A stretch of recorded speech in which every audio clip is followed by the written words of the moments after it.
The story begins with the Yuden Merchant Guild, led by Count Sergio. Of the 4 regions of the kingdom, East, West, South, and North, the southern region is the richest in materials. Sergio stood at the pinnacle of the economy, dominating the entire southern region. And the eldest daughter of the Sergio family was chosen as the successor. At this moment, a voice rang out, "You're here? Sit down, Zeers." The person sitting here was Adele Sergio. You're later than I thought. You arrived in Lycan last week, so I thought you would have been here yesterday. He replied, I stopped by a place on my way here. So, did you bring any products? Anything worth trading? He unfolded some shimmering fabrics. This region is very famous for its weaving techniques. I brought a few samples. Would you like to see them? She showed no interest, just humming once. Fine, I'll look at them later. He was surprised and stammered. Adele, what about me? No, it's just that this is the first time I've seen you postpone work like this. Why would you say that? She thought to herself. We'll be seeing each other often from now on. Adele, I think you seem. She looked at his expression and felt a secret thrill. That's right. That's the reaction you should have. She pondered thoughtfully. Even though waking up early in the morning was a habit of hers, it had been years since she had looked in a mirror at this hour instead of at a pile of documents. Although she didn't wear flashy makeup, she had put a lot of effort into this. She had even calculated how her image would look right now. At this moment, she asked again, what about me? Is there something on my face? Zeers have been flustered this whole time. I know. Zeers, are you sick? Or have the frequent business trips been too much for you? He gave a forced laugh. No, not at all. She frowned, scrutinizing him. What do you mean, not at all? Your eyes are darting around. You're definitely tense about something. His lips are stiff, and his Adam's apple is bobbing up and down like that. All right, it's time for me to make a move. Even though he looks completely drained of energy, he's still handsome like this. She spoke up. Zeers, I heard you went to Setona before coming. Here. He was surprised, huh? How did you know? What was your reason for going to Lycan? There are plenty of gemstones here, too. No, it's just... Adele wondered. For a top-tier merchant guild, running a gem store is a very basic matter. Is there any place with more gemstones than the South? So why on earth would he need to go to a small town famous for its gems? Let's see. Besides that reason, what other reason could there be? Could it be that some kind of rough gemstone has appeared there? Zeers kept stammering that's Look at him hesitating. What's there to be embarrassed about? She reassured him. It's all right, just speak freely. It's not like we've just met. It's been 9 years and 5 months since we first met, and 3 years since that incident. At this point, Zeers finally spoke up boldly. I have something to say, but I don't know where to start. Although I don't know how to say it, I think I should tell you first. Adele blushed and thought to herself, that's right. The most important thing is who proposes first. Although I understand Zeers' nervousness, I don't have time for that. Whether it's me actively giving the green light or just seizing the atmosphere. Either way, my answer is the same. Let's see the things Zeers has to do. From confirming new items arriving at the port to preparing revenue reports sent by the stores, he sometimes has to stay up late to work. So proposing a little earlier would, before she could finish her thought, he spoke up. Adele, are you listening to me? I'm listening. But in reality, she hadn't heard a thing because she was busy thinking about something else. As a true successor, she could preside over a conference in 5 languages whether she was asleep or awake. She was confident she could guess what Zeers was about to say. A close friend who has been harboring a confession for a long time and went to a distant gem store. A person so nervous he doesn't dare to look up. The deciding detail is the square box inside his coat. It can't be anything else. A square gift box, 2.5 inches in width and length. Inside it is at least a high grade 3-carat gemstone. If I couldn't even realize that much, I might have to step down from the seat of succession. Having made her deduction, she nodded. If you're going to be like that, I have no other choice. A lot has changed in the past 3 years. Really, Adele? Do you really understand my heart? She smiled brightly and replied, what do you mean, understand? Why say such things? What kind of relationship do we have? Hearing that, Zeers beamed. Thank you for your support. Thanks to you, I have more courage now. What? Not thanking me for mentioning the ring, but thanking me for my support? It's as if I'm cheering on a friend who's about to get engaged, chanting slogans of friendship. Zeers fumbled in his coat pocket, then smiled and said, I hope she'll like it too, but I still want you to take a look for me. You have a great eye, so you'll surely know her preferences. Adele froze solid. What is this? It's really happening. Zeers presented a sparkling stone set ring. Here, Adele deflated, thinking to herself, I never thought there'd be a day I'd see a diamond in front of me and not be able to smile. She immediately picked up her teacup and gulped it down. Still unable to calm down, she turned to stone right then and there. Wow, I must have turned into a bird now. Her quick mind thought, if it's come to this, the only way is to try not to look pathetic. She forced a smile and said, it looks fine. The lines are very artistic and high class, too. Zeers let out a sigh of relief. Phew, what a relief. Noelle will probably like this gift, too. Hearing that name, Adele froze completely. A question mark appeared in her head. Wait, hold on. Even though I wanted to not seem too pathetic, as a human being, I forgot to consider one thing. Let me ask, the Noelle you just mentioned, is that Noella Sergios, my younger sister? Afterwards, Jackie exclaimed, why are you only just arriving, my lady? How did your talk go? What did young Master Sarek say? He definitely went to the gem store in Setona, didn't he? Adele quickened her pace and mumbled noncommittally, yes, so I've heard. I knew it. You should have done this a long time ago, right? Oh my lady, look at these eyes. Not just in the South, but in the entire empire, there are no eyes as beautiful as these. Of course he wouldn't miss his chance. Adele said with irritation, Jackie, I have a bit of a headache. Of course, my lady must have received a proposal. Any girl would. Adele cut Jackie off, and no matter the country. Confessing his love for another woman in front of me was quite a shock. So I'm sorry, but could you please leave me alone? Jackie shouted indignantly, my lady, what do you mean? Seriously, the woman Zeers likes his Noelle? If anyone saw this, they would think I was the one who got dumped. Jackie heard it like a clap of thunder. She erupted in anger. Unbelievable. How could this happen? How dare he confess to another girl in front of you, my lady? How dare he? Adele let out a long sigh.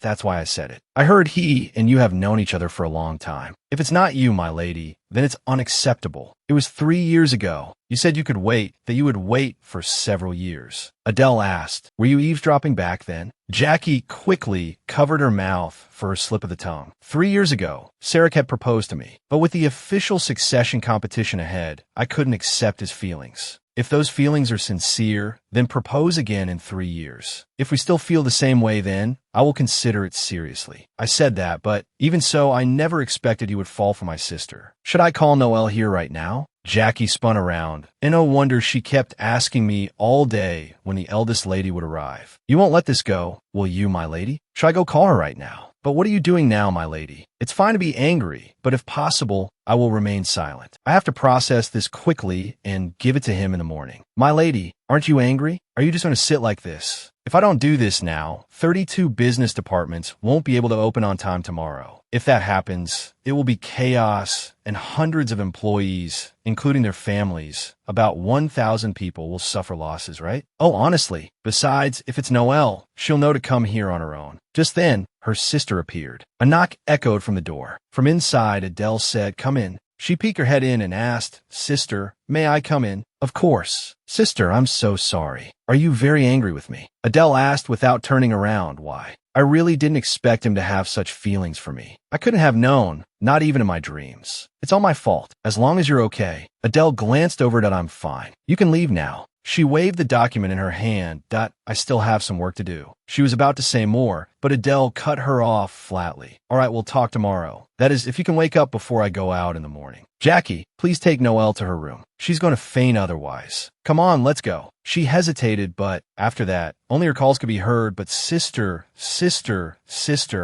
After hearing the door close, she finally turned to look, then propped herself up with her hands and stood. She's definitely gone, right? As usual, she walked over and threw open the window. Then she yelled out, they created such a sad female lead. Suddenly, someone's cloak fluttered outside. She frowned and asked, how long have you been standing there? Who told you to eavesdrop there? A young man jumped in through the window. You discovered me a little late. Big sister told me not to go through that door as I please. She asked helplessly, so you came in through the window? That's right. She held out her hand in front of him. I was right, wasn't I? You're really, even though I want to scold him, this kid has also handled his work excellently. I'm afraid someone doesn't know the blood of this family. Caden Sergio. This is the only son of Count Sergio and also my youngest brother. More specifically, my half-brother. But in the year Caden turned 14, the first time he set foot in this house, he gradually solidified his position after seeing me. Hello, you're Adele, right? I don't have a name yet, so when I get one, I'll let you know. But I'll tell you in advance that I hate money and luxury. I know you won't like me later, but don't kill me. At that time, the butler was holding a child covered in blood. I didn't know how to turn away a child upon our first meeting. In the end, naming the child was also a very important task. It was all because I had given up a room for Count Sergio. That's how Caden grew up under my guidance and led the guild in charge of top secret business. The secret work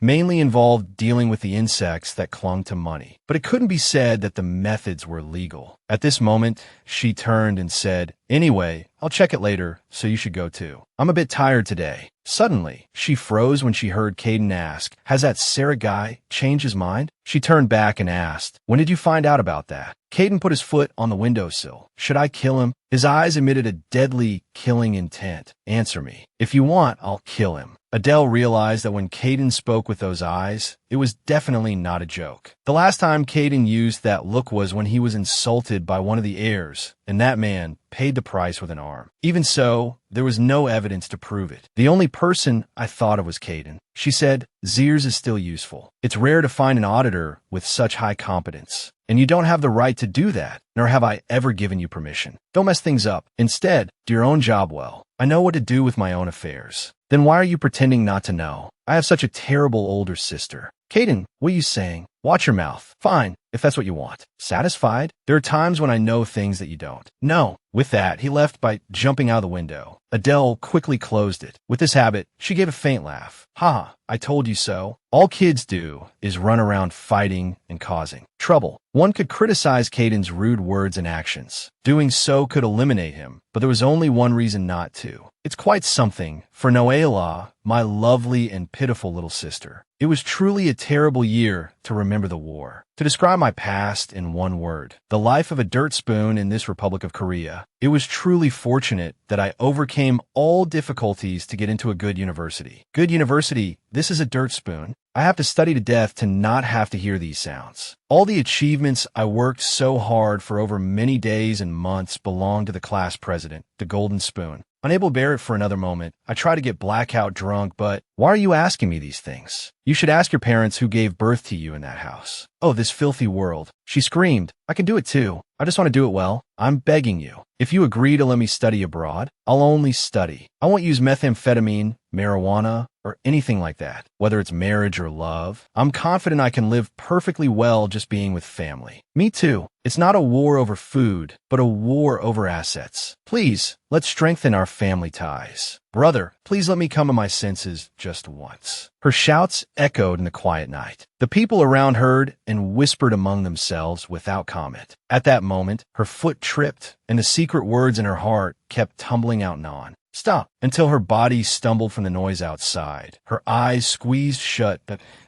Oh, I asked for the daughter of a financial conglomerate. I should have just brushed it off and started a fresh day, even if it was still filthy. I will never open my eyes again, because this is Korea. Just like that, she gradually sank into the bottomless deep sea. Then she vaguely heard someone exclaim, "Oh my God, come here and look at this young lady's eyes. They'll definitely be pink." She wondered, what's that sound? "Excuse me, who is it?" This isn't a destination that draws attention. She raised her tiny hands and waved them around. Why are my hands moving freely? Huh, are these my hands? At this moment, she burst into tears, sobbing. Why am I like this? What the hell is this? I have to go to work tomorrow. Suddenly, a voice rang out. This is surely real. Eyes perfect for business. A man looked at her affectionately and gently stroked her cheek. Adele. From now on, that is your name. She was bewildered. What? Why all of a sudden? She glanced around and her eyes stopped on his finger. Huh, that ring looks familiar. Isn't this ring the same as the one in the novel I read a few days ago? I remember it was described in great detail in the story. There's no way. I could be mistaken. The eagle of Count Sergio, intricately engraved with 18 feathers, sparkling with diamond eyes. She clenched her hand and began to count, there's no doubt. 1, 2, 3. Look at our baby. I bet she's already attracted to the ring. Truly my daughter. This man is my father? She squeezed her eyes shut. I think I understand a little now. When I died, I was reincarnated into this novel. The richest billionaire in the southern region, the daughter of Count Annie. Oh, I'm the daughter of Chable. Not just a normal Chable, but the richest Chable in the south. So that's it. Daughter, how could this be? She reached out her tiny hand and grabbed the Count's finger. I will not let go of this hand. And so time flew by. On a beautiful day, a maid's call echoed, my lady,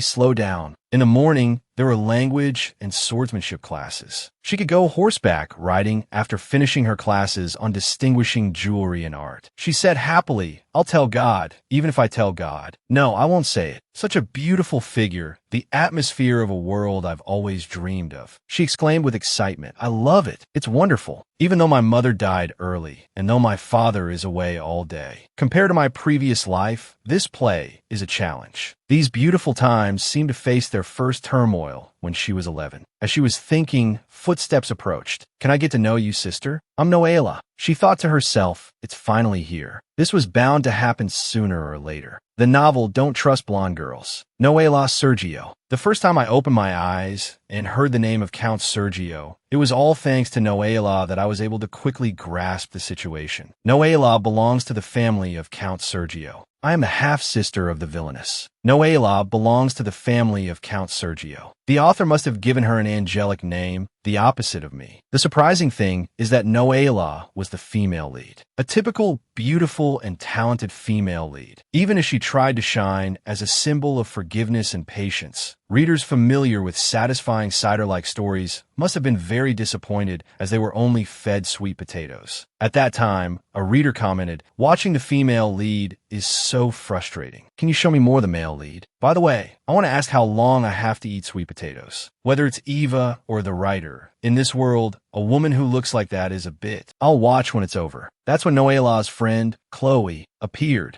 Noela ate fruit every day until she was suffocating. Appearance, pass. Understanding, pass. Chemistry with the male lead, pass. When the drama was released, Chloe showed her side as a main character, understanding the anguish of the man who succeeded the throne after defeating the tyrant prince. Many opinions suggested that Jamusing Chloe was the best commander to fill the comment section. Faced with so much criticism from readers, the writer changed the female lead. In the novel, the female lead was always forgiven. According to Noela's story, being stripped of the female lead role was truly tragic. This confirmed it as the final version of the conspiracy theories. In the end, half of the evil deeds in the Empire belonged to Noela. Noela is my sister. How can I remain calm? Even if I let this child go, even without using all sorts of tricks to cause these troublesome things, she will still die at the age of 20. She held out her hand. Feel free to call me sister. Let's have fun playing together, as long as I'm alive. If so, then I'll just do as I always do.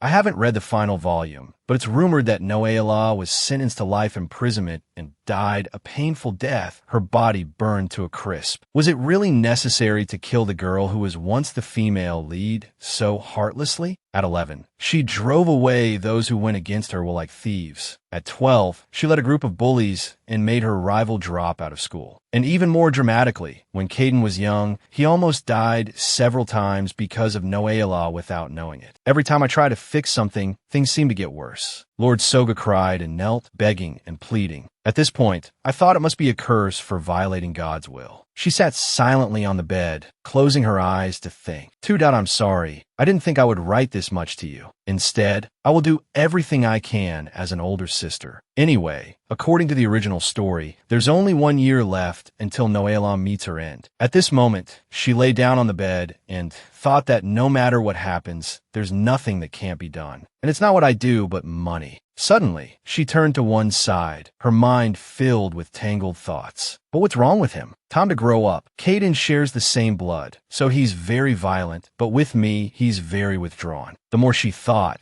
the more her head ached with confusion over this. But one thing could be said for sure. No matter the problem, the top spot is mine. Instead of these trivial things, tomorrow's regular party will be the priority. Time to sleep. Like a grand feast of the Sergio family, I think all the famous wealthy people in the South are present. For a grand party like this, it's certainly not inferior to any noble's party. The melodious, resonant music made the party even more luxurious. The people present were buzzing. There's a rumor that the successor will be announced. A woman among them said, as we all know, Lady Odell will be the successor. There's a bit. Before she could finish her sentence, a voice from behind startled her.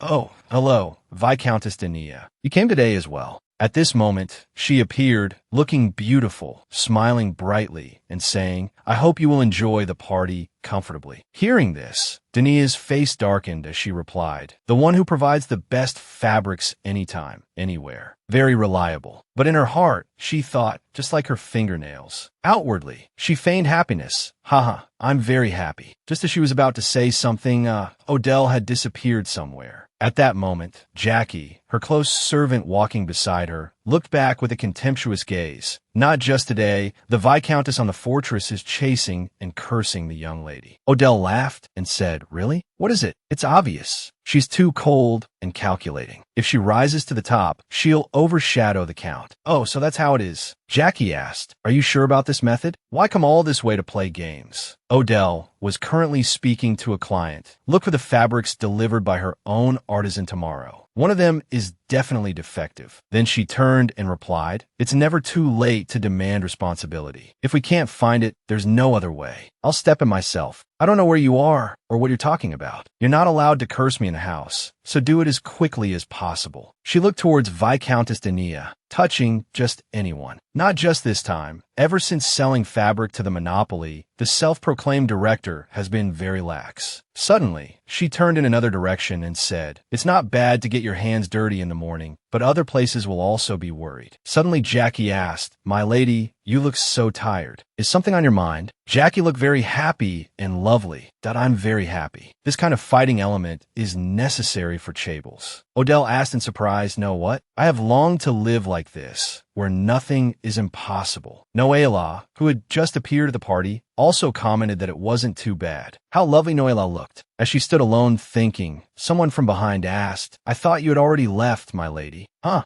Zeers, are you all right, my lady? The two linked arms affectionately, and Noela replied, I'm perfectly fine. Odell thought, among them, you are the most suitable for an arranged marriage. So, I told you to accept my heart. She recalled the scene of Zeers confessing to her. Despite having some excellent points that support the business, it's nothing more, nothing less. 3 years ago, that proposal was just a test. Even during that time, if she didn't change her mind, I would make her believe. The moment you flirt with someone is already a final goodbye. Back in the present, Noela stood staring blankly at her sister. Odell thought she needed to train her eyes to see things more clearly. The two looked at each other, falling into an unbelievable silence. Only after long, did Noela's voice call out, Sister. Odell just smiled without replying. She cried out internally, Oh, this is so tiring. Meanwhile, Noela remained carefree and innocent, unaware of what was happening. Who would suspect this angelic face? She let out a smirk. No, if the two of them ended up together, it would be a good thing. She smiled with satisfaction, telling herself that while she felt stunned yesterday, thinking about it again, it wasn't so bad. Whether it's jealousy or a provocation, if Noela is with Sarek, I won't have any lingering feelings for the prince anymore. Life is short, so there's no other way, but at least I can prevent being humiliated by a demon. Noela, with a worried heart, said, Brother Zeers insisted I must go with him. You're different from me, sister. You can live well even on your own, so it doesn't matter where you are. Odell was bewildered. What? Even if you two have a disagreement, what does that have to do with me? She said, That's right. You two are a good match anyway. When father comes back, you must tell him right away. Noela replied, I'm afraid you'll become a different person. She even patted Noela's shoulder. What are you talking about? Who could I become? Noela could only nod in agreement with her sister. Seeing Zeers peeking, Odell said, You should go now. Your lover is waiting. She raised her hand and pushed Noela away. He's looking so intently. What if he sheds a tear? Finally, Noela agreed to leave. Jackie ran up from behind. My lady, really her expression wasn't very good, but in a little while, Odell cut her off to make me angry? Looking at Noela walking away, Jackie asked. It seems you're worried about her, my lady. What are you talking about? If I were worried about her, I wouldn't have come here in the first place. It's no exaggeration to say that all the powerful people in the South have gathered here. I was worried about how she would fare in a place like this. Someone like Noela, who isn't involved in business, really shouldn't have come. No, shouldn't I have pretended to be angrier? But what can I do if I'm not actually upset? What is this? Why am I so restless? Jackie said, let's see. This doesn't feel very sophisticated. How about we sit on the floor and kick our feet around, combined with some crying? She acted so realistically that when she raised a handkerchief to wipe her eyes, she froze. It seems there was some kind of sound. Her expression changed instantly, and she turned to see what it was. Her action made Jackie wonder, my lady, what's wrong? No, but didn't you hear a sound? It was like a man's voice. A sound? It's just you and me here, my lady. She still trusted her intuition. No, it was clearly. Just then, the sound of footsteps approached. Odell, so you're here.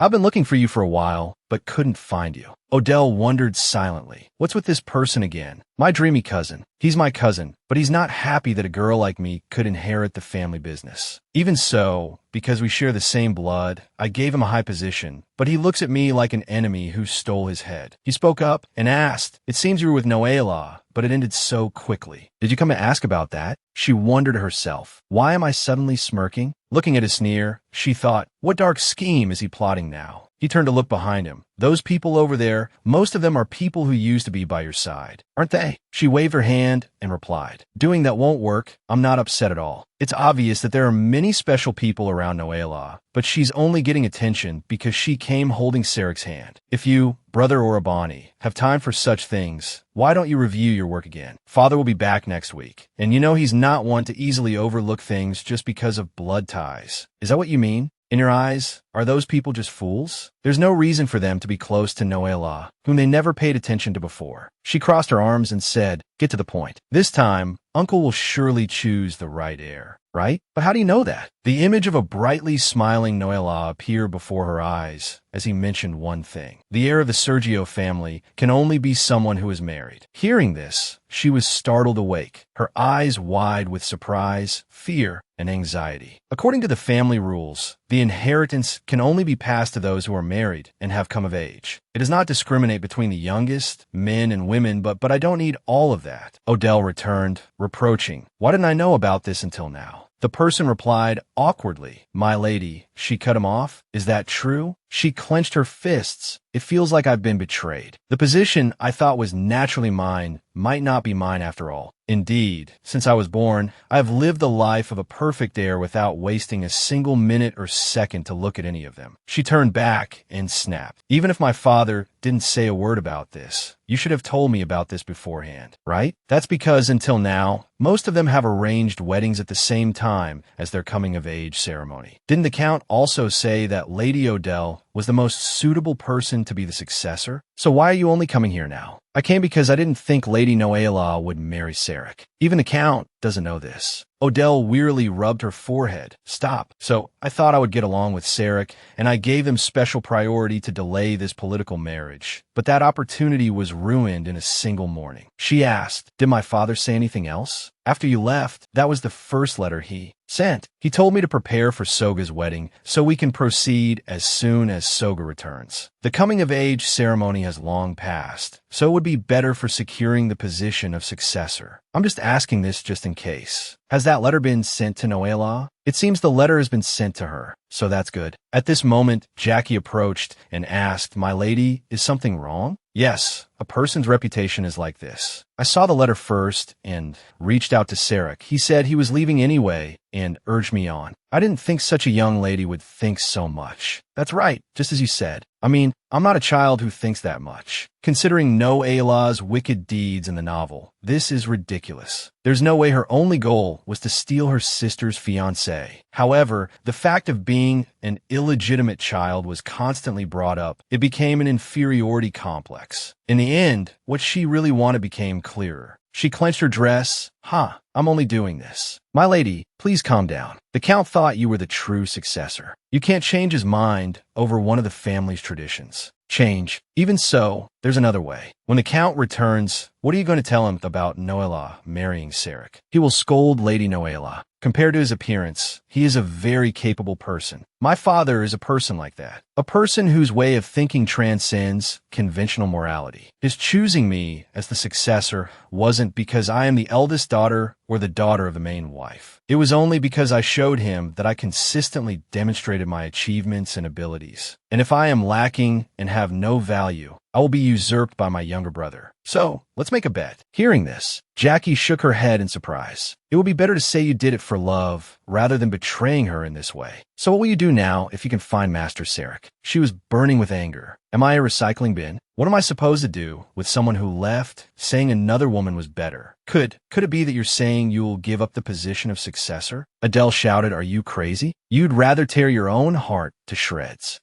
There's no other way. No matter how much effort I've put in, I can't back down like this. Noela won't become the successor immediately, but at the very least, my father will look down on me for being less capable than he thought. She said firmly, let's switch people. Jackie, hearing this, was stunned. What? I should change first. A man better than Sarek. But the Count will probably be here next week. A week is enough for a man and a woman to meet. How would I know for sure when I've never met them in person? Who on earth will you marry? Even if you're in a hurry, you shouldn't decide things so quickly. She said, at least he has to be better than Sarek. If I can find someone my father can agree to, then he must at least be better than him first. Father won't look at their assets. Our family's assets are already too much anyway. I think so too. What place in the southern region is richer than the Sergius family? Even so, it will cause controversy. A capable person will support you better, my lady. And first, he must be from a noble family. Only then can he marry a count's daughter like me, right? Because if we divorce, he might not leave quietly. Oh, I wish you were tall and handsome. It's not for selfish reasons, but because there will be many opportunities to stand before the public with me. If possible, he must be smart so we can understand each other, and it would be great if he doesn't cheat. What do you think? This isn't too bad, right? Jackie replied, it's not bad, but it's also not likely to exist. Phew, I think so too. The more I talk, the more I realize that Sarek was a pretty decent person. Rich, not greedy, handsome, and smart too. How can someone so perfect still be single? In short, it's very difficult to find someone like that. It's unbelievable that someone like that isn't married yet. I wonder if he's a saint from some temple. Jackie asked, a saint? Is that right? If you have everything you need and aren't greedy about it, what could you be if not a saint of San Fidelio? But why that expression, my lady? Adele raised her hand. Wait a minute. Why couldn't I think of that? After that, she and Jackie went to find a husband. Is there really no other way than this? Jackie hesitated. I don't know anything. What do you mean, what? Sitting in a carriage on a flower-lined road. No matter how you look at it, we have to go find a groom. The gold bars shone brightly. She said, I can't possibly go empty-handed, can I? Anywhere in the world, money is both the source of relationships and courage, as well as a compass and a map. Although it's not a long trip from here to the temple, think about all the things we have to do there. It's good to bring a little extra money. I must find a suitable husband before father arrives. The Count will probably arrive in the east first. If he crosses the Linus Bridge there, he'll arrive within a week. If that Linus Bridge were to collapse, would it take another week? Jackie said, it was completed last year. Such a beautiful, bright bridge. Who would destroy it? Suddenly, Jackie thought of Caden. If that's the case, it would be better to tell him to find a groom. If it's in a lady's name, he would surely bring one back no matter what. But Jackie immediately shuddered at the thought of him. Are you sure he would bring back something that's still alive? Although Caden says there's nothing he can't do for me, there are still a few exceptions. He's especially sensitive to the people around me. So besides many others, I have no other choice. Every time Caden appears, he gloomily asks, how should I kill them? Are you really not afraid of him, my lady? Adele tilted her head. Caden, why should I be afraid? Well, he is ridiculously handsome, but should I be a little cold? Jackie said that just making eye contact with him makes people tremble. Adele defended him. Tremble? If you look past that, he's quite cute. Jackie, terrified, reluctantly replied, yes, if you look closely, he's just like a puppy. If you just ignore the ears and tail, just looking at that part, a lost hunting dog appears. If his mother were here, it might be a little different. I heard that before coming to the Count's house. He was apparently abused quite a lot by his biological mother. Thinking back to when he first came, just seeing him grow up this much is satisfying enough. There's also a great job there. The tasks I give to Caden have never gone against my will. The reason those dark organizations always follow this huge merchant guild is because he himself is the hidden king of the underworld. Well, anyway, there's nothing to worry about with him because I've covered it up very very well. Actually, right now, I should be worried about you first, my lady. Suddenly, Adele exclaimed excitedly, wow. She was captivated by the gentle, ethereal beauty of the scenery. It was a famous landmark representing the South, but not just anyone could enter. The holy temple dedicated to Enes, the founding god of the Theron's empire. This was a secret place where priests, saints, knights, and monks resided. This is a place like the spiritual territory of the empire. Just looking at it soothes the soul. Each person looks up at the holy temple, and what each person sees is different. To some, it is peace. To others, it is faith and courage. And to me, it is a future husband. It's a beautiful holy temple, so it would be great if the groom is handsome too. It's a bit reckless, but if you think about it carefully, there's no one more suitable for a husband than a knight from that place. I heard that just by training there, I can completely look up all their information from family, background, health, and potential. If there's no information, they can't enter the training. So there's no better place to gather such ideal husbands. Since they are all originally untouchable people, that person will probably be less so.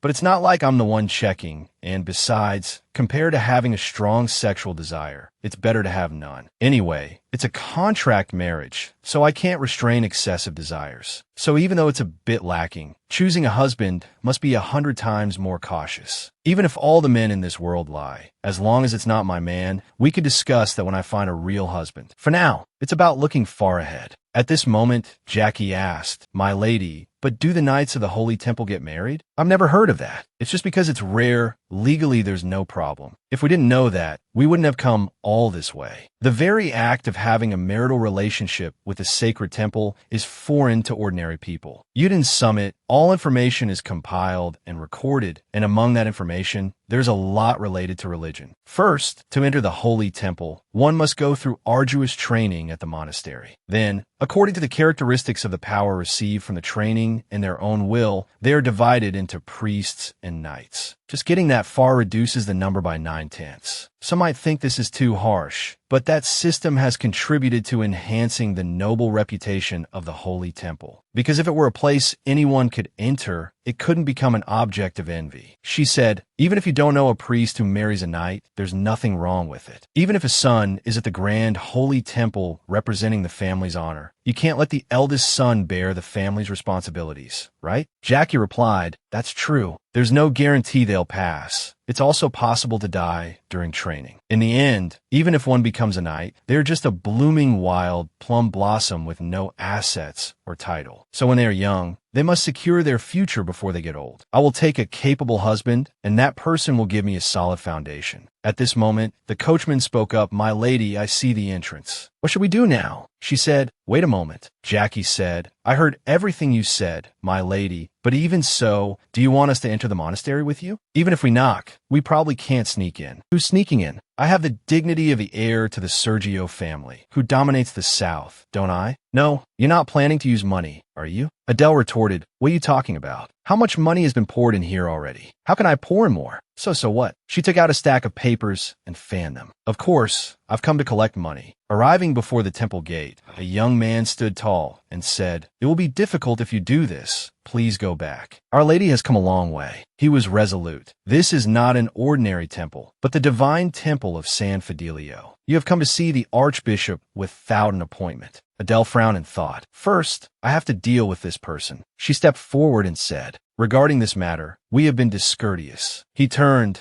saw her beauty, and exclaimed, "Oh." Then he coughed to regain his composure. "You must make an appointment beforehand. You must have had a hard time getting here. But rules cannot be broken." Suddenly, a voice rang out. "Is there something interesting going on over there? Why was there no announcement about a visitor?" "Ah, Vice Bishop Samuel." Adele glanced at the approaching man. "So that's the Vice Bishop. A knight is certainly cool, but a priest has a quiet, restrained charm like you see in the movies." The Vice Bishop asked, "Who is this young lady?" Adele screamed internally, the Vice Bishop. I can only meet the Vice Bishop." The knight pointed and said, "This young lady says she wishes to see the Archbishop." "To see the Archbishop? Ha! coming to find the archbishop without an appointment. That is indeed a bit surprising. It seemed you have come from quite a distance. But this is difficult. Adele thought to herself. He won't even look at me directly. She replied, perhaps that is indeed the case. San Fidelio is not what you think it is, my lady. This is a place of ascetic practice to exercise self-restraint and learn perseverance, according to the words of the noble Saint Ines. That is a matter of course. This is also a place to learn about the principles of human life, love, and gratitude. Hearing her say this, he was startled and paused. Only now did he glance at her and ask, from which family do you hail? He was immediately startled. A face with clear, delicate features and black hair. If those are pinkish-red pupils, then could it be? She replied, a pleasure to meet you, Vice Bishop. I am Adele of Count Sergio. Why is the daughter of Count Sergio here at this time? Because I did not come here as a member of the Count's family, but as the heir of Yidden Summit. He thought in astonishment. I don't have the power of prophecy, but the feeling I've developed after living as a priest for more than half my life is stirring. That there is some bad omen here. First, I must send her back. He was about to say something when Adele suddenly turned away. This is truly a beautiful place. If one stays in a place like this, one's spirit would surely be refreshed and at ease. The vice bishop hurried to follow behind her. Thank you for your praise, but as I said, there are procedures to follow at the divine temple. There will be no exceptions. You are a high noble. I hope you understand what I'm saying. I don't understand. I have similar discipline at my own summit. No matter the situation, is not given freely to strangers. But there is one exception, only for the priests of San Fidelio. Jackie stepped forward and handed him a stack of receipts. He took them, trembling as he realized. This is the hotel I once stayed at. Adele said, the hotels owned by our family do not accept any guests without a prior reservation in order to provide the best possible service. These are last month's receipts, yet the doors are always open for the priests of San Fidelio. He was wary that if it's about this matter, as you can see, the amount is not small, so we have suffered quite a financial loss. But one cannot set rules for those with the mission of spreading the word of the Holy God throughout the empire. That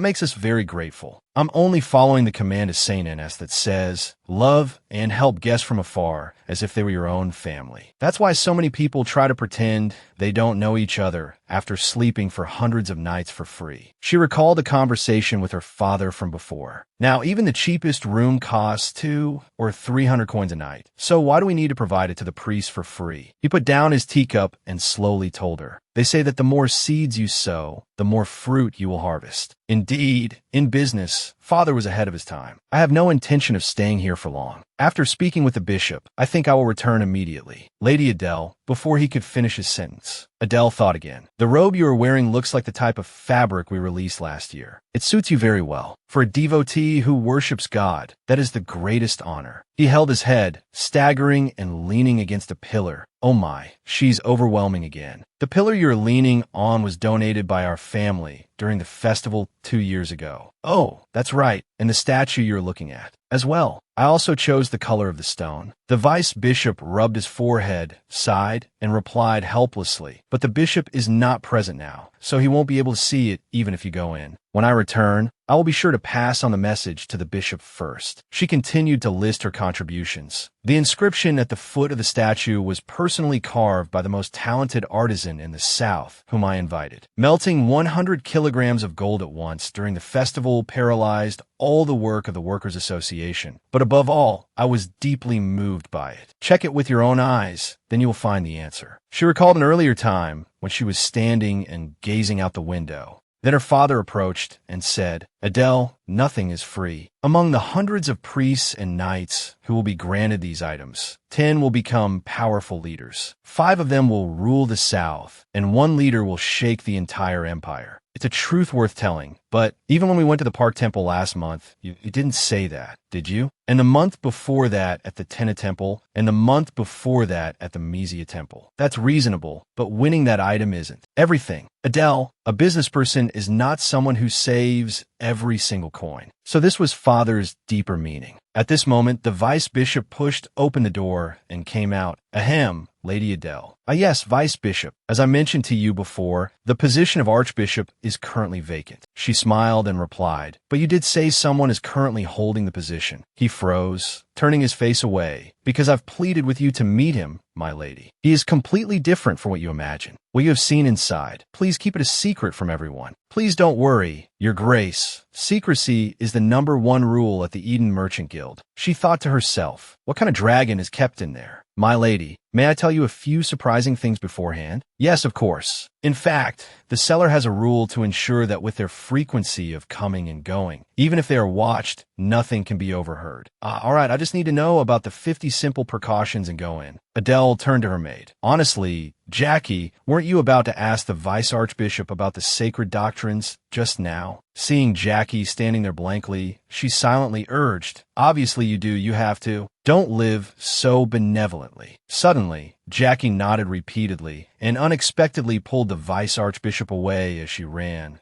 I have so many things I want to ask, Your Grace. Yes, wait for me. Now, only Adele was left. She turned and walked toward the door. So this is it. She raised her hand and knocked. Knock, knock. This thing is real. It's not something that can be opened directly. There must be something similar to that power, right? She was startled for a moment, but she saw nothing. Before her was complete darkness. So, this is the surprise the Vice Archbishop was talking about. Greetings to the divine representative of the guardian god of the sun and moon, Ines. I am Adele, eldest daughter of Count Sergio. To meet the divine representative of the guardian god is truly my unparalleled honor. A voice rang out. You may dispense with the formalities. She was inwardly amazed. A gentle, yet very dignified voice. Truly a voice befitting a divine representative. And he sounds younger than I imagined. Someone spoke up, asking, I heard you traveled a long way to get here. I apologize for not being able to make an appointment in advance. San Fidelio disrespected me and did not allow me to see you. The person replied, clearly this is an important matter. She thought to herself, this seems to be something you can't find just anywhere. This is the first time I've met someone with a more oppressive aura than Father. Who on earth is he? I remember seeing the Archbishop once, albeit from a distance, but I don't recall anything else. Most religious events in the Empire are held on imperial holidays, so if Father, as a top representative, went to the great cathedral, then I, as the successor,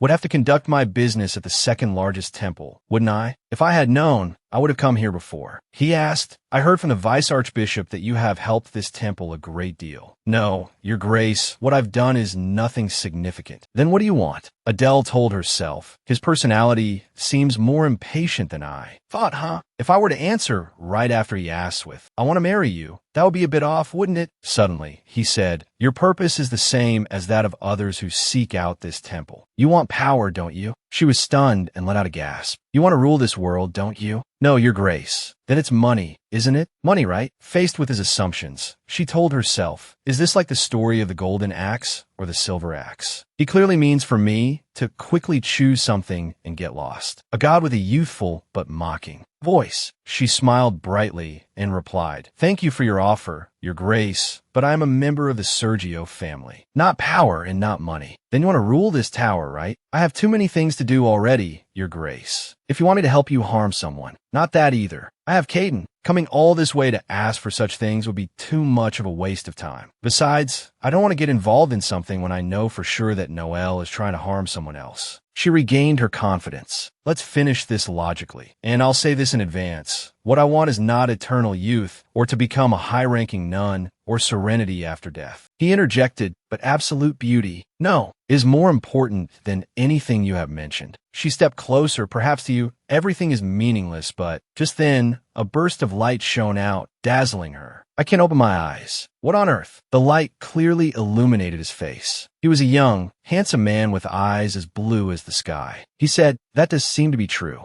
She stared at him, stunned. A silence began to fall, their 4 eyes locked on each other. She thought that if Father were in the same position, as ridiculous as it sounds, she would definitely ask. Clearly, no one said anything about a god living in the temple. Seeing her staring at him without a word, he asked, what is it, my lady? Are your eyes swollen? Oh no, she told herself, my eyes are swollen because of you. Father probably didn't see it just now, did he? Father is looking for all the important figures of the South. He can't let people who are famous just for their looks be. Snap out of it. I didn't come here to be mesmerized by a man's face. I need to figure out who this person is first. She said, perhaps because it's a plateau, the sunlight is also strong, isn't it? Where's the hint? The pattern of San Fidelio, but he doesn't seem to be a priest. If not a priest, he could become the archbishop's representative. That must be a man under 30. It's not a position worth doing that for. A place that must have a holy sword. So he's a paladin. It seems you've seen everything. You're Lady Adele, correct? My introduction is a bit late. Not at all. Please allow me to return the greeting. Although I know high-ranking knights are very loyal, the host of the ceremony will still be a priest. Starting from the archbishop, the major positions are naturally held by those of priestly origin. There is only one exception. It's a pleasure to meet you for the first time, right? Greetings, Knight Commander of San Fidelio. He frowned. There's probably nothing else to say, is there? That was just my speculation. He looked around and said, this robe is not a knight's uniform. Habits are not easy to change, are they, Commander? If it weren't for that face, I probably would have realized it sooner. A man perfect down to his neck, but only his belt is loosened. There's also a callus on his index finger. Before entering, it was also at the Vice-Archbishop's request. After finding out, there's more than just one or two things in the way. She replied cautiously, if I am mistaken, I apologize. No, even if there's a penalty, it's all right. She smiled to herself. As expected, after a long period of training in Ken Lohan's ice cave, you must be tired. He asked coldly, is that also written on my robe? How naive. Actually, this is much easier. I thought a man like him would keep secrets. Well, there were a few events at San Fidelio this year, but no rumors about this man. Among the southern noble lines, most unmarried women were allowed to participate, but no one said anything. This means no one saw this man. Thinking this, she said, how could that be? I have never met anyone based in the South who was promoted to Knight Commander. Of course, I just thought you must have been training in the ice cave. It seems you know of Ken Lohan's ice cave. Of course. The position of Knight Commander of the Great Temple doesn't just fall from the sky. If you finish your training normally, it would be absurd. It would have to be in an ice canyon famous for being the most dangerous to be understandable. That would also explain all the reasons why he has never appeared until now. So, what did you want to talk about? For me, at least, it's a lifelong matter. Of course, marriage is a lifelong matter. It's a contract marriage, to be precise, but there's no need to explain it in such detail. I originally came to the Archbishop to be introduced to the most suitable partner. Suddenly, it flashed in her mind. Partner. Introduction. Seeing her lost in thought, he called out, my lady. She came to her senses. This isn't very logical. A Knight Commander is also a holy knight with outstanding abilities, so his future will be bright. Moreover, there's nothing to criticize about his appearance. Pyrock is also handsome, but that's someone else's business. This man is like a handsome icon for the peace of the entire nation, transcending race, nationality, and preference. Stay calm. First, I have to calm down. Why are you like this, my lady? Ah, that is, I still haven't heard your name. He was silent for a moment, then replied, I am Killian Seishan. So that's it, Seishan. Luckily, I've never heard of this family name before. A capable man without family backing is the most suitable person. What about his age? How old is he? She thought, then immediately probed. Thank you, Commander. In any case, you seem younger than me, but are already a Knight Commander. That's amazing. Killian frowned. Young? I am 21 this year. At most, you would be the same age as me. No matter how I look at it, I'm 6 years older than you.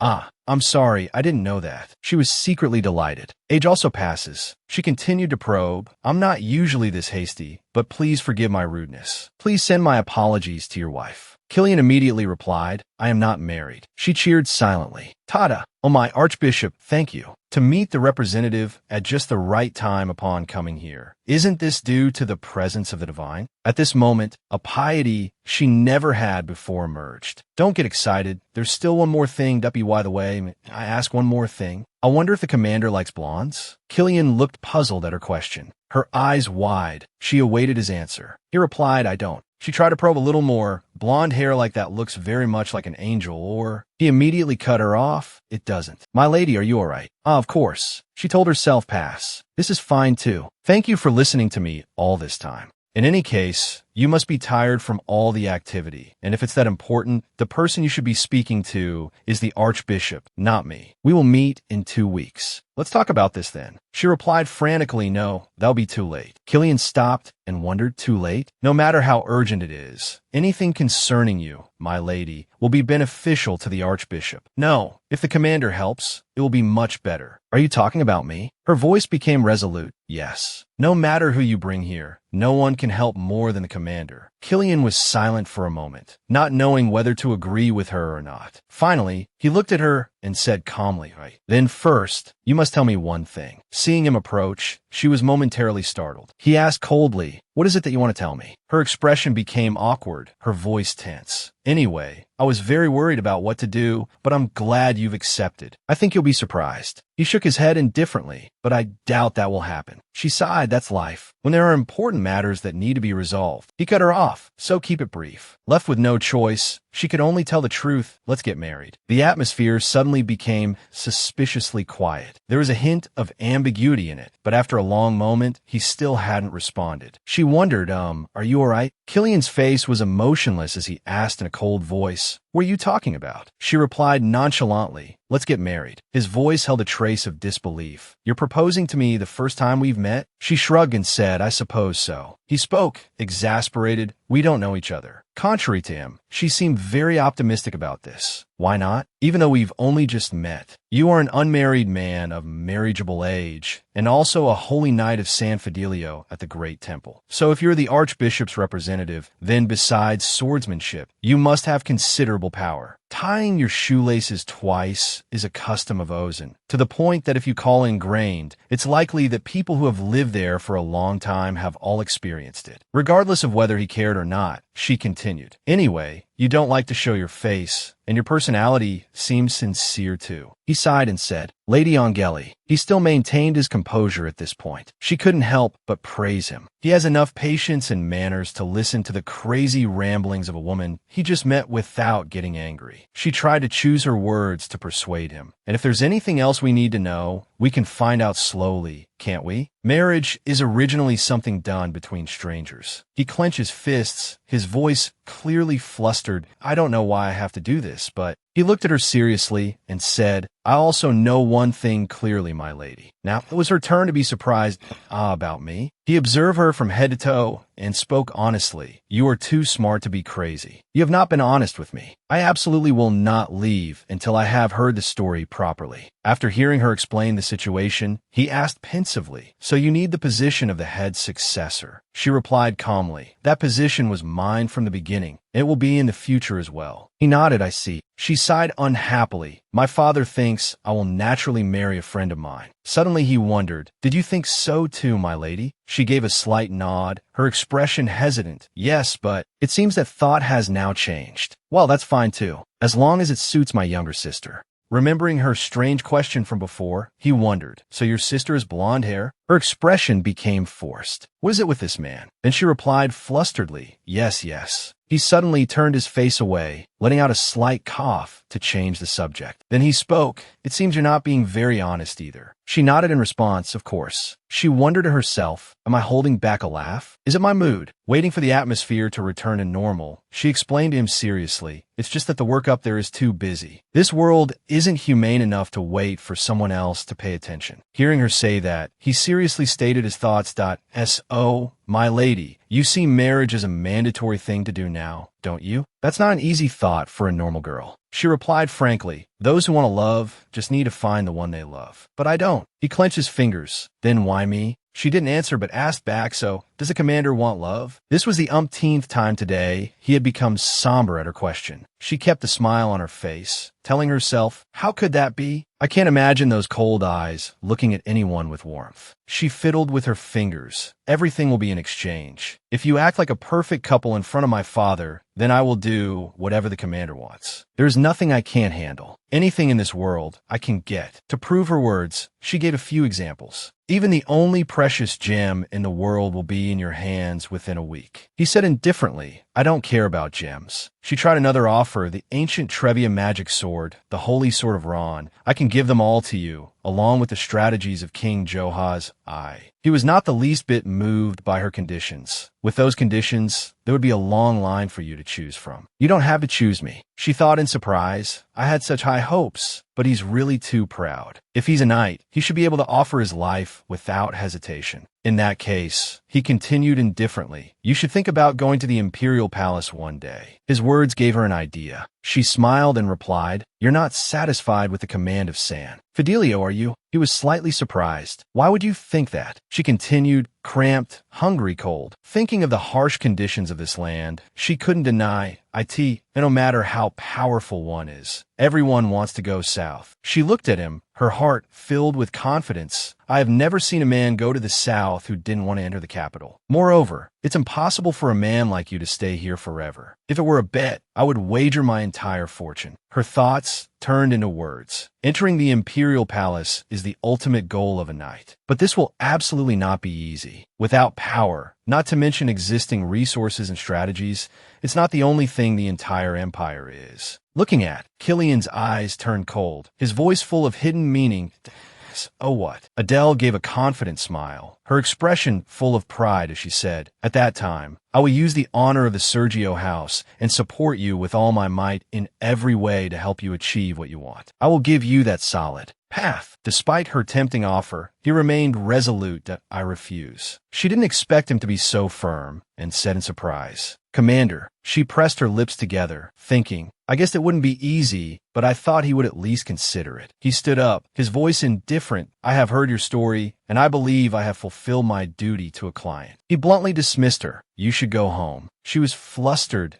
If you would just consider it further. Killian looked at her and uttered each word coldly. No, I have never changed a decision I've made. Seeing that she couldn't sway him, she had no choice but to say yes. She stood up abruptly. I have understood the commander's intentions. You're not interested in wealth or fame. Her sudden change in attitude surprised him. He nodded in reply. That's right. She turned to leave, disappointed. Yes, in that case. The sound of her high heels echoed with each of her steps. Killian silently watched her retreating back. He thought to himself, leaving so easily? For some reason, a feeling of disappointment flickered in his heart. It's not like we're playing hard to get. His fist clenched as he wondered, what on earth was I expecting? Finally, he spoke softly to travel safely. Adele stopped as she reached the door. He called out in confusion, Lady Adele. Suddenly, she spoke from there to here. Then she turned around to face him seriously, with a radiant expression. She tried to propose one more time. I will pave your armor with gold. Killian's expression was one of surprise, not understanding the intention behind her words. She gave a faint smile and continued, a path of flowers is too boring.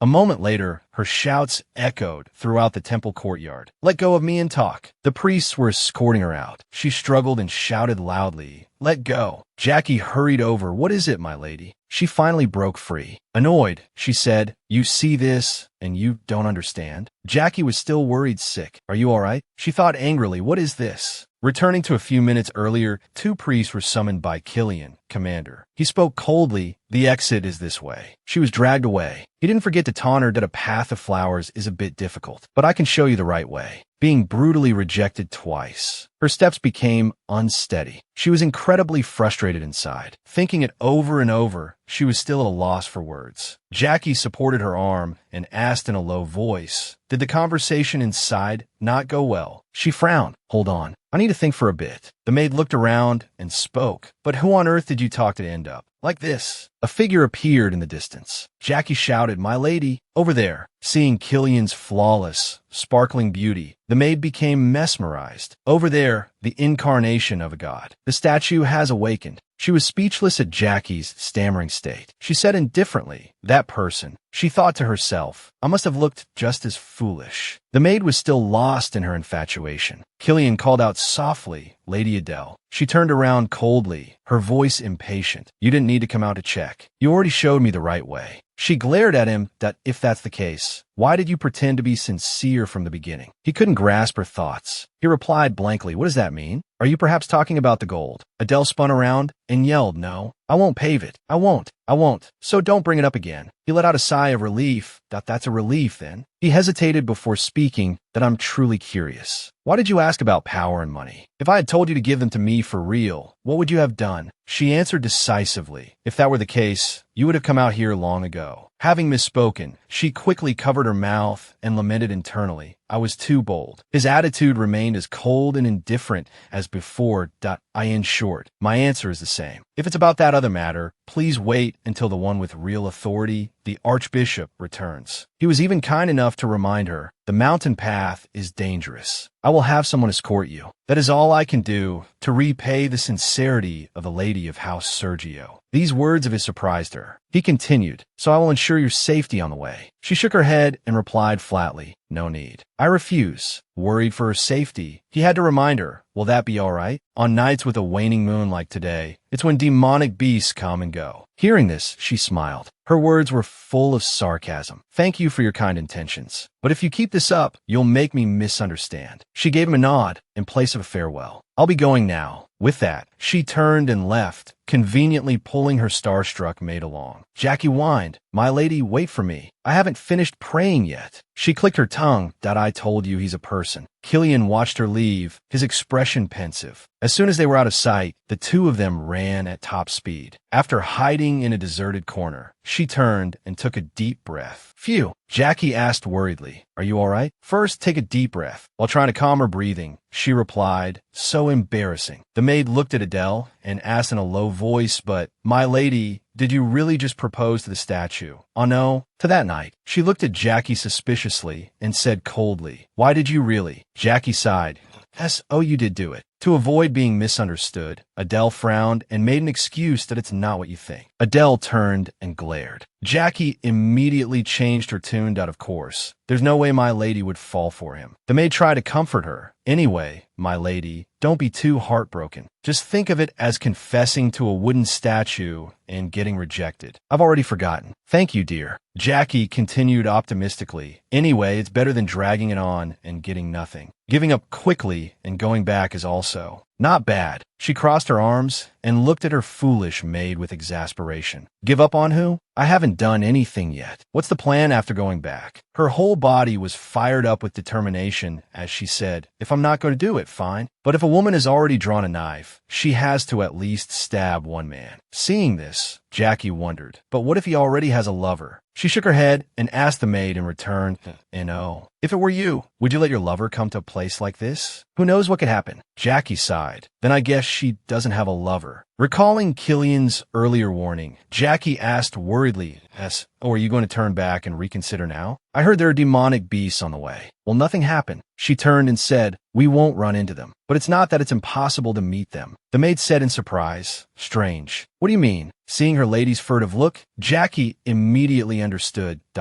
Every time she's like this, she's plotting something. The maid thought to herself, what is my lady planning to set up now? At this moment, the vice bishop said apologetically, "Commander, my apologies. I should have stopped them better." Killian was still busy reviewing reports. He replied indifferently, "It seems no one was stopped. I don't mind." He was still hesitant. However, Killian cut him off that I know there's still some report items left. He kept his head down, working, and asked calmly, "When will the Archbishop return?" The Vice Bishop continued, "It will take 2 weeks, sir, since His Majesty the Emperor personally summoned him. It seems he cannot leave any earlier. His Majesty's illness must be more severe than people." No. Finishing his words, he looked at Killian tensely and thought to himself, a great man. His emotionless appearance makes the vice bishop feel nothing but admiration. All the paladins are abuzz because of Lady Adele's visit. How could he show no fluctuation whatsoever? He even pushed her away so coldly. Suddenly, he spoke up and asked, "Michael, what is the situation with the surroundings?" Michael immediately replied, "This morning, the head priest personally inspected the barrier, sir. There was nothing unusual, so please rest." Assured, Rynan suddenly appeared, smiling and saying, "Hey, isn't that a matter of course? It's the same even if you ask, Commander. Who would dare to trespass into San Fidelio?" Killian frowned in annoyance. Rynan continued to chat nonchalantly. By the way, Vice Bishop Samuel, I heard the lady of House Sergio arrived this morning. Is that true? Suddenly, his eyes widened as he looked in a certain direction. He pointed at the ruby on Killian's quill and exclaimed excitedly, "That's right, it seems to be the same color as the end of the commander's quill here." Seeing he had no tact at all, Michael scolded him. "What kind of disrespectful act are you committing?" Looking at that foolish expression, he had no choice but to sigh and say, "Anyway, let's go outside and talk about it, and in front of the commander, no less." Killian asked coldly, "Is there something that cannot be said to me?" Michael was startled. He looked at him and replied awkwardly, Commander, it's not like that." Rynan, no longer being reprimanded, chimed in cheerfully, "See, the commander is fine with it." He tried to imagine Adele's appearance. He said enthusiastically, "Anyway, the apprentice knights would be thrilled. I'm from a northern part of the country, so I don't know for sure, but those from the south say she's that famous." At this point, Rynan suddenly wondered, come to think of it, isn't the vice bishop's hometown in the south? Is the family really that famous? Samuel nodded. "Machem, there's no one who doesn't know of Sergio." He recalled the count, saying seriously, originally, he was as wealthy as his ancestors. But the count, the head of the house, has nurtured it so much. There are rumors that all the money of the south flows into it. Hearing about money, Rynan's eyes crinkled into a smile. Michael angrily slapped him hard on the back. Hurt by the slap, he whined in protest, "Ouch, why are you like that? Everyone thinks the same way." Michael frowned, his voice impatient. "The same as what?" The two of them continue their squabble just like that. Rynan said loudly, "Just try asking 100 apprentice knights. A beautiful lady, a powerful family. I bet every single one of them is thinking the same thing." Michael said angrily, "This guy is really..." The vice bishop looked at them with concern. Rynan was still daydreaming. There won't be any magic. If you're next to a lady like that, wouldn't everything you set out to do come true? Michael was speechless with him, pushing Rynan out while lamenting, "Get out, get out." Suddenly, Rynan felt an intense chill all over his body. The feeling came so suddenly that he had to look around warily. Seeing this, Michael wondered, "What now?" Rynan replied, "Oh no, just now. I felt that the longer I stay, the worse it will be." He then said,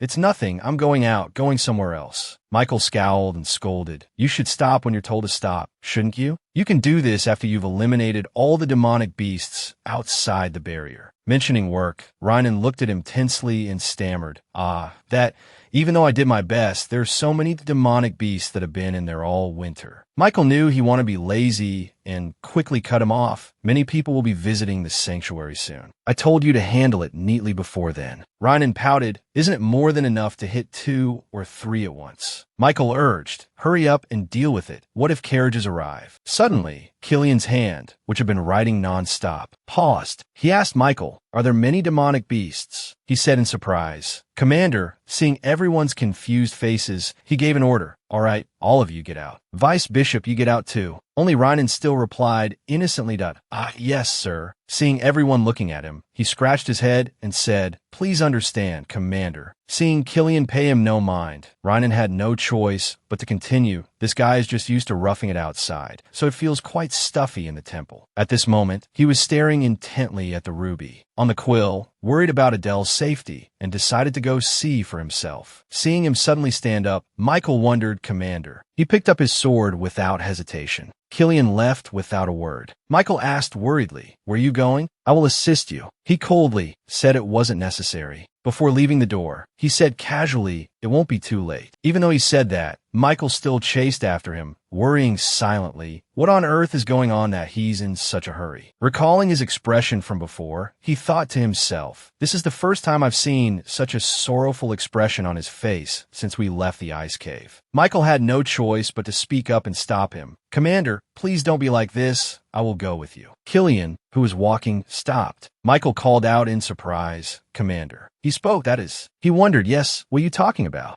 Michael followed Killian's gaze. He saw the high priestess and 2 other girls, and answered, "Are you talking about the people following the high priestess? Judging by their clothes, they seem to be volunteers serving the high priestess." Killian's voice turned cold. "I know that much." He approached the group and called out, "High priestess." She heard someone call her and turned her head to greet him.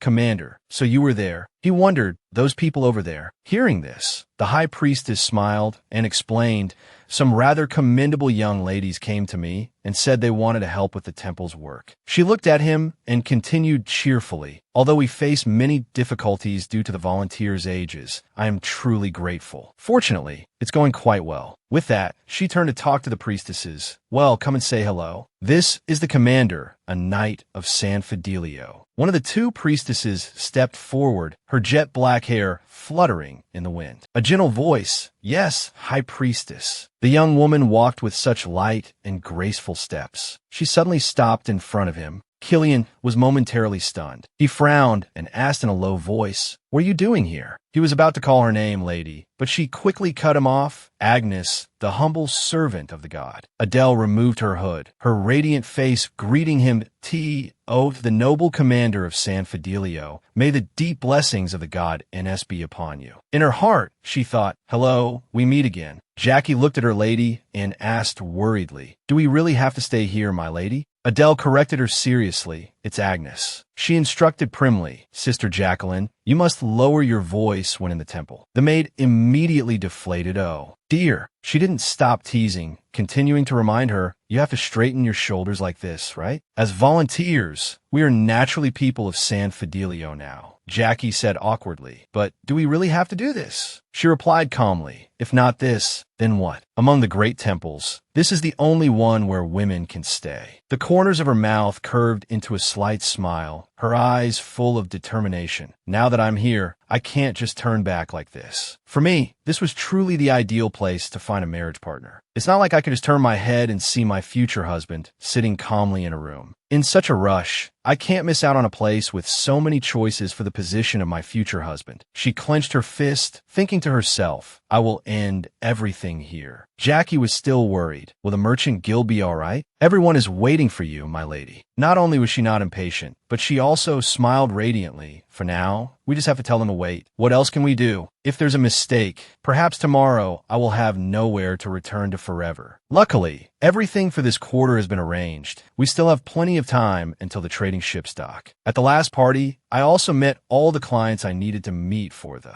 coming period, and if anything urgent comes up, Zyres is there. Although she said that, she was still a little worried. To be honest, I also feel uneasy because this is the first time I've entrusted all the work of the Merchant Guild to someone else like this. But because this place is truly not simple. It's better for me to finish one thing completely than to hesitate and worry about two things at once, only to fail at both. The door suddenly opened. The High Priestess entered and said warmly, so you're all here. I told you all to go to your rooms and rest. She hurriedly walked over. She bowed respectfully. Ah, High Priestess. The woman immediately helped her up, patting her shoulder kindly and saying, you don't need to do that. Hurry and raise your head. Adele replied, not at all. Thanks to the High Priestess's generosity, I finally have the opportunity to volunteer for the goddess. Seeing her enthusiasm, the High Priestess said with satisfaction, I never expected that House Sergio would have such a virtuous daughter like you. I've only ever been active within the temple, so I didn't know about this. Jackie clicked her tongue at her performance. What the hell is wrong with my lady? Meanwhile, Adele was still busy currying favor with the High Priestess. Although I couldn't come to the temple because I was too busy with my family, my heart has always been with the goddess. Hearing this, the woman nodded. So that's why you received a holy name beforehand. She immediately replied, yes, my father came here directly and received the name Agnes for me. She thought to herself, although that was because San Fidelio was the most powerful and wealthy temple at the time. The High Priestess, though very happy she had come, still said worriedly, but my lady, you are someone who, until now, has never even needed to touch water. I don't think this is a job that you have to do.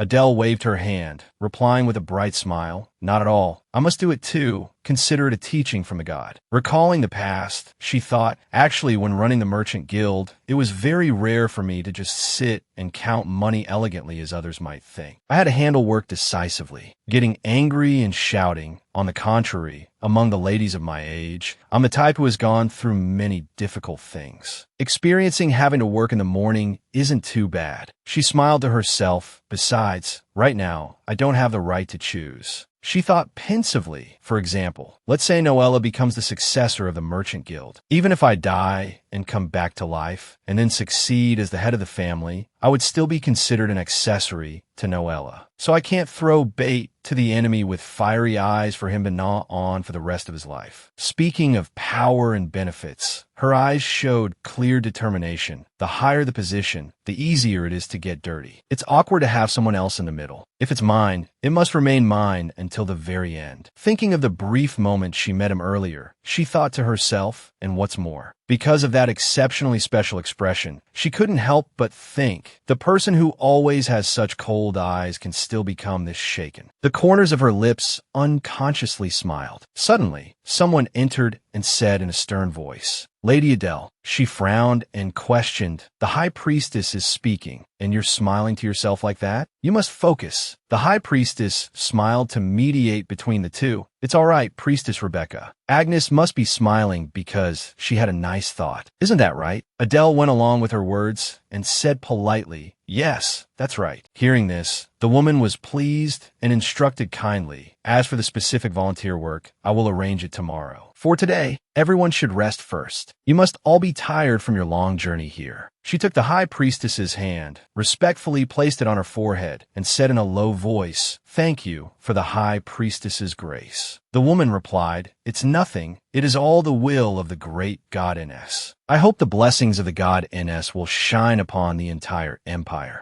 Rebecca and the High Priestess silently watched her leave. Suddenly, the High Priestess spoke up, praising Adele.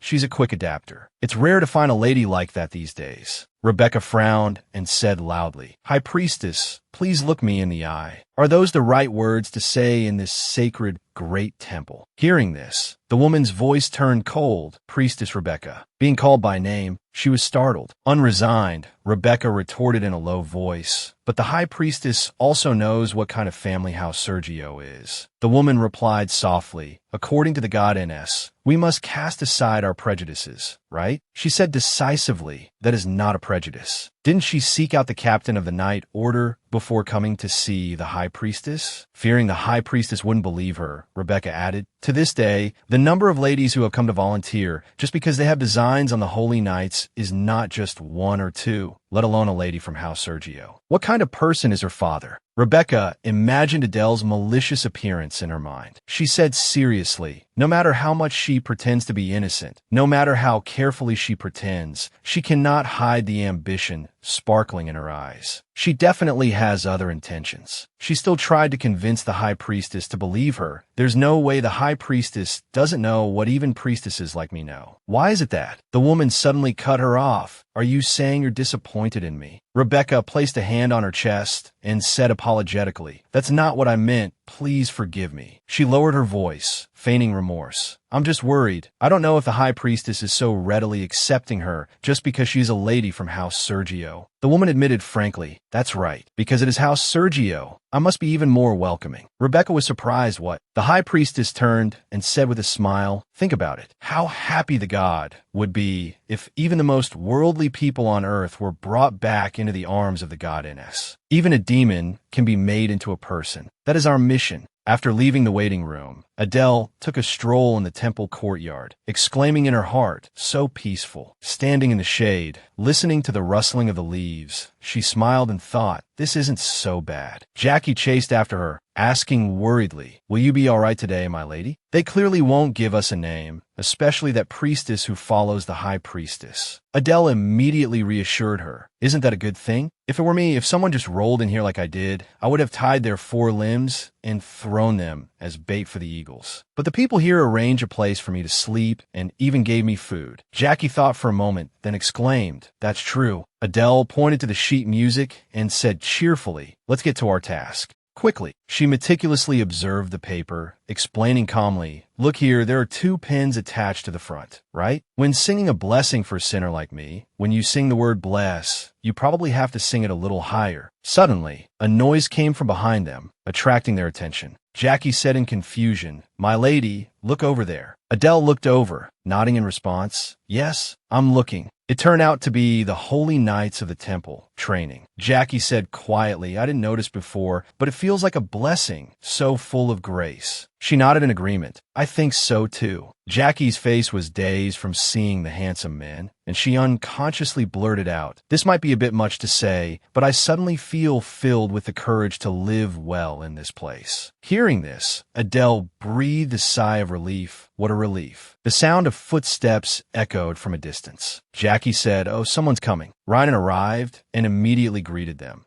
I asked if you were the famous Lady Sergio. I recognized you at a glance. Adele smiled politely and replied, here, I am only Agnes, a humble servant of the god. Hearing this, he smiled brightly and introduced himself. I am Division Commander Ryan. It's a pleasure to meet you. Adele shook her head and said gently, the honor of meeting you should be mine. The knights in the distance saw the commotion and started gossiping. Ryan scratched his head, praising her endlessly. Just as I heard, you are truly exquisitely beautiful, my lady. I thought those people were just exaggerating. Adele replied shyly, oh my, you're too kind. Seeing that she was friendly with him, he asked, are you at the volunteer center? If you need anything in the future, just let me know. She looked at him and thought to herself, Ryan. A foolish smile appeared on his face. Adele thought to herself, to be able to climb to a leadership position with a personality so unsuited to the solemnity of the great temple shows that he has both family background and real skill. She smiled meaningfully. Since I'm staying here for a week anyway, there's no harm in learning more. She then smiled brightly and praised him. You're so friendly. The people around you must like you very much. Receiving a compliment from a beautiful woman, Ryan rarely had the chance to be so proud. It's a bit much to say it myself. The other knights looked at him, boasting with contempt. Ryan smiled brightly and said, generously offering, by the way, have you decided what you'll be doing yet? If not, how about you come to our place? Adele feigned ignorance and asked in surprise to the knight's place. In her heart, she was secretly delighted. If that's possible, that would be great. In this terribly large temple, she could only speak the truth. I'm not sure. I only go to the places the priestess allows, as many places are restricted. Seeing this, Ryan volunteered to be her guide. Down here are the Training Institute and the Apprentice Knight's quarters, and further down there is... Adele silently stored the information. She suddenly became pensive, but I have to get to the knight's place to be able to take action. Ryan thought she was hesitating and comforted her. You don't need to worry too much, because most of the ladies go to places like the library or the armory. He said nonchalantly, there, you just need to record the entry and exit of weapons. It doesn't take much effort. Adele immediately shook her head. How can a volunteer be picky about work? Though she said that, she had already secretly calculated the library is good. No, the armory is even better. She imagined a few situations where she could meet Killian, for example, reaching for a book from a high shelf and then a hand reaching out from behind, or when she was hesitating, unsure of a weapon's name. He would smile while writing it down for her. Suddenly, a cold voice rang out. You seem to have a lot of free time. Seeing Killian casually approach, Ryan was startled and shouted, Commander, speak of the devil, and he shall appear. Adele thought to herself, or like this. She looked at his serious expression, feeling smug inside, fiercely cutting in between a happy boy and girl. Killian walked over coolly to speak with Ryan. I thought this kind of training could already be entrusted to you. He immediately shook his head and refused. No, that's not it. Your subordinate thought it was proper to come and greet the new volunteers. Hearing this, he glanced at her. Adele, not to be outdone, spoke up to greet him. You've arrived, Commander. Killian nodded as a greeting, Lady Adele. Michael silently observed, the two of them from behind. Seeing him frown, he thought, the commander is like... A clumsy comparison appeared in Michael's mind, looking at a cat blocking the path of a carriage. Can't drag it away, and can't possibly raise a sword to it. Ryan suddenly stuck his head out and asked curiously, but do you two know each other? Why is the commander staring so intently? Michael was speechless. Suddenly, a voice shouted, can't you get back quickly? Where did the training end? Ryan wailed, the commander just has to do this at times like these. She couldn't help but laugh out loud at his foolish appearance. Killian looked at her in surprise and asked, you're laughing? She replied cheerfully, we are in the arms of the god, so what reason is there not to laugh? Killian called out coldly, Lady Adele. She corrected him, it's Agnes. He said with resignation, since when did that name come about? He looked at her, his expression serious. Yesterday was the same. You take things too lightly, my lady. She frowned and turned to ask him, take things lightly? Her posture was full of conviction. I respect the commander's decision to refuse my proposal, but I cannot accept you taking my intentions. Lightly, Killian asked softly in surprise. So that was sincere? She nodded, repeating firmly once more. Whenever I make a proposal to someone, there has never been a time I wasn't sincere. With many years of experience as the leader of a merchant guild, she continued, every single word and action of mine has a great impact on manpower and money. Knowing that, how could I possibly joke around? Every word she spoke was clear and distinct. Didn't the commander say so? If it's an important matter, then wait until the archbishop returns. Everyone has their own private matters that others don't know about. For me, that is more important than anything else. Killian couldn't grasp the main point of her words and asked vaguely, are you talking about impersonating Agnes overnight? Adele was furious inside, but on the outside, she still had to smile politely. You say I'm impersonating? She silently cursed him. Look at what this block of wood is saying. Killian explained in a low voice, matters in the Great Temple cannot be treated as a joke. What I mean is there is nothing that you can take lightly, my lady. He clenched his fist, his voice serious. Even if you do this, I will not change my answer. I'm saying this because I'm afraid you'll waste your effort for nothing. She cut him off coldly. Wait a minute. She looked at him and spoke bluntly. Who said I want to change the commander's mind? Being spoken to so directly made him grimace. He stammered in reply, well, Lady Adele. She corrected him decisively, Agnes. He sighed and said softly, all right, because yesterday you were rejected by me for your marriage proposal. She immediately continued, so? She looked at him and asked casually, didn't that matter end yesterday?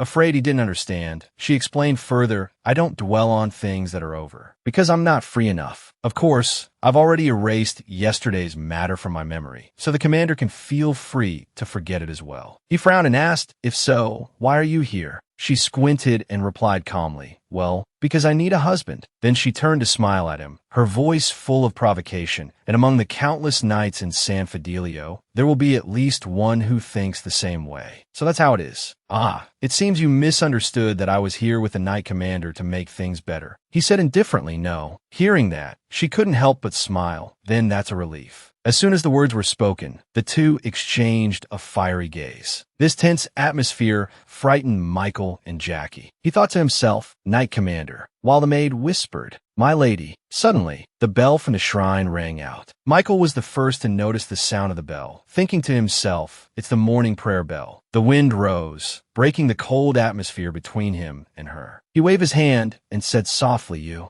Suddenly, she began to sing. It was the song written in the sheet music, a blessing for a sinner like me. Her action surprised him. Paying him no mind, she raised the sheet music, turned around, and continued to sing along with the divine sound. Her singing voice blended with the footsteps of the holy knights in training. Jackie hurriedly chased after her, calling out, ah, my lady. Seeing his commander standing frozen, Michael couldn't help but worry. He approached, Knight Commander, are you all right? Killian clenched his fist, his expression softening, but his voice remained as cold as ever, of course. Remembering something he needed to report, Michael said, it seems the rumor has spread among the knights. The high priestess handled it herself. Killian turned, his voice surprised her why. He sighed and continued, is this also about the Sergio family support? Yes. He recalled her appearance from their first meeting and muttered under his breath, because she deserves it. Hearing this, he was a bit surprised. I don't think that's it. I heard that after meeting the high priestess yesterday, she returned the carriage and went back. Killian immediately asked back the carriage. Michael replied, yes, it seems the young lady has made up her mind. Everything is a bit strange. He couldn't help but feel doubtful. Do you have any impression of the high priestess's words? He shook his head firmly, no. He thought for a moment, then spoke. The young lady is not that kind of person. Michael was surprised to hear that. What? He looked at his commander, wondering to himself, but he clearly saw everything yesterday. Suddenly realizing something was off about his attitude, he laughed and changed the subject. Even so, she won't last long. She have to do well to even get 2 meals a day, right? He asked, puzzled, 2 meals a day? Michael said what he knew. Priestess Rebecca told Agnes. Oh no, has decided where to send Lady Adele. Back at the shrine, a priestess clapped her hands warmly and said, well, that's all for today. While the other priestesses also glanced at Adele with curious eyes. She continued, and the two new guests will wait until Priestess Rebecca arrives. Adele nodded and replied, yes, praise be to the god Ns. After everything was finished, the priestesses left, chatting animatedly. Taking advantage of the empty moment, Jackie came to her side and asked quietly, my lady, but was what you said earlier for real? Huh, what? I shouldn't get this part. The maid looked at her, her voice serious. The statue of the god. Oh no, saying that you're not interested in the knight commander, that you'll find another knight. Is that true? Adele shook her head and said calmly, of course not. If it were me, I would have already chosen the knight commander as my future husband. Have you found someone else you like? It won't be long before father finds out about the commander's existence anyway. So what do you plan to do by abandoning someone like that? It must be a great pity, right? Hearing this, Jackie suddenly wondered, then why did you do that? Is it some kind of jealousy plot? She covered her mouth, smiled, and replied, jealousy is only for someone you like. He's not interested in women. Hearing her lady say that, Jackie became even more doubtful. Then why? Adele pretended to be mysterious and said, at least he has to make me feel like he's worth it. To help Jackie understand better, she slowly explained, if he thinks I'm pursuing him, my purpose will be too obvious. She imagined the scene of Killian knowing her intentions. He would probably say,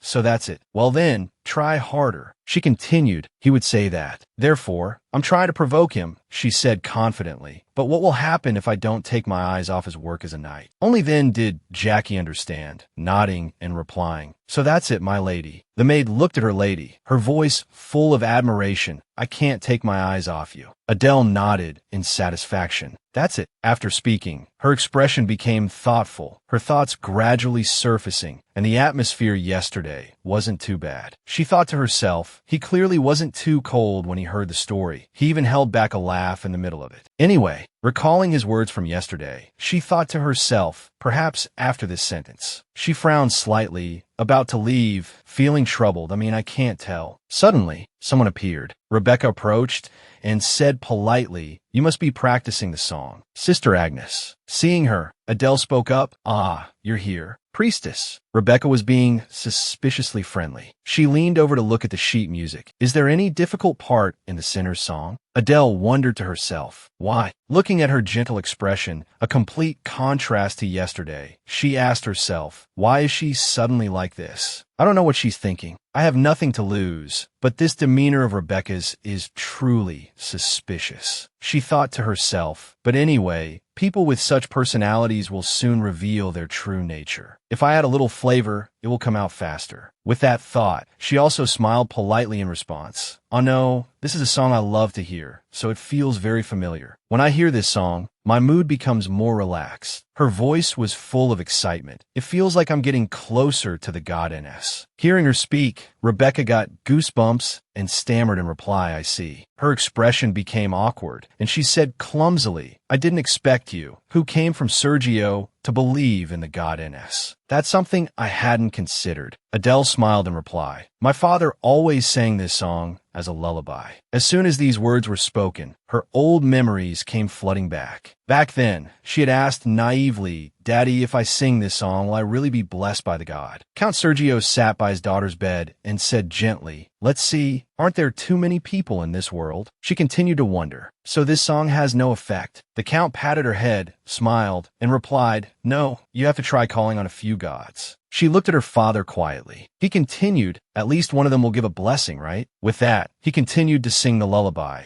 and she fell asleep to her father's deep, calm voice. That was the hymn of San Fidelio, the celebratory song of the Messiah's shrine. Next was the song of the tennis shrine, and so the day ended with a series of shrines like that. I didn't expect Adele to be so knowledgeable about hymns. Rebecca asked curiously, in that case, you must also know San Fidelio's sunset hymn, right? I often sing this song during the night prayer. Adele hummed a part. The red sun sinks behind the mountain peak. She softly sang the melody and said, I know the song of the Messiah, shrine. Rebecca then said, yes, I think its melody is a bit different because you've invoked too many gods. Adele instinctively replied, yes, because it has a very similar melody. The high sun gradually sets behind the mountain, and these verses too. Rebecca replied doubtfully, it does sound a bit similar, Sister Agnes. Still keeping a smile on her face. Thank you for listening to my flawed opinion. as I still lack much experience in channeling my thoughts. She quickly shook her head. Not at all, Sister Agnes. Her serious attitude and knowledge of hymns seemed to have convinced Rebecca. She clenched her fists, her voice enthusiastic. Isn't that passion the most important thing? I have found a place where Sister Agnes's passion can be fully utilized. Jackie, with tears in her eyes, whimpered my lady. She looked at the kitchen packed with people, unable to even cry. That was just an excuse to get out of here, right? Odell whispered to her. Shh,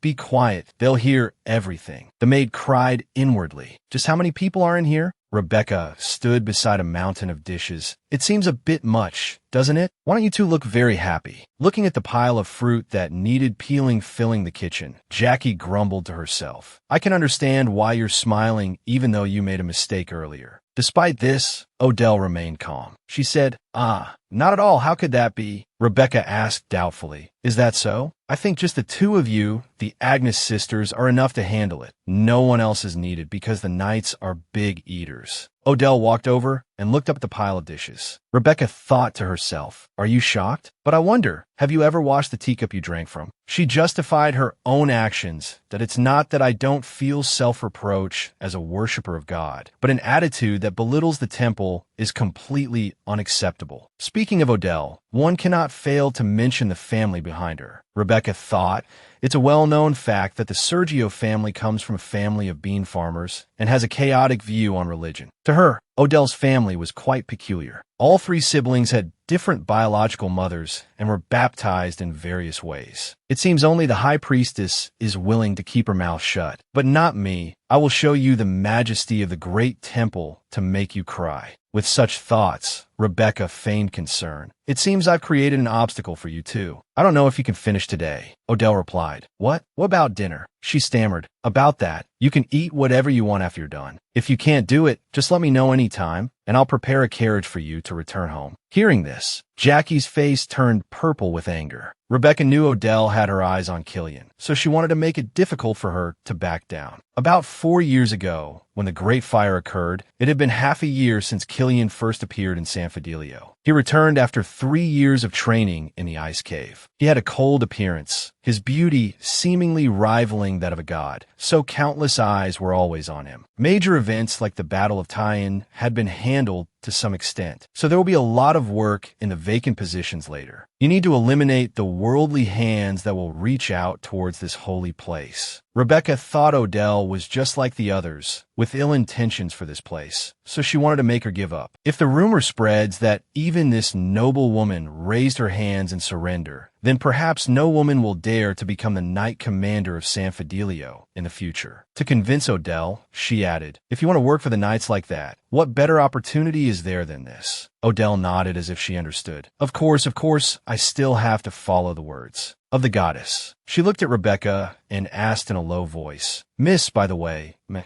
I ask you something? What is it? If it's that you don't know how to wash dishes, that must be it. Odell smiled and shook her head, saying, it's not that. I want to ask if this is really work for just the two of us. Then she whispered softly, there are 467 plates for 130 knives, 270 water glasses. It seems 2 people can't do this job. Rebecca replied awkwardly, so it depends on the situation. Then she suddenly realized she was being trapped and said loudly, no, are you not listening to me and counting them right now? Odell answered calmly, it's a habit. Having exposed Rebecca enough, she waved her hand to reassure her don't worry about that. Elsewhere, one might think all the bowls were gathered on purpose, but there's no way that would happen in the temple of the noble god Ns. Given a way out, Rebecca coughed a few times. Ahem, of course that's the case. Odell clasped her hands together. If those are the words of Priestess Rebecca, I should believe them. She gave a meaningful smile, expressing her thoughts. How would I dare to doubt anyone who follows God's will? Hearing this, Rebecca was extremely annoyed and flared up in anger.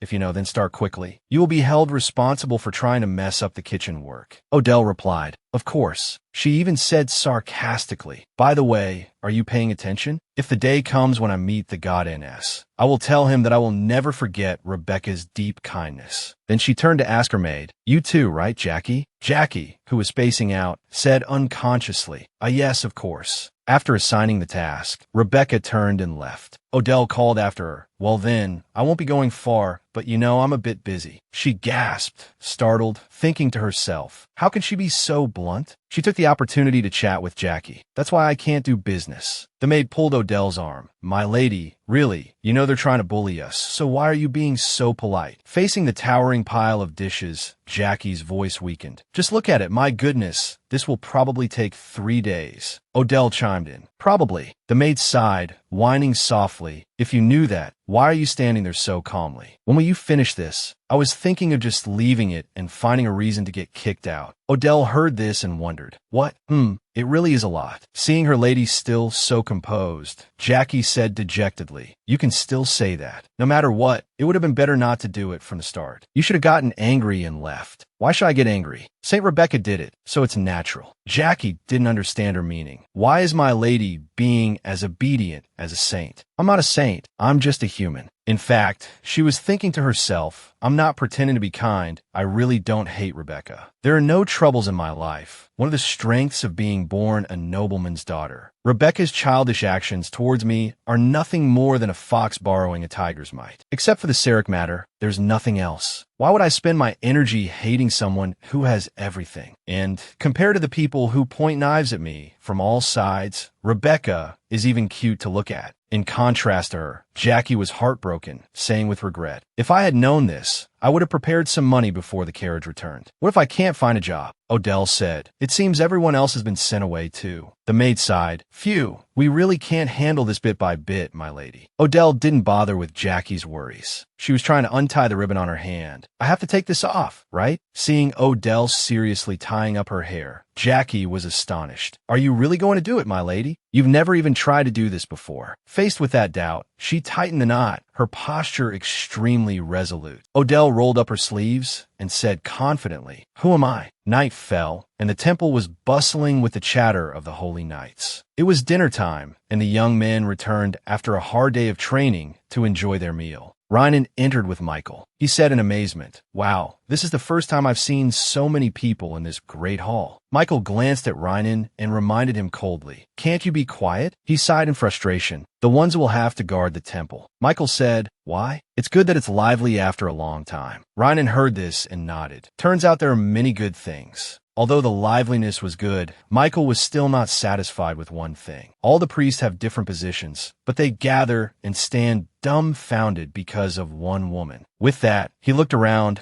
searching for something, and said softly, fools who forget their true responsibilities, their eyes turning red as they try to talk to her by any means. Michael's gaze shifted to Killian. He immediately shouted, ah, Commander. His appearance in this great hall was unexpected. He wondered, Commander, why are you here? Killian said, am I not allowed to be here? Michael shook his head, replying in confusion. That's not what I meant. Of course you can go anywhere, but... He nodded and turned away. It's a good thing you know that. The two stared blankly as he walked away, and Michael thought to himself, what am I seeing right now? Killian went and sat next to the high priestess. Rynan sulked and blamed Michael. If the commander was coming, you should have told me. He replied innocently, no. Do you know who that is? Why would someone who is eating alone suddenly? Rynan asked in surprise. What do you mean? I'm sure our commander isn't interested in that, right? Michael, annoyed, frowned. Can't you be quiet? He continued to ramble on. Isn't that so? The commander is also an upright man. An idea popped into his head, his voice full of excitement. But if such a beautiful woman comes all the way to this mountain valley, isn't it natural to attract both eyes and hearts? After speaking, he pointed to Killian's murderous aura. Look,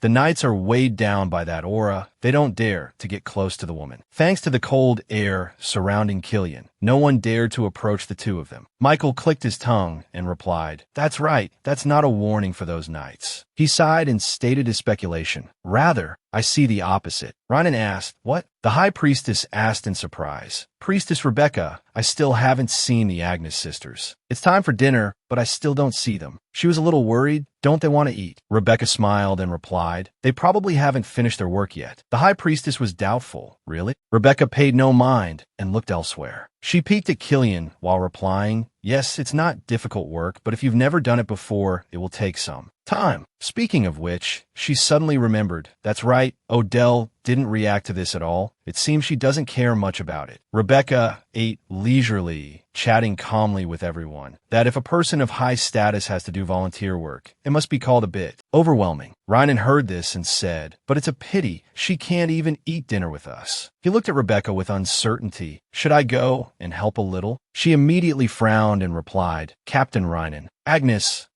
no, Lady Odell is doing volunteer work." Suddenly realizing her tone was a bit unpleasant, she abruptly fell silent. Rebecca lowered her voice and said softly, "Perhaps she's deliberately not coming. You should be thanking the captain for his help." Ryan wondered, deliberately not coming? Rebecca took this opportunity to slander Odell, hoping to diminish her reputation in front of the holy knights. If she's always eaten high-class and luxurious food, how could she be satisfied with ordinary dishes like these? She turned to the priest next to her. "I even heard that if a party is hosted by Sergio, it must have the most expensive wine and grape liquor." The other priest exclaimed, "What? Is it really that extravagant?" Rebecca let her imagination run wild, saying without hesitation, "How could it be just that? There are also cakes as tall as a person." She then switched to the topic of cakes and fruits. Even the fruits they eat are grown by their own servants. Then Rebecca concluded, "How can someone who lives such a life be willing to volunteer?" She put on a proud face and said in a loud voice, "I only assigned the work because she kept insisting, but she probably ran away from the task she was given." Killian suddenly stood up. Rebecca, who was always watching him, noticed immediately and wondered,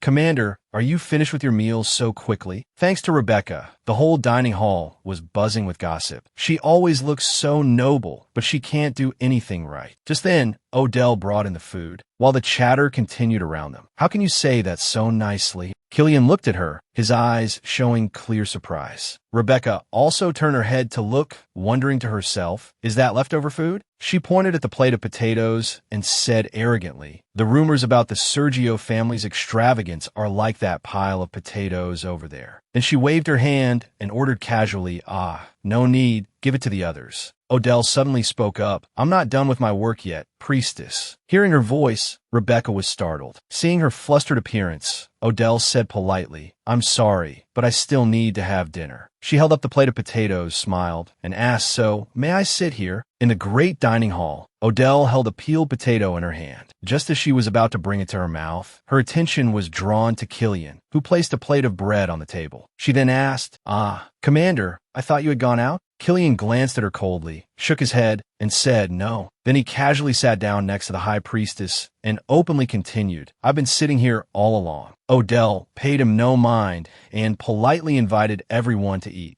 Yes, please feel free to eat." She carefully bit into the potato, thinking to herself, "If anyone sees me like this, they might think I want to eat the knights alive." The fluffy taste of the potato melted in her mouth, making her sigh with satisfaction as she inwardly exclaimed, this is indeed the taste that can only be achieved through hard labor." She picked up another potato, thinking to herself, "I just want to hold another piece of bread in one hand and peel and eat with the other." Rynan and Michael secretly watched her eat like a hungry tiger. Feeling everyone's gaze, she smiled and explained gently, potatoes grown in the high mountains are truly delicious." Another person wondered, "Really, is that true?" Odell immediately nodded. "Yes, it's like eating high-class food." In reality, she thought differently. "My goodness, all potatoes taste the same, but I'm so hungry now, I need to fill my stomach. Making me wash dishes for hundreds of people and not even giving me a meal." Rynan didn't think too deeply, just smiled and started a conversation that it's probably because Lady Agnes finds these dishes different from her usual ones. Odell chuckled and replied cheerfully, "You're exaggerating. If I could eat these dishes every day, I would have to thank the goddess." Hearing this, Rebecca sneered. Someone from the Sergio family would crave these dishes every day. Odell looked at her and called out softly, "Priestess Rebecca." She continued to mock, "My lady, don't force yourself." Rebecca pretended to be concerned,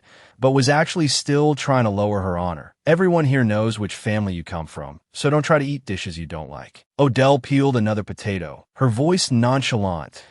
Am I forcing myself? According to you, it must be easy to grow these precious potatoes here, right? The peeled potato revealed its pure white inside. She held up the potato and spoke slowly. "You have to select good seeds, store them at the right temperature, and then harvest them after exactly 90 days. Getting the timing right is not an easy thing." She didn't expect her to be so so honest. Rebecca frowned and asked, "So, you like the potatoes grown here, my lady?" Odell nodded without hesitation, her voice serious because there are so many ways to cook potatoes, too. She raised her wine glass towards Rebecca, cheerfully listing each dish. "Soup, steak, salad. Don't they all need potatoes?" Rebecca was speechless and awkwardly snatched the wine glass from her hand. Odell thought to herself, "I really want to slap her, but the person in front of me is a priestess, so I can't do that, right?" She took another wine glass and swirled it gently. Continuing, she said, "Also, I feel very sad to hear Priestess Rebecca talk about my family like that. Did you also say we only use expensive wine at parties?" Hearing this, Rebecca got angry and shouted, "Are you saying it's a lie? I heard it from the mouth of someone who attended the party." Odell immediately denied it. "That's not true." Remembering the wine lake at home, she replied proudly, "We usually use grape liquor. My father even dug a whole channel to pour the liquor." Inwardly, she thought, if you're going to spread rumors, at least get the facts right. Being corrected made Rebecca uncomfortable. She sneered, "Are you proud of that, my lady?" Odell said nonchalantly, "Of course, because that year's grape liquor was released to the market." She continued, "If many people use it, the market price will increase, and the accompanying dishes will also become famous. The wine you are drinking was a product launched at a party 2 years ago. Does it taste good?" It was the first time Rebecca had heard this, and she was momentarily speechless and wide-eyed. How could this be? Odell turned her head and said in a low voice, "It's true that we use cultivated fruit, but we grow the trees ourselves because we can save money instead of buying them from outside." Seeing her talk about her family so naturally made Rebecca even angrier. She disregarded her image and spoke loudly. "The lady seems rather proud to be telling family stories, doesn't she? You say it as if becoming a tycoon is harder than walking on a 10,000 jong needle." Odell shook her head and replied, "You don't need to worry about that." Her voice was full of confidence, "because I can make a 10,000 jong long needle right here." Feeling she had teased the nun beside her enough, she stood up and said calmly, "But I won't do that, because it wouldn't help the economy here anyway." She smiled at Rebecca, her words full of hidden meaning, and it might displease the revered God Ns. Her words made Rhinon burst out laughing. Michael, beside him, whispered a reminder, "Don't laugh." He smiled and spoke up, "Have you finished eating already? Have some of my bread." Odell sighed and replied, "I was planning to eat a lot, but I guess because I arrived late, the food was already gone." The other knights clamored to give her their share of bread.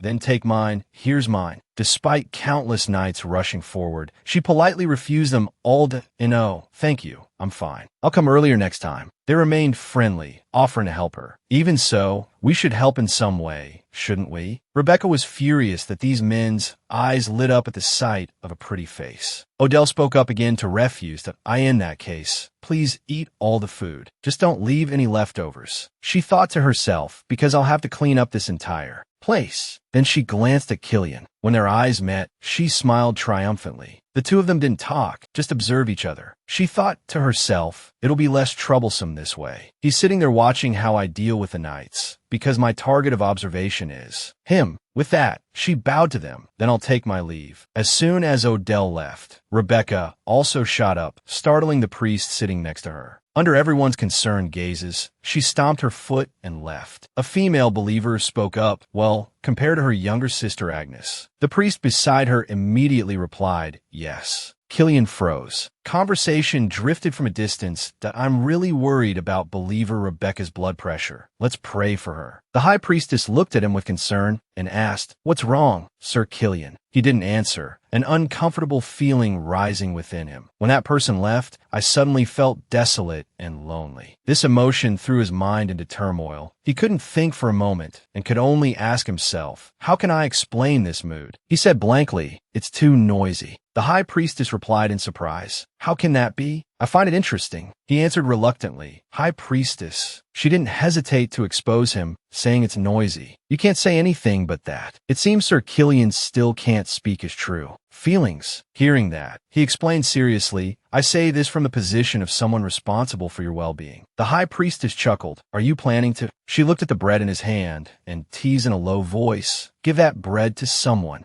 Killian looked at the bread in his hand, silently wondering, how did this get here? She continued to press him. Could it be that you're also like the other knights? He immediately placed the bread on her plate, saying awkwardly, "You eat it." Seeing him so flustered, the high priestess exclaimed, "Oh my." Killian looked at her, his words few, but his meaning clear. "You should eat more." The high priestess clicked her tongue and replied, "Only offering now? You haven't even offered me a glass of water this whole time." He said that the older one gets, the more one needs to supplement with sufficient nutrients. Back in the kitchen, the pile of dishes had been washed clean and stacked neatly. Rebecca was astonished at this efficiency. "Did you really do all this?" She turned around and said in disbelief, "Get rid of the thought that you can fool me with such clumsy tricks." Rebecca tried to find fault. "Anyway, looking at it, everything is—" Odell immediately held up a plate for her to see. "You can check the more hidden parts to see how they are." Hearing her say that, Rebecca immediately searched everywhere, not missing even a speck of dust. Odell helped Jackie peel potatoes, thinking to herself, "Knowing this, I should have only teased her in moderation." Thinking this, she shook her head I would have been scolded anyway. Although it's not very difficult, what Rebecca wants is an excuse to kick me out. She humbly approached her and said softly, "I have an idea." Odell pictured the image in her head and suggested, "Let's build a cabinet under the window." Rebecca asked, puzzled, "What did you say?" She continued, "And if you look here, you'll see the cleaning brush is too old. Using it will reduce productivity." Rebecca angrily shouted, "Who asked about that?" Being harshly scolded, Odell decided to keep her mouth shut. Her voice is so loud. "If I argue further, I'll be the only one at a loss." She thought to herself, "It's the same now. I heard earlier that the high priestess saw my argument with Rebecca at the restaurant. Giving that authority to Rebecca was the high priestess's idea." Odell thought carefully, silently coming to a conclusion. "If the high priestess is on my side, then everyone will be on my side." Entrusting me to Rebecca, the person I hate most among the believers, was to both reduce the believers' dissatisfaction and to test me. In the end, she even told me to just try my best, and she would take care of the rest. At this, she couldn't help but admire her. Truly, she's in a position not just anyone can hold. In short, all the tasks were done. Odell sighed to herself. "So I can't dream of returning to where the knights are again." She smiled and asked Rebecca, "So, may we have permission to go out?" She turned, frowning, and replied, "Go out." Odell nodded and said, "I've finished all the tasks I was given, and it will be a while before the dinner dishes are ready." Rebecca, of course, wouldn't let her have her way. Impossible. No way. Odell tilted her head, puzzled. What? Seeing the smile on Rebecca's face, she had a bad feeling. What is it this time? She's smiling with that face. I have a bad feeling about this. Rebecca spoke casually. It's rare for you to contribute an idea for the development of the believer's palace. So how can we just ignore it? Odell didn't understand her meaning and asked again, What? What idea? Rebecca continued, You just said it, about changing the dishwashing brush. Her expression became strained for a moment, and she lamented inwardly.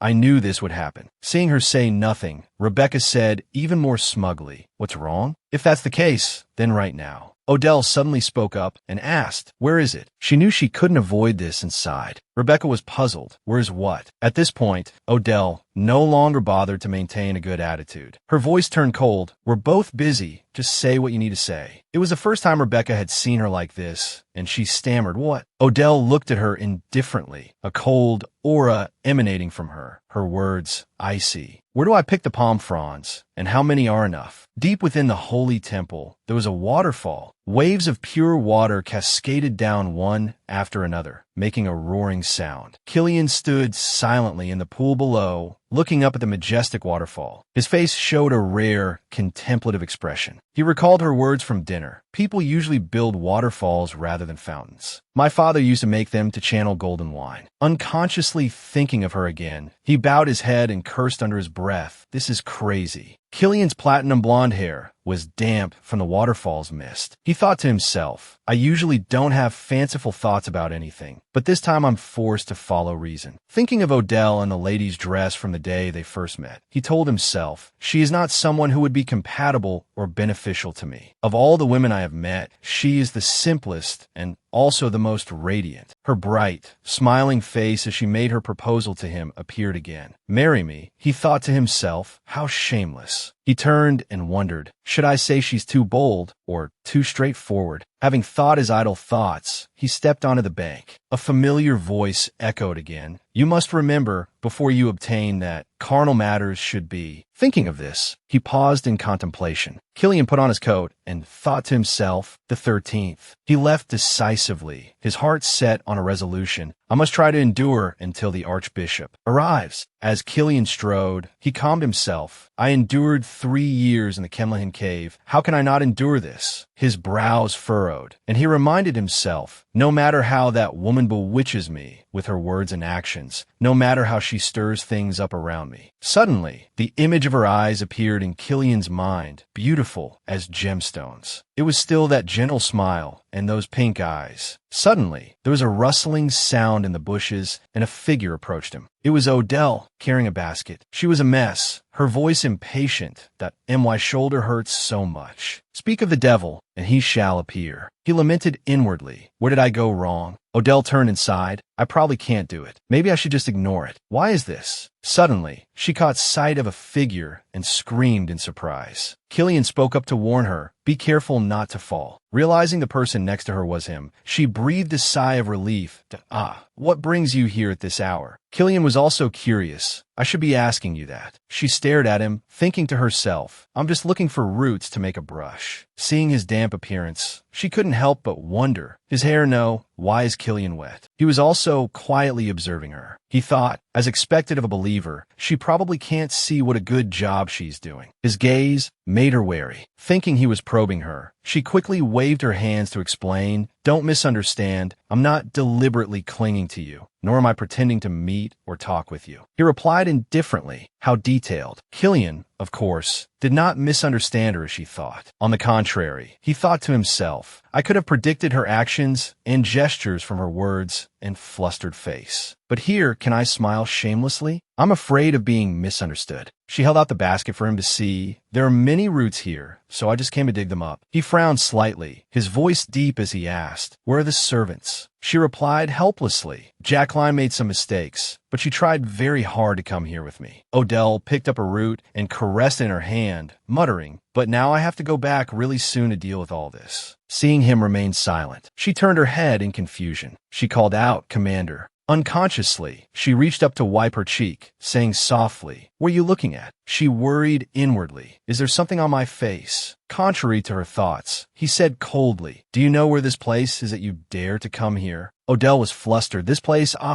Killian continued, I've told you before. She nodded guiltily. Yes, but even if Sister Rebecca is cruel and hates me, she wouldn't let me go into a dangerous place. He frowned, his voice full of contemplation. You don't know why she treats you like that. Killian thought to himself, innocent girls like her. Odell looked at him and wondered, is he trying to say something? She sighed and was silent for a long while. Then suddenly she spoke. Then do you know why I do this? Asked so suddenly, he was momentarily unable to answer that. Odell's eyes were full of determination. Although in the eyes of people like you, I may look ridiculous, it's different for me. As he once said, everyone has things that others will never understand. I'm just setting a purpose for my new life. These heartfelt words of hers made him ponder. Killian looked at the basket in her hand. So that's why you do things like this yourself? What about this? She turned around, frankly expressing her view. I will do even more than this. If you ask me to bring back an entire ancient tree, I'm willing to do it. If you ask me to move a mountain, I will do that too. Then she turned, smiled, and asked him, do you think I can't do these things? He shook his head and replied, no, I'm sure you can do it. He thought to himself, although I don't understand her well, I understand that if I give her any task, she won't run away. Deep down, he acknowledged all her efforts. If she had applied for the Knight Order, she would have been accepted long ago with that determination alone. I find it a real pity that she only wants to cooperate for a contract marriage. Thinking this, he said, isn't it because you like doing it? Odell replied, of course not. Who like doing these things? Then why? Because not liking to do something and not being able to do it are two different things. If I have to do it anyway, I don't want to do it sullenly or reluctantly. And even if I can't become the heir, I can still eat well, dress well, and live comfortably. But the people who have followed me until now would instantly have to take their wives and children out onto the streets. Should this be called responsibility? After hearing her explanation, Killian understood. Seeing his expression was a bit strange. She asked curiously, "What's with that expression this time? Has the commander never been like that? Having to reluctantly do things you don't like because of responsibility?" He answered decisively, "Never." Receiving his answer, she was happy. That's right. He's an upright knight. I can't imagine a Killian reluctantly doing something he doesn't like. Seeing that it was getting dark, she reminded Killian to go back. As she was speaking, she suddenly stopped. The basket in her hand had disappeared. It turned out he had taken it for her. "What is this?" he said coldly. "Let's go." She trotted after him shyly. "Commander, wait up. Didn't you say it was late?" "Yes, I said that, but—" She thought in confusion. "What is this situation? If it were another man, I would have thought he's finally fallen for me," she said, perplexed. "I've said it before, but if you keep acting like this, I'll misunderstand." "If I tell you not to misunderstand, will you not, my lady?" She was flustered. "It's not that, but—" Then she corrected herself.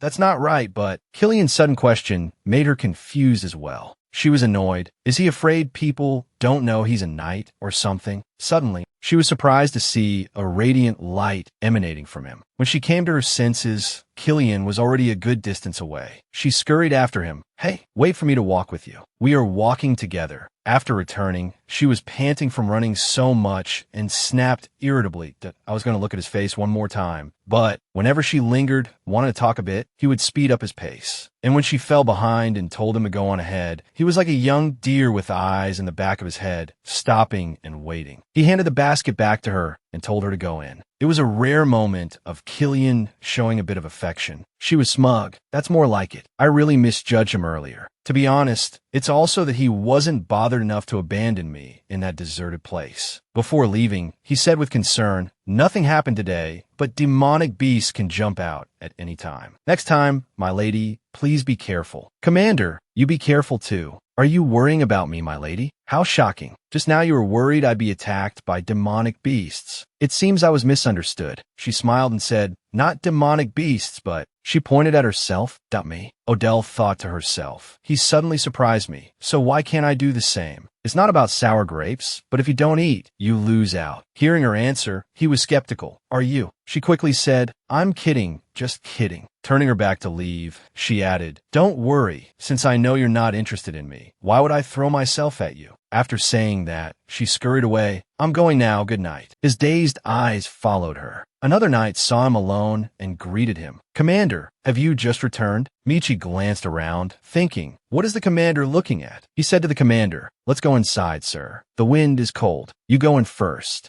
"Where are you going, sir?" "I'm going too." "No need to wait for me. I have to go take a bath again." In the dining hall, Ennis, "Can I have one more potato?" "Me too. Give me a little more." Rebecca thought irritably, these knights normally wouldn't even look at this potato. And what kind of person is she? This is the third day, and she can complete any task. It's completely impossible to find fault with her. What a headache. To think that San Fidelio, blessed by the sun god, doesn't have such a talent. Even so, among this crowd, there was still one person. Keeping his composure, Killian observed them without emotion. Rebecca walked up to Killian to start a conversation. "Commander, so you're here." Killian's face was cold. Rebecca pretended not to understand and said, "I was wondering why you looked so gloomy after your meal. Turns out you were looking at Lady Odell." She was overjoyed to have found an ally who shared her thoughts. Looking towards Odell, she said spitefully, "Look at her. She's supposed to be a servant of the gods. Yet how can her words and actions be so frivolous?" He just hummed in agreement. Receiving a nod from him, she continued, "Right? I knew the commander would understand my feelings. I don't know what tricks she's using, but there must be some. Look at that expression." Killian said, "They're all head over heels." She was fuming. "Exactly. No matter what I say, everyone ignores it. Even the sisters seem to have been seduced. At times like this, we need someone with understanding to step forward. Commander, what do you think we should do?" His gaze gradually became terrifying. He offered a solution: throw them into the Kinlahan ice cellar immediately. She was a bit concerned. What? They're women, after all. Isn't that place a bit too harsh? Suddenly Killian said, "How shameful." Rebecca didn't hear clearly and asked again, "What did you say was shameful?" As if she had an idea, she laughed in agreement.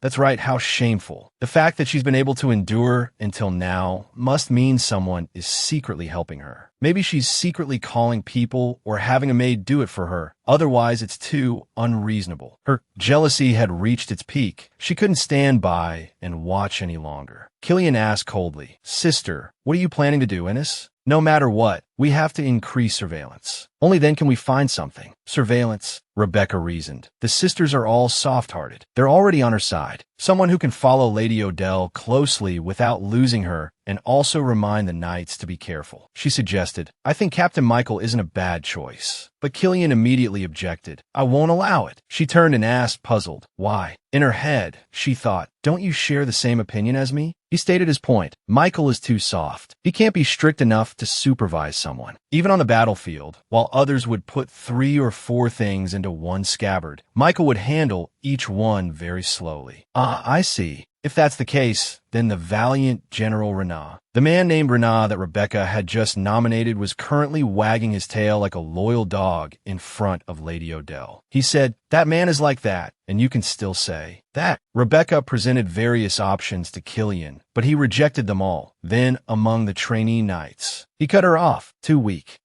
If we ask Vice Priest Samuel, he's too old to chase after someone." She wondered, "Then who should we assign this task to? We can't just ignore it." He replied, "Of course not." Rebecca greatly admired his decisiveness. Truly a holy knight who does not yield to evil. She sighed in relief. "Then," he said, as if out of options, "the only way is for me to supervise her directly." Rebecca was stunned. "The commander?" Killian said, "I was assigned to act on behalf of the Archbishop, so everything that happens in the temple is my responsibility, right?" Hearing the commander say that, Rebecca hesitated a little. "That may be, but this matter is not worthy of the commanders." "Attention! Am I not trustworthy?" Rebecca quickly defended. "No, how could that be?" She silently considered. "That's right. Who is more trustworthy than him? He doesn't stare at women like the other knights, nor does he smile friendly like the head sister. He is as high and mighty as eternal ice and snow. No one would dare to imagine if he even has feelings like a normal person." She expressed her gratitude, saying, "I should be the one to thank you if the commander himself supervises her. That's a big worry off my mind," Rebecca said with disgust. "She won't be able to smile so deceitfully for many more days." He looked at Odell and asked, "You mean this smile?" At this moment, Jackie received a letter from the Count's residence for Odell. As soon as she held the letter, she immediately recognized it was from Jerry's. Seeing the lady reading intently, Jackie asked impatiently. After reading, her face became serious, and she thought, "First of all, I'm very pleased to read that Father might be a little late due to an unexpected bridge collapse. An addition from Jerry's. Noelle is very worried about you. She thinks you were in deep shock and had to go to the temple. Are you really okay?" Odell was annoyed by Jerry's detestable way of probing. She imagined Noelle's shadow egging Jerry's on. It made her feel disgusted. She thought with some annoyance, "Does he think life is short, so he should just spend it teasing his older sister? It's a pity, but also so annoying." She was uneasy, worrying that because she kept Caden locked in his room, he was accumulating negative energy that couldn't be released. In him, even with the reputation of a villainess, she felt guilty for these petty tricks, but she still couldn't feel at ease about her younger brother. She worried that he might find a way to meddle with the Merchant Guild while she was away. Seeing her slightly sad expression, Jackie asked with concern. She calmly looked at each page of the letter and said, "I was almost shocked by this masterpiece." At this, she held her head and cried out. Jackie read the letter and was also horrified. First, Caden was angry because he hadn't received a response from her, so he decided he would return. The thought of Caden returning made Jackie tremble with fear. Jackie's limbs felt weak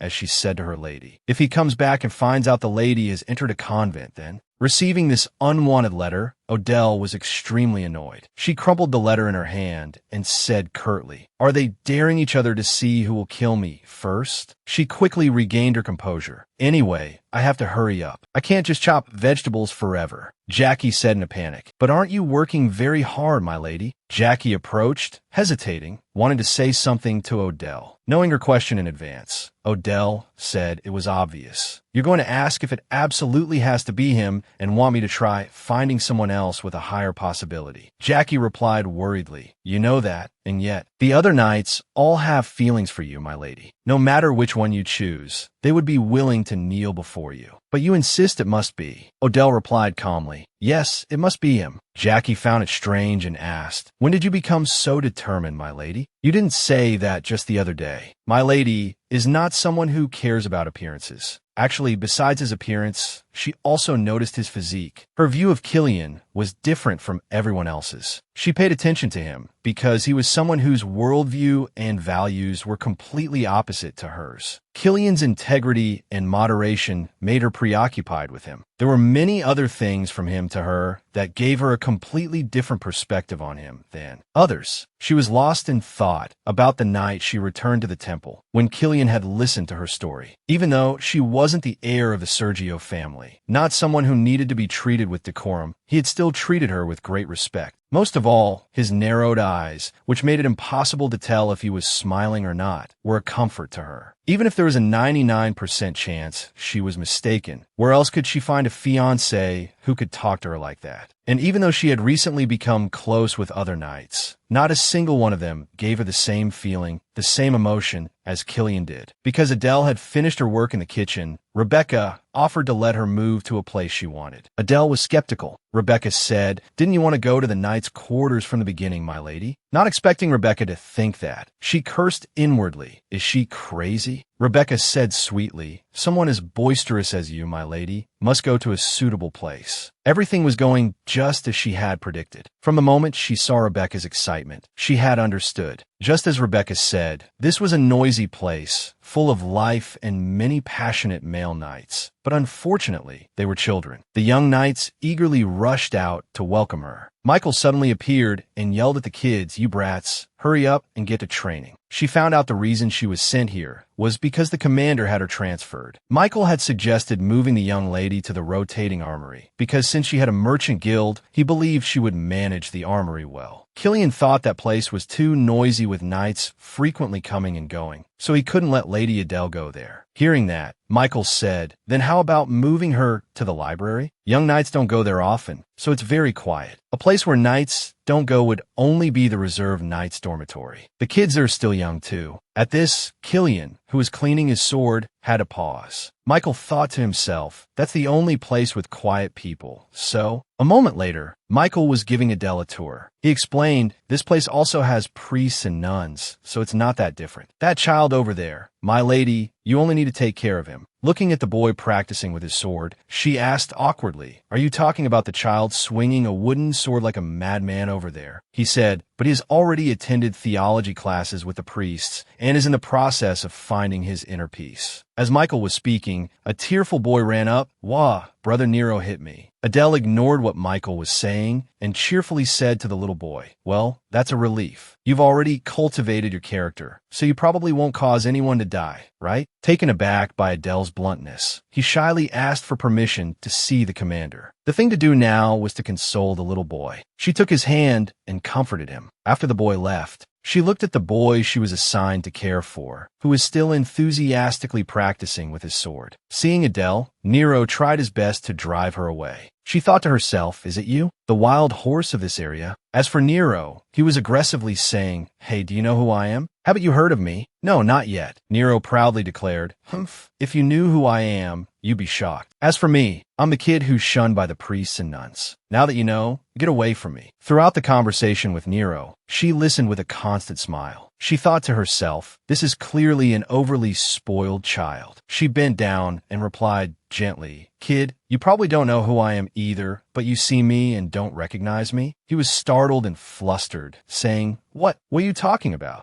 She said softly, I'm a shunned child too. Without waiting for the boy to react, she continued, what, did you think you were the only special child in this world? Nero was furious. What are you talking about? Adele smiled, kids, really. Nero, it seems you're the most special person in the world, right? It seems the world revolves only around you, right? Only you are lonely. Only you are misunderstood. Faced with her insight, Nero dropped the wooden sword in his hand and said, trembling, "What is this? Who are you?" Nero trembled with anger. He threatened, "Who are you to speak so freely like that? If my father finds out, he won't let this go." She wasn't scared at all. She smiled and replied, "Is that so? If my father finds out, he won't let it go either." Nero flared up and yelled at her. She advised, "First, you need to fix this way of talking." Hearing her say that, he screamed, "Who are you to correct me? Even my parents don't do that." Seeing his stubbornness, she provoked him. "Oh my, your parents love you so much, yet they still sent you here? To this San Fidelio training, a place where you could die." Nero retorted, "Die? What do you mean, die? You think I believe the words of someone like you?" She replied sharply, "Whether it's a lie or the truth, use that clever head of yours to think about it. Didn't you see the signs before your parents sent you here?" She manipulated him psychologically. Your mother holding on to you and telling you not to be like that, or your father drinking alone in his study late at night, or looking at you and sighing sorrowfully. Nero was stunned because she had exposed his family situation completely. He asked softly, "Do you know my mother?" Just as planned, he had fallen into her trap. She sighed in relief. That was the sign. How do you think your parents felt sending you to a place like this? Nero grew irritable hearing her say that. She replied, "I already told you. It's a place you might not come back from alive." Seeing the fear evident on his face, she simply replied calmly, "But so what if something happens to you here, whether you encounter a demonic beast or something else? After all, you and I are both shunned children." Nero pointed a trembling finger at her and said, You're hurting me." What kind of adult talks like that? Faced with the boy's insolent attitude, she radiated a murderous aura. "If you know I'm an adult, then put that finger away. I'll break it." It seemed she had scared the boy out of his wits. But it was well-deserved because he shouldn't be arrogant because of his parents' power. She was determined to train him before he became too twisted. Amidst faith and hope, she wanted to try her best with Nero. She started a conversation. "Looking at you, Nero, reminds me of my younger brother." Nero was astonished. What's with that tone? You're no different from those priests and nuns." He said that they also used the same lines as her, but in reality, they only said it so Nero would develop better. She corrected what she just said. "No, it's not the same. My younger siblings are very much like you." She thought to herself, if my siblings were kids like this one, I couldn't ask for more. One is on the path of playing the villain, and the other is a serial killer. Snapping out of her thoughts, she apologized to Nero. "Sorry for ruining your expectations, but my siblings are very different from you." Nero was stunned. She said mysteriously, "Curious? Curious about how my siblings grew up, whether they're still alive." She pointed to the line of people over there.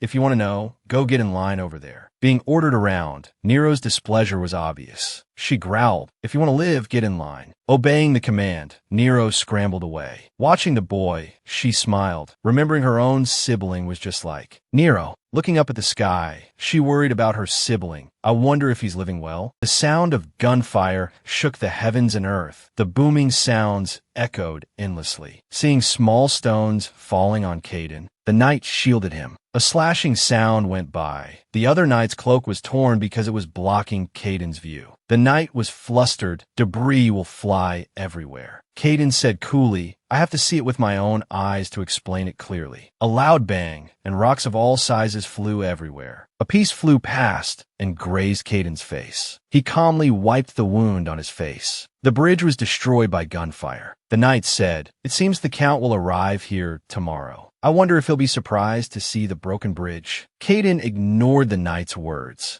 Caden held out his hand, seeming to want something from him. The knight understood and handed him the letter. Holding the letter, Caden was not pleased. Recognizing the seal on the letter was from the Uden Merchant Guild, he pondered. He crumpled the letter in his hand, feeling restless. Why hasn't my eldest sister replied to my letters? The knight beside him watched nervously. Caden had sent 4 letters to Adele, and all of them had been answered by someone else. He was anxious. Could something have happened to my sister? Hearing this, the knight beside him also became uneasy. How could that be? I haven't heard anything from Sir Xeric. How could anything have happened? Because if anything happened to Adele, the news would be reported to Caden immediately. After the last delayed reply, they learned how angry Caden could get, so they would be more cautious and report to him at once. The knight reassured him. Perhaps the young head of the house is just busy with work while the count is away. The knight's words were like wind passing through Caden's ears. He was still filled with suspicion and, oh, that's not right. No matter how busy she is, my sister would have written a few lines to me herself. He said this because he knew his sister very well. A moment later, there were whispers. They were discussing Count Caden and Lady Adele. Anyway, when the Count returns, he'll probably cede the right of succession to the eldest daughter, right? Of course, the young lady's ambition is huge. The Count probably doesn't know that when women meddle in family affairs, the house is doomed to fall. It's because he's forgotten about that able-bodied young master. Someone lunged from behind while the orange-haired knight was speaking. Caden shot forward and grabbed the knight's throat, causing him to choke and gasp. The choked knight tried to force out the word mercy. Caden's eyes were vicious as he asked for the reason. The knight's voice was weak and broken to be because I was wrong. Caden said coldly, "No, you should be begging my eldest sister." He mercilessly swung his sword, cutting off the knight's tongue, silencing all protest in a gush of blood. The surrounding knights called out to Caden in shock. The knight said loudly, "The young head of the house has counted how many have come here." Hearing him say that, Caden was indifferent. Adele said that we must save them and preserve the current numbers. A rush of footsteps. Caden left and said, "I have to go back and send a letter right away." The knight timidly followed.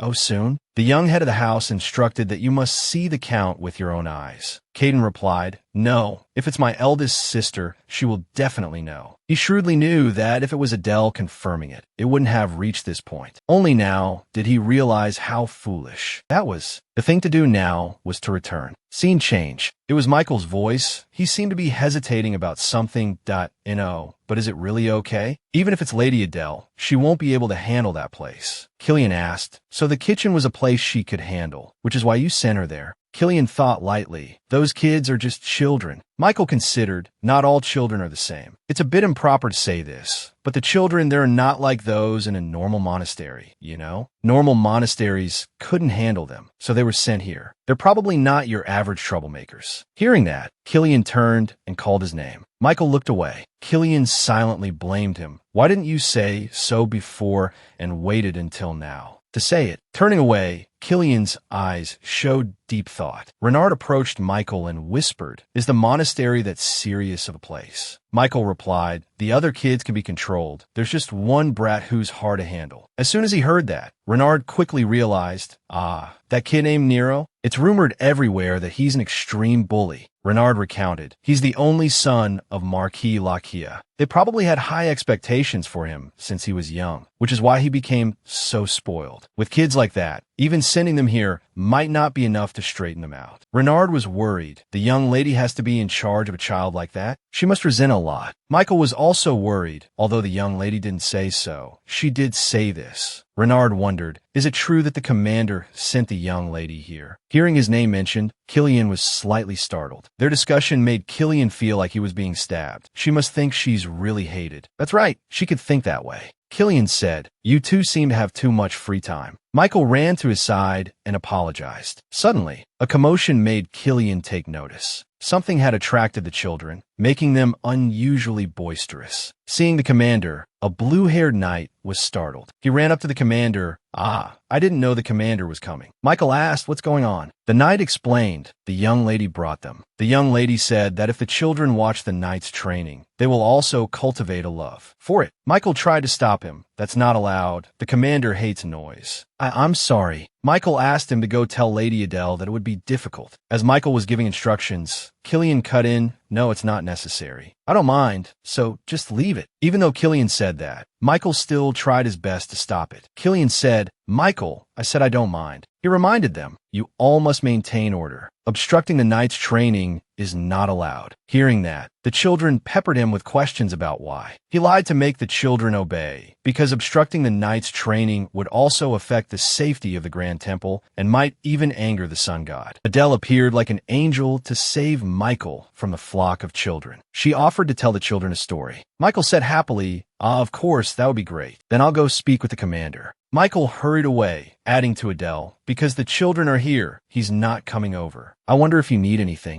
Killian immediately looked at her intently. She felt strange. Why is he looking at me like that? The children ran up excitedly. Sister, you said you'd tell us a story about the great God, right? Will the God be angry because we were noisy? She explained, of course, a noble god like him wouldn't get angry over something like that. Hearing her answer, their eyes lit up. Really? So we don't have to be quiet. Dashing their hopes, Adele said, but your mothers will get angry. Let me tell you why you have to be quiet. Here. The children prayed solemnly. Seeing this, Michael was impressed with her teaching methods. This is nice to see. I didn't expect the young lady could manage the children so well. She replied shyly, not at all. The children are the future of the empire. Michael praised her profusely. How did you get the children to be so well-behaved, my lady? They look much more mature. She replied, I just thought about them with a mother's heart. Michael was grateful for her childcare experience. She said humbly, not at all. It's because I also have 2 younger siblings, one of whom is a brother, so? Michael said, with a sister like this, the young master must have grown up to be an outstanding person. Outwardly, she affirmed it, but inwardly she thought,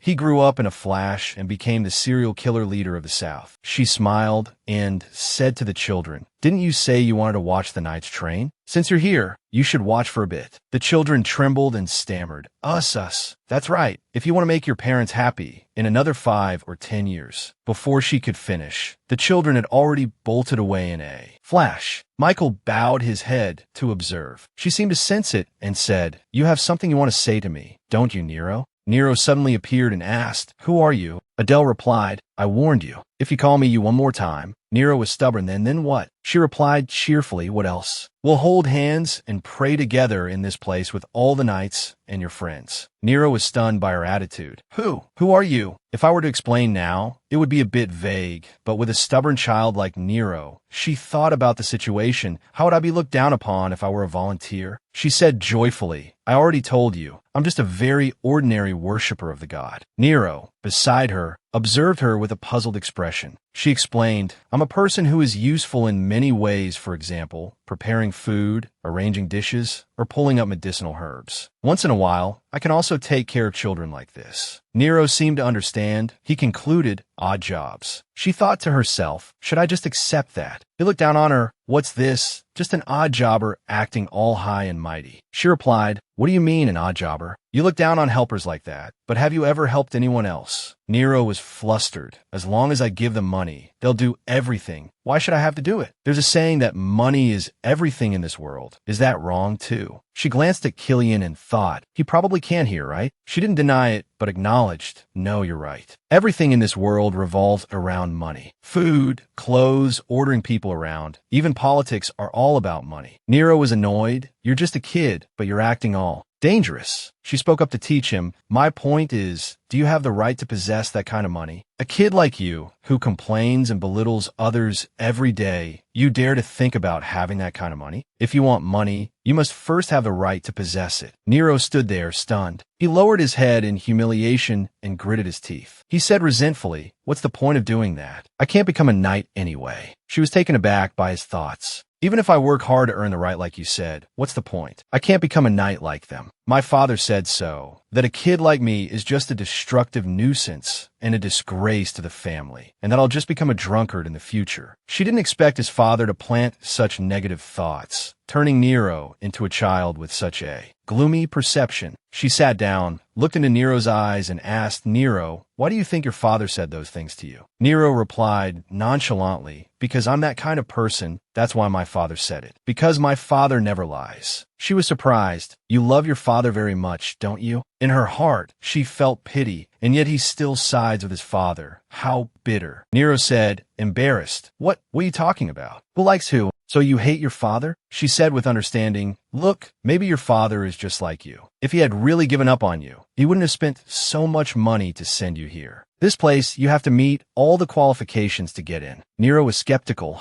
Didn't you say I might die if I came here? Why are you saying two different things? That was before you said you love your father, don't want to disappoint him, and that you sincerely want to become a knight. He was pessimistic, but I can't become a knight anyway, so what's the point of trying now? She looked towards Killian and said, Nero, look over there. Do you see that person? Isn't he a newcomer? Yes, he's not. She whispered in Nero's ear. Actually, that person also... She had told him something that left Nero utterly astonished. Standing up and dusting off her clothes, she instructed, it's a secret. Only you know, okay? Because that person doesn't want his past to be revealed. She thought, since he's a god, he'll surely forgive me. But even so, Nero was still a little suspicious. She encouraged him. Only a fool believes in appearances. Try to think about it with your heart. I have to go to work now. Killian turned to look at Nero and asked, do you have something you want to say to me? Nero stammered, that is... He gathered all his courage. Is it true that you were like that before? Killian didn't understand. Like what? I was curious if you used to cause trouble and were disobedient too. Killian frowned. Nero pressed on. It's not true, right? It's definitely not like that, right? Killian was silent for a moment, then replied, if I were to talk about myself... Scene change. In the hall, two nuns were walking together. Sister, have you heard? Nero was the first one to arrive at this morning's training. The other asked Nero, how could that child do that? The one beside her affirmed, it's true. The priest in charge of him was so happy. Adele, standing from a distance, was spotted by them, and they called out, Miss Agnes, do you know the reason? She smiled me. In response to them, she said, I'm not sure. Perhaps our Nero has finally answered the call of the godess. Seeing the two in front of her clasp their hands in admiration, she thought to herself, even a god wouldn't understand the thoughts of children at that age. The two ran over to her, closing their eyes devoutly, and said, may the god bless Nero's future, O divine one. Seeing them like this, she touched the cross pendant on her necklace. O godess, please bestow glory upon the future days of little Nero. The two women behind her nodded and clapped, smiling, oh. Based on my 1 week of experience in the temple, when you don't understand something, just crying out for the god's grace like this is... She was about to say more, but froze when Killian walked in. She instinctively turned back to the two women. I pray that our Nero can continue to walk the right path as he is now. She thought to herself, he must have seen that, right? Seeing this, they praised her. Miss Agnes, your ability to pray is truly improving day by day. At this rate, you could replace Sister Rebecca as the representative during prayers. She gave a foolish laugh. What? Adele sat on a stone bench. Daisy,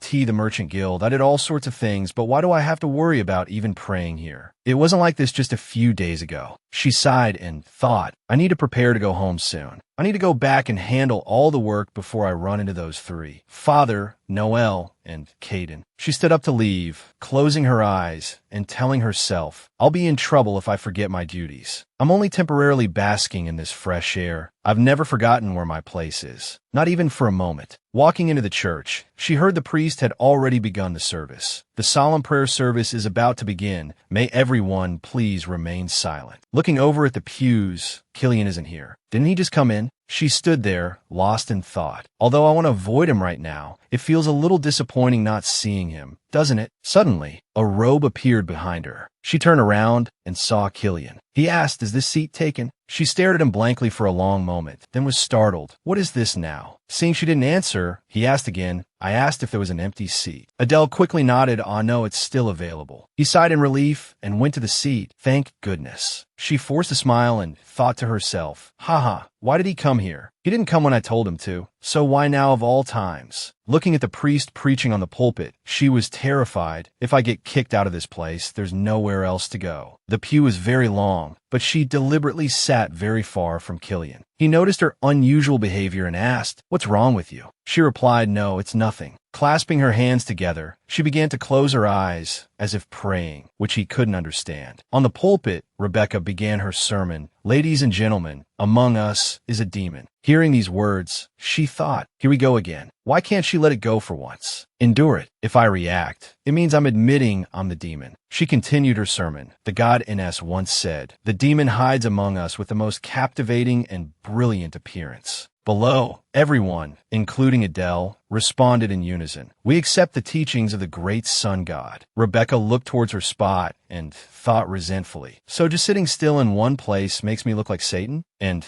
right next to the man I've chosen as my husband? She began to speak louder. The greed of the demon Satan is bottomless. It touched even things that should not be touched, only to fall into hell in the end. Such a sad fate, isn't it? Below, Adele continued to respond in unison. Oh, divine spirits, please save this wicked person. They clasped their hands, closed their eyes, and prayed sincerely, please grant salvation. She let out a sigh, then turned to look when she heard his voice. Seeing his shoulders shake slightly, she thought to herself, is that the sound a quiet man makes when he's trying to hold back laughter? Without hiding it, she said, you can laugh at me if you want. He looked up and asked, me? Ah, are you talking about me? He replied calmly, if that's what you think, then it must be true. She smiled and said, I find it comical myself, so the commander must surely feel the same. Just the other day, you said you'd never run into any trouble with anything you did, yet you can say something like this. You don't believe it either. Suddenly, he frowned slightly. She didn't wait for him to continue and cut in. I know very well how much the commander hates me, which is why you insisted on sending me to the convent. Killian hesitated. That matter. She continued, it's fine, I don't care, so you don't need to come and say it. He said it wasn't about him coming here. She looked at him in surprise. Coming? He turned and said, the matter of sending you to that place. As the two were talking, Rebecca approached, startling her. Miss Agnes, I've heard many people praise you, to the point where you could represent me in prayer. On that note, I invite Miss Agnes to conclude the prayer session. Seeing that Rebecca's words were aimed at her, she realized, so she overheard me talking to the sisters earlier. In response to her words, me? Adele began to ask, what kind of prayer do you mean? Rebecca replied, Chapter 24, Darkness and Repentance. One of the teachings after the god Ns defeated Satan and saved him. Outwardly, Adele smiled and said, oh, you mean that one? But inside, her mind was frantically searching her memory. Remember, come on, remember. She tried to calm herself. Remember, come on, remember. Even if I swallow my pride and say I don't know, there's no telling what trick Rebecca will pull next. I've definitely heard it before. She stalled for time. Ah, you who are before me, listen. She clasped her hands, sweating, and said, even though it seems to have ended like this, she began to tremble, thinking to herself, oh gods, please let me remember, please. Even if, suddenly, Killian's voice whispered in her ear. She continued with the next line, if you appear again in your true form. True. Adele's eyes flew open in surprise. He repeated it again, so she could hear more clearly, if you appear again in your true form. True. Looking at him, she could clearly see his lips pressed tightly together, speaking nasally, so only she could hear. She also began to recite, her mind still racing. Hurry, what's the next part? Killian continued, it will be enough. She also repeated, it will be enough. He recited the last line, to receive love. Later, in Killian's room, Michael entered to report, Sir Commander, a letter from His Grace the Archbishop has arrived. He replied, I know. The young man then added more information. It seems His Majesty the Emperor's condition has improved. He nodded. I see. Would you like to read the letter, sir? He took the letter and opened it himself. The young man asked curiously, when did the Archbishop say he would arrive? He answered, in 2 days. Seeing Killian was in a bad mood, the young man thought more cautiously. Is he annoyed? It's strange that the Archbishop delegated authority to him and left. He's been hoping for news of the Archbishop's swift return every day. The room was quiet, but it was noisy outside the window. Michael looked out into the yard and saw the children playing together. As expected of children, they were timid and fearful at first, but after just a few days, they were running and jumping all over the place like that. Suddenly, he mentioned Adele, startling Killian. If Miss Agnes leaves, the children won't be able to laugh and play like this anymore, will they? Hearing that, he asked, but why is she leaving? Michael replied, why, sir? Because the volunteer period is about to end. The young man smiled and said, besides, Miss Agnes said from the beginning that she was just waiting for the Archbishop to return. He asked, confused, why? The young man scratched his head and replied, I'm not sure about that. After saying this with a smile, he thought to himself, did I do something wrong? In the end, Killian still didn't know the reason. He rested his head on his hand and thought why she was here from the start, who she was waiting for. He sighed, his head aching. I obviously know that. He remembered her face as she smiled and spoke to him. When the Archbishop returns, I will find a suitor, to be honest with you.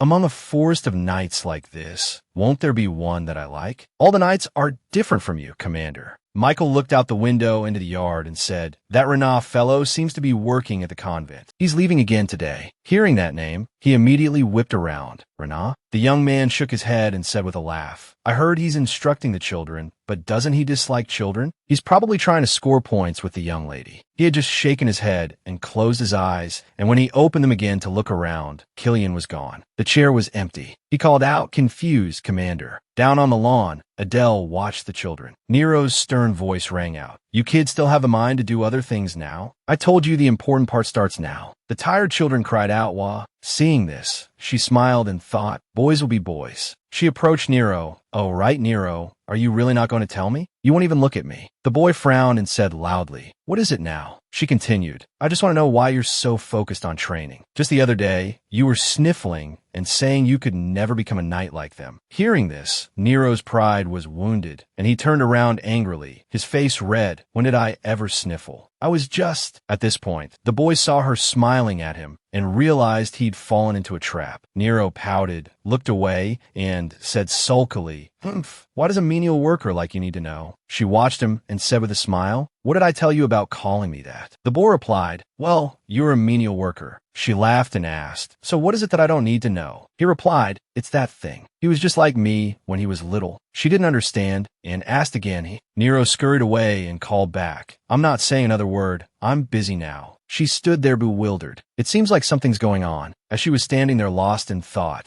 Renat approached and asked, "Is something the matter?" She turned to look at him. "Ah, Sir Renat." She looked towards the group of children and said, "It's just that I find the children so adorable." Did the division commander also start training at that age? He nodded and replied, "Yes. Since my older brothers are also knights, I was destined to follow this path from the beginning." At this, he said proudly, "Although I wasn't born with a destiny like the commanders, for an ordinary person like me, I'm happy just to be able to start even one day earlier." Seeing him mention him, she asked again, "The commander, you mean?" As if realizing something, she suddenly covered her mouth with her hand and thought, "He's finally said it." As expected, Renat is the most talkative and open among Killian's closest associates. "Oh my," she said to him, "to climb to a position like the commander's, he must have started wielding a sword since he was 3 or 4, right?" Renat laughed loudly and said, "Hey, you can't use the standards of people like me to judge the commander." She said politely, "We're all human, after all." In her heart, she thought, "I don't like this method of provoking the other person to spilling everything, but given my current position as a menial worker, this is the best way." Renat continued, "Not at all. The commander hasn't even been here for 4 years yet." Adele was surprised. "What? Only 4 years?" He nodded and replied, "He came here to save the archbishop during the Great Fire that year, so everyone was against it at first. But that's understandable. We've struggled here for over 10 years and still don't know if we'll receive a knight's medal." She seemed to understand something. "Ah, so that's how it is." He must have been the one who protested the most vehemently. She placed her clasped hands on her chin and thought, 4 years? Not to mention he even lost several years in the ice cave of Kellen. A person like that joined the Knight Order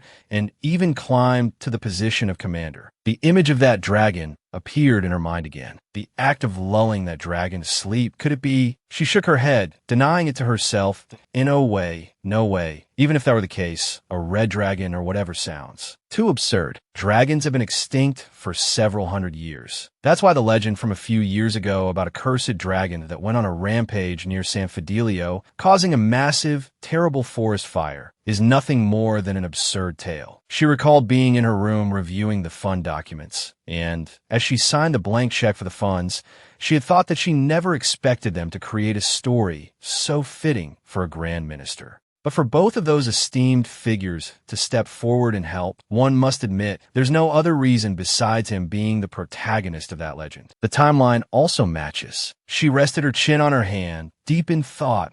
She opened her eyes and thought, but even so, it's absurd. If a red dragon really did appear there, suddenly she said aloud, it would have been sold for money long ago. Dragon bones, dragon claws. Renat didn't understand. What are you talking about? She lowered her hand and said with a laugh, "Ah, it's nothing, just some silly thoughts." He nodded and said, "Ah, well, even without that, the commander would have been recognized with ease." Right after finishing his training in the ice cave, he immediately participated in the Great War of Dylan. He explained in detail, "You've probably heard of the Great War of Dylan, right? If you had seen him in person, looking just like a divine messenger. Phew. It's probably better that you didn't know, my lady." She gave a foolish laugh, being the one who had fired the signal flare in that Great War.ic. She praised him with a few words. "The commander is amazing, and Sir Renat must be very talented as well." He replied, "Haha, what's so special about me?" She didn't continue this topic and instead started to mimic his earlier action.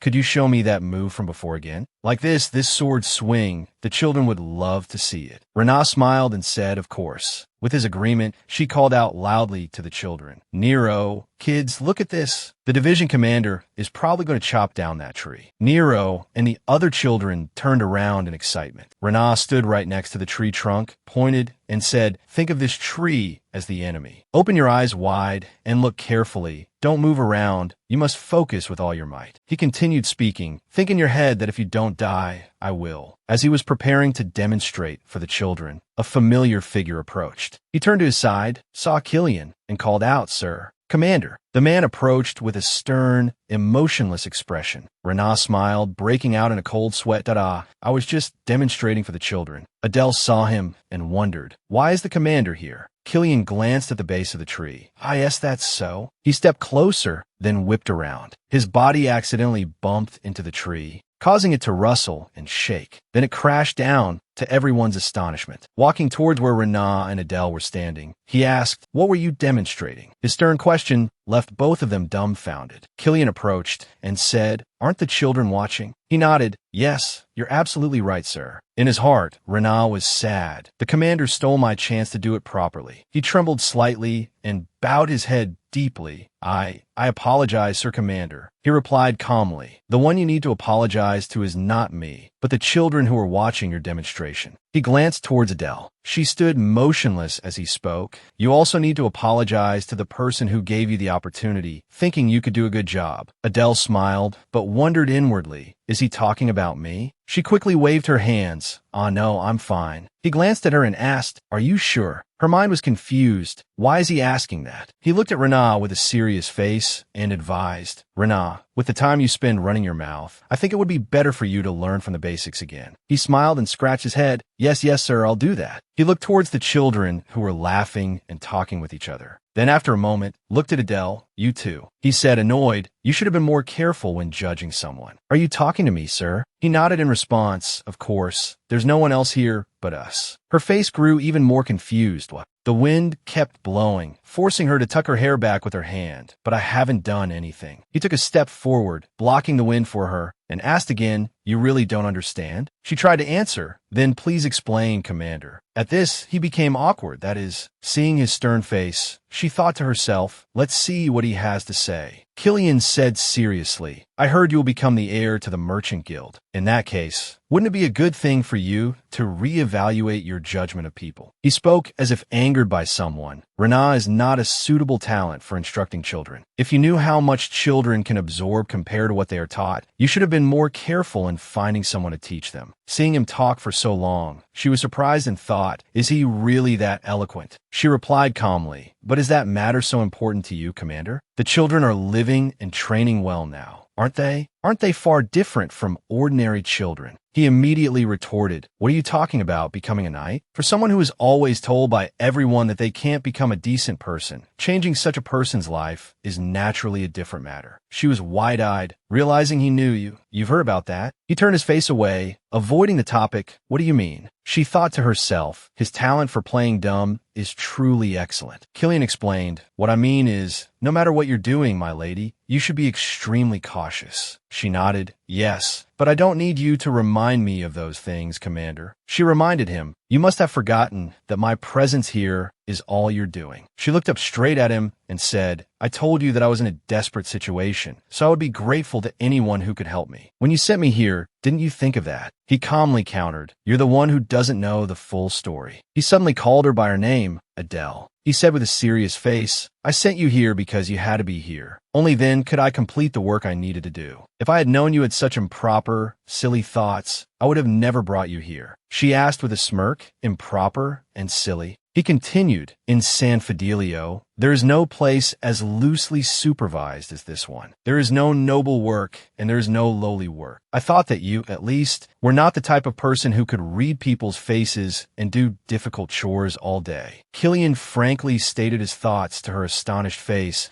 S.O. I believe that teaching those disobedient children might be suitable for you, Lady Adele. That's all. Nothing more, nothing less. He looked straight into her eyes and affirmed, It's not because I hate you that I did it. After speaking, he immediately turned to leave. I'm going. He brushed past her, leaving her behind without a chance to say a word. She just stood there frozen, thinking, I can't believe I have to say this to a grown man. Let's be honest with each other. In the kitchen, the chatter of children's voices was bustling. Her voice rang out, Come on in. She smiled brightly and gestured around. This is the place where the food you eat every day is prepared. The children seemed disappointed as they looked at the scene. This ordinary place? Hearing this, her face stiffened. Ordinary? Don't you see the volunteers working so hard here? Jackie came over and tugged at her AR&MY lady. It's all right, I'm fine. She turned around and frowned. What do you mean, not fine? If you want to train well, you must start with character education first. She began to lecture the children. Everyone, you need to be more careful when using the word ordinary when talking to others. The children were not convinced and said dejectedly, But this place is just full of potatoes and... She cut the children off and said, Later, when you are knighted, what if I put a wreath on you and say,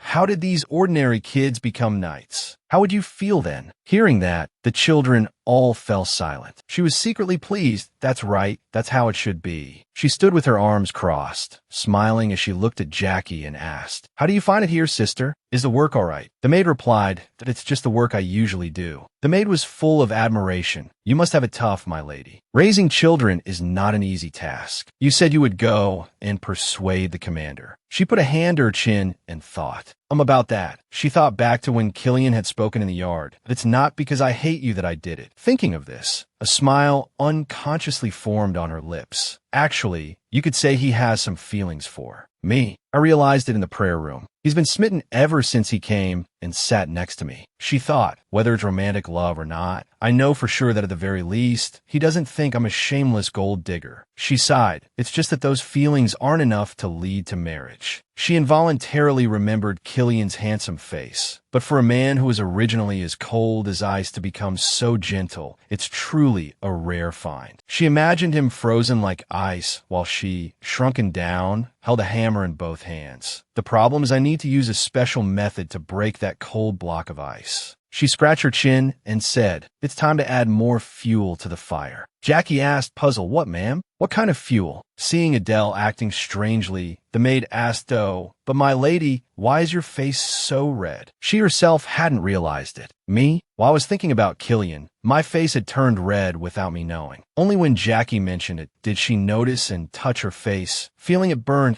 Is this real? There's no fire lit in the kitchen. I was just thinking about the ordinary Killian. Seeing her silent, the maid asked, My lady, what's wrong? She quickly waved her hands in denial. It's nothing. It's just a little hot in here. She tried to restrain her heart, telling herself, I must not forget that I'm just a supporting character. The only thing I can get in this world is a huge fortune, not this restless feeling. She turned to look for Nero and called out, Nero, what are you doing by yourself? Even if it's just the kitchen, you must observe carefully. The boy grimaced and looked away. What's there to see? It's just a bunch of potatoes today anyway. He kicked the potato crate next to him in frustration, causing them to fall and roll across the floor. What is this? If you're going to make us train all the time, you should at least feed us properly. She was silent for a moment, then nodded.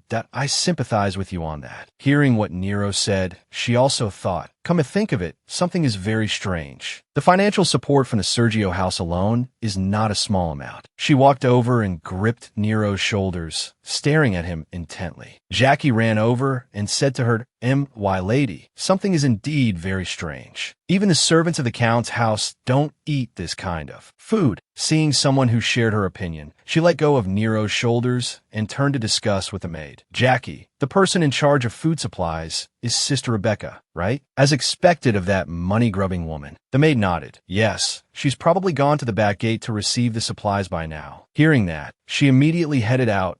"Let's go out for a bit. It seems we have to meet Sister Rebecca." Jackie called after her worriedly. "What? No, you can't, ma'am. She told me I have to stay here and sort the wheat." Looking at the bag of wheat, she asked, "Wheat?" It seems she's making people do things they've never done before again. "My lady, I'll stay here. I'm afraid Sister Rebecca will say this and that." Adele moved her face close to the maid's and said in a gloomy tone, "Are you more afraid of her than you are of me?" Jackie averted her eyes and gave a foolish laugh "Oh, it's not like that," but she immediately reassured her, "Don't worry, the wheat will be sorted." The maid asked, puzzled, "Who will do it?" She smiled and said, "Who else? Of course, it's the little sparrows." She pointed towards the children who were gathered together, their hands sorting wheat at lightning speed. The children huddled together, working and talking. "I heard that if your eyesight improves, you can block a sword. This is eyesight training, you know. The commander will be very happy if he finds out." They continued to work meticulously and diligently. By the time they went to find Rebecca, it was already dark. The sound of their footsteps clattered on the floor. While walking, Jackie stopped. Wait, my lady. The Archbishop is returning tomorrow." The maid said seriously, "We have to settle the matter with the commander first. Why are we looking for Rebecca now?" She smiled and said, "That's what I'm planning to do. You and I have to part ways here." Jackie asked fearfully, "And what about you, my lady?" She replied brightly, "I have to go add a little more fuel to the fire." She moved closer to the maid and whispered, "You will." Elsewhere in the convent, Rebecca stood in the yard, hands clasped, looking up at the sky. "Finally, I just have to wait until tomorrow to find the peace that belongs to the temple again. Oh, great sun god."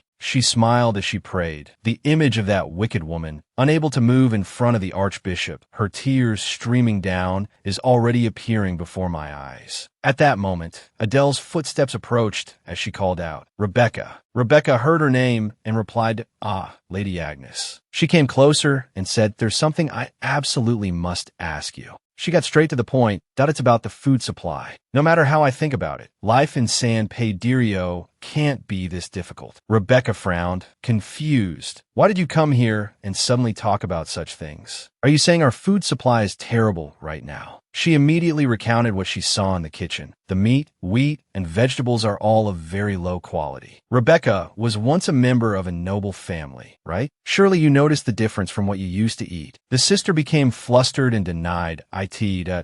It is Lady Agnes who doesn't understand the situation. This is San Pedro. This place receives a supply of the best food, worth up to 50,000 zup every week. Adele's face darkened. 50,000 zup a week. She shouted in frustration. "Are you telling me we're paying 50,000 zup for the amount of food being delivered here?" Rebecca stood with her arms crossed and said, "Didn't I tell you it was the highest quality food supply? Is there a problem? By Lady Agnes's standards, is this still considered lacking?" She said loudly in anger, "Of course, it's the highest quality food supply. I mean, in the case that it's actually worth 50,000 zup." The sister stopped short and asked, "What do you mean? Are you suspecting me? Your face doesn't look any better. Why are you blaming me? How could you say such irresponsible words?" Adele confronted her. "Why is it irresponsible? If you had said it was a luxury and a waste of money, I could accept it to some extent, but I can't just let what you just said slide." The sister heard this and asked, "What did you say? What do you mean you'll take responsibility?" Adele spun around. "If Rebecca here has nothing to do with it, I am willing to take responsibility. Someone will answer this question." After saying that, she left. After being reprimanded, Rebecca went alone to the food pantry. Kiri placed a hand on his chest, aggrieved. "Sister Rebecca, I'm truly hurt. How could I dare to joke around with the food supplies delivered to the temple?" She calmly replied, "Oh no, that's not what I meant. It was just a precaution." He explained to her, "Because this is a mountaintop, the long transportation time naturally makes it unavoidable that some food will be slightly spoiled." He walked over and pointed at the bags of vegetables. "As you can see, all the food here is of the highest quality, not like before. Hasn't Sister Rebecca always inspected it?" She thought to herself, "What I tell just by looking at it like this?" He continued, "You said that all the noble families in this world use these types." Rebecca nodded. "Well, that is true, but," Curie interrupted. "Anyway, I hope you won't suspect me like this from now on. To be honest, transporting these provisions is no different from a volunteer activity for us." Suddenly, from behind, Adele approached and asked, "Is that really true?" Curie gave a foolish, evasive laugh. "Yes, of course." He looked at her, wondering, "Is there another sister here?" He quickly asked again, "But I don't know who this lady is." Adele didn't give him a chance to continue. "I asked first." He smiled and introduced himself. Yes, I am Curie, from the most famous trading company in the East." "So everyone in the East is dead?" She walked towards the vegetables covered with a cloth, grabbing a corner. Seeing this, he asked, "What?" She said, "It's nothing. I heard your introduction clearly." She flung the cover off to the surprise of Curie. He laughed and waved his hands. "It seems you're very interested in the goods, aren't you? Well, you can't see such high-quality goods just anywhere. The mushrooms you're looking at, they're at least—" Before he could finish, she picked up a mushroom and snorted. "It's rotten." The smile on his face vanished. He frowned and asked, "Hey, you, what did you just say?" She said coldly, "Before you say that, shouldn't you be asking me something else?" He hesitated and replied, "Something else?" She turned sharply and sneered. "I suppose I should let you know who I am first, shouldn't I?" Only then did Kyrie get a clear look at her face.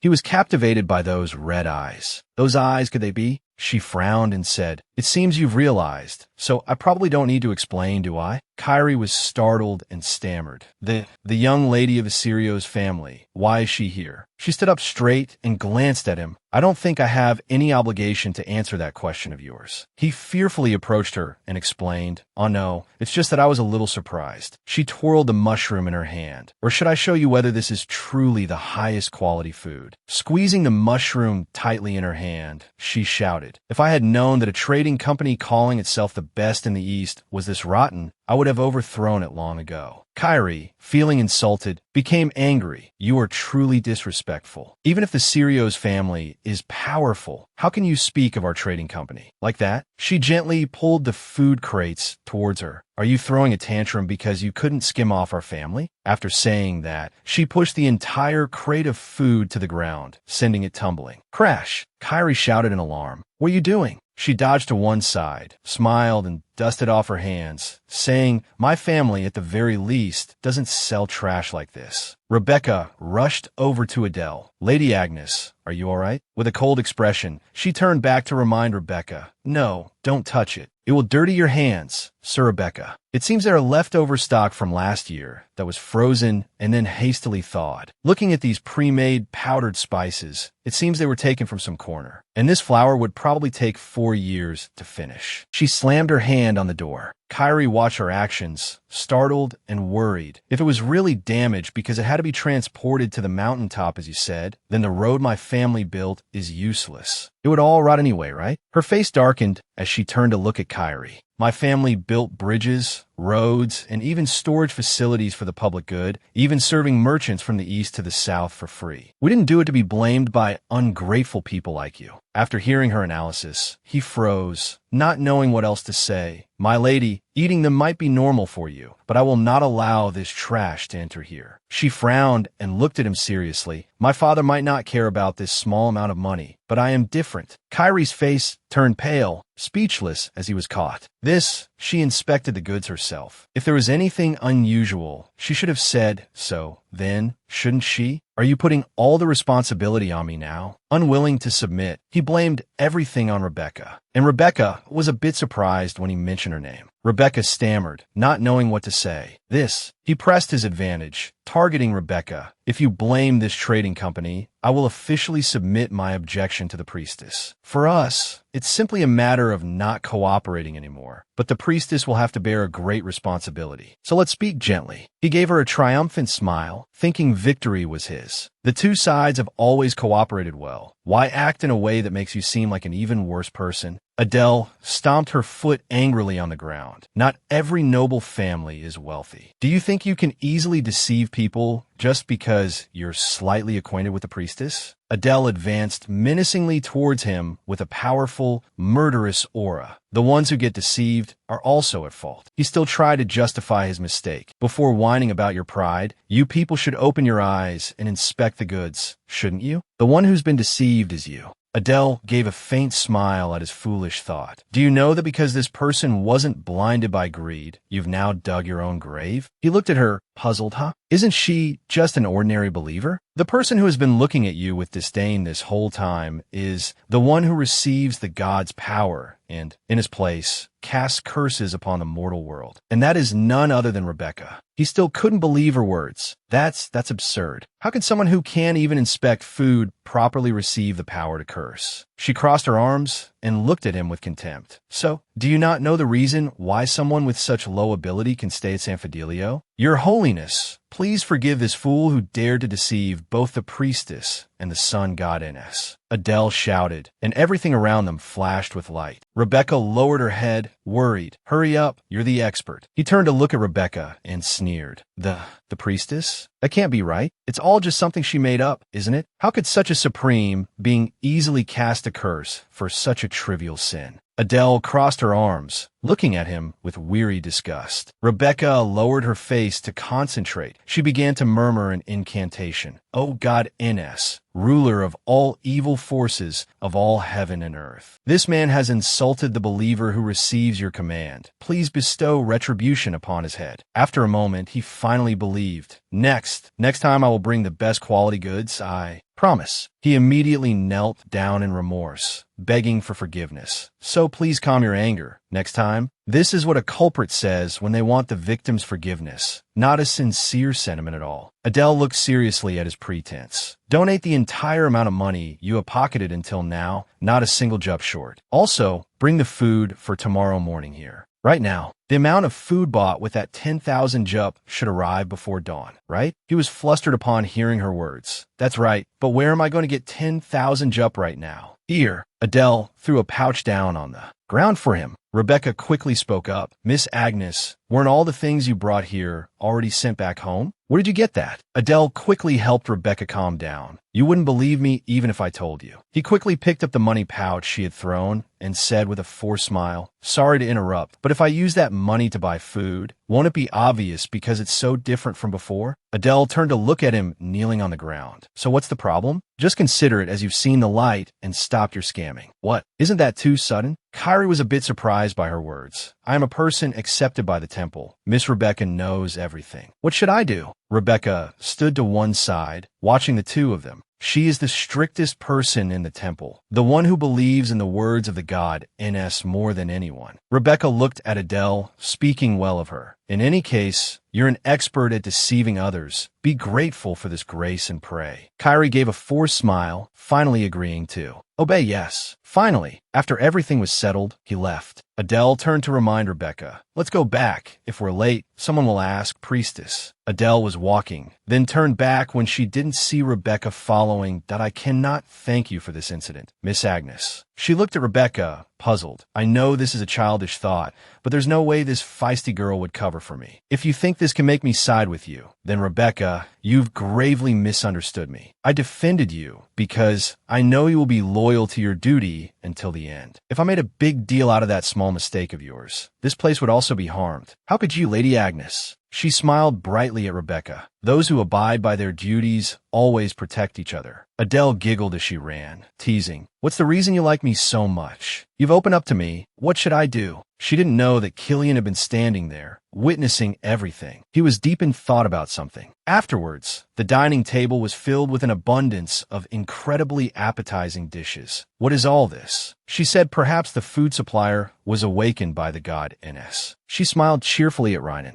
Why did he suddenly? Miss Rebecca's diligent prayers must have worked. Adele looked radiantly at everyone, because she is a person who always follows the words of the gods. If one meets her often, will they understand the truth? The people around were surprised and felt admiration upon hearing what she said. The people around began to murmur and discuss. Rebecca stared at her. I have to stay sharp. She's going back today anyway. Rebecca slammed the table and stood up. I'll be leaving first. Then Rebecca left. Michael approached Killian respectfully. Commander, I have something to report. But he didn't seem very interested in what he had to say. Later, He said, "It's about Lady Adele." Hearing her name, he was slightly startled, turning to look at Michael as if to signal that he could. "Speak. I need to report this to you." Michael looked at him seriously. "It's been a while since we had a proper meal, so my mood is lifted. Sir Rynan is really something. These kids are so full of life too, aren't they?" Adele looked at the two children talking happily. "Those kids. Come on, it's time to go back." She clapped her hands and looked brightly at the kids. "Can we go look around a little more? We're going to become knights like them too. If you could become one just by staring like that, it would be unfair to the knights here." She walked over and took a child's hand. "If you truly want to become a knight, this place should be stained with the blood of enemies, not chocolate." She carefully wiped the dirty sleeve for the boy. "In any case, chocolate can be wiped clean, but vain ambitions cannot. So if you want to become a knight, go train or go wash your clothes." Hearing her words, all the kids there, as well as Rynan, jumped. Rynan regained his composure and reminded the children, "That's right, the Archbishop is coming soon. You must be dressed neatly." One of the kids spoke up, wondering, "The Archbishop, he'll probably arrive this afternoon. Are you planning to meet him looking like that?" Nero and his friend heard this and quickly went to get ready. A moment later, Adele gently patted Nero's friend on the shoulder. "All right,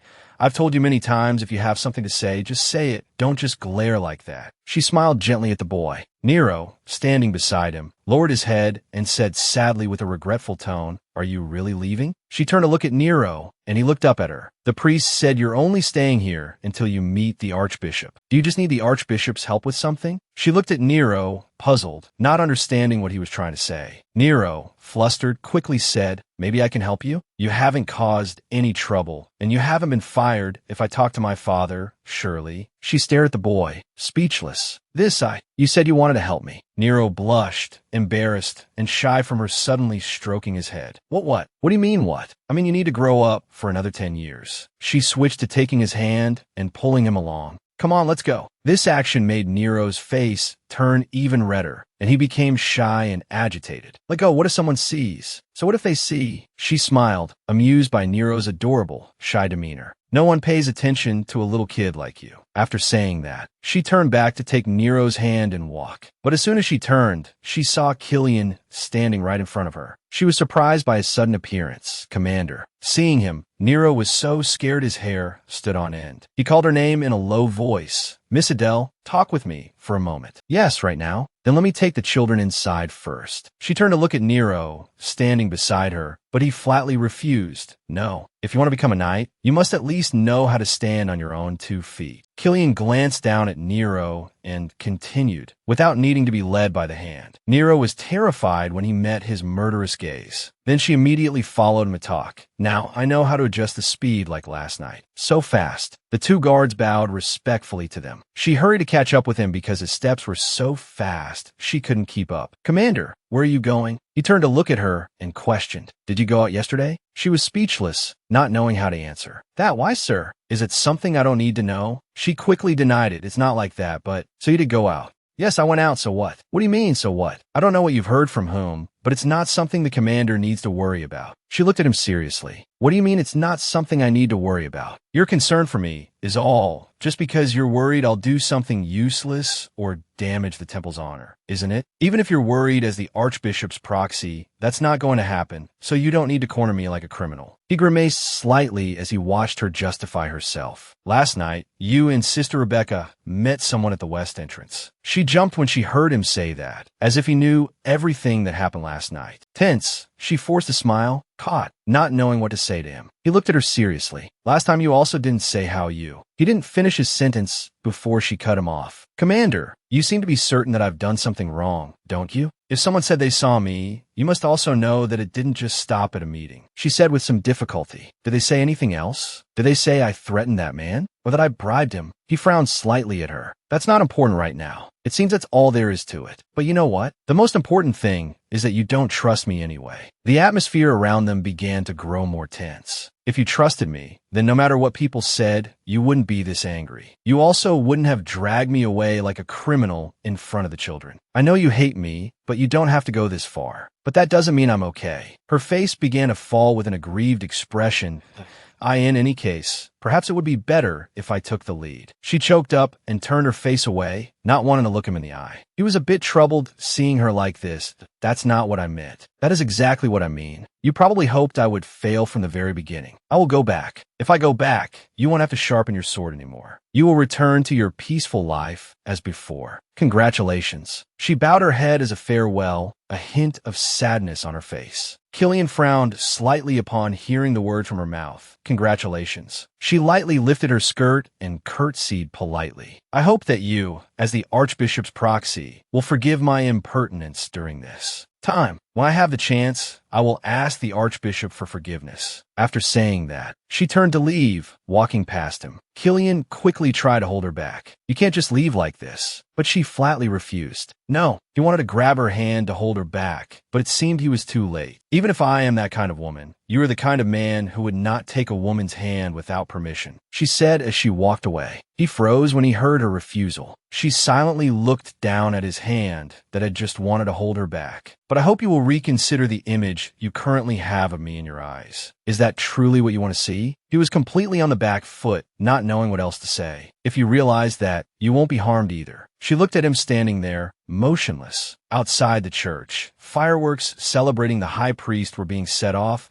falling everywhere in the air, and everyone seemed happy. But Nero's gloomy figure was mixed in with the crowd's applause. The high priest, seeing Nero's dejected appearance, said, I wonder if I've done something wrong? I told you children that I didn't need this kind of event, and you're standing under the sun because you were fighting? The two of them jumped when their names were mentioned. Nero stammered in surprise. What? No. Or was it because he didn't eat properly? Hearing the high priest say that, Nero became even more flustered and awkward. No, sir. Are you not happy to see me? The high priest's words made the people standing nearby even more tense. They glanced at each other, not knowing how to answer appropriately. A moment later, after the welcoming ceremony ended, the commander knelt on one knee respectfully before the high priest. You must be very tired from your long journey, Your Eminence. I'm fine. Commander, you have worked hard on my behalf.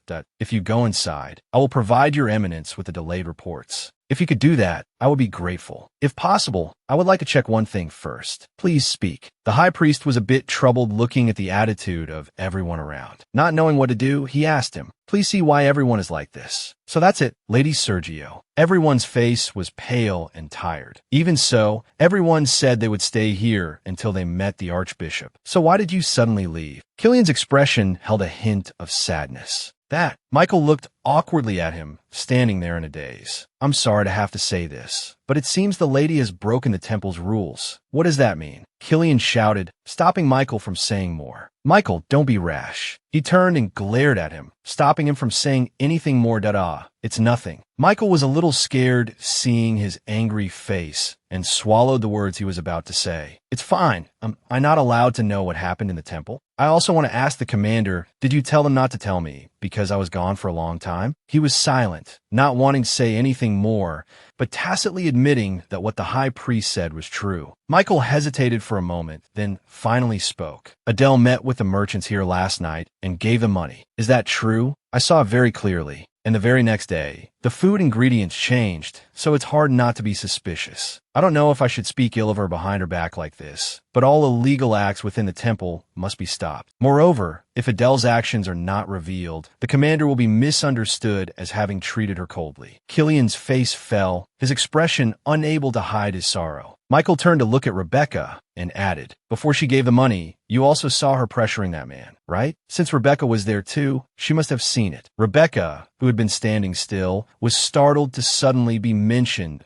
Oh, because that was discovered, the commander kicked her out. Rebecca squeezed her eyes shut, tense, not knowing how to explain. That is... Killian, who had been silent until now, finally spoke. I never kicked her out. The high priest glanced at him. I understand. You may all leave. Commander, speak with me for a moment. Then everyone left. Now only he and the high priest remained in the room. His Majesty's condition is not good. Keeping me here until now seems to have been to gauge the commander's attitude. Killian listened silently as the high priest spoke. Gradually, it will find its true form, but Killian also needs to be prepared. For now, just stay in the temple. Immediately, but the existence of the leader will be exposed to the world. I don't care. In any case, I had already given up all lingering attachments when I came here. There is nothing I need to know and nothing good too. No. So where's the thing you're attached to now? The story from earlier. It seems your reactions were a bit strange. He was startled, feeling as if his inner thoughts had been seen through. If you sent a letter directly, then I would have known why you told me to come back early. The high priest recalled the words of the head sister. I can't understand it. She is a noble lady. He looked at the high priest. This is not something for the commander to worry about. Your Eminence, why do you rush to a conclusion without thinking? Is that not so? It's said to be true that the lady has adapted to this place better than I thought. But seeing how things have turned out, perhaps it's because she doesn't suit this place. Your Eminence, well, it seems that person had something to say to me. Do you know what it is? He flatly denied it. No, I don't know. The commander doesn't know either, so I have no other choice. Actually, everyone is sad right now, but since the young lady wasn't in charge of important work, that emptiness will soon be filled. Who dares say it wasn't important work? He seemed a bit agitated hearing the high priest say her work wasn't important. I heard it was mainly kitchen work and childcare, a job that can be filled by just assigning other volunteers or priests, so it won't leave a big void. He immediately denied the high priest's words. No, it's not like that. You can't just call it kitchen work. Agnes was never lazy in her work, and she took care of the children with more effort than anyone else. Deciding a suitable position isn't about status or family, but about the person's own will. At least the young lady is not someone who covers things up. She didn't ignore others, nor did she procrastinate on her work. I can't say her methods were always right, but she is an honest and persistent person. Then why did you send her away? If it's a strength that even the commander recognizes, then other men can't have failed to see it. Did you say other men? He gritted his teeth in anger upon hearing other men. How many men will be around her? Besides, if she takes after her father, she must possess a stunning appearance. He answered without thinking. That's right, but after realizing his answer was too blunt, he corrected himself. Oh no, what I mean is, the high priest smiled with satisfaction, as if he had completely understood his thoughts about her. I knew it. The commander doesn't care at all, so that's fortunate. Although the commander sent her away, she can meet someone else. He started to feel uneasy thinking about her. What if there was another man besides him? No, that can't happen. Right after that, he turned and left. I have never forgotten for even a second. One day, if someone is standing at that end, I will pave the way with gold for you.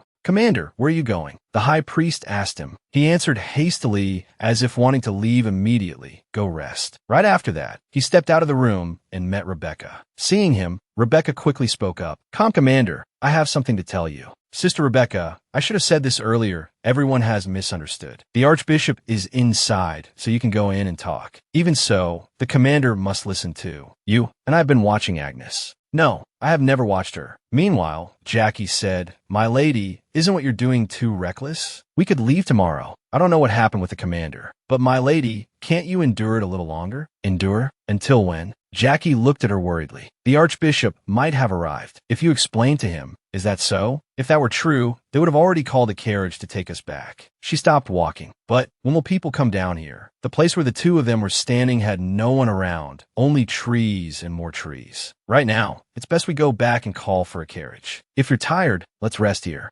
Jackie was surprised by her calm words. Rest? If we want to get down the mountain before sunset, we have to hurry to make it. But doing that isn't like you at all, my lady. Not like me. My lady is not the type to suffer a loss because of a little anger. It's been 2 weeks. Isn't that a waste of time? Is that so? This isn't the time for you to be smiling like that. We should go back immediately, or it'll get dark soon. If we keep being this slow, we'll have to sleep on the road. Just do what you want. She didn't think much and just sat down to rest nearby. Jackie was gloomy at her carefree action. But no matter what, Jackie also had to sit down to rest first. If I had known, I would have brought food. I haven't even packed my luggage. It's okay. You can bring it next time. We've been kicked out, so what do we do next? Jackie felt sorry for herself and cried. And we need to eat to have the strength to walk. What is there to eat here? Adele rested her chin on her hand and looked around. Is there something? There are mountains, trees, ah. Suddenly she shot up, making Jackie a little bewildered. Oh my, look. An animal suddenly appeared in front of the two of them. Its face looked so adorable. Both of them stared at it blankly. Oh my, what is this? It's not a puppy. Is it a fox? It doesn't seem to be either. It doesn't have much fur. I've never seen an animal like this. Could it be a monster? She gently reached her hand out to it, and yet it came closer and sniffed. She gently reached out to stroke its fur. It doesn't look like it's lost. It seems to be all alone. Since ancient times, Mount Fidelio has been a restricted area, so there are many rare animals. It came closer and nuzzled against her. Oh my, come here. Are you planning to take it with you? It probably doesn't have a mother. I'll take it to the place they took us to before. If you can do a good deed, see it through. Taking it along and then abandoning it halfway is crueler than it is. She smiled looking at it. Why would I abandon it? You just said you'd take it to the place they took us to before. It acted cute and cuddled up to Adele. If that doesn't work, we'll have to eat it. We have nothing to eat. Hearing that the two of them would eat it, it was like a thunderclap to its ears. Shoo, sweetie, where do you think you're going? It froze on the spot, its face pale, looking at Adele. We won't starve to death just yet, but in any case, we need to prioritize the living. Jackie stared at her, stunned. Yes, that's right. She smiled gently at it again. Don't worry, I'm not going to catch you right now. I don't know what kind of animal it is, but from the moment it fell into my hands, this little one's fate has only two possibilities. One, it will be emergency food, or two, the pet of Tycoon. Well, where do you want to place your bet? Aren't you curious about what our fates will be? Last night, you told me to bring Michael to the west entrance. Will he listen to me and go out? Don't worry, that person will show up. General Michael is an honest man. He will listen to a volunteer. Most importantly, I'm not hiding anything from Killian, so what he sees will soon reach Killian's ears. There seemed to be a ghostly sound around there. The children must be scared. Adele smiled calmly and talked to Jackie. Because you told me to? I did it, but why did we do that after all? Because it's the perfect place to witness the injustice I've experienced. Rebecca is very proud of her work at the temple. The reason they are wary and look down on me is probably because they can't accept such a shallow, opportunistic virtue. A person like that could never collude with a merchant to deceive the saint. Such a simple conclusion. They've been deceived. She closed her eyes in satisfaction. I need to make sure it's done correctly. It won't be a donation made for that. No matter how much money it costs, not a single coin will be wasted. This is enough, right? The one named Kiri knelt at her feet. Ah, yes, that's right. Just using my money to sabotage the festival can't relieve my indignation. Her blazing red eyes glanced in one direction. I must receive greater compensation. In the distance was the figure of Michael observing. Her. Could you talk to me for a moment? Adele stood face to face with Killian. If you want to get things done correctly in a short amount of time, there's indeed nothing like a misunderstanding. Killian will feel regret for misunderstanding an innocent person. Rebecca isn't the type to hate me so much that she'd get herself into debt. I reluctantly tell the truth. He left and misunderstood me like that. If he hears the truth from Rebecca, at the very least, he can't just leave me stranded in the mountains with nothing. I know a little about the commander. She smiled, satisfied with the plan she had laid out. I'm really worried about what will happen if he takes my hand. He must have decided by now. She looked up at the sky. Suddenly, there was a rustling sound, then a crackling sound, as if something was approaching where the two of them were standing. She glanced in the direction of the sound. A horse was rapidly approaching them. It had emerged from the trees and came closer to her. Next was Killian's worried face. He quickly stopped his horse and called her name loudly. Adele. She put the animal down. Stop right there. He quickly stopped her from taking another step. She turned to look at him with a pitiful face. Commander, you're later than I thought. Her objective was proceeding exactly as she had planned. Killian, the commander of the San Fidelio Knights, had just galloped to her side, seemingly very tired and worried, panting heavily. Meanwhile, she calmly asked him, "Could it be that you came here to find me?" She deliberately put on a pitiful expression, biting her hand and talking to herself. Ah, could it be Sister Rebecca? I told her many times not to do that. She continued to lament, "I don't know what you've heard." But he bit his lip and immediately refuted her words. I didn't hear anything. At this, she looked at him on his horse, appearing very surprised. What? She asked, her eyes wide with shock. I know why. He didn't seem to understand what she was referring to, so he asked her back. Why what? She explained to him. Well, as an archbishop, you must listen to what people say. His cloak fluttered in the wind while she continued to speak. I know what Sister Rebecca will say. While listening to her, he dismounted. His horse. She was still as certain as a nail hammered into wood in her heart. No matter what you say, it won't change anything. He slowly approached her, causing her to go from startled to bewildered. He said, Adele, it's a pity to have to say this. You've probably misunderstood. She still didn't know what was happening. What are you talking about? Facing his extremely serious face, which showed no emotion, he took her hand affectionately and slowly said, What I mean is, standing in that situation, I thought something romantic was about to happen. She was extremely surprised, but Killian said something that seemed to change the subject. I don't have much authority in that matter. His gaze was extremely confident and certain. So instead of begging, it would be better for you to go back. The more he spoke, the less Adele understood. She was frozen as if glued to the spot. Begging where? What does that mean? She was very confused, so she asked him back what on earth had happened. Commander, what do you mean by that? When did I go, and since when did I say that? In the forest, the leaves rustled. Only two people who didn't understand each other stood talking. She asked him again. So it's not true? I know the commander hates me very much. Faced with her misunderstanding, he immediately explained. Have I ever once said that I hate you? Hearing those words, she didn't know what more to say. Her heart was fluttering, a little shy, but in reality, her mind was churning with thoughts. Does it have to be said to be known? You haven't answered properly once this whole time. That's why you let me go. He said to her again. Then I should have tied you up and locked you in my room. After talking for so long, she was truly tired. All right, so why did you come here after all? He smiled.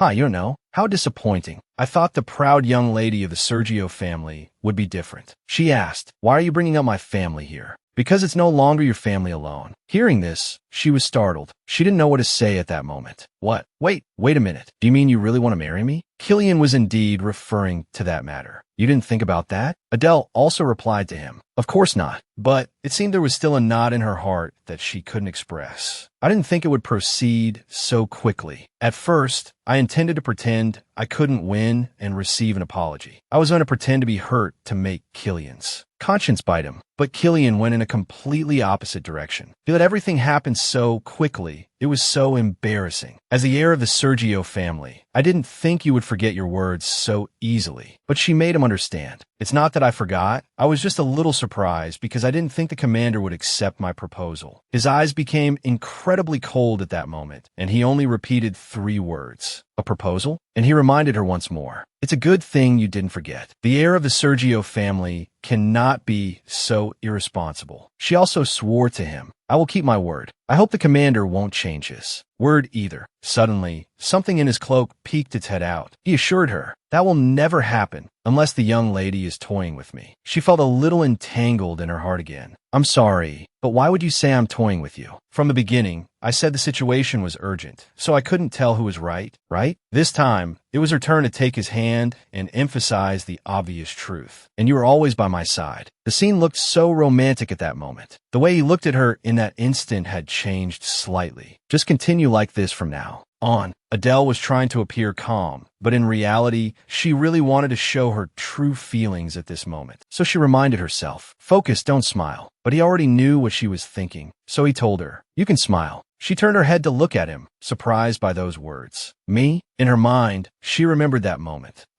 It was then she herself had told him, you can laugh at me. But this time was not like that. She replied to him cheerfully, no, I'm not smiling. There's nothing to smile about. He started walking, the sound of his shoes crunching on the ground. He still said to her, what a pity. Why is that? Isn't this marriage the most important thing that will change your life? So, I thought you would smile at least once. It was as if he had hit a nerve. She gritted her teeth, her face indescribably shy. I didn't expect to be defeated like this. Are all nights like this? She thought subconsciously, I always have to maintain a cold face. Yet today, I have to hold back my smile. In the end, married life with Killian will be really boring. As the two of them walked together, she also understood in her heart, but this could also be a pretty good companion. As they were walking, she suddenly remembered, as if she had forgotten something. Oh, wait a minute. Despite him saying, the Archbishop has arrived, so I'll go talk to him after we get back. She told him, there's something I need to bring along. I made a pact with it. Killian was also very curious about what it was. What is it? But she couldn't explain it clearly. I don't know yet, but anyway, I have my reputation as a merchant. It turned out to be a red animal. She hugged it, her face bright and joyful. This animal doesn't seem to have a mother. Despite Killian standing there, she continued, I have to raise it until it can be independent. It seemed he had pulled something out from his person. With a cold face, he said, all right, I will raise you well, so don't worry. She also wanted to let him try once. Commander, you try too. But witnessing his previous action, she suddenly hugged it tightly and shouted, Commander, you can't butcher it. The animal also had very shiny, pitiful eyes. She pleaded with him, say something. It hasn't harmed anyone ever. He asked again. If not, then is this animal a monster? But she was sure it wasn't a monster. He was also helpless with her and could only hold his head and sigh. Then that's fine. He turned away to her confused bewilderment. Huh, what? But he didn't want to say any more. It's nothing.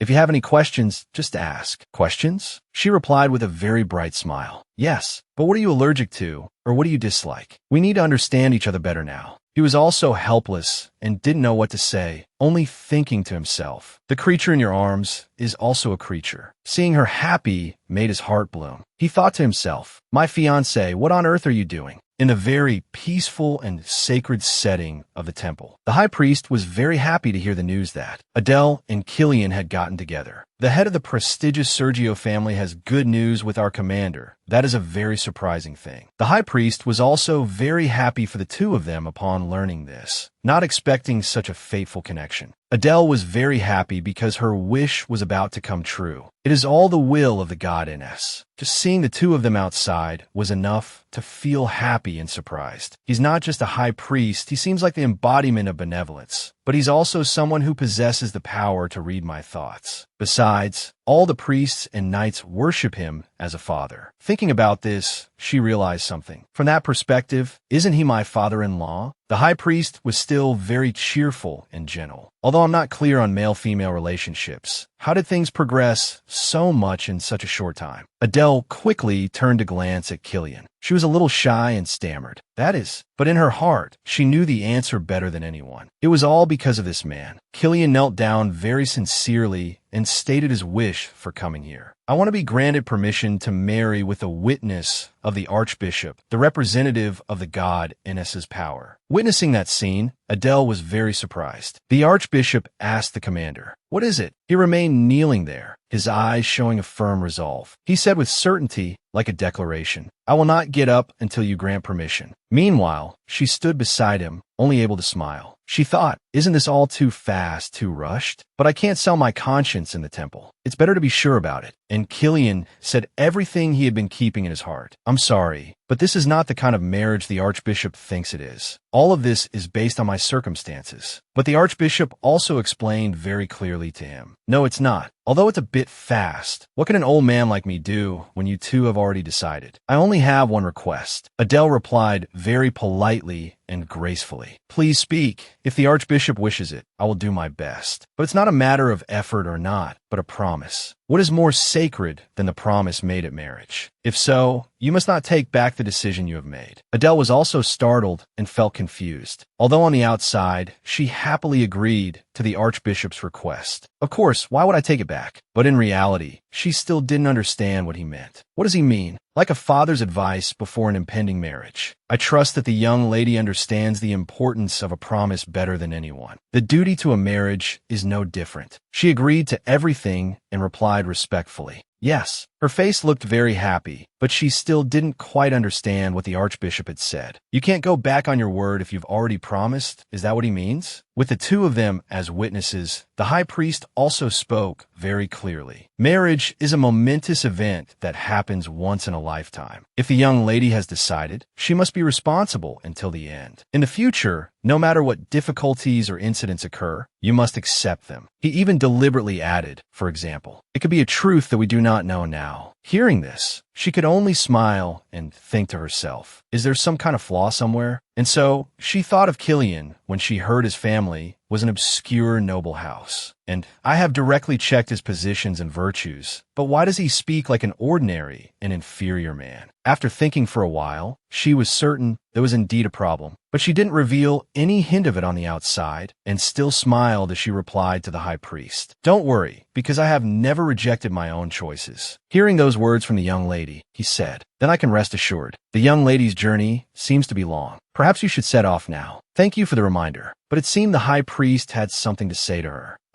Before you go, I want you to make a simple commitment. A bolt of lightning shot through her mind. She also thought it was unnecessary. Is it really necessary to make a commitment about this? Shouldn't I not waste your precious time? Not at all. This old man has nothing to do for you. At the very least, if I try, my mood will be more at ease. Meanwhile, behind her, Killian was going somewhere. She was still very hesitant about the priest's proposal. Even so, for people like us, that's a bit difficult. Seeing Killian bend down to do something, it made her call out in confusion, "Commander!" It seemed only the high priest understood his action. He said to her cheerfully, "Well, hurry now. The commander is probably waiting for you." She could only say, "I suppose so," even though she still hadn't figured out what was going on. And so, both Adele and Killian knelt down to perform a ceremony like an oath. "Great Godiness, please illuminate the future of these two people here." In her heart, she prayed and had to exclaim, "Why is this so serious?" While the high priest continued to speak, "The power of the god will blend the two of you into one." Everything happening now gave her a different impression. I thought it was just a simple blessing, but the more light it emitted, the more my body was pressed down. The high priest continued, "And when either of you turns your back on this sacred union," suddenly, he continued the sentence, "you will pay with death." Adele at this moment felt scared and also worriedly surprised. "What? We will atone with our lives when we reject the god's faith." She was also very worried, not knowing, "Do I have to do this too? Has this man not been unwrapped yet?" The high priest performed a spell, making two threads bind tightly together, symbolizing an inseparable bond and promise. The ceremony ended. Killian quickly helped her to her feet, but she looked very worried at this moment. It seems I was the only one paying attention to the oath of the two of us. But the high priest laughed in a very gentle and magnanimous way. "Ho ho, with the commitment of you two, this old man can rest assured." "Ah, Adele agrees too, right?" She was very shocked. "Ah." Just then, Killian leaned in close to her, looking at her with eyes full of love and affection. The truth must be that the successor of the Sergio family does not say words she cannot be responsible for. I don't know what the god's blessing will be like, but I can guarantee this one thing. And she stood in the middle of the main hall to swear an oath. "Representative of the great god Ns, I swear that for this entire life, the noble commander will forever be by my side." And the two of them held hands tightly in that sacred moment. She also continued, "He will have everything that he wants." She was very confident and affirmed, "And I will not let him suffer any hardship. This will be the man who has rejected his wife the most in the region." When they both stepped outside, she slowly said to him, "You should have told me beforehand. I'm still very nervous even now. How could something happen so suddenly?" Her words confused him, and he unintentionally asked back, "What?" She looked at him blankly, her heart pounding. She thought about the blessing from the archbishop just now. No, the archbishop's blessing earlier. Was that an oath? He slowly moved closer, bringing his face near before she could regain her composure.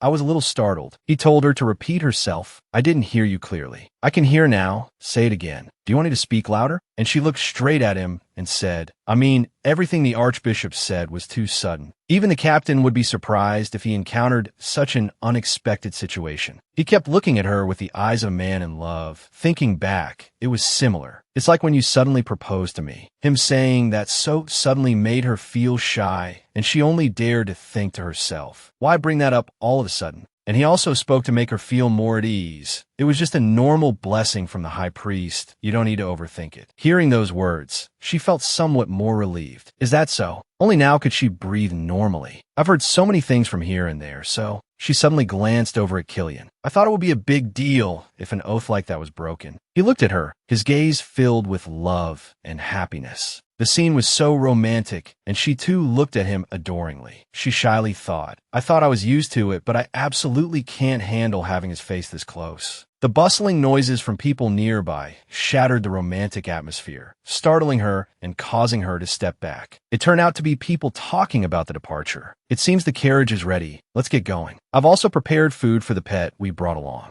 At this point, he suddenly turned and told her, "You get in the carriage first." His action made her instinctively ask, "Aren't you coming, Captain? I still have something to do for the Archbishop." Killian went back to see the Archbishop, and they spoke about something. His Grace was very cheerful as he said to him, "How should I congratulate you? Truly, you have found a wonderful fiancé." Killian mentioned something to his Grace. "Archbishop, it has awakened from her hand. I will keep an eye on it, so there won't be any mishaps." The high priest then explained in detail for him to understand. "I was wondering what to do if it didn't wake up, but it has opened its eyes, so one day it will awaken. And when that time comes, Killian will also get what? he wants. But his grace didn't forget to ask him, "But Captain, are you satisfied with my gift?" Hearing those words, he felt very confused, not knowing what his grace was thinking. A gift? His grace took something out and said to him, "Did I not personally give you my blessing?" The oath of Skyla depends on whether the one who swears can keep their word. The oath can become a blessing or a curse with great power that only a representative of the gods can bestow. The high priest also slowly explained to him, "I knew she would come along too, so it was better to act first." Although the young lady cleverly avoided answering, there probably won't be any major problems. At the very least, it cannot be handed over to someone else. But he didn't care about that at all, calmly saying it wasn't important. In that moment, he thought about his own fate. If it were fate, I would have given up long ago. I believed it to be so with no other choice, but there's a knot in my heart. He looked out the window, thinking about something very profound. It turned out he was thinking about Adele and the conversation between her and Jackie. When Jackie praised the young lady is truly wonderful, and he had asked his heart if it was moved. If I were to ask if my heart pounded then, as it does now? Not long after, he turned and his grace asked him directly, "I know the captain can handle it, but if the royal palace finds out, they won't let it rest." But he calmly disavowed any connection. "Whatever they do has nothing to do with me." However, the high priest's words, "No, what if the young lady finds out?" Those words flashed through his mind like lightning, making him pause and think. Even though it's an important matter, it's irrelevant. He replied to the high priest very carefully. "In any case, it's just a hypothetical, and to be ready for that moment, I have prepared my strength very thoroughly." It seemed these were the words the high priest had wanted to hear all along. He thanked his grace for the concern and the no less important reminder. "Thank you, your grace." His grace replied cheerfully, "I finally get to hear these words. Then, on this occasion, may I ask a favor of the captain? I wonder if I could ask the new groom to deal with some demonic beasts?" And his grace was also very considerate. I don't know if the young lady would mind. If she knew, she certainly wouldn't like it. But he wasn't worried about that at all and said, "But we'll be fine." He rubbed his hands together and he also swore, "For certain, I won't let a single drop of blood get on my hands." After a while, Killian finally returned to the carriage to leave with Adele. Seeing him, she was very happy. "Ah, you're here?"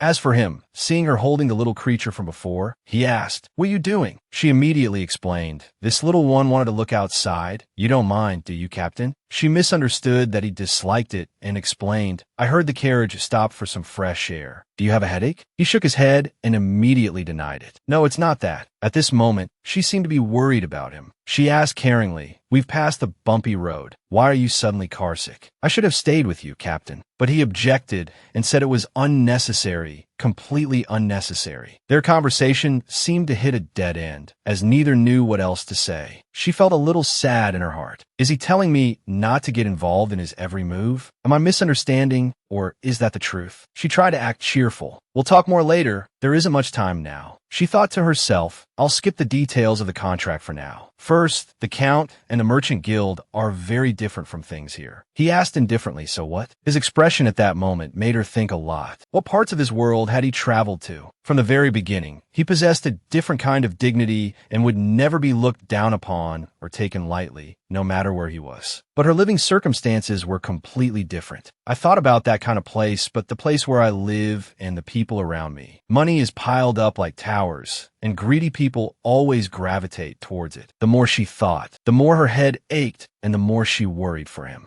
Suddenly he asked, "Do you have a headache?" "What? Oh no." He reminded her, "Lean back properly in your seat. It might be from the sudden descent from the mountain." Seeing him worry about her made her feel very happy and moved, even though she had said she was fine. "Captain, as I was saying, my father." Before she could finish, he interrupted. "I know, Count Sergio is very strict." She clenched her fist, vowing, in any case, he's not someone who only cares about family background or financial capacity, so you don't need to worry about that part. I must protect this man. Suddenly, he looked in another direction. "What about you, my lady? What do you think of me?" She smiled and replied, "What is there to think? You are the husband I chose with my own hands. If I were that calculating, I wouldn't have come all this way." Already, he asked again, "Don't you wash dishes or pull weeds every day?" Of course. In her heart, she thought, "I chose the right person. We really get along well when we talk." He doesn't feel like a man who is always insecure about his status and fortune. The carriage continued to clatter along, and the two of them continued to talk. So the captain doesn't need to pay attention to those issues anymore. But but he thought that everyone would think differently from her. But living in those circumstances had forged a patient character in her. In any case, you can't please everyone. Even if you're not arrogant, you might just become a prince. Suddenly, he became quiet and said nothing, forcing her to speak up. "What is it, Captain?" Suddenly, the creature in her arms made a sound. She let out a little, "Huh,"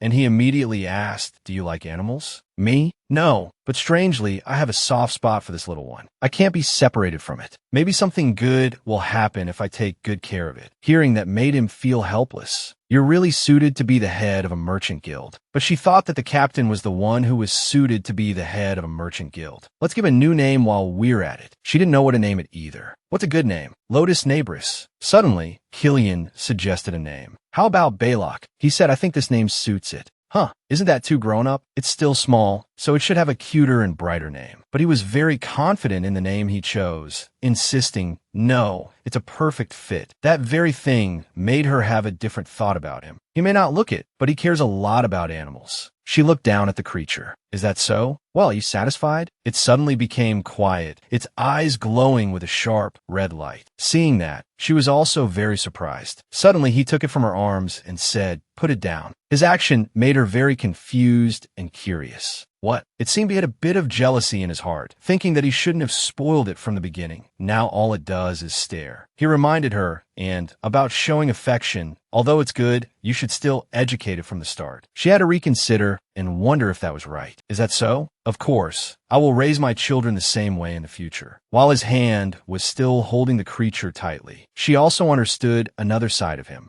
So that's how it is. In the carriage, she thought to herself, "He speaks even when I don't ask." It seems my empty mind has become a bit brighter. In the late afternoon, many people were now pouring out onto the streets. They whispered among themselves, "Look, that's the Sergio family's carriage. Who's inside, I wonder?" "See?" The carriage glided past. They whispered again, "We're already in the city, almost at her parents' house." Inside the carriage, Adele slowly opened the box. "I didn't expect to arrive so quickly." She gently clutched her hair in her hand. "I might meet my father or my younger brother. How should I explain this?" Killian replied calmly, "Their family. Is an explanation really necessary?" She looked at him with a smile and replied, "Yes, because they're my family." Seeing him silent and not responding to her, Adele spoke up. I just need to pin this here, right? But Captain, what do you think of a normal family? Let's see. They argue sometimes. They take care of each other. They help each other if there's any trouble. I mean the arguing part." He quickly continued, "Leave a little and forget the rest." The carriage began to stop, and she opened the door to get out. "I have something to say. This family is stranger than what you might think." Killian was a little skeptical and called out softly, "Adele." She held out her hand in front of him. Under the sunset glow, her image was more beautiful and radiant than ever. Suddenly, she made a suggestion. "Want to make a bet?" After that, both of them were at the Sergio mansion. A loud voice announced, "She has returned, young master." The servants moved to the sides, bowing their heads in greeting, welcoming her return. She spoke up, "It seems Noel has gone out." The young mistress went for a wedding dress fitting for her engagement to Lord Gears. "Did she take many servants with her?" He replied from behind, "About that, we didn't know when a young master would be back." "Right, of course. You should have known, shouldn't you? Although it's not perfect, when father is not home, the young master is in charge. When you come home, everyone must come out to greet you. That's the family tradition." She thought to herself, how chaotic has this house been? All this time, he walked into the mansion with her, not forgetting to probe Adele. "Now that the master has returned, I will send word to call them." She quickly replied, "No, why call back those who have already left?" Everyone in the Sergio mansion was immediately thrown into confusion by Killian's words. "All right, now write down the names of those who are here and bring the list to me." Suddenly she stopped. Adele turned to look at him and asked in a soft voice, "What are you doing, Captain?" He called her name softly, a little pensively, Adele. The man was a little surprised when he saw a flash of light from him. "Oh, young master, that person is—" Before he could finish his sentence, Adele cut in. "I have already checked him thoroughly." Killian was quite confused and asked her, "Why is he smiling like that?" She replied nonchalantly, "Just because he likes to." She asked, "And what about father?" He immediately replied, "The count said he is on his way back, but there was an explosion, so it will take more time. I heard the young lady would be back before dark, so I had dinner prepared." She smiled faintly. "So that's how it is." In her heart, she secretly guessed, I might be able to learn some important things from the butler. Then she announced, "We will rest and wait for father to return. My room has been cleaned, right? Of course, it's been many years since you've had a vacation like this. Now that you're home, the young lady should relax a bit. Everyone knows it's a recuperation holiday." He took Balok from her hands. "Then I will prepare the guest room for this gentleman." She quickly stopped him. "No, that's not necessary." He was a little confused. "You just said to rest." She smiled brightly and replied, "Yes, in my room." Everyone who heard this started buzzing. She thought to herself, although we need to get to know each other better, we're wasting time on empty formalities. Anyway, what people expect from me is perfect ability, not reputation. He asked, "Is there anything else I need to prepare, my lady?" "You just need to continue preparing for the engagement ceremony." She turned her back and walked away. "Just do what needs to be done." Inside the mansion's kitchen, the table was laden with food. Looking at the beautiful scene before her, she couldn't help but exclaim, "Ah, it's been a long time since I've seen these things." She placed a hand on her chest, feeling this is happiness. Adele quickly sat down on a chair, her face full of happiness. "I have to send the kids some, since I couldn't greet them properly anyway." "What a pity." Hearing Adele say that, he tilted his head down to inquire, "You're going to send that?" She held a piece of cake in her hand, admiring it. "Who hates sweets? Don't you like them, Captain?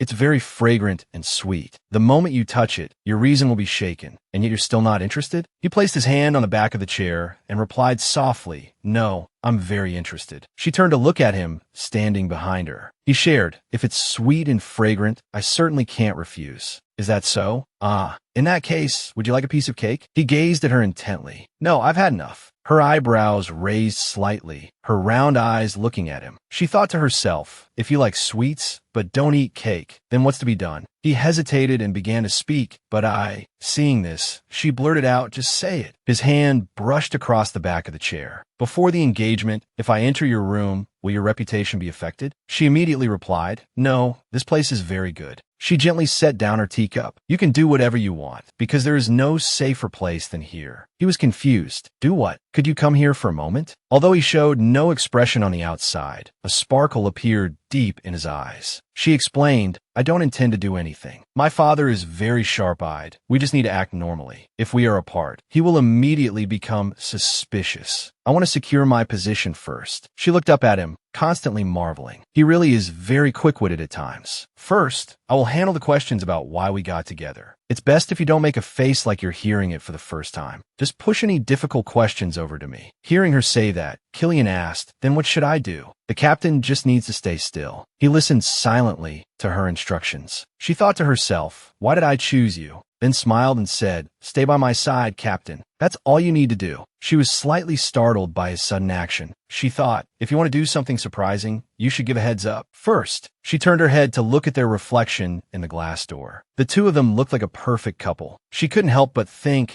a perfect posture for a good relationship. Not yet a fiancé, but a partner in high society. She took his hand and started walking. Not bad. Adele and Killian stood facing each other. The space seemed to fall silent, with only the thumping of heartbeats echoing in their chests. Both seemed to understand what was about to happen when suddenly a knock came at the door. "My lady, the Count has returned." He gently reached out and touched her hand. His eyes flashed with a determined glint, his deep voice speaking up. "It should be like this, right?" She reacted with surprise. Killian said it seemed she had forgotten. "I am your fiancé now." Her heart pounded, unsure if it was from confusion or his unexpected words. A thought flashed through her mind. "That's right, I have to stay sharp when I'm in front of this man." Then she smiled and looked at him. "Let's go out." Amidst the magnificent grand hall, the crystal lights shone brilliantly. She looked at him and reminded, "Captain, don't forget my father is a bit." Her voice trailed off. "That's how he is." He replied, "I remember." She continued to discuss her father. "He is very strict and suspicious. He probably won't approve easily." Before she could finish her sentence, a sudden sound rang out. "Investigate who did this." She froze, her eyes unconsciously turning towards the door. "Handle it smoothly." She unintentionally grabbed the hem of Killian's coat. The door opened and a man walked in. Seeing him, she immediately cried out, "Father." At that moment, he was still saying it was definitely not an accident. A ruggedly handsome, dashing man appeared. He looked at her and gave a gentle smile.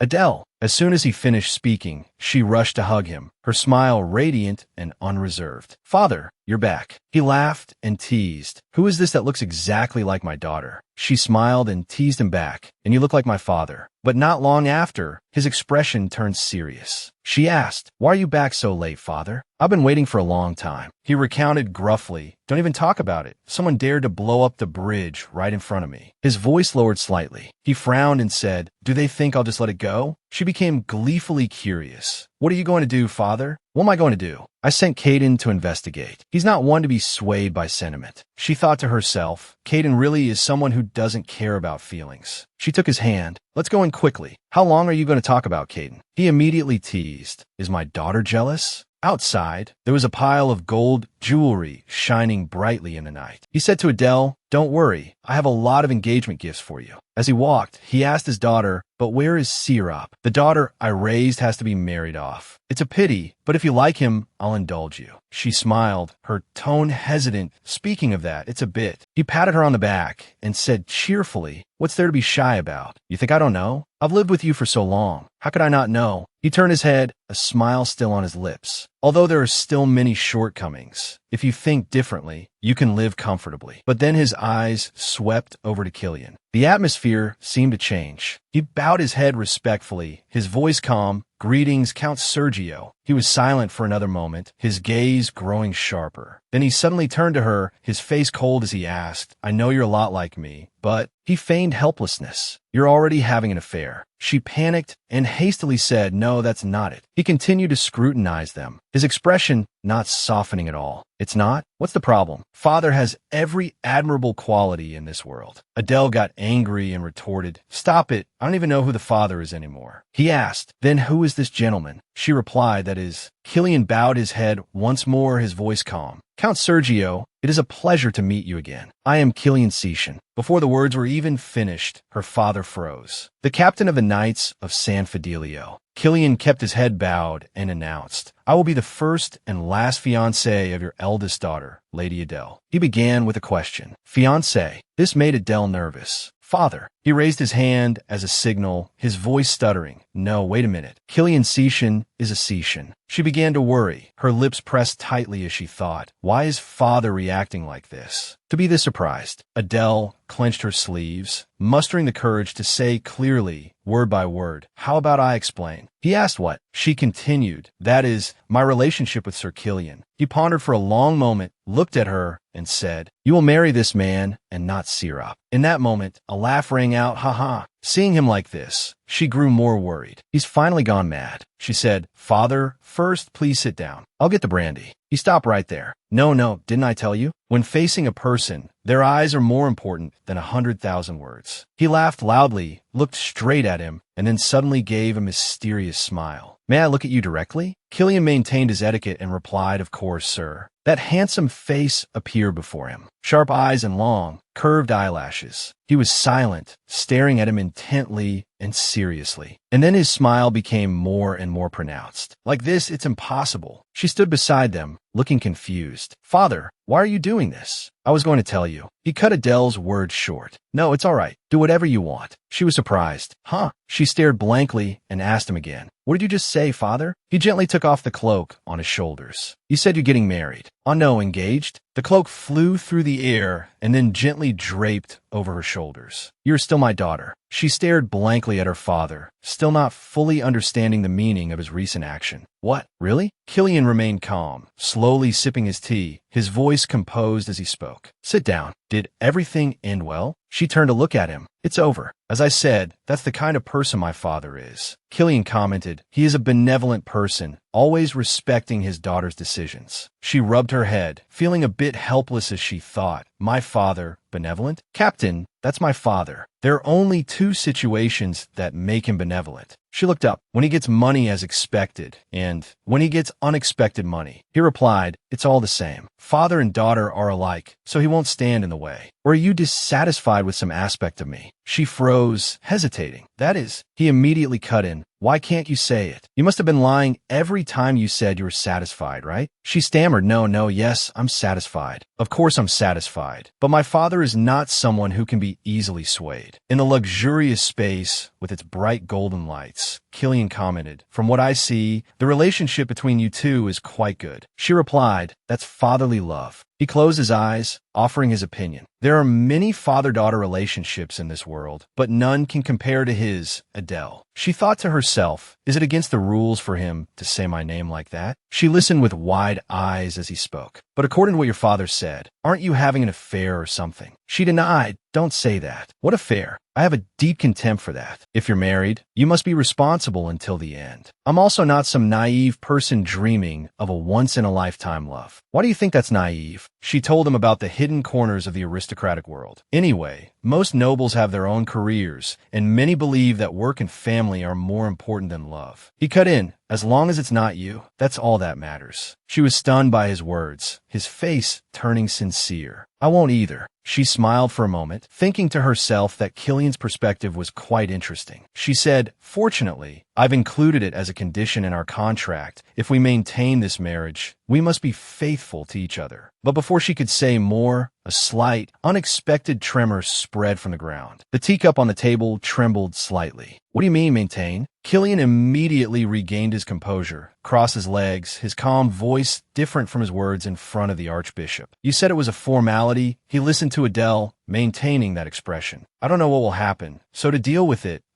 Killian immediately interrupted. "Back then, I risked my life to deal with it." She looked at him with a cheerful expression, thinking, meaning, "I don't intend to make a deadly vow over this." Then she agreed with Killian. "I think so too. Divorce isn't wrong, but there's nothing good about it either." So she affirmed, "Therefore, I will not get a divorce, unless there's a reason we cannot continue." She caressed the teacup in her hand, deep in thought. "I will compensate you." Should I say it? I'll mortgage my life. Seeing her silence, Killian asked, "Is there anything else you want to say?" "Ah, yes." She gave a radiant smile and offered, "The captain has helped me a lot, so if you need anything, just tell me anytime." His eyes softened upon hearing her words, "Then the thing I want." She continued, "Take your time to think. I will do anything for you." In the luxurious room, Killian stood up and said, "I'm leaving because your father wants to see me privately." She was surprised. "Father?" She hastily followed, "No, when? Then I'll also." He immediately stopped her. "No, it's just the two of us meeting. Don't worry, I'm sure he won't eat me alive." "Really, Captain, I don't know why, but my father seems to like you, so there probably won't be any major trouble." "Will he say something nonsensical or ask a lot of questions?" He answered decisively, "If he's not confident in his daughter, I will let him know." He reached out and carefully tied the sash of her coat. His gaze was gentle yet deep.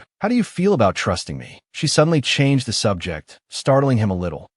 This has to be returned to father." Under the soft light, he said something that made her blush. "Is there anything in this world that doesn't suit you?" She shyly bowed her head, then quickly turned away. "I'm just saying this as a precaution. Father might not let you go easily, so send me a signal then." She stood there, going on about the signals she had thought of. He asked how. "Tapping the wine glass like this means save me, and swirling the glass like this means I'm drunk." He burst out laughing, his eyes glinting with amusement as he watched her meticulously instruct him on the signals. "If you switch glasses, it means I want to stop here, you know." "That." He said nothing and immediately turned away. Her small fingers tightened on her dress as she thought, "I wonder if he understood or not." In another room, someone said, "This much?" A stack of books was placed neatly on the table. 2 weeks of neglect. How is this a lot? It's not even half of it. Jackie carried the pile of documents, glanced through them, then turned to Adele. "Usually, my lady, you would sit in one spot and finish it all." She replied weakly, "That's right." Then she thought to herself, "This is why I can't get any rest." Her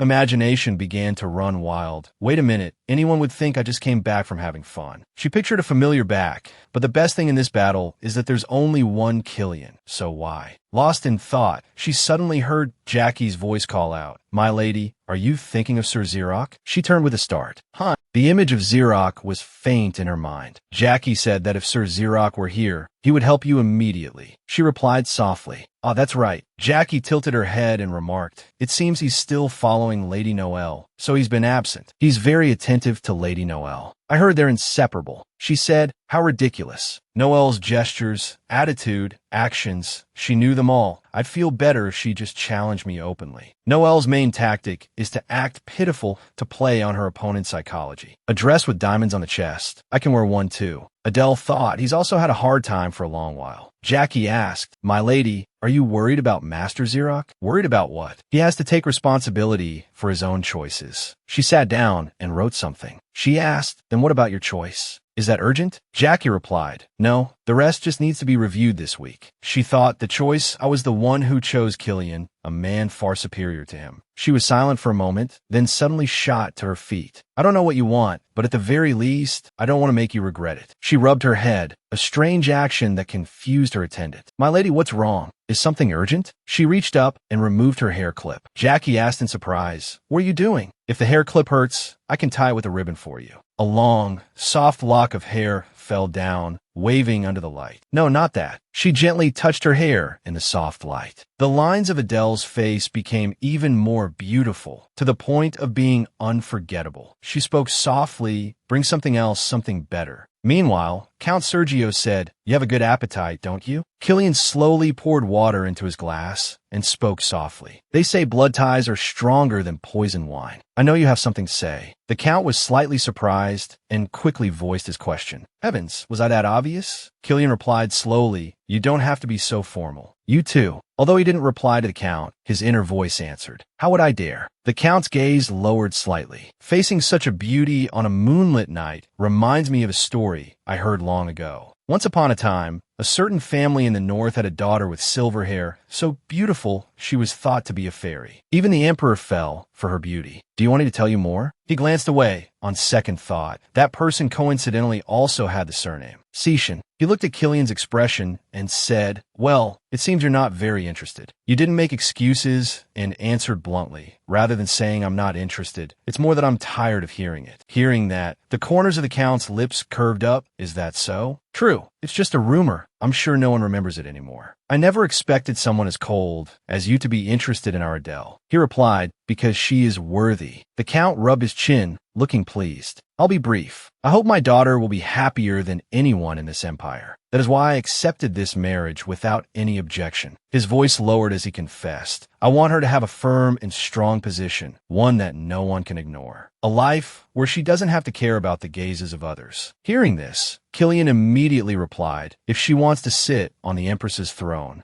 Before he could finish, the Count narrowed his eyes, gritted his teeth, and questioned, "Who said that? How shameful for a captain to utter such disrespectful words." His sharp eyes glanced at the Count, Count Sergio. The Count voiced his fears with some anxiety. "I want my daughter to hold the highest position possible. But is a life constrained like a bird in a cage in the imperial palace truly wonderful? That was not my purpose in raising Adele. I hope she can live a life as she wishes." Hearing him say this, Killian gradually realized something and spoke. "So what the Count means to say is, even if that is her personal choice, as a father, I cannot stand by and watch my daughter face danger." Seeing no reply from him, the Count said, "If the captain intends to do so, then I will take responsibility for my daughter." "You say that as if." The corners of the Count's lips curved up. "You must find it strange that I accepted the captain so easily. Regardless, tomorrow I will find something suspicious." His hand gently swirled the glass in his hand. "And then I will send someone to thoroughly investigate the Sishin family. Even so, I'm not worried because I have everything under control. I plan to ask the Viscount in the Legonu region near the north. What do you think?" He replied, "Will the Count suffer any losses by doing so?" The Count's gaze lowered slightly. "Losses, although I have no ties to the imperial family, nor much power, if I invest the resources, I will surely gain something. In return, my daughter will have the man she wants. I apologize for what I said earlier. Anyway, from my standpoint, it doesn't matter who she brings home." Hearing that, he asked, "But why?" The Count explained, "Because only a good man can treat my daughter with sincerity. Forgive me, this is probably the first and last time I can speak so comfortably with you." Suddenly, there was a knock on the door from outside. A voice announced, "Master, the young lady is down. Shall we have her join the meal?" The Count agreed. "But may I ask the captain one question?" Killian replied, "Please ask." "Not long ago, Adele hoped for the highest position in the imperial palace. Didn't you ask me?" He listened intently as the Count spoke. "If I had done that, what would you have done then?" Killian hesitated slightly, If that were the case, then first I would. From outside, a person approached. Both of them turned their attention to the girl before them. Oh my! Killian froze when he witnessed her captivating beauty. Adele looked at the mess on the table and exclaimed in surprise, "How much did you two drink?" The Count took her hand. "Come here, child, have a drink." She grimaced and replied, "What kind of alcohol have you been drinking since this evening? Is this why you met with Killian, father?" She turned away, thinking to herself, what about the signal? No matter how drunk he is, Killian will remember. His cold eyes were fixed on her, unblinking. What on earth does that mean? Seeing his confusion, the Count chuckled softly. Honestly, let's just consider that I've heard the answer. She silently observed them both. She thought to herself, to put in so much effort is, of course, for the man sitting beside me. I don't just want to be beautiful, but I want him to not regret coming all this way and to want to see me again. She speculated, I know he's not a man easily moved by beautiful appearances, but even people like that can be surprised. I really want to know what his expression will be then. Suddenly, Killian stiffened as if a beat behind. He looked away. Seeing this, she thought to herself, so far, the reaction is not bad. A servant brought a bottle of wine from behind her. The Count said, Adele, you should taste it too. If you think it's good, I'll buy a large quantity this time. The aroma and color both look very good, and luckily, my son-in-law is also very satisfied. Hearing that, she was bewildered. When did you meet that you're calling him my son-in-law? He propped his hands on the table, his expression one of pure innocence. She silently thanked her father for accepting Killian, but since the other party was her father, she wasn't entirely happy. One wrong move, and the situation could be reversed. First, I have to change his unhealthy drinking habits. She smiled and said, in that case, please fill it up. I want to enjoy it too. Not forgetting to introduce that in her past life, she was a marketing employee. She held the wine glass and thought, do I have to drink it all? Killian saw her slowly raising the glass to drink and quickly tried to stop her. Stop. It's stronger than you think. You might not be able to handle it. Before he could finish, she exclaimed, bottoms up. Killian frowned, his stern gaze fixed on her. As soon as she finished, she covered her mouth and whispered softly, for this much, we shouldn't just buy it. We should sign an exclusive contract, right? What contract? Just buy the whole thing while we're at it. She asked with wide eyes, how many hectares is it, father? The Count said, cheerfully excited, when buying peaches, you don't count by hectares, but by quantity. She replied with an, ah. The sound of wine being poured into the glass continued. Compared to other wines, this seems a bit sweet. It has a light scent of wine. She raised the glass to drink. That must be it. Fermenting it in wooden barrels creates its distinction. Because it's sweet, it's also very easy to drink. You can finish a glass in one go. Her face suddenly flushed, and she suddenly thought, no, why am I talking about that now? Seeing this, Killian spoke up, can you stop now? Hearing that, she replied,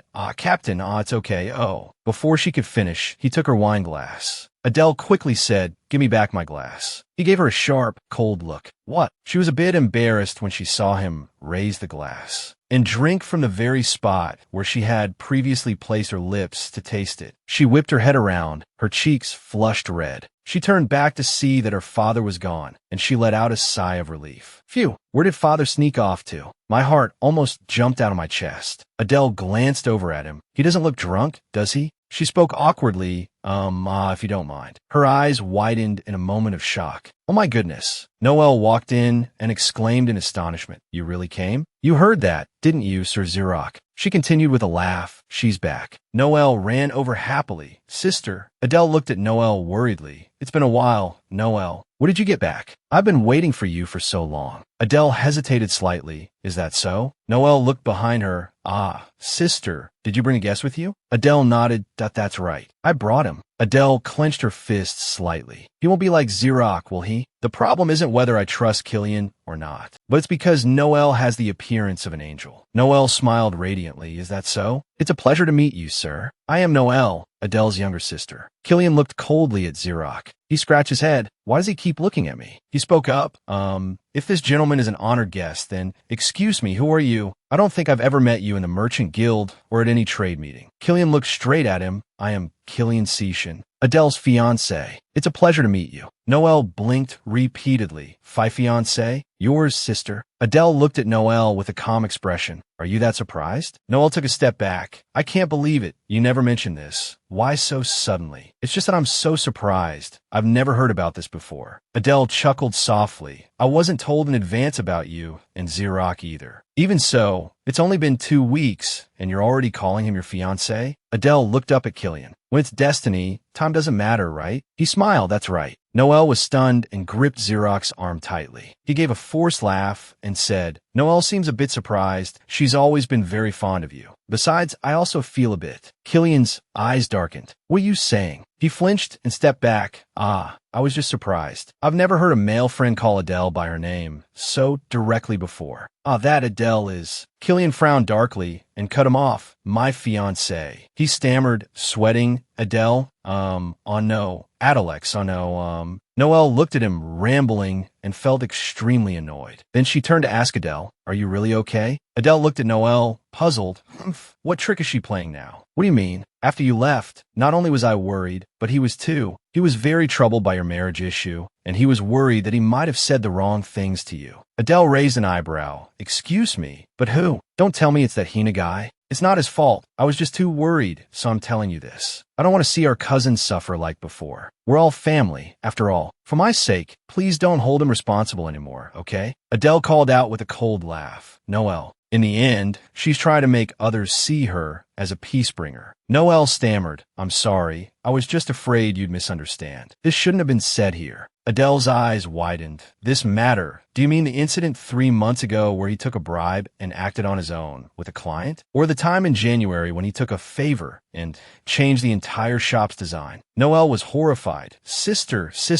Adele crossed her arms. But on second thought, maybe I was a bit too angry with him, wasn't I? It wasn't worth getting that furious over. I must have lost my mind back then. Adele let out a small laugh. No, it wasn't that I lost my mind, but that I found my reason. Because I was about to kill him, but thanks to that, I found the best designers in the southern region. You got a very beautiful engagement dress made for you today, didn't you? I'm really looking forward to seeing how it looks on you. Noelle stammered, sister, I'm sorry, I was just... Adele's eyes held a hint of sadness. No, I should be the one to apologize. Because you'll have to wear that engagement dress next time. Noelle was surprised. What do you mean? Adele smiled. Fortunately, Noelle isn't a girl who gets sad over such things. Noelle hesitated. Sister, that. Adele's eyes turned sharp. I know we're family, so let's only say things we can be responsible for. It should be fine now. Adele, try to stand steady. I want to stay longer, but my legs have no strength left. I guess I really am drunk, aren't I? We're family. You don't have to hide it. No wonder you don't seem like your usual self. You're not usually one to get so agitated, right? Xerox frowned. Are you okay, Adele? She swayed. What's wrong with me? Killian quickly ran over to support her. You don't need to worry. My fiancé is not someone who gets easily agitated. At all. Adele looked away shyly. Captain. Killian bowed his head and moved closer. On the contrary, I'm the one who gets easily agitated. Adele's eyes widened. This wasn't in the plan. He said in a soft voice, let's go, Adele. You must have let your guard down and drank because I was by your side. Noelle was dumbfounded. What? You're going that far? Then just let me take her. This is my house, so... Killian said coldly, thank you, but I must refuse, sister-in-law. Killian leaned in and whispered, if that's the case, we should play along, shouldn't we? Adele looked at him. There's no need. I just need to. She suddenly swayed, but he quickly caught her and lifted her into his arms. He said with concern, if you're dizzy, you have to tell me. She shyly avoided his gaze. Yes, I'll do that next time. Killian asked, puzzled, what about now? Adele pointed forward. We're here, and besides. Besides what? She said shyly, you've worked hard. What have I done that was so hard? You held me, so I wouldn't fall. And you even played along, so I wouldn't be embarrassed. You probably think I'm very childish, but I really hate being pushed towards Noelle. He was surprised and confused. Noelle.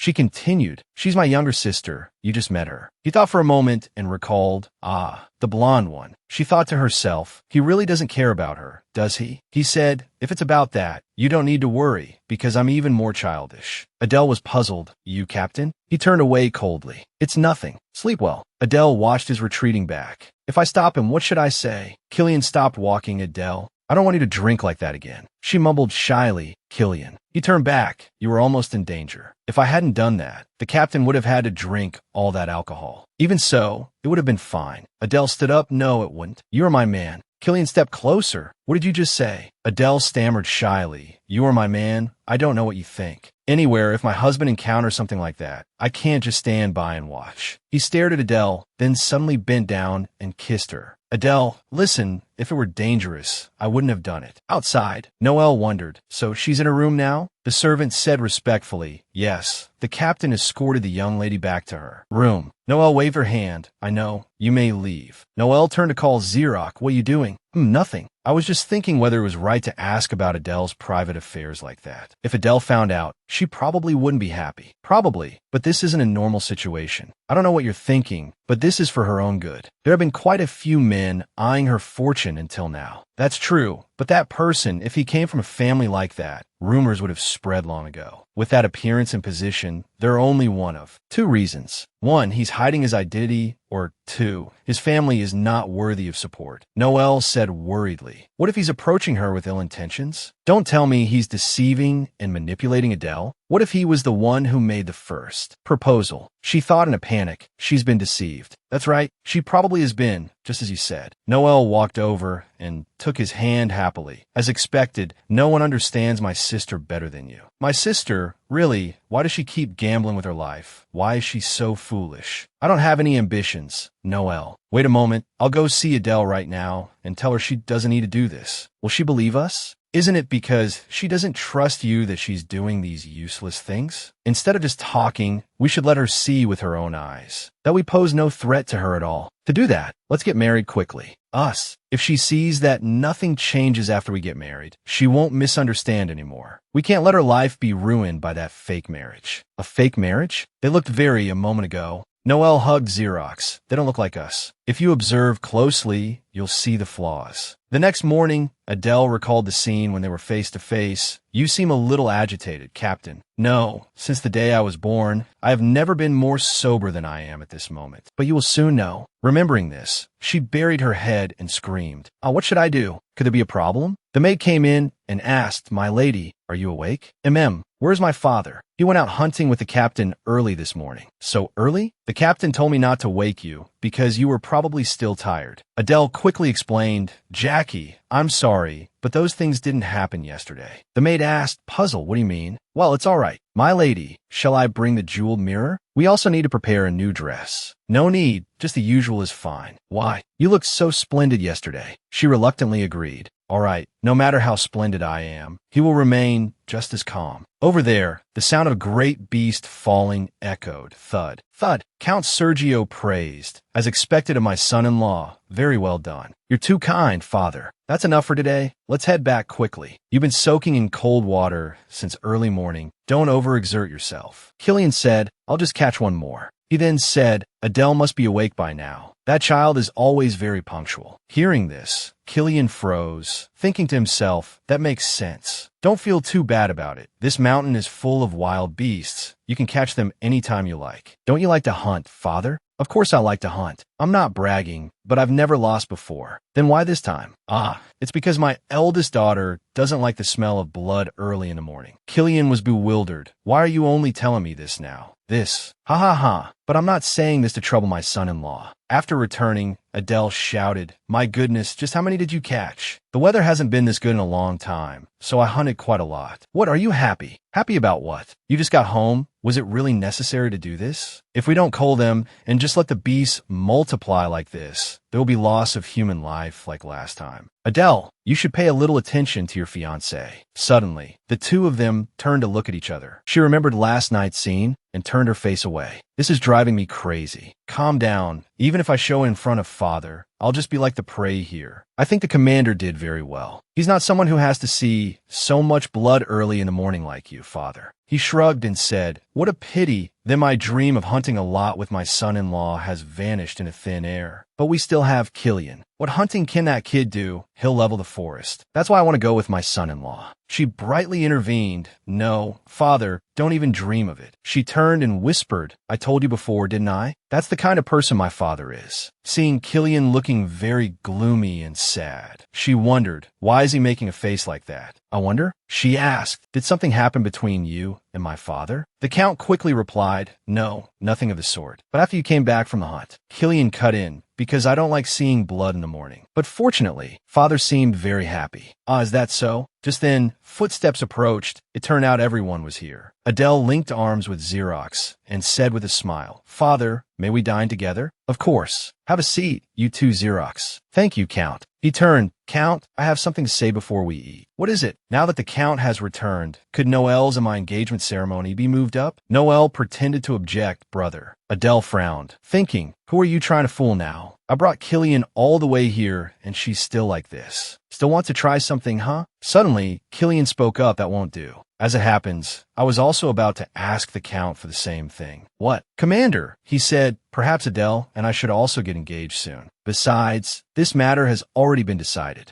Xerox asked in surprise, "Who decided this?" "Of course, it was my fiancée sitting right here." She smiled happily. "Yes, that's right. I was the one who decided." The Count laughed and said, "Both of you are quite sudden. The engagement I asked to be prepared was not supposed to be like this." Xerox said hurriedly, "Count, if you trust me." Unexpectedly, he cut him off. Based on what? He was startled and flustered. "Pardon?" Count Sergio said grimly in a cold tone. "Xerox, no matter your origins, I only judge you based on your abilities. You are not to affect the relationship between my two daughters. Just wait until Killian returns. If you're drawn to the blood of my house, who knows, you might be more drawn to that kid." He thought of Killian and shivered. "Why do I suddenly feel so uneasy?" "Count, it's not like that. I truly love Noel." He sneered, "Stop it. I'm at this age. Don't sing a love song in front of me. Whether it's marriage or a career, if you want to change something that has been set, there must be a clear reason." "I'm very sorry, Count." Adele pondered. These words were not just for Xerox and Noel, but also to tell me not to be hasty and to be very cautious. "That's right. I also thought father wouldn't agree so easily." He stood up. "Well then, I have to go skin the white bear I just caught." Suddenly Killian spoke up. "Father, I don't think you've answered me yet." Adele quickly called out, "Commander." She forced a smile and thought to herself, "Why the rush? We've managed to stop Noel anyway. So let's just prepare slowly. We also need to think of a way to put father more at ease." She continued, "Let's discuss this later, just the two of us." "What do you mean by when? Why are you being so challenging all of a sudden?" The Count said that it seems the commander here is more impatient than I thought. He answered frankly, "That's right." Adele tried hard to stop him. "What are you doing now? Let's just discuss it privately first." He replied, "Even if I discuss it with you, we won't reach a conclusion." "It seems the commander hasn't discussed this clearly with my daughter, has he? You want me to accept?" "It's not that I hope for your acceptance. Father, this is my legitimate request. Your daughter must take responsibility for her actions towards me." From Adele's position, it seems very difficult to bring this up, but this is not a problem that can be solved by dragging it out. Adele was stunned by his words. "So what you mean is my daughter?" He answered bluntly, "She has used our marriage to toy with my body and heart countless times." This statement left the other two utterly astonished. The Count was grim. "Adele, you really..." But a second later, he paused as he realized something. "Wait a minute, that's my daughter, all right." Killian shone brightly as he requested. "Therefore, as the Knight Commander of San Fidelio, one who has entrusted his body and heart to the god, I formally request the head of the Sergio family, who is renowned for his integrity and responsibility, that you let your daughter fulfill her responsibility and duty towards me as quickly as possible." Adele thought to herself, for father, who sees the people's hearts and trust as truth and money, Killian has maximized his own power. The Knight Commander of San Fidelio has no money, no fame, but he is more or less an appointee of the Holy Temple, a man who carries holy power. His rank is second only to the Archbishop and the Great Saintess. If he were to refuse the request of such a person, then in the future, all natural disasters and misfortunes that occur in the South would be blamed on the Sergio family. Father, who had intended to delay as much as possible, made an immediate decision. The engagement ceremony will be held today, and the wedding will be in 3 days. Adele quickly spoke up. "Father, listen to me. That's enough. Haven't I said this many times? All pleasure comes with responsibility." He repeated, seething with anger. "Take responsibility for what you've done to be worthy of the Sergio family." She frowned and thought to herself, What pleasure have I even had? Oh my, the rumor has spread this far already. I finally understand why Noel in the original story suddenly became the villain." She bowed her head to Killian. I'm sorry, but when exactly did I do something that I have to take responsibility for with you? It seems you don't remember. That day, it was clearly the commander who started it. But you participated very enthusiastically too. So annoying. I can't refute that. Father really thought we did that. Well, thanks to that, he agreed. Her name is missing here. How many papers have I signed so far? Anyway, for me, having the wedding early is a good thing. To make Noelle wake up sooner and stop her wishful thinking. But why is Killian helping me to this extent? She peeked at him. Thank you, but Commander, why did you? Suddenly, he cut her off by calling her name. She replied blankly, yes? He pointed at the paper. You wrote my name wrong. I'm sorry. Why do I keep making these mistakes? I wonder. Because you don't usually call me by my name. How long are you going to keep calling me Commander? You're right. Tonight, the party will be held. The attendees are not ordinary people, so it's very important to me. Are you really not even going to call me by my name? It's not like that. But why do I suddenly feel like a criminal? Don't worry. When the time comes, I'll know what to do. More importantly, I have something to ask. What is it? What is the reason the commander wants to get married so quickly? Hearing this, Killian immediately froze stiff. Are you really asking because you don't know? It's different for me, but for the commander, there's no benefit in this. Why are you so sure? Why do you think it's not beneficial for me at all? She thought to herself, if this keeps up, I'll get swept away again.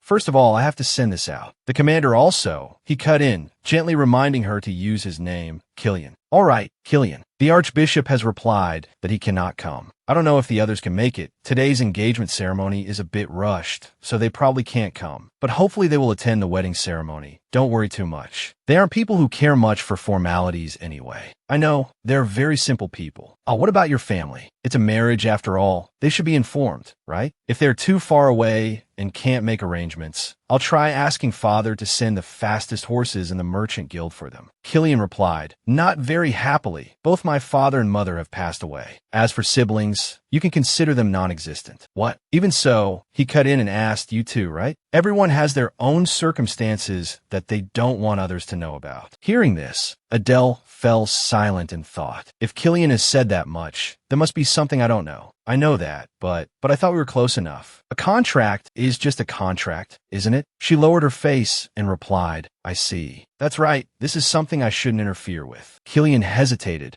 Adele, he touched her hand. Please wait a little longer. Don't worry. This is the marriage I requested. This is beneficial for me, so of course I have to wait. She pulled her hand away. The commander should relax his facial muscles. You're not going to show up at the party with that face, are you? You taught me that. I'll be waiting to see how well you can do. She thought to herself, I need to send the invitation to Jacqueline and prepare the party well. And more than anything, perhaps I should leave my seat now, so he can be alone. Well then, see you tonight. Suddenly Killian stopped her. She called out in surprise, Commander. He made a promise. In 3 days, you will know. What is it? He leaned close to her ear. Between you and me, who will benefit more? Do you want to make a bet? After that, the mansion was decorated in an incredibly sparkling and luxurious manner. Adele asked her father in surprise, what on earth is this? Isn't my daughter marrying a man of the Holy Temple? Of course I have to build this. To save me the trouble of explaining your husband to every single guest. Standing before the statue of the sun god, she said regretfully, isn't this too wasteful? Suddenly, she clasped her hands and bowed her head sincerely. Merciful sun god, please forgive my father. If you reconsider, my father has also done many good deeds. He frowned in disbelief. What on earth did you do to become like this while I was away? This isn't waste. It's called the beginning of prosperity. As the time for the ceremony neared, people arrived one after another with lively greetings. Oh my, it's been a long time, Viscountess. Look who it is. Congratulations to the new bride. Congratulations, Count. It's an honor to welcome you. Please follow me this way, madam. I don't know what the Count was thinking, staring at her belly like that. She turned and said, I'm sorry, but Father, stop staring at me. Really, I shouldn't say this, but why are you in such a hurry? Am I going to be a grandfather soon? She quickly explained, it's not what you think. He pretended not to hear. Hi, if that's the case, things will get complicated. What do you mean, Father? What's so complicated about this? Hello, Mathal. She thought to herself, you're here, hyena. I'm very surprised. I never expected you to get engaged so suddenly. She said sarcastically, it's all thanks to you. He asked arrogantly, but where's your husband? Did you hide him? I wonder how capable he is to let you and your father stand here. Adele shot back. We're not married yet, and standing here is a tradition of our family. If you're curious about my partner, You can just go meet him directly to find out. I wonder what kind of person he is. You've only been back for 2 days, but it seems you have a special fondness for our family's gardener, don't you? You've been to see him exactly 10 times, right? Could it be that he just took the money and didn't do his job properly? What are you talking about? Brother, you should switch people. The world is so vast. You can find many more capable informants out there. He turned away, fuming with anger, and she provoked him further. Be careful on your way out. Causing trouble, then leaving, then pretending to trample humbly. I'm all too familiar with things like this. The Count approached and handed her a handkerchief. Don't overdo it. You should go inside. Leave things here to me. No, I'm used to this kind of thing. I'm just hypothesizing.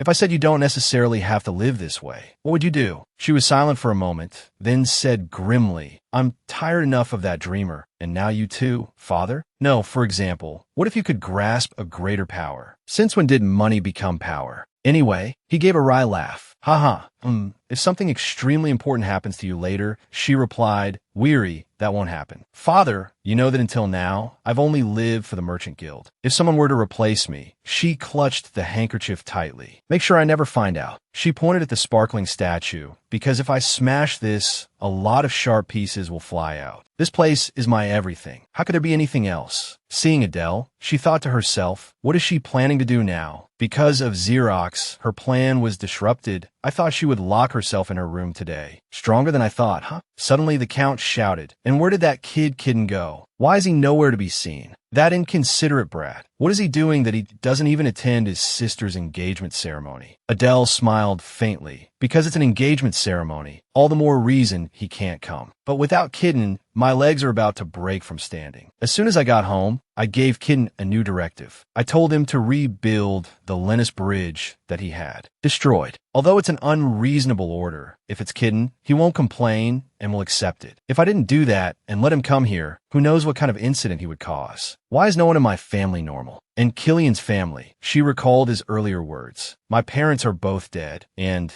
as for siblings, you can consider them non-existent. She turned and said, Father, about Killian, what about the commander? The guests here are all from our side, aren't they? But the commander is all alone. He smiled nonchalantly. What? Are you worried? Didn't you say that nothing is more important to you than the Merchant Guild? Father, all right, I won't say any more. Anyway, it seems my daughter is worried that her fiancé will be sad. Huh? Look at that face. Does he look sad? Killian, with a cold but still radiant expression, walked in with a sword at his side. The Count said, a face like a statue. Even if I want to sculpt one, I couldn't. Everyone exclaimed in amazement. I can't believe I'm meeting the Knight Commander of San Fidelio here. It's an honor. My family has worshipped only the god Ns for generations. At the last holy ceremony, I sat in the front row to listen to the Archbishop speak. Our family has never missed a single event of the Holy Temple. Adele spoke up, is that so, making Killian pause. She looked at the girls, staring at Killian with sparkling eyes. She felt annoyed. I didn't bring him here for you to say these things. Suddenly, someone came over and said, congratulations, young master. With you getting married like this, many young men will be crying. She was embarrassed. What are you saying? Not just crying, but in agony. Killian asked in a cold voice, is that so? I had no idea. She was flustered. Commander, you look fine, don't you? But how did you two meet? Annie, why are you so curious about that? It's nothing special. Why not? Adele, isn't he the Knight Commander of San Fidelio? How on earth did you get to know him? Tell us, so our Xena can learn a thing or two. Annie, really, she asked, does Xena know how to wash dishes? I just need to answer like that. But this is too much for a beautiful, noble lady, isn't it? People quickly gathered around. That's right, Lady Adele. Can't you reveal a little to us? That's right, Adele.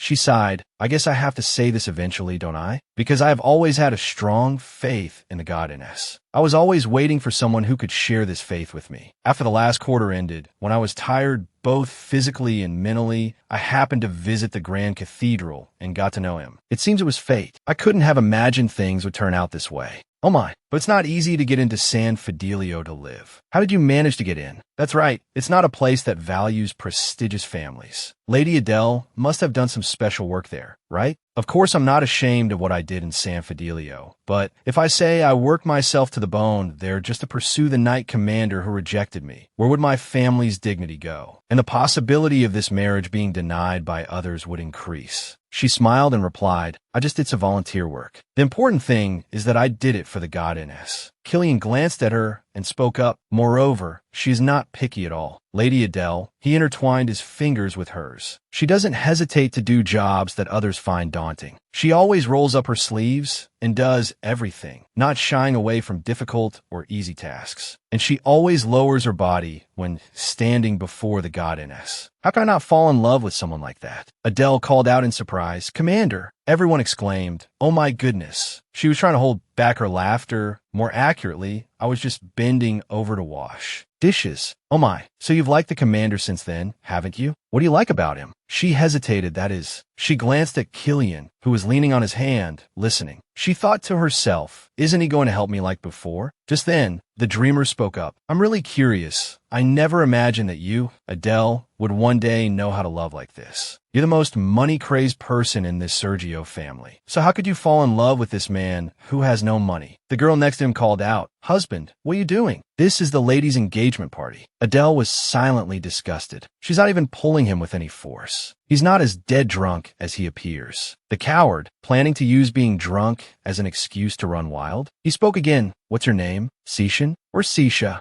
Does your surname even exist in the Empire? The Duke glanced at her, signaling, should I step in? Mathal spoke again. Since I've started, I'll just say it all. Until now, weren't all the men rumored to be dating you from illustrious families? Except for that kid Xerox. Noelle started to speak. Cousin, what's wrong with you? Today is my sister's engagement party. Noelle, step aside. You're the same. If it weren't for this sister of yours, you could have had so much more. I'm not the only one with this ambition, am I? I don't think that way at all. You can't insult my sister anymore. You're going too far with me now. Adele gave a cold laugh.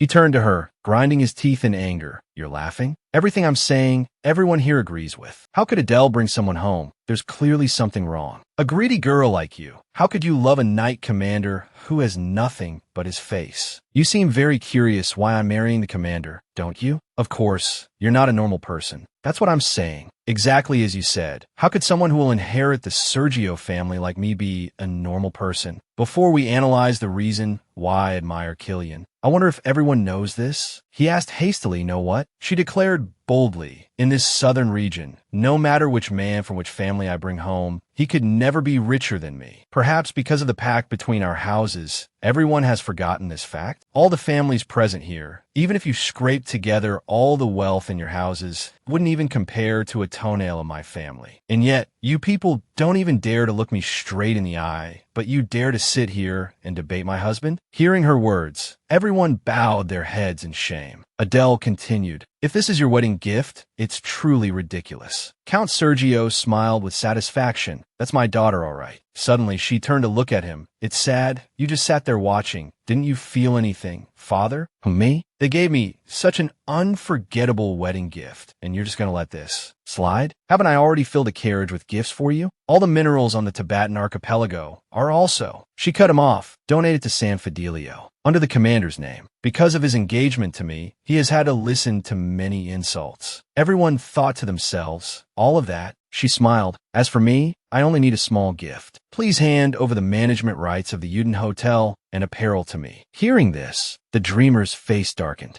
This simple gift is the best thing a father can give his daughter for her engagement. At this, he couldn't control his emotions and shouted in anger. Adele, how dare you touch my things? She glanced at him and said in a cold voice, shut your mouth, Mathal, because I'm not finished yet. Just think about it, father. No matter who manages it, they'll do a better job than this black-haired hyena, right? He erupted in fury and jumped up, screaming. Adele, the knights immediately moved to restrain him. You cannot cause any more disturbance. What? Let go of me, Adele. Everyone witnessing this scene couldn't help but be frightened. Then they started talking and laughing cheerfully. So I've finally met the true owner of the Uden Hotel chain, haven't I? That's right, but you were a bit too harsh on Mathal, right? We're all family. There's no need to. She cut in. Is that really the only thing you all sitting here can say? Motho forgot his place, so I was just reminding him. The same goes for those who are laughing, staying silent, or agreeing with him. Until now, I've been a bit too busy to manage everything, like the wine, fruits, jewelry store, and potted plants. But I just hope you all don't forget one thing. Even though I'm busy, I'm always watching and paying great attention to you all. What's wrong? Why aren't you laughing anymore?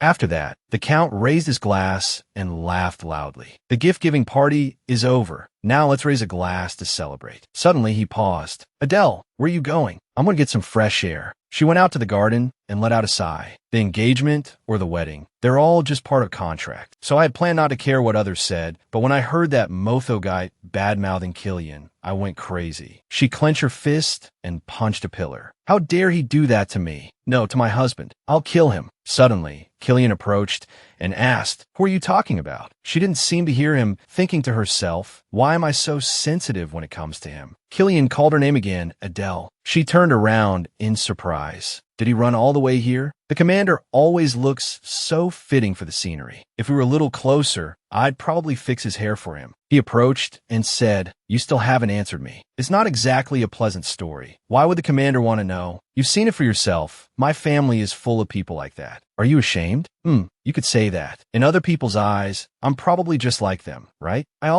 He interrupted, no, you're not like them. That's only in your eyes. You don't know how dangerous I am. She wondered, am I not like them? Suddenly, she said cheerfully, anyway, I'm not really that kind of person. Although it's true that I said I wanted to kill Motho for insulting you. But if that makes you think I'm a strange person, then Strange? What's so strange? If it were me, I wouldn't just simply kill him. I would skin him from head to toe. If we were on a battlefield, I'd stuff him into a cannon. Hearing that, Adele burst out laughing. Ha ha, that's a good idea. Suddenly, he reached out and tucked her hair back. Is that so? She asked back, so were you still okay seeing me like that today? If you hadn't done anything, I would have been more disappointed. And what about you taking back the hotel chain? I feel very lucky that my fiancé is the richest person in the South. You have no reason to be ashamed. She also stroked his hair. They asked me what I like about you, didn't they? I like you for this, because even at a time like this, you're not disappointed in me. Because you didn't turn your back on me, but followed me here, because you told me your true feelings. She cried out internally, I think I accidentally said I like him because he's not ashamed of me. Wait, that's not what I meant, Commander. He took her hand. Call me Killian. She blushed and replied,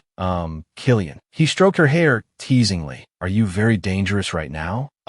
No, that's a real shame, because I'm very dangerous right now. As he spoke, Killian moved his face closer. Just as the scene was getting romantic, someone arrived. A hunted animal was thrown to the ground with a curse. Damn it, Cadden asked grimly, what's going on here? Adele was startled and cried out internally, why is this kid here right at this moment? Cadden immediately drew his sword. Sister, step aside. I'm going to kill him. Are you crazy? I said step aside, sister. I'll put an end to this. Adele stepped forward to block him. Who gave you permission? I didn't expect my sister to be so merciful. Like that. Come stand over here, sister. Why are you hugging the man who is about to attack you? What attack? It's not like that. It wasn't an attack. He is your husband and my brother-in-law. He gripped his sword tightly. Husband, you expect me to believe that? Cadden's eyes blazed red.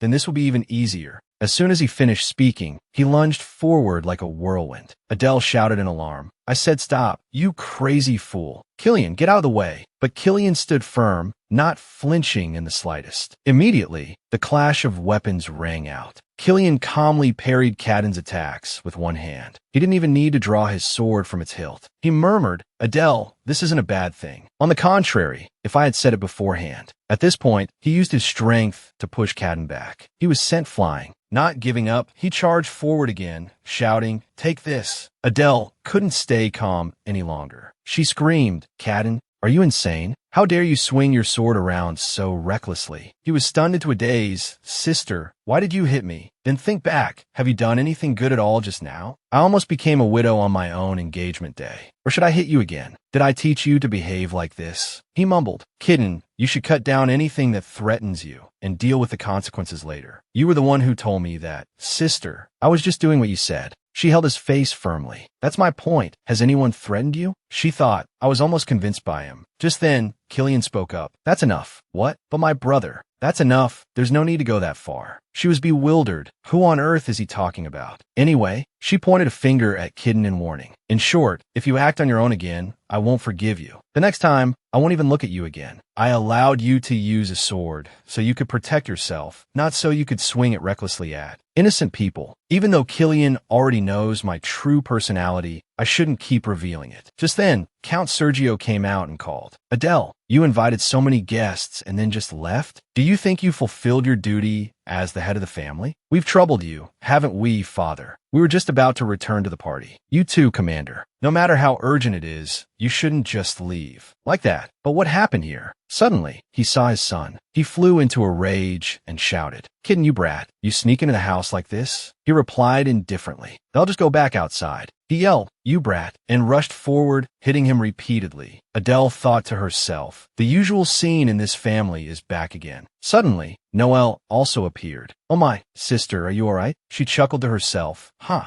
right? She had to show up too. Now the whole cast is here. She spoke again. It seems I've done something wrong, haven't I? Father came here because he was worried about you. How'd you know I was here? Because wherever Kitten is, you are too. She turned back and asked grimly, Don't tell me you. How could Kitten possibly be absent from his sister's engagement ceremony? The next morning, it seems it's too late, isn't it? Although it's trying to hold on, according to the doctor, it only has about 2 or 3 days at most. It was probably on its way to Sir Kitten, but ended up like this. Adele was talking about the animal Kitten brought back yesterday. If it dies, bury it in the family crypt. Bury it deep. Don't let the demonic beasts dig it up. Jackie replied, Yes, my lady. She stood looking out the window, lost in thought. So Noelle's true nature is slowly being revealed. I should have realized it when she was acting all coy and stopped Motho back then. She dressed up beautifully and came to watch the good show, didn't she? She wanted to see how chaotic my engagement ceremony would become. In the novel, it's written that whenever Noelle comes to watch the trouble she's caused, she always dresses up magnificently. It seems she really does have such a bad habit, but the author, wanting to quickly turn the main character into a villain, added many other things. Because of those changes, the story's plot became a mess. That's also why I didn't read to the end of the story. Just then, a knock on the door interrupted her train of thought. Noelle peeked her head in and asked, Sister, may I come in? Come in. The thing is, I should probably apologize for what happened at the engagement ceremony. Adele knew full well she's here to get ahead of the situation, isn't she? She probably thinks the hawk is dead, but since I could immediately figure out who called Kitten over, she has to act as if she had no such intentions beforehand, right? She lowered her head. I thought you would be happy to see Kitten. I called Kitten to the wedding ceremony because I wanted to give you a surprise gift. It seems I did something useless, didn't I? That day, the commander must have been very startled. Adele gave a faint smile. It's fine. It's true that he was very surprised, but not for the reason you're thinking. She recalled that day when Killian had asked, Did he say I attacked you? At this, Noelle laughed and said, Really? That's a relief. If something had happened to him, I wouldn't have been able to bear the responsibility. I didn't think Kitten would do that at your engagement ceremony. You didn't know? You know very well what kind of news Kitten is sensitive to. How strange, she said sarcastically. In any case, you two should get closer, right? Yes, I've always wanted that. Then I'll try to create an opportunity for you too. No need to thank me. Kitten also has to fulfill his duty at your engagement ceremony, right? It's a good thing for you two to become closer. She broke out in a sweat. Then I'll be going. Wait, is there anything you need? Hearing that, she froze. You're getting engaged soon anyway, so I want to give you a gift. I'll give you what you need, so think carefully. Think about what you truly want to receive on the most important, once-in-a-lifetime day. She stammered. I'm not sure. What I want, it would probably be difficult for you. Is that so? She immediately replied. Because you've already given me everything, what more could I hope for? That's true. Although I'm the young head of this family, I can't do things you don't want, can I? But you don't seem very happy, not like someone who's about to get engaged. This is a marriage to the person you like, after all.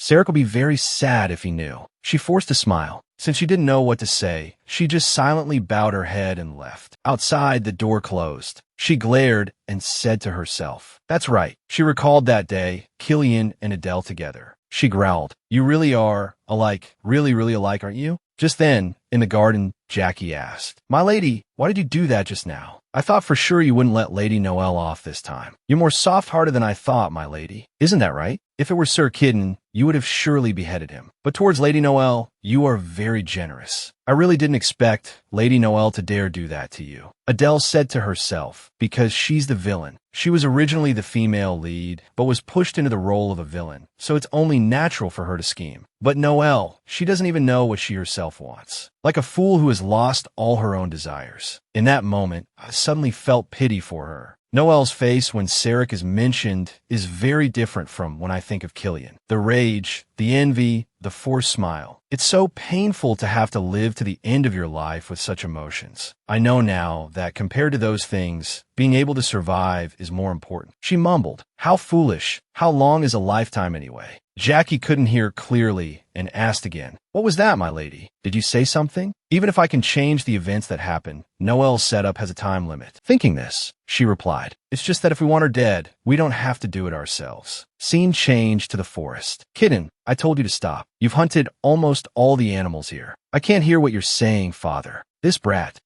I've made a shameful display of myself in front of my son-in-law again, haven't I? Killian replied. Not all, father. He said, that boy isn't usually like that. He must have been very surprised to hear his sister was getting married. His relationship with Adele seems very good, doesn't it? Because Adele looked after and raised him. Suddenly, a voice called from behind. My lord Count. He turned away. Excuse me, I have to go first. Hunt carefully. Yes, father. Killian turned to look at Kidden, standing before a large demonic beast. They look like they're in pain, don't they? You should kill them with a single strike. Don't torture them like this. If Adele were here, she would tell you to do the same. He gritted his teeth in anger. Who do you think you are, calling my sister by her name? Get lost. I don't accept you as my sister's husband. Is that so? I don't know what you're plotting, but you'd better get lost while I'm still being civil. Seeing Killian sit down to look at the demonic beast, Kidden said, I heard you're from the Holy Temple, so you seem quite compassionate, don't you? As Killian stroked the beast's eyes closed, he replied, think whatever you want. Why on earth did you follow us all the way here, only to put on this act? That's right, I don't know why either. He remembered Adele's sparkling face as she said, Commander, please go with them. What if father uses hunting as an excuse to kill Kidden? Is it really that bad? If those two are left alone together, one of them will surely die. I don't want to see blood before the wedding ceremony. At that time, she had whispered in his ear, anyway, in 2 days, we could be together day and night. Remembering this, Killian smiled unconsciously. Kidden saw it and asked, You're smiling? In front of me? Maybe I should just draw my sword? But he immediately remembered Adele's threat. If you swing your sword recklessly again, I won't look at you anymore. I was so happy to be called back that I came running, only to end up fighting this guy as soon as I got back. But his aura seems to be shrouded in mist, completely separate from everything around him. I really want to see what kind of person he really is. Kidden thought, then spoke up and asked, Hey, if you're going to hunt, you should bring a sword, shouldn't you? Isn't that right? Killian replied, I'm not someone who enjoys hunting. Are you kidding me? You must not have any confidence, huh? You can think whatever you want. A man who only talks is very shameful. Killian retorted, a man who swings his sword recklessly at the slightest provocation is the same. Just as the atmosphere grew tense, Adele arrived. Oh, you're both here? Father's already gone down. Why are you two still here? What is it? Don't tell me you two again. Killian quickly said, It's not like that. Kidden also replied meekly like a puppy. Not all. Killian moved to support her. Be careful. Seeing this, Kidden's face turned, black with anger. So what were you two doing here? Kidden, why is there so much blood on your face? It's nothing. For a man, this little bit of blood is nothing. What do you mean a little bit? Look at yourself in a mirror. It's not my blood. Then, she turned to look at the demonic beast lying beside them. Kidden said, It's a gift. She covered her mouth with her hand and asked, Whose gift? It's your gift. Who else could it be for? Oh, is that so? Thank you. He glanced at Killian and said loudly with pride, For a man who goes hunting, this much is just the basics. If you make excuses about not liking it and don't do anything, then you might as well have stayed home from the start. She thought, he hunts like a cat playing with a mouse. It's all my fault. When Kidden first came to this house, his condition was very bad. His body was thin for his age, full of marks of abuse. Seeing his body covered in wounds, I was determined to fatten this child up. You have to cultivate your own will to live. The role of family is very important. They say you should praise children frequently, even for the smallest things, but I looked and couldn't find anything to praise. Then one day, Kidden caught a deer. At that time, he said had been destroying our garden. She immediately praised him. So you're very good at hunting, huh? Why didn't you say so before? From now on, if anything sneaks into our house, you can take care of all of them. Starting from that moment, Kitten began to change. Sometimes it was a large beast, other times it was someone targeting the merchant guild. He would always return with one of the two slung over his shoulder. This is for you, sister. His tail must be wagging. Seeing her lost in thought, Killian called out, Adele, Commander, I want to talk with Kitten for a bit before we go back. Is that so? He looked at Kitten, who immediately glared back. You two are really close. After that, the siblings had some private space. Kitten asked, do you really have to be like this, sister? You must have been very surprised yesterday. Actually, I was planning to explain it to you when you got back. Explain? You were going to hold that fake wedding and only tell me afterward? What fake wedding? Watch your words. So, don't tell me you're serious? Why add don't tell me? You're not the type of person who can like someone. I know that very well. The only thing important to you is the merchant guild. Kitten said in frustration. A guy like him, who could he possibly attack? She wondered. What is it? Why do they keep using the word attack? Sigh, that's enough. Stop it. What on earth are you thinking, sister? What? You think I don't know you brought that man here to keep Noelle in check? I can understand that. But why are you acting as if everything is real? Adele was helplessly silent for a moment, then called out in a cold voice. Kitten, I told you to stop. I'm the one who should be asking you. Why did you act on your own and cause a scene without my permission? I don't know what happened in these 2 weeks to make you so willful, but I won't ask. So, you don't ask anything either. Sister, so you really intend to be with that bastard? She reminded him of the proper address. It's the commander, she said sternly, and that was the last time. As she spoke, she wiped the blood from his face. Your disrespect towards him, thanks to him, I will gain a great many things. But because of me, he has to listen to unpleasant words and be treated so arbitrarily. This is already very unfair to him. So you're really getting married? She gave a cold smile. If you ask that question one more time, I'll make you a groomsman. Don't make me any more indebted to the commander. Is that all? That bastard. Kitten misspoke and immediately corrected himself. Is that man really that simple? If so, I'll let this go. But do you really know what kind of person that man is? Just say the word, and I'll immediately investigate all the crimes of his family for 3 generations and bring them to you. Then we can be sure. Adele ignored him. Don't bother. No matter what kind of person he is, in 2 days, the wedding will proceed as planned. The one in a hurry isn't the commander, it's me. It's late now, let's go back, Kitten. Let's go. Let me think about what I can make with the gift you gave me. It's just a small thing. She said to herself, this simple-minded kid. Killian walked over and asked, are you two done talking? She nudged him with her elbow. Yes, it's been a while since I had such a fun talk with Kitten. Kitten said, I'll carry this. Is that so? If you don't do it, who will? Surely not the noble commander who doesn't like hunting? Kitten, this kid, really? I didn't say anything wrong. When a man goes hunting, it has to be something of this scale to be called a gift, right? Commander, don't mind his words. Let's go. Suddenly, Adele exclaimed, oh my, isn't this a squirrel? I thought you would like it, so I brought it back. Oh my, it's so cute. Killian glanced at Kitten and retorted, ha, it's just average. He growled in anger. This guy. Adele turned to Kitten. Come look at this. This isn't an ordinary squirrel. It's a rare, white-spotted tail squirrel. Kitten squeezed the beast on his shoulder. Is that so? She said urgently. Let's hurry back and prepare a place for it. Kitten pressed his lips together tightly and immediately threw the beast down hard. He gnashed his teeth in anger. Who on earth is that guy? Even someone like Father uses honorifics when speaking to him and allows him to walk by his side. And Sister is always letting her guard down and smiling at him. I can't let this go.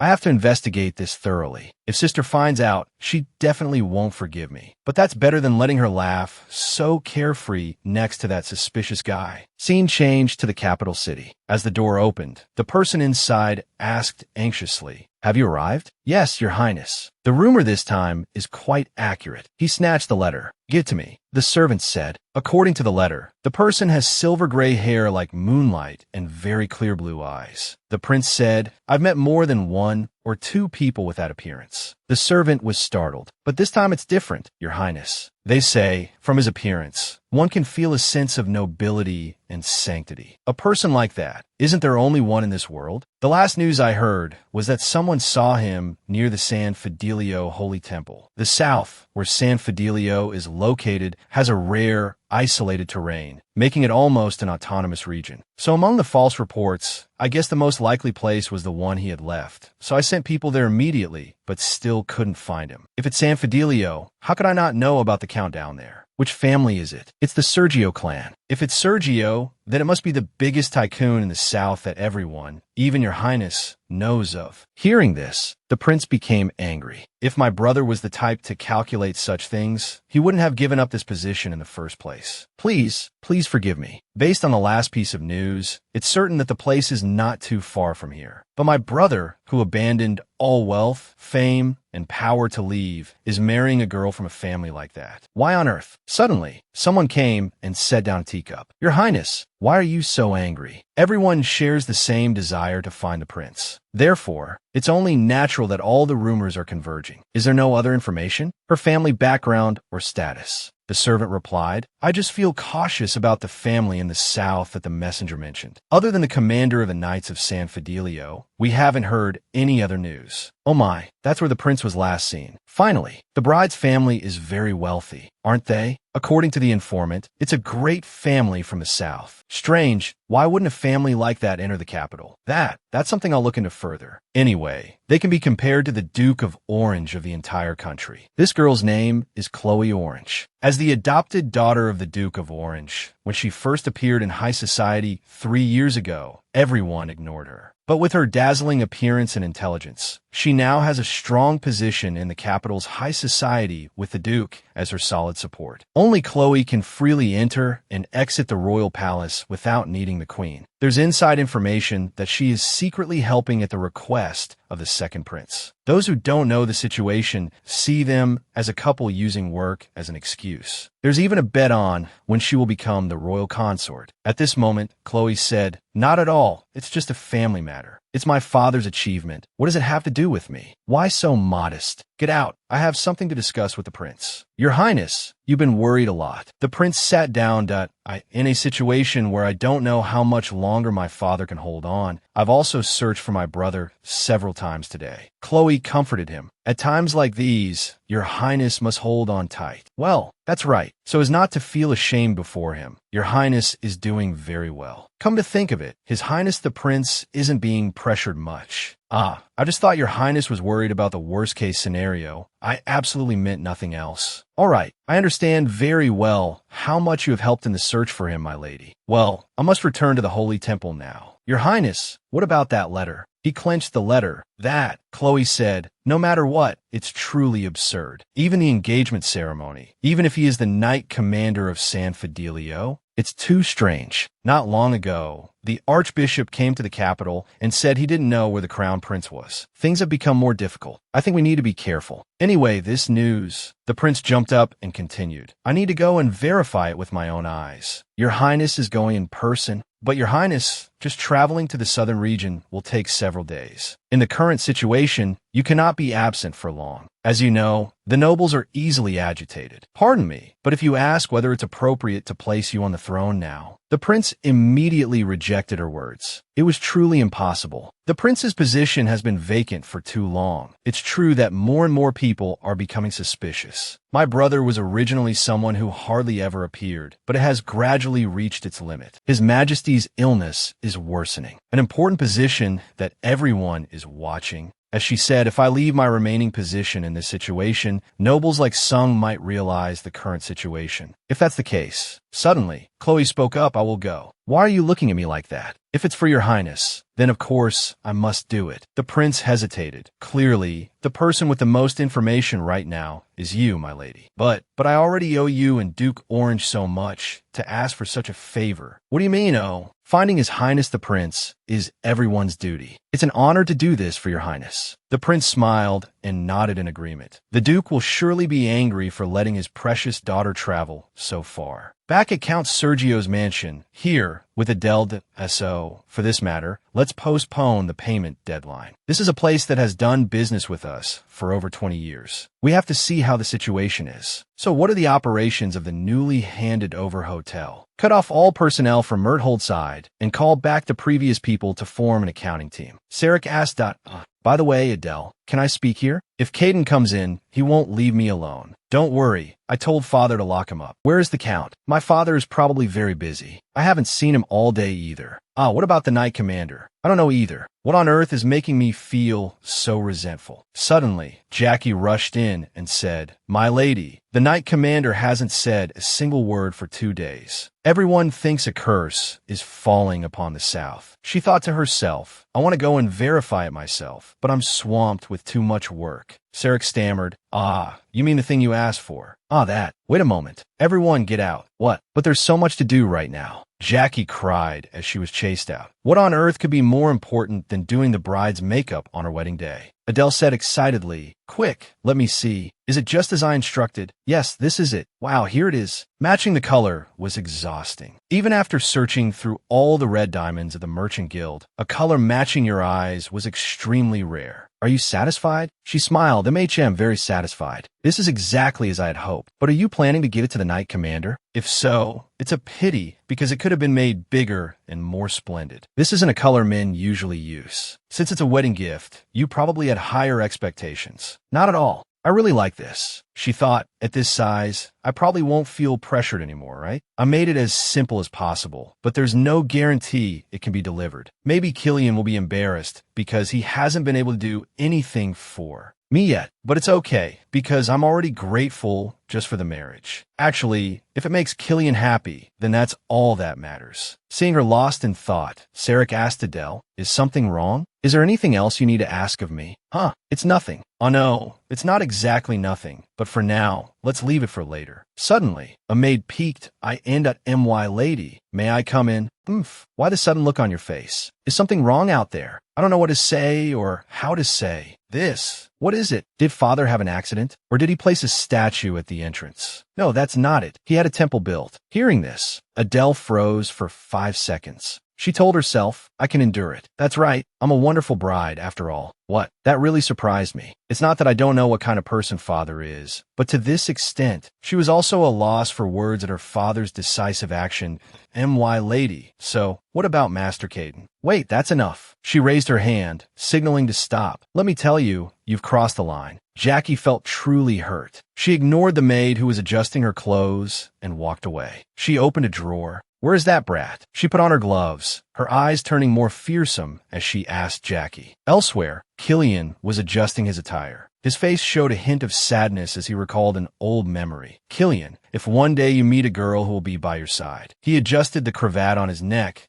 I thought I had sent them out of my heart long ago. I thought I had gotten rid of all worldly ties. But in the end, it was just a misconception. It was Adele who shattered that illusion. Right now, he turned and walked toward the door. If you've come, then don't show yourself. If you have a hobby of peeping, I won't stop you, but shut up. A person entered from outside, seemingly in a rather good mood. It was Caden. His face was still as dark as ever, and he wore his usual black attire, even on his sister's happy day. There's no reason not to be. Killian only glanced at Caden without paying him much mind. He continued to adjust his cravat that you'd better wipe off the blood. Caden clenched his fist. On his wrist was the shackle he had broken to escape the room. Since when did you care about me? Caden looked at Killian angrily. Not at all. Never. It's just that Adele wouldn't be happy if she saw it. Caden glared at him. That sounds nice. I don't know what you're plotting, but if you intend to harm my sister, I will definitely rip out your bones. What an impressive congratulatory speech to hear on a wedding day. Suddenly, a loud bang was heard.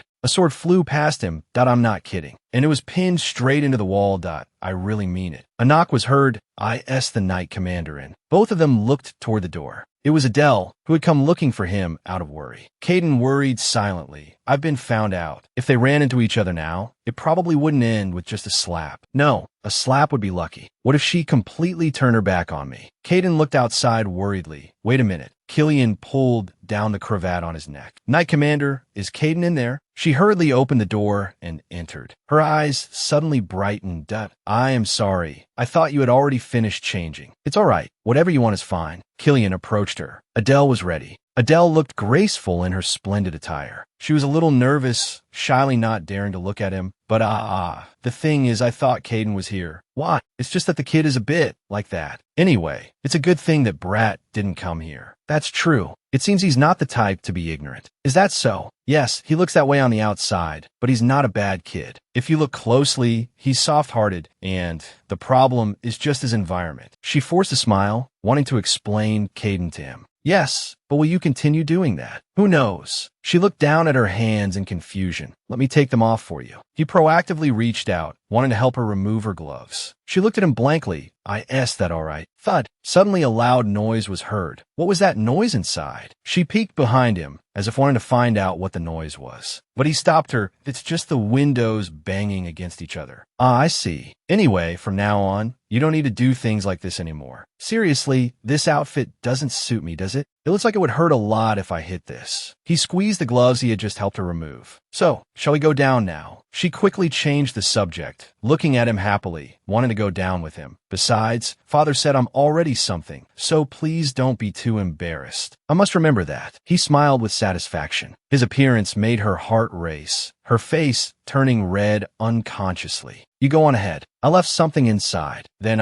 She wanted to stay and wait for him so they could go down together. But he stopped her and, I need to fix my clothes. He pointed to his chest, which was still not properly arranged. Yes, then I'll go ahead. After that, she also left in a hurry. He smiled with satisfaction, watching her figure gradually disappear. After she left, Caden, who was hiding in a corner, slowly emerged. He jumped on a windowsill and looked down. If I jump from here, at least I'll get there before my sister. Suddenly, a sword flashed past Caden, making him surprised. Caden turned back to look at Killian angrily. You should take good care of yourself, brother-in-law. Killian looked at Caden with a cold face. I think so too. The atmosphere outside was now very lively. Fireworks were going off.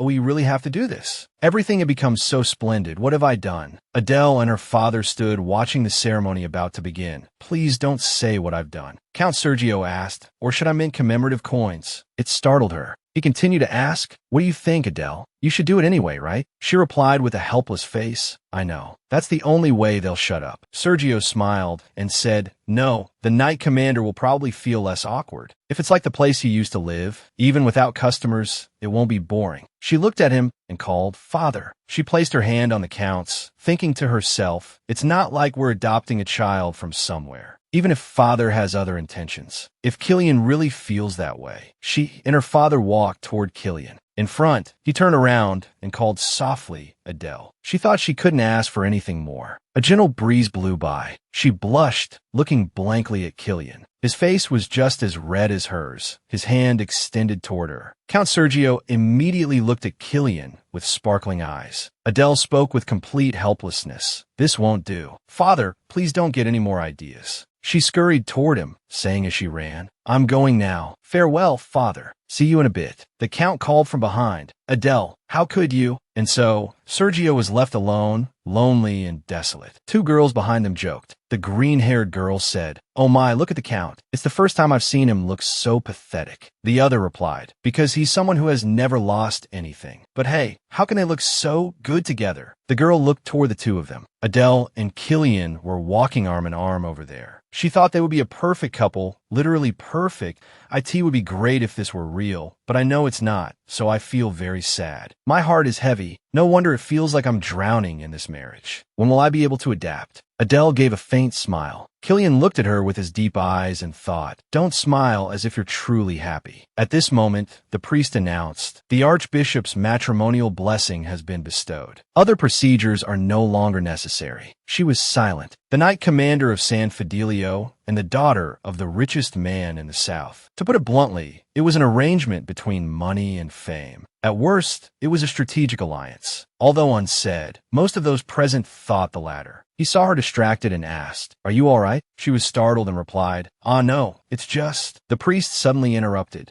Now, please exchange your wedding gifts. 2 red ring boxes with eye-catching designs were brought up. The people below whispered, If the Count prepared it, it should be fine. If you think about the groom, there's no other way. I heard the bride prepared everything. She thought irritably. I can hear everything. The priest spoke. Mr. Killian, please. He suddenly interrupted. Please wait a moment. He replied yes. In his heart, he couldn't help but imagine the murderous-looking Duke saying, my grandchild is too young to stand in the sun. His heart screamed, I have to proceed quickly. Adele thought in confusion. Why is this happening? She spoke up. I'm fine. What does it matter what people give? As long as I like it, that's enough. Killian said, it's like the son you wanted. Adele was astonished. What? That's... She thought, could it be? She remembered their previous conversation. When he asked, Adele, do you really have no wishes? She replied, not really. He said, something you want. She had smiled and replied, if that's the case, if I wanted you to pluck the sun for me, what would you do? She thought, could it be? That's why you couldn't marry me? She trembled. He quickly answered, what are you talking about? The priest interrupted, Knight Commander, let's finish the ceremony first. We can talk about that later. The crowd suddenly cheered, hey, look over there, over here. A woman approached, removed her hood, and said, it seems we're late. The priests walked in a neat line. Rebecca, leading the way, spoke. The seventh goddess of the great San Fidelio, and also a faithful servant of God, obeying the orders of the archbishop and the faithful who represent the god Agnes. I am here to present the wedding gift for the Knight Commander's wedding.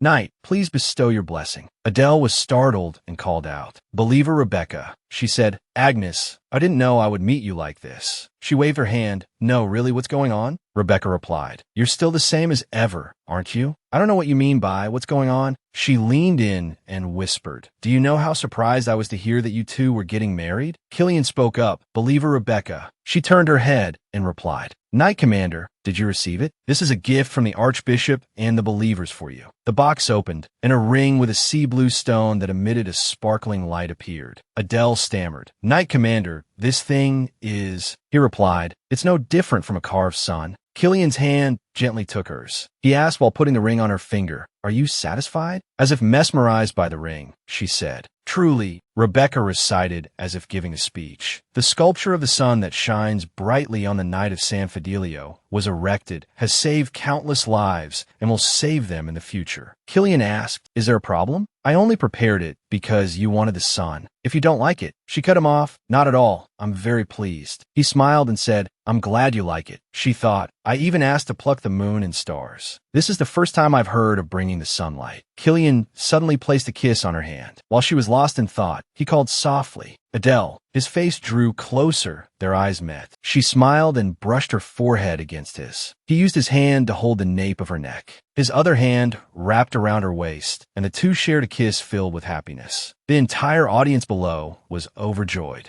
Caden wanted to leave, but was held back by the Count, who grabbed his collar. The knights cheered, while Rebecca pulled her hood low to cover her eyes. Only Nero was astonished. The boy said dejectedly, it's unbelievable. Why is that errand girl kissing the Knight Commander? Rebecca stood watching the scene before her. This is the greenhouse of sin. I never thought I'd see it live like this. Adele stood beside her and said happily, anyway, thank you for coming. I didn't even think, Rebecca replied coldly. It was the female believer's suggestion, not my decision, so there's not much to see. Adele maintained a cheerful attitude and said, I know believer Rebecca can't bless me, but I also know that if you truly disliked it, you wouldn't have come all this way. Saying that, she sat down on a nearby chair. Here, please. I'm sure it will suit your taste. Rebecca walked over and replied, are you sure? She held the wine glass for a moment, then asked hesitantly, why do the people who live here do that? She wondered to herself. Actually, I don't know what Agnes know. Lady Adele was thinking, taking such a risk. The people who live in a place like this are truly ridiculous. She wondered to herself, I don't understand why a lady who pursues a lavish lifestyle would do all the dirty things she's told to do. How can she do those things so well? No matter what feelings she has for the Knight Commander, there's no need to do that. Adele replied cheerfully, even so, you're still the person I want by my side. Rebecca was embarrassed. How shameful. Adele replied, why? People have both an innate personality and an outward demeanor. After that, they both raised their wine glasses. Adele thought, today is the first time I've discovered that believer Rebecca is such a sacred goddess. Rebecca sighed and said, all right, I'll talk more with Agnes. She immediately continued, that's right, as expected, if there's wine, we must drink it first. Hearing that, she paused, that's not what I meant. Then she took a sip of wine. Adele wondered, what's wrong? Rebecca said tensely. Darkness is gathering. Don't misunderstand. No matter how much Agnes hates it, it's not to the point of ruining someone else's wedding day. Because I have the ability of salvation and healing, there are times when I can sense death. Although it's very rare, I can feel it from Count Sergio. Hearing that, Adele suddenly turned to look at her. Believer, Rebecca replied. Why that look again? It seems you think I'm a cursor. Adele looked at her with sparkling eyes and said, No, I think you're right. She thought, you must have caught a glimpse of Noel's future. That possibility does exist, which is why he held on in the Great War until now. Rebecca said, Lady Agnes, I didn't mean it as a joke. She replied, I know, I'm being serious. She asked with sparkling eyes, Is there no way? She replied, I'm not even sure. I can only sense the energy, even if we know who, when, and what will happen. But keeping silent is considered a rule of respect for the Great War, because a single word can cause great chaos in the world. You can only descend to San Fidelio with the Archbishop's permission. Adele replied, So that's how it is. Out of worry, she said, If I insist on being guided in the same way I do, the female believers might become exhausted. Rebecca said, That's not it. She wondered, Yes, if so then. She continued, There's also a possibility that this case won't happen. Human destiny is endless because I don't want to waste and give up the rest of my life for something. It's not that I find it troublesome, you know. Adele mumbled. So even a set fate can be changed, even if the possibility is 1 in a million. Rebecca continued, because that's what the sun god said. Hearing that, she immediately clasped her hands to the sky and shouted, Oh, great God Ines! As Agnes coughed violently. It's starting again. But then she suddenly realized something. Rebecca stood up and said, Well then, I'll be going. Adele, sitting beside her, asked,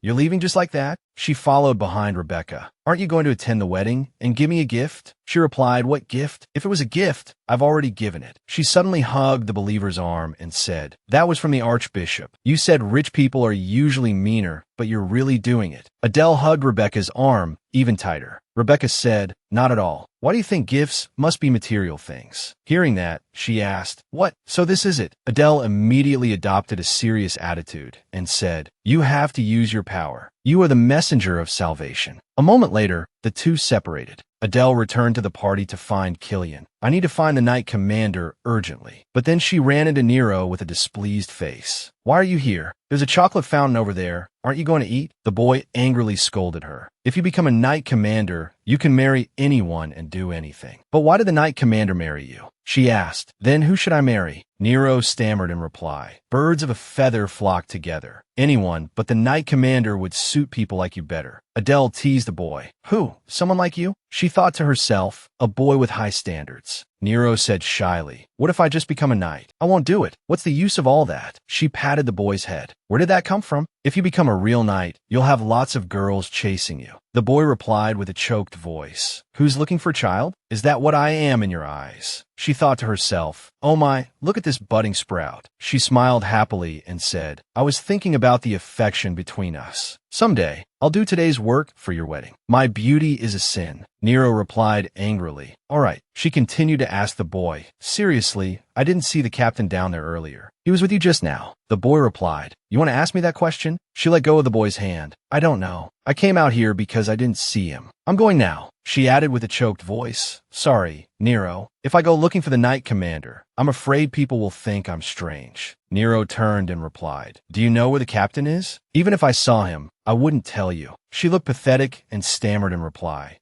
It's okay, just do as you please. The boy looked at her helplessly. Stop it. I've already seen that blonde hair that I don't like. The scene changes to another place. Noel is with Killian. Thank you, Commander. He replied, It's nothing. Noel looked at him and thought to herself. She found out too. How clever. I should have paid attention when she said she was going to the Holy Temple. There's no way she would come back empty-handed. She put on a weak appearance and said, I can't find my brother, Sarek, anywhere. There have been a lot of beasts lately, so I'm very worried. If I tell father, he'll send soldiers, but I think it would be better to find him quietly. Killian calmly replied, I don't care. Noel continued, Besides, Your Grace, no matter what anyone says, we're family now, aren't we? He replied coldly, We will be, eventually. Hearing this, she thought to herself, As expected, I wasn't expecting much anyway. I also didn't expect her to get married so soon. but misunderstandings can happen. If it were my sister, she wouldn't be happy just seeing us together like this. One of the guests will witness her getting angry. Then, the rumor that they married for money will surely spread and shake them. Noel looked at him and continued, "Everyone says my sister isn't interested in marriage. I suppose I thought so too. No matter who she meets, it never lasts long." She acted quite flustered.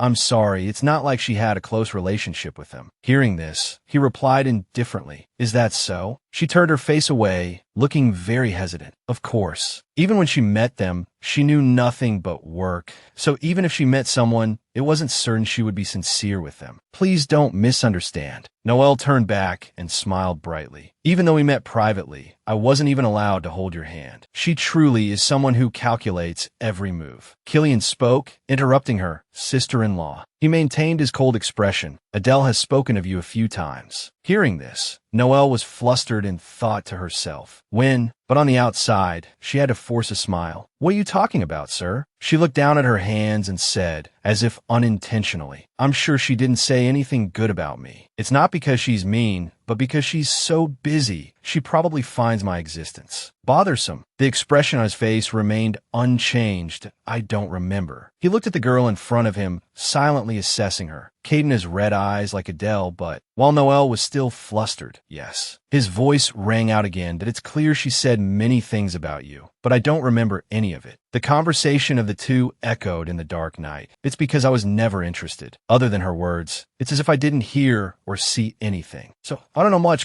Commander. Killian then looked straight at her. Even so, it seems you know Adele very well. Therefore, in the future, if you were to give that attention to your own fiancée, I think nothing like today would happen, sister-in-law. Hearing such sudden words, Noel was flustered. What do you mean? A loud rustling sound echoed in the space. She lowered her head, speechless. He coldly sheathed his sword. If one has the heart, one can see even without searching. The sound of a breaking branch echoed in the space. He glanced in that direction. The footsteps became clearer, then a person's voice called out loudly. He thought to himself, just as I thought. Adele had now run to where the two of them were. She approached the two and asked, "So you two are here? What on earth is going on?" Hearing the question, Noel quickly replied, "I asked my brother-in-law for a little help because I couldn't find my brother." Hearing this, Adele was suspicious. "It's not because of you, is it?" Hearing that question, she was startled. "Sister." Seeing her reaction, she reassured her, "I'm just kidding. Why are you so surprised?" Noel could only give a strained laugh. "You're really something, sister." Killian turned to remind them, "You two should head back. Don't walk around at night. It's getting darker." Adele quickly agreed. "Yes, let's go." The two walked past Noel, who was grinding her teeth in extreme annoyance. Adele turned back and called, "Hey, Noel." Hearing the call, she immediately put on a radiant expression. "What is it, sister?" She turned back and walked closer to her sister. "I forgot you were looking for Sarek. Let me help you." Hearing this, she immediately refused. "No, it's okay," she said to herself internally, just pretending to be kind. "I know you're busy with the wedding today." Hearing Adele's words, Noel's heart pounded. "But I can't let you walk through the forest like this."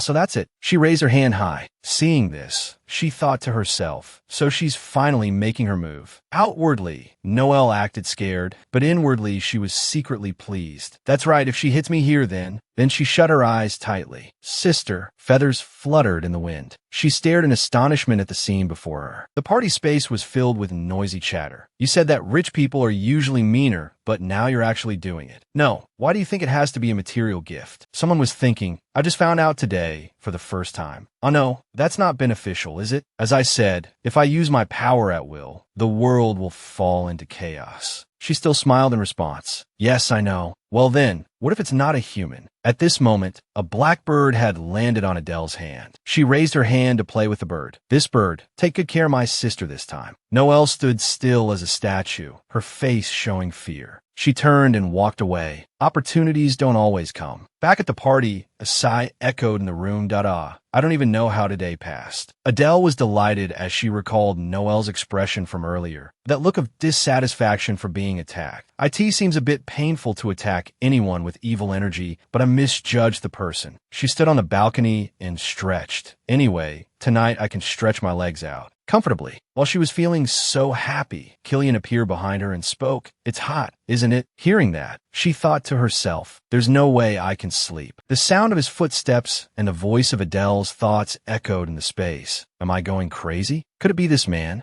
As she felt him standing right behind her, she froze, not moving a muscle. It seems like he's getting closer. She pretended to look down below and said, "There's still a lot of people, huh? The priests and believers too, but as expected, the knights are the most excited. They'll probably stay up all night." He replied quickly, "It doesn't matter." Hearing that, she wondered, "Is that so? Then why did I think it would be very strict?" He stood behind her, resting his hands on the railing, almost embracing her. Why? It's not like they'll stay all night. She was a little hesitant. "Commander," but he immediately reminded her, "How disappointing. You can call me by my name now." She quickly turned her head back. You know that's not it. In her heart, she encouraged herself. It's just talking face to face, not torture. But looking at his radiant face, she felt it wasn't okay. "What? No, it's not better at all." Killian leaned close to her face and whispered, "You were talking about Noel. I know you're not one to easily let go of things. In your hands." She looked at the ring on her finger. Why now? She looked at the sparkling ring and thought to herself, This, I've forgotten so many things today." She looked up and straight into his eyes. "It's funny that you're bringing this up now. I really don't know if I should accept it like this." He closed his eyes slightly and said to her sincerely, "It is precious, but if anyone were to ask,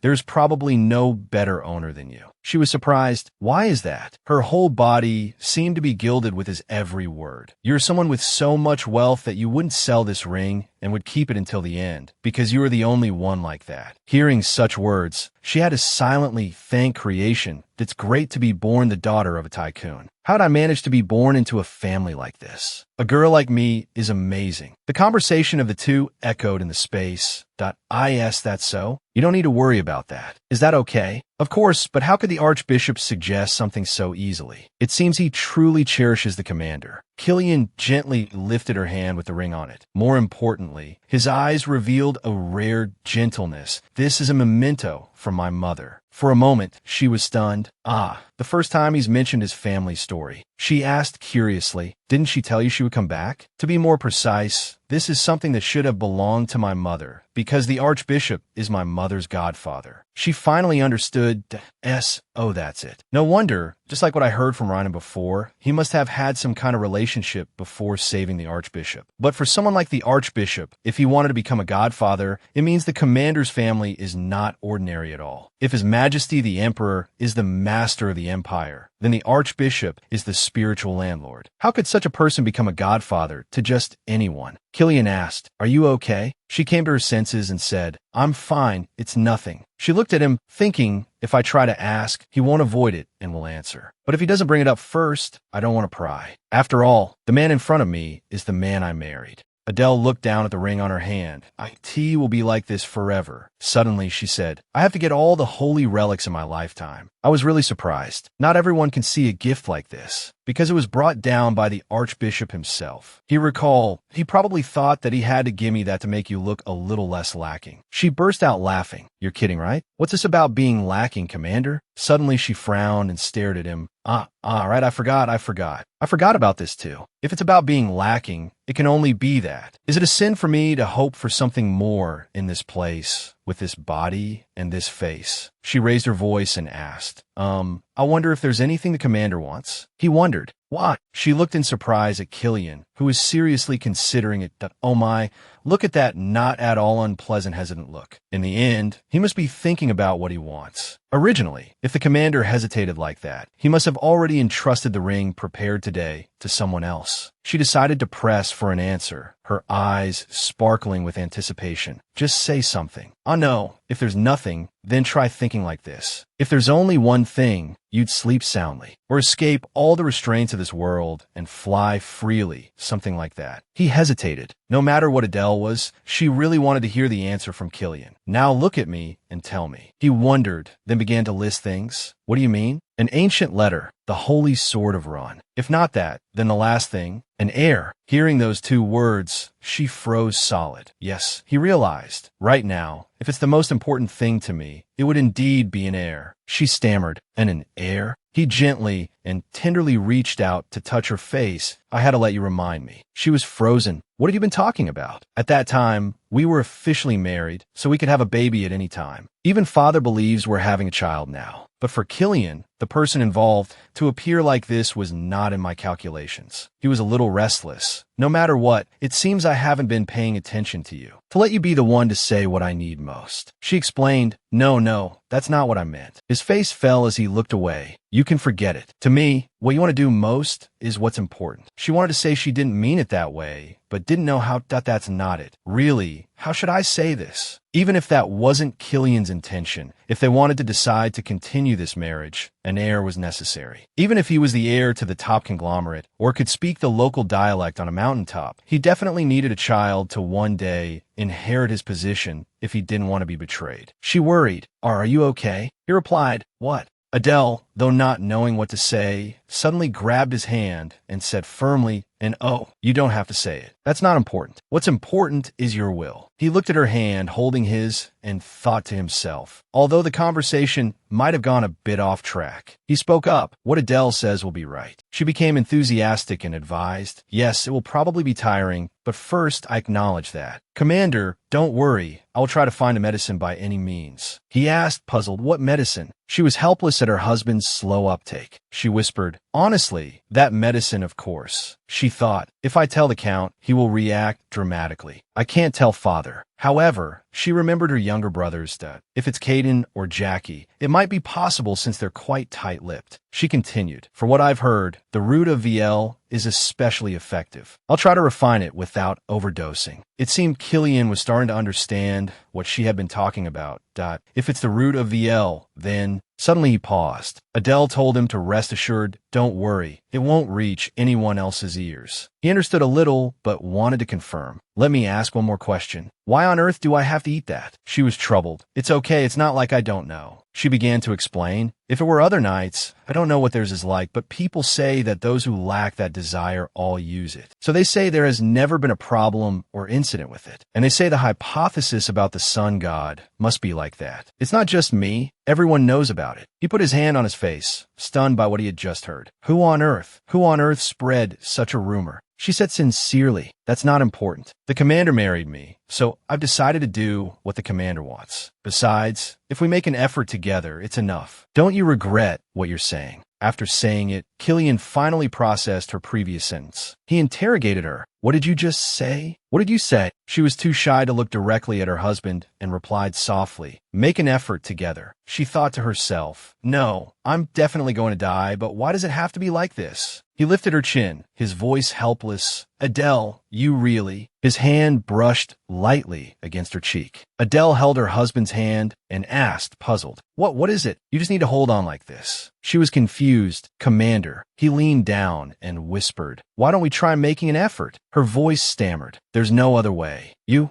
can do whatever you want. Don't mind me, since I'm the one who provoked you. Killian took the initiative and kissed her lips. At that moment, fireworks shot up, brilliantly lighting the sky. Everyone looked up to watch. On the balcony, there were only the two of them and the sound of the fireworks exploding. Killian stroked her hair. She said softly, Command. He wanted to continue, but she stopped him. Killian, wait. He slid down, his voice teasing. You must remember who I am, right? Her face turned completely red. Stop it. He lifted her up and said, I think so too. He walked while carrying her. Because it's too cramped here. He placed her on the bed, making her shy. I remember our bet, he said while taking off his coat. Finally, I get to use that chance. Adele had probably forgotten. What chance? He pulled down his collar and looked at her with a smile. My lady doesn't hate losing, does she? So think carefully. Killian brought his face close to hers. Between the two of us, who is better? Morning in a town, Chloe was dressed in an expensive formal outfit. She walked around with her servant. Seems more capable than I thought, Byro replied. After all, he's the most powerful figure in the South. She wondered, with a scale this large, why stay only in the South? Byro followed behind, carrying a pile of luggage. I don't know the details of that. I heard the heir of the CGO family decided it. She crossed her arms and bowed her head in thought. The heir? The lady who just got married? Yes. If the Lino's bridge hadn't collapsed, we wouldn't have been this late. Good heavens, what madman collapsed the bridge? She turned her head back. Biro. He fumbled for something in his coat. I'm sorry. I tried asking the wedding attendees. This should be the closest to reality. Biro recounted. According to everyone, he is so handsome it cannot be fully captured in a drawing. Chloe opened the piece of paper to look, so that's how it is. The commander of San Fidelio, blue eyes and platinum hair. Just that is enough. Checking details to this extent, it can't be wrong. She remembered that year. I'm sure. The face of that cultivator, even if seen only once, is unforgettable. Chloe rolled up the paper and said, "Continue what you were saying earlier. What is that girl like?" He obeyed. "I heard she has outstanding abilities. There is no place in the South that is not influenced by the Uden Merchant Guild. It said the heir manages most of it, which is why the Count trusts her so much." The more she thought, the less she understood that a moment ago. You said the reason they didn't enter the capital was the heir's decision. Why would such an ambitious girl not enter the capital? Biro stammered. About that, I also... She ignored it and continued walking. All right, if a girl who has cornered the market like this makes such a decision, there must be a reason. How interesting. In front of them was a high-end hotel. Biro added more about Adele. It seems she was originally a devout person, which is why she married the commander of the Holy Knights. Not only that, but her appearance and communication skills are also second to none. She glanced at her servant. More than me? He knew his place and replied, "Oh my, how could that be? It's not flattery, but Chloe is the symbol of a comeback." Chloe has managed the merchant guild in place of the Duke, who was immersed in grief over his daughter's death in an accident. She was adopted as a daughter and took the place of the deceased Duchess. After that, Chloe held her position firmly for 2 years, and there are even rumors she is about to become the crown princess. He bowed his head obediently like a dog. If Duke Owen's assets and power increase, it's only a matter of time before the second prince takes the vacant spot of the crown prince. That means she could become the empress. I must please her at all costs. Biro showed his loyalty. Just say the word, and I will do anything. She laughed with satisfaction. That I'm grateful that you say so. He continued, if you want to contact the prince, you must do it quickly. But even if the son-in-law of the Sergio family is truly the crown prince, we must approach carefully as his intentions are unclear. First, let's try to meet him and see. She understood and said, how can we meet without a reason? First, we must observe and then create a connection. The door opened. Chloe was dissatisfied. You didn't just go around meeting people and drawing a portrait until now, did you? Everything has a purpose. Try to remember the rumors about the members of that house. Everything was luxurious. She thought to herself since she entered, if it's a merchant guild this large, it's surely not inferior to the ducal family. Chloe looked up.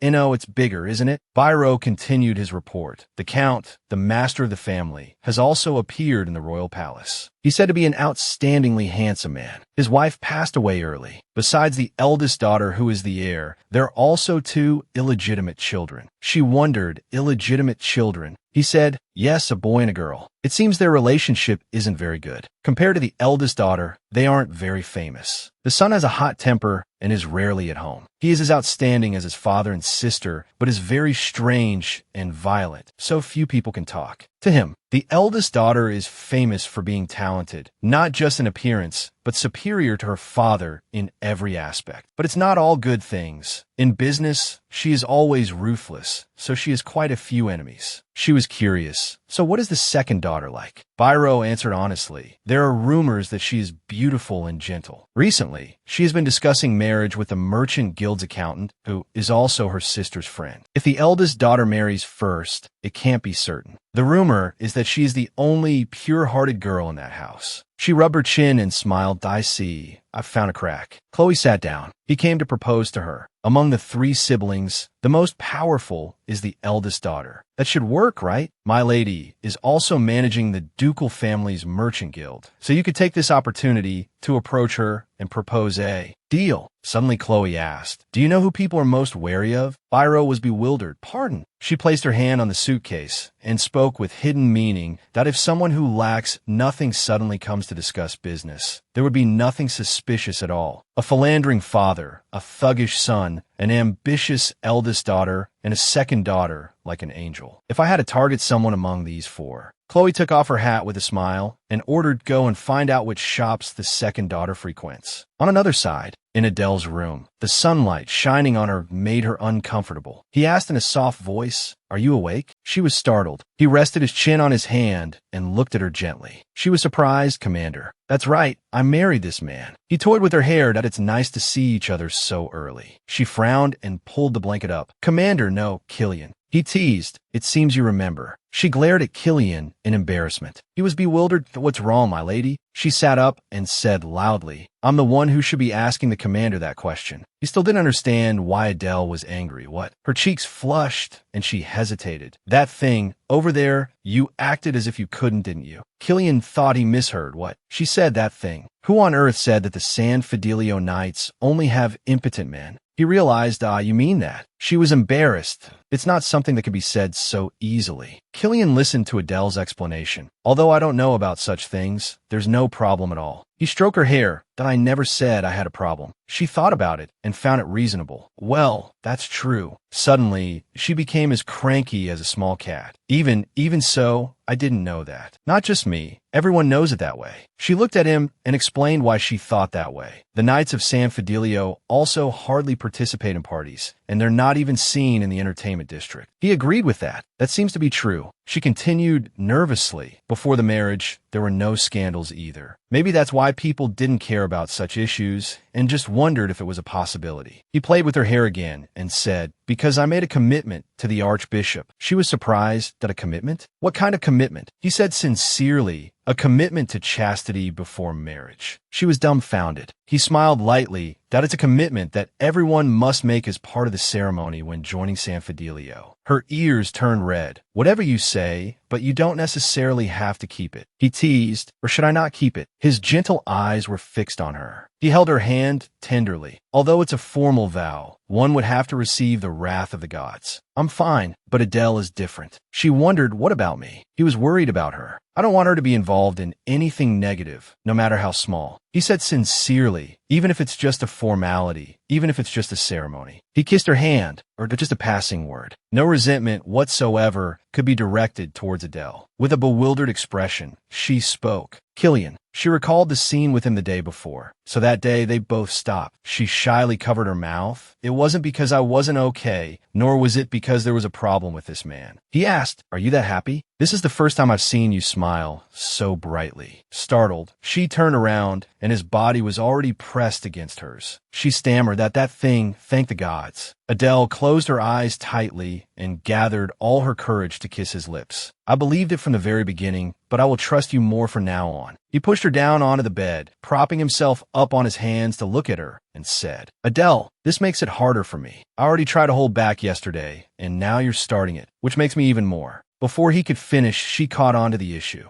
"You gotta hold back? That's not something that can be easily restrained. My lady, don't test me so early in the morning." "Commander, how could I not like it?" Just then, a voice from outside was heard knocking on the door. "Young lady, are you awake?" It made her immediately push him off her. He wasn't too happy at that moment. She spoke, "It must be Jackie. No matter how late they sleep in, no child would be so thoughtless as to knock on the door. To come looking for us like this on the very first day of our honeymoon." Killian spoke up, "It's probably father looking for us." He instructed, "Just stay here and rest, I'll go." "You alone?" "He's probably looking for me." Before leaving, he stopped to look at her. "If I have tired you out," she retorted, "No, we're married now, so something like this is fine. We both made a commitment. No, we promised to be honest with each other. Maintaining a married life will therefore also include things like this." She reassured him, "I'm fine. Even if it's a commitment, it's a good thing that we're compatible." Hearing that, he just softly called out, "Adele." She continued, "It will be the same in the future, just as long as you don't deceive me." She leaned against her husband's firm shoulder. "There's no way the commander would be like that." She smiled. "Even though it's a contract marriage, feeling this satisfied is good enough." In the room, the Count spoke of the latest news from the capital, placing a letter on the table. After the Archbishop returned to San Fidelio, it seems His Majesty's illness has become more serious. Famous doctors have been visiting frequently, but there seems to be no progress. They said it's best to prepare for the worst. Killian read the letter, so that's how it is. He thought to himself, as expected, he would only react like that, although I don't know the specific situation. But sitting in this position, one naturally hears some rumors. It was just an ordinary story, a fairy tale full of unrealistic details. A young man falls in love with a girl of poor origins and their families oppose their love. However, if there is one difference between reality and a fairy tale, it is that in the end, a happy ending is hard to come by. Even a marriage between nobles has to weigh hundreds of benefits for both families. If the other party is royalty, what more is there to say? The daughter of a noble with only a title would not only find it difficult to become queen, but would also not easily endure the confines of the palace. As soon as she gave birth, the mother left this world, unable to bear the cold treatment of the royal palace. The remaining child was appointed crown prince. However, no one was curious about the child who was abandoned in a separate palace. Even after that, the emperor took no measures and did not search for the crown prince. Nor did he appoint the son born to the next queen as a successor. For many years, he never clarified the truth, ignoring right and wrong. He thought, if the emperor passes away, the problem will be different. It's not something an individual can hide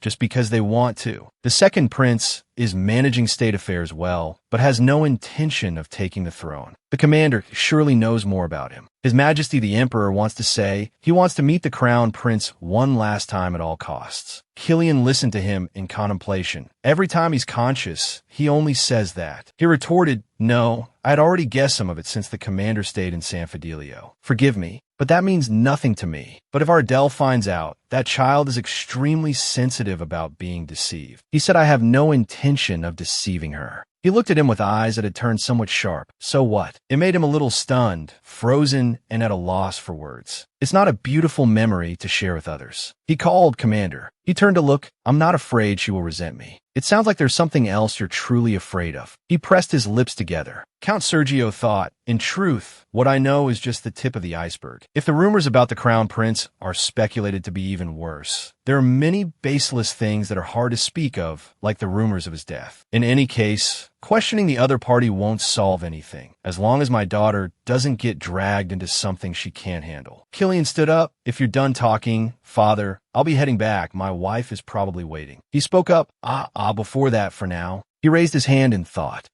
I don't know how to bring this up." He continued, "Just say it, Father," though he already had a grasp of the situation. "In any case, this is the time when our Adele is most tired. From today until last week, she hasn't stepped out of the house." He thought, why on earth do I have to talk about this? Never one to beat around the bush. I heard that one should be careful in the early stages. If it's the early stages, people often say that, and I understand you two's feelings, but the more precious it is, the more careful you must be. He replied, "I understand what you mean, Father." He let out a smile. "Haha, I'm glad you understand so quickly. Looking at both families, you can tell it's a precious child. Then I will have to try even harder." Hearing that, his mind was full of question marks. "What?" He said, "I didn't expect you to be so concerned about a child that hasn't even been born yet. I don't desire an heir yet, but if I think about Adele, I should probably spend more time." Facing the young father's bewildered face, he nodded with a serious expression. "For you to be so expectant, if I pretend not to know, I would not be fulfilling my duty as a son." He hurriedly said, Wait a minute. You clearly said that day that you would take responsibility for our Adele." "I don't think I ever said she was pregnant." Killian took his hand. "Don't worry, what? I swear on the honor of San Fidelio. I will not waste a single hour and will try my best." He closed the door, standing outside and recalling the bewildered faces of him and Adele. Exactly the same. Suddenly, someone's footsteps approached. "You look like you're enjoying this to death, or maybe you were just doing it for convenience." He looked over. "So it's my brother-in-law." Caden scowled. "Who gave you permission to call me that?" Killian replied, "I don't think that's a form of address that requires permission to use." He looked at the necklace around Caden's neck. "I guess I'll have to remember, Father. I heard this is only used when capturing the highest level demonic beasts." Caden was annoyed. "In your eyes, this piece of junk is a lot?" Killian retorted just as sharply, "For my wife, it probably is a lot. In any case, you still look too young.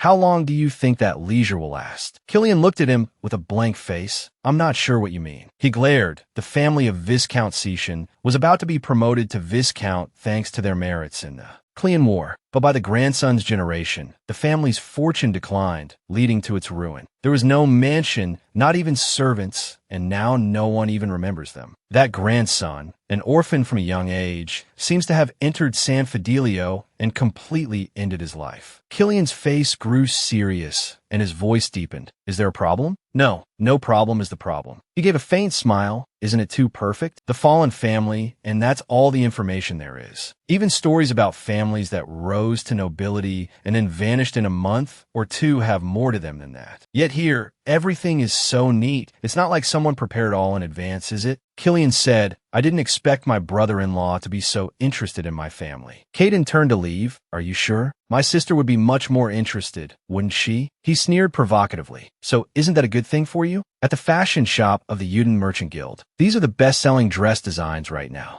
From the dress our young mistress Adele wore at her wedding, the manager of the tailor shop smiled, to the gown the young lady wore at her engagement ceremony and when she came to San Fidelio. Originally, after marriage, Lady Cetian should be addressed by her husband's surname, or as Viscountess Sergio. But since her husband decided to marry into the Sergio family, Adele still uses the Sergio surname. Of course, even if she said that to everyone, Adele is both the young mistress of Sergio and the heir to the Uden Merchant Guild. She is essentially a Sergio, always Lady Adele. A girl who has everything, yet still gets more. The customer listening to her introduction agreed. All right, I'll buy all of them. What a wise choice. She thought to herself, a customer of this caliber is probably someone you only meet once or twice a year. So how would you like to pay, miss? With cash. Yes, if we count them one by one, it will take a lot of time. How about paying with a bank draft? Do I have to do that? A bank draft is simple and the fees vary by bank. Usually, for purchases over 100,000 gold coins, most people use a bank draft. At this point, Chloe said, I see, I didn't know. To buy such expensive things without knowing such a basic thing. The clothes she's wearing suggest she's a rich young lady from the capital who doesn't know the ways of the world. She asked, are you here on a trip? Such beauty is rare in this region. Chloe smiled. You're exaggerating. I heard the South is warm and great for a vacation, so I came to try it. She expressed, I didn't know about that, so I brought all cash. I didn't expect it to be so difficult. Why didn't my father tell me? She could only clasp her hands and smile fawningly. No wonder the hotel asked several times. Oh my, so that's how it was. The young lady asked,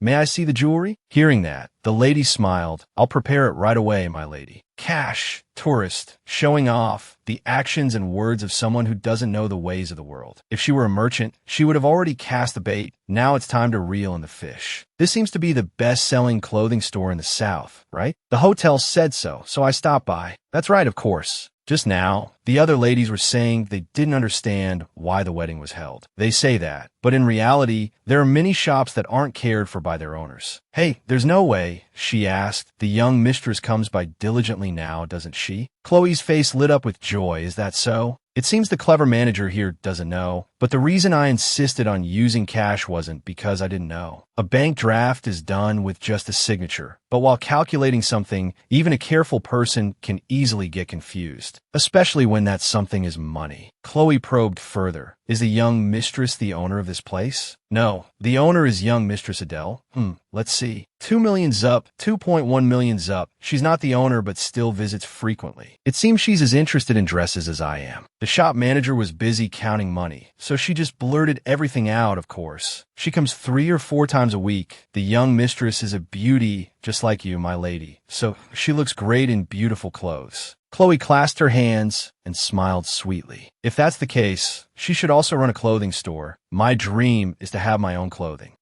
Young Lady Noelle is too soft-hearted, not suited for business. She's not the business type. Having useless ambitions will only bring hardship to the elder young lady. 2,970,000 zup, that's correct. At that moment, she looked up and Chloe was gone. My lady, where did she go? In some courtyard. Young lady, the carriage is about to depart. Let me go check. Please wait here a moment. Noelle smiled. Yes, all right. She clutched her dress tightly. This is so frustrating. It hasn't been long since Sister returned, but the trends have already changed. From hairstyles, jewelry, to dresses. Everywhere I look, I see things that remind me of her. Father or Caden. If it were Sister, they would agree to anything. But even the servants and other relatives who were hesitating which side to take have completely leaned towards her since the wedding. She bit her lip in annoyance. It's all because of that man. I knew he was capable, but I didn't expect him to be a figure of that level. Could it be that the creature is a holy relic that carries the breath of the gods? Not just that man, but Sister too. What happened to that bird in the end? It wasn't a pleasant doesn't matter, so I didn't follow it completely, but it must have died. There's definitely something, Noelle sighed. I don't know why I feel so dispirited. Should I call it an instinctive feeling of rejection? The feeling of a life I once directly experienced crawling on my shoulder still gives me goosebumps. She raised her hand to gently rub her shoulder. Right now, I want to go far away from this place to sort out the complicated things in my head. Lost in thought, she didn't notice the clattering footsteps approaching her from a distance. Suddenly, the person grabbed her wrist. Noelle, let's talk for a bit. It was Mayor Theo. With an angry face, he shouted, how many letters have I sent you? Noelle was stunned and stammered. You let go of my hand first. But at that moment, the man paid no attention. If I let go, when will I ever see you again? Do you know how many days I've been standing here? Seeing the people around them whispering, he shouted angrily, stay out of it. I'm this girl's older brother. He said, that girl Adele has stolen everything. I'm not just saying it to scare you. She really has stolen everything. Noelle hesitated slightly and looked at him. You should talk to my sister about that. He roared, I told you to bring it up at the engagement ceremony. You said your sister might be in a fraudulent marriage. If you brought it up in front of everyone, there would surely be a reaction. What do you mean by that? I was just worried because I don't know much about my brother-in-law. You're the one being rude. What did you say? Noelle struggled. Let me go. If you let me go, I won't hold this against you.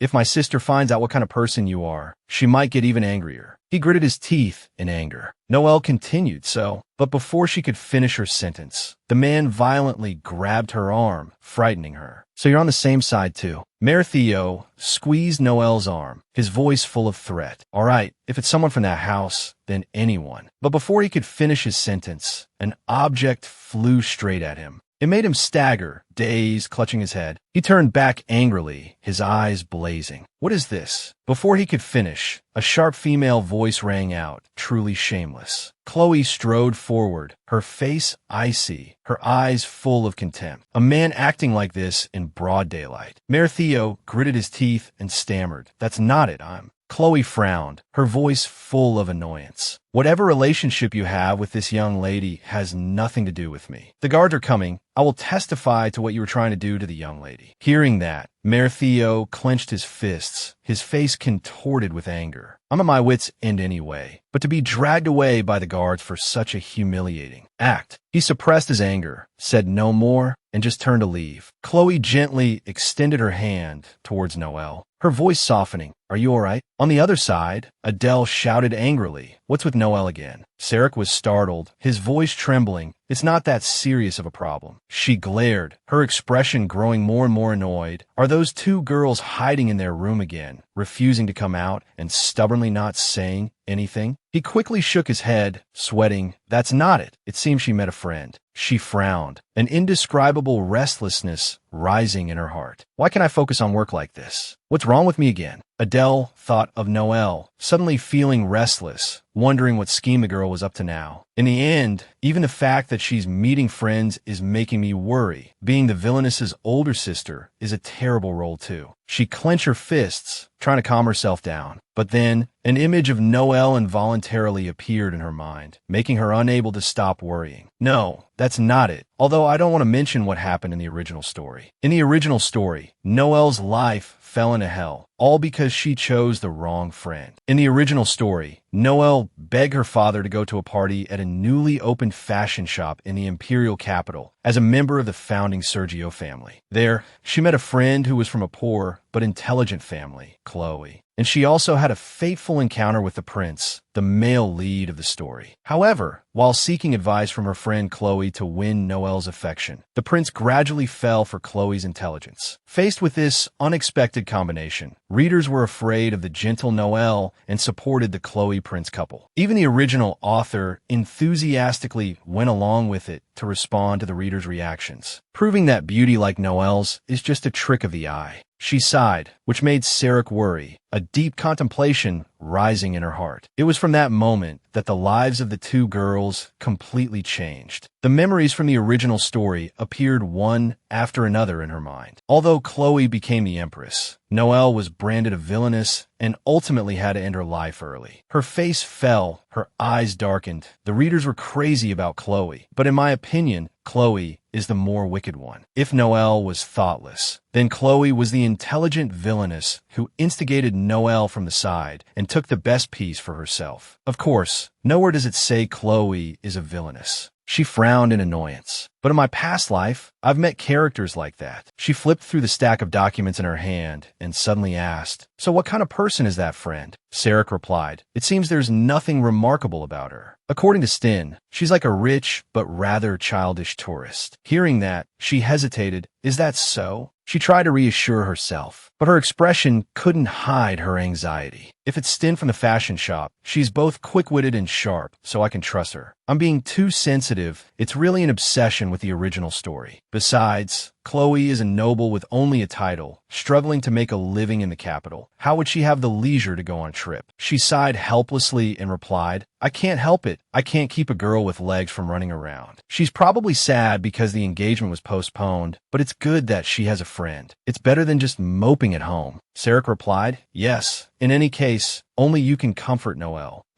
She thought to herself, "You can think whatever you want." Sarek suddenly asked again, Adele, when exactly are you coming back to?" "The Merchant Guild. I can just come to receive the settlement every day, but everyone is curious. The wedding is over, so why don't you come to the Merchant Guild?" She frowned and hesitated. She wanted to avoid the topic. "Anyway, I have to go see father." As soon as she reached the study, she heard her father's angry scolding of a subordinate. Is this all you have? Bring something a little better." "Count, I've gathered all the famous ones." But before he could finish, the subordinate fell silent when the Count saw Adele. He immediately softened his voice. "My daughter, what brings you here? You have time to come here." Adele didn't answer right away, just glanced at the subordinate beside him and said, "Get out." She asked hesitantly, "Father, what's wrong?" Count Sergio scowled, his face full of irritation as he looked at the stack of documents on the table. "What have you been looking at all morning?" She picked up the stack of documents, glanced through them, and read aloud. "Mercedes, Stella, Fiat, what are these? Aren't they people's names?" As if realizing something, she shouted agitatedly, "That's you and your younger brother. They're not items for you to just throw away." The Count immediately shouted back, "This girl has no respect for her father. There are only 3 of them, and my head is about to explode." She took a deep breath to calm down. "So what are those? Isn't like a hit list?" She immediately became annoyed. "Why have you been?" She slammed her hand on the table. "Besides, it's only natural for the heir of the Merchant Guild to come here." The Count turned his face away, thinking to himself, "This girl is already complaining. Should I tell my son-in-law to keep his promise?" But he kept his voice calm. "No, I was asking what the commander is doing that you're here alone." She froze and stammered slightly. The commander?" The two looked at each other. Sparks flew from their eyes, as if they were trying to probe each other's intentions. She thought to herself, looking at this reaction, it doesn't seem like he's joking. In any case, I only have one father. He's even concerned about our honeymoon. Just thinking about the 2 words honeymoon, she suddenly froze, a memory suddenly flooding back. Actually, after the first day, what was meant to happen had happened. So even if I was bored, I was completely bored. She told herself, "Hey, this is my body, but it's really not very perceptive." In the end, I had to subtly hint to Jacqueline to prepare a new room for him, as usual, but Killian. She remembered that night when she had just sat up in bed. Then the familiar low voice spoke, "Just lie down." "Oh, why are you here?" "I already said that." Before she could finish, he cut her off. "If we're talking." He hesitated slightly, then continued, "Even so, in any case, aren't you my wife?" He reached out and gently stroked her hair. Just sitting on the bed and holding hands was enough to make a heat flare up at her eyelids. If that bed had been yesterday, I could have answered confidently. He thought to himself, "Definitely, I said was better." At this moment, the Count laughed. "Ha. Looking at your expression, it seems my son-in-law has done a very good job." She answered hesitantly, "It's so." Suddenly, her eyes landed on a piece of paper on the table. "What's this now?" She glanced at her father suspiciously and asked if it's just names like before. The Count replied calmly, "Look at it before you say anything." She picked up the paper and stared at it. But when she read the contents, she was stunned. "Father, this..." The Count chuckled softly. "Finally, this place is up for sale." The piece of land, located in the most central part of the South, which until now had been delaying its entry into the capital because of Noelle. This location will become the foundation that helps the Uden Merchant Guild advance into the Empire after Noelle's death. She held her breath, her eyes shining as she read the information. "I can't believe it. It's the most representative location in the South. If it's this place, expanding to the east, west, south, and north will all be good." Count Sergio chuckled smugly. And that place is also convenient for the new heir to make a new start. Hearing that, she was surprised how Count Sergio looked at her meaningfully. It seems my daughter always feels uncomfortable when she hears about the heir. She was so happy that her voice stammered. What should I do? He said, originally, the owner usually reveals themselves slowly. Won't that make an impression on people? She was still a little skeptical, as you telling me to continue staying at the Count's residence was just for convenience. Therefore, from now on, it's not me but you who will have to step forward. Because by doing everything yourself, you will completely impress everyone. When is the first auction? It's less than a week away. When they say they're selling, they sell. I heard they tried to hold on, but in the end, it all fell to their children's gambling debts. He laughed. In any case, it's very much worth looking forward to in many ways. She smiled and replied, yes, of course. She smiled brightly, clutching the piece of paper in her hand. She thought to herself, is this a dream or reality? Seeing her standing there dumbfounded, he asked, what are you still doing standing there like that? It seems whenever something good happens, you immediately run to your husband. She laughed shyly. Who said anything about running to hug him? In any case, I have to maintain the dignity of the new master of the Merchant Guild. She carefully folded the piece of paper and evaded the question. Besides, father, not all men in the world are like you. He burst out laughing. Wanna bet? She turned to him with a challenging gaze. Aren't you afraid you'll regret it? Meanwhile, Killian sat pensively, his head bowed over his sword. My Kern spoke hesitantly. Captain, that's enough training for today. Would you like to go hunting? No, I don't want to see blood. My Kern was momentarily surprised, thinking to himself, he can't stand the sight of animal blood, yet he's fine with turning a pristine garden into a plot of barren land. Despite this, he continued, the Archbishop asks if it isn't time for you to return. Killian slowly stood up.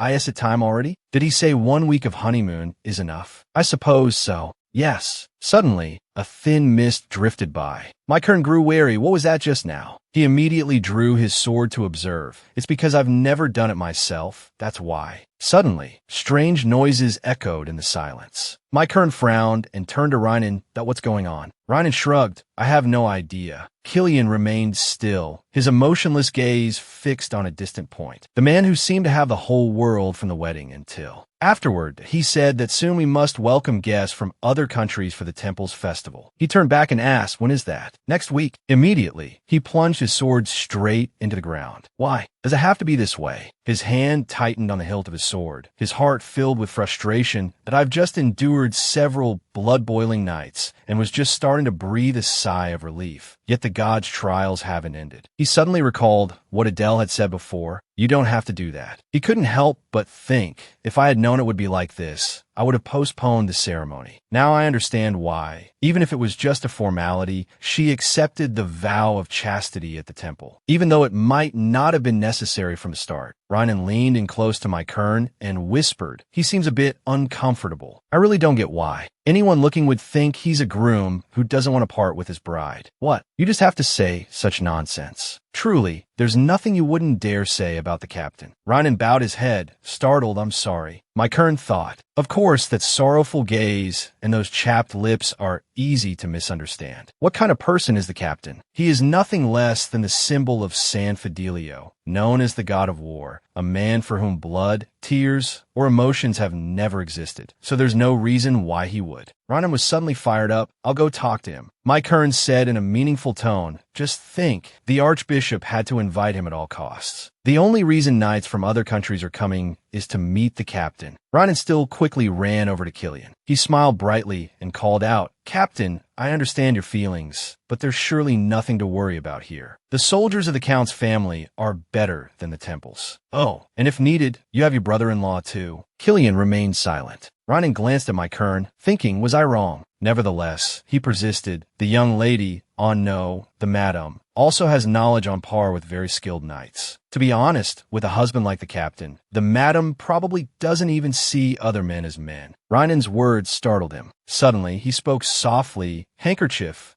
Yes, of course there will still be flies buzzing around. The madam is beautiful, after all. It's unavoidable. Killian resumed his sword practice, each whistling slash making Reinen shudder. Captain, so this can be cut like that too. Suddenly, he froze when he saw a small squirrel suddenly emerge from the bushes. Then he spoke coldly, I will return. How long is the schedule?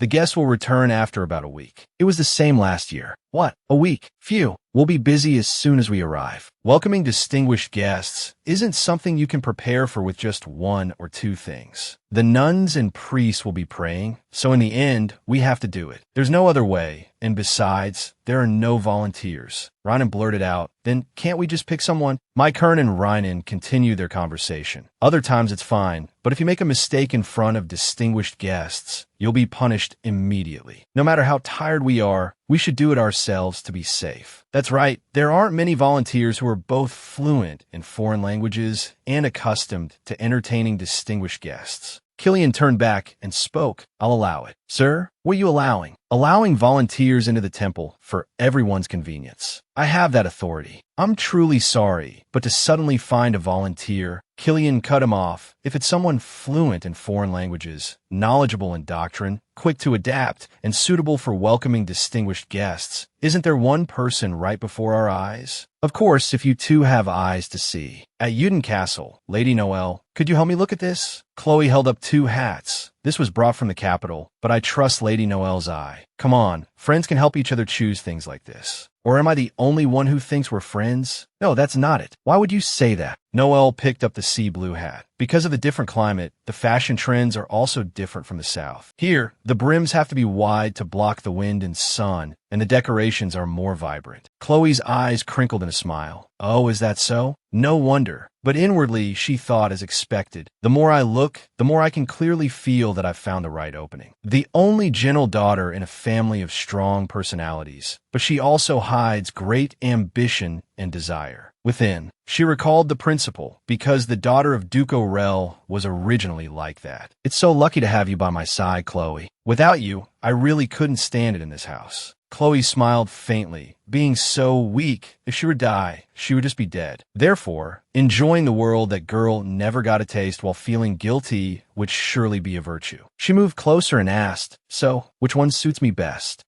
Anyway, Lady Chloe, compared to the one with the overly wide brim. She smiled and thought, and the moment I came to the south and met this baby-faced blonde lady, I realized, if I had met you first, the lady of the ducal family would still be alive. Watching Noelle laugh happily, she said, you have such a trustworthy eye. Why not do something with this talent? Noelle replied shyly, that's because my sister is inheriting the entire family business. What? But Noelle, you're also the Count's daughter. Just look at this. You chose a dress for me that's not only fashionable, but also suits me perfectly. With a talent like this, you could easily open a fashion boutique or even run a business. Chloe spoke with hidden meaning, planting dangerous thoughts in Noelle's mind. If I were your older sister, I would definitely entrust it to Lady Noelle. Leaving the business to the one who can do it better. Isn't that thinking of the family? Noelle replied, because my sister is different from you, Lady Chloe. Besides, she's also very busy, so it's hard to talk about it. Lately, she's been busy bidding on a plot of land to build the Merchant Guild's new headquarters. Chloe asked in astonishment, land? There's still a plot of land in the center of the south that doesn't belong to the Uden Merchant Guild. How surprising. I heard that was the case, except for that one spot. It's the central area of the Marquisate. The owner of the land said he would never sell, but it seems it was finally transferred to the court. My sister and father seem a bit sad that they can't acquire the most important piece of land. She's even staying up all night and can't enjoy her honeymoon period. It's such a pity. Chloe feigned concern. This must be a very important matter. In her head, she thought, a plot of land for a headquarters? If it's an auction for such a plot, it means I can snatch a strategic position that could swallow the entire South. It's a place that if you don't see it, you won't know and won't covet. But once you've seen it with your own eyes, greed will surely arise. I thought it would be easy to handle, but I didn't expect it to be this easy. With that thought,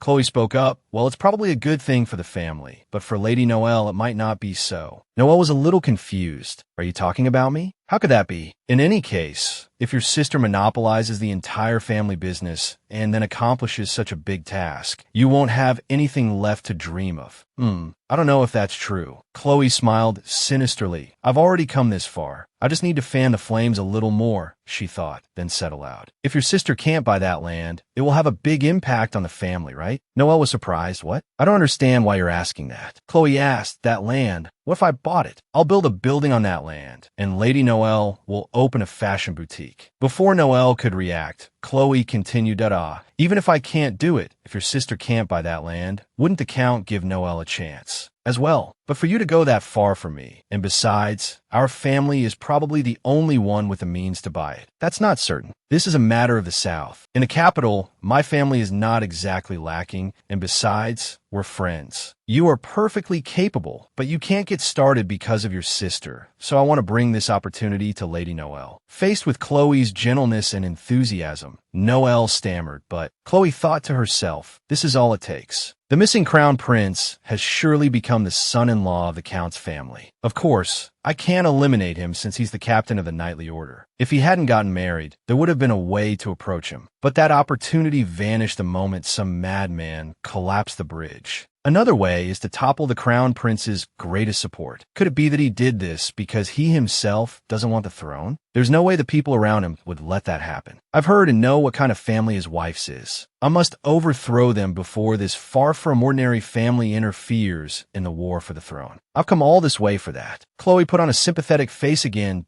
Don't worry. I'll help you with everything I can. It's the first time in my life I've had a friend who I click with like this. I want to help you. Noelle was touched, but for Lady Chloe to use such a large sum of money. If you feel awkward, just think of it as an investment. When Lady Noelle opens a shop in the capital, don't forget me. Noelle looked at Chloe with innocent affection, completely unaware of the calculations hidden behind those eyes. I don't know when the prince will suddenly come down here, so I have to make my move first, and this uselessly beautiful girl must also be eliminated before the prince sees her. She promised, so in about 3 days, can you come here to play? Of course, if you'll welcome a child like me. Wait, Lady Noelle. Chloe suddenly placed the hat from before on Noelle's head. This is a gift. I think this one suits Lady Noelle better. Oh, right? You said your younger brother is also at home, didn't you? My brother always follows your sister around, if he causes any trouble. Noelle smiled faintly and shook her head. Don't worry about that. I think I have a way. Elsewhere, Adele was discussing the bidding plan with Xerox. Split it into 2 bids. Yes, the first is for the eldest son's portion. The second is for the second son's. First, we must win the eldest son's plot in 3 days. We don't need to worry about the second one. As long as we win this bid, we can connect the surrounding plots and proceed with large-scale construction. That's right. Of course, our Yuden Merchant Guild will carry out the construction there. If we build the largest building to symbolize the South, it will also enhance the image of our construction division. Xerox said, when I went to submit the bid application, I heard that quite a few people are aiming for this place. Adele was a little worried that I'll try to hold back once to see. It's not like buying 1 or 2 mansions. If it's that size, they won't be able to handle it. That's true, but so how much have you decided to bid? I'll be on a business trip that day, so I don't know if you'll be all right on your own. I told you we've discussed everything. Since it's a symbol of the South, it's better that I place my own bid. She leaned in and whispered something to Xerox. Therefore, the amount is... Suddenly, a familiar voice rang out. You two are working hard. Hearing that, they both turned around. Killian continued coldly. You didn't even hear someone come in? Xerox explained awkwardly. You've arrived, sir. Adele and I were just... It's for work. You said Adele. Are you referring to my wife? Xerox scrambled to gather the documents. I was engrossed in my discussion with the young master. Well then, I'll be taking my leave. Killian was annoyed to see Adele trying to hold him back. He turned to her and took the pen from her hand. You're quite diligent. Is that the only thing you have to say, Captain? He replied, tucking the pen behind her ear. No. Then he suddenly moved in to kiss her, but Adele quickly dodged. Killian frowned. Don't tell me that's really the only thing. She looked at him silently, thinking to herself, he's becoming more and more unbearable by the day. He continued to ask, you seem very busy. It must be important. Yes, it's very important to me. Extremely important. It's a lifelong matter. He just looked at her silently without another word. I want to do so well that others will be envious that father has completely withdrawn from the Merchant Guild. I should show know my position before the next quarter begins. She suddenly paused. But Captain, why are you? A flicker of suspicion crossed her mind. He was never interested in the guild's affairs. Suddenly, there was a knock on the door. Madam, may I see you for a moment? I'm Michael. Ah, General. Adele hurriedly turned and handed the book in her hand to Killian. Hold this for me. Then she quickly turned back with a smile. General, what brings you here? The vice captain is with you too. Greetings, madam.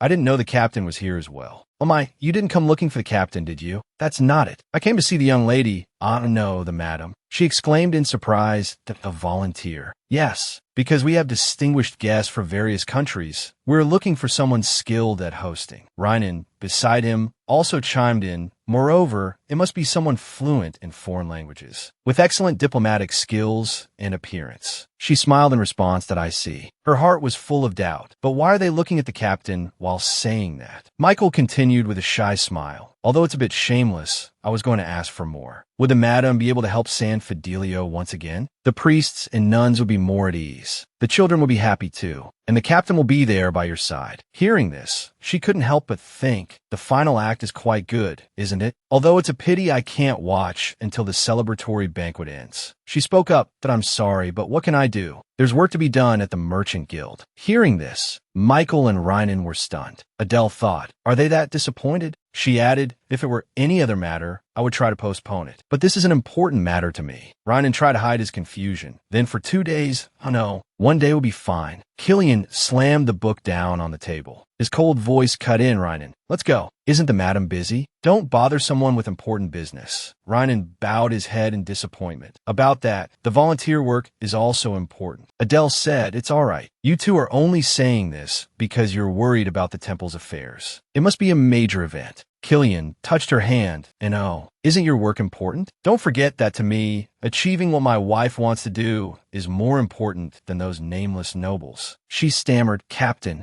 Killian turned to glare at Michael and Reinen. His sharp gaze was full of killing intent. Both of them flinched in fear. Reinen hurriedly pulled Michael.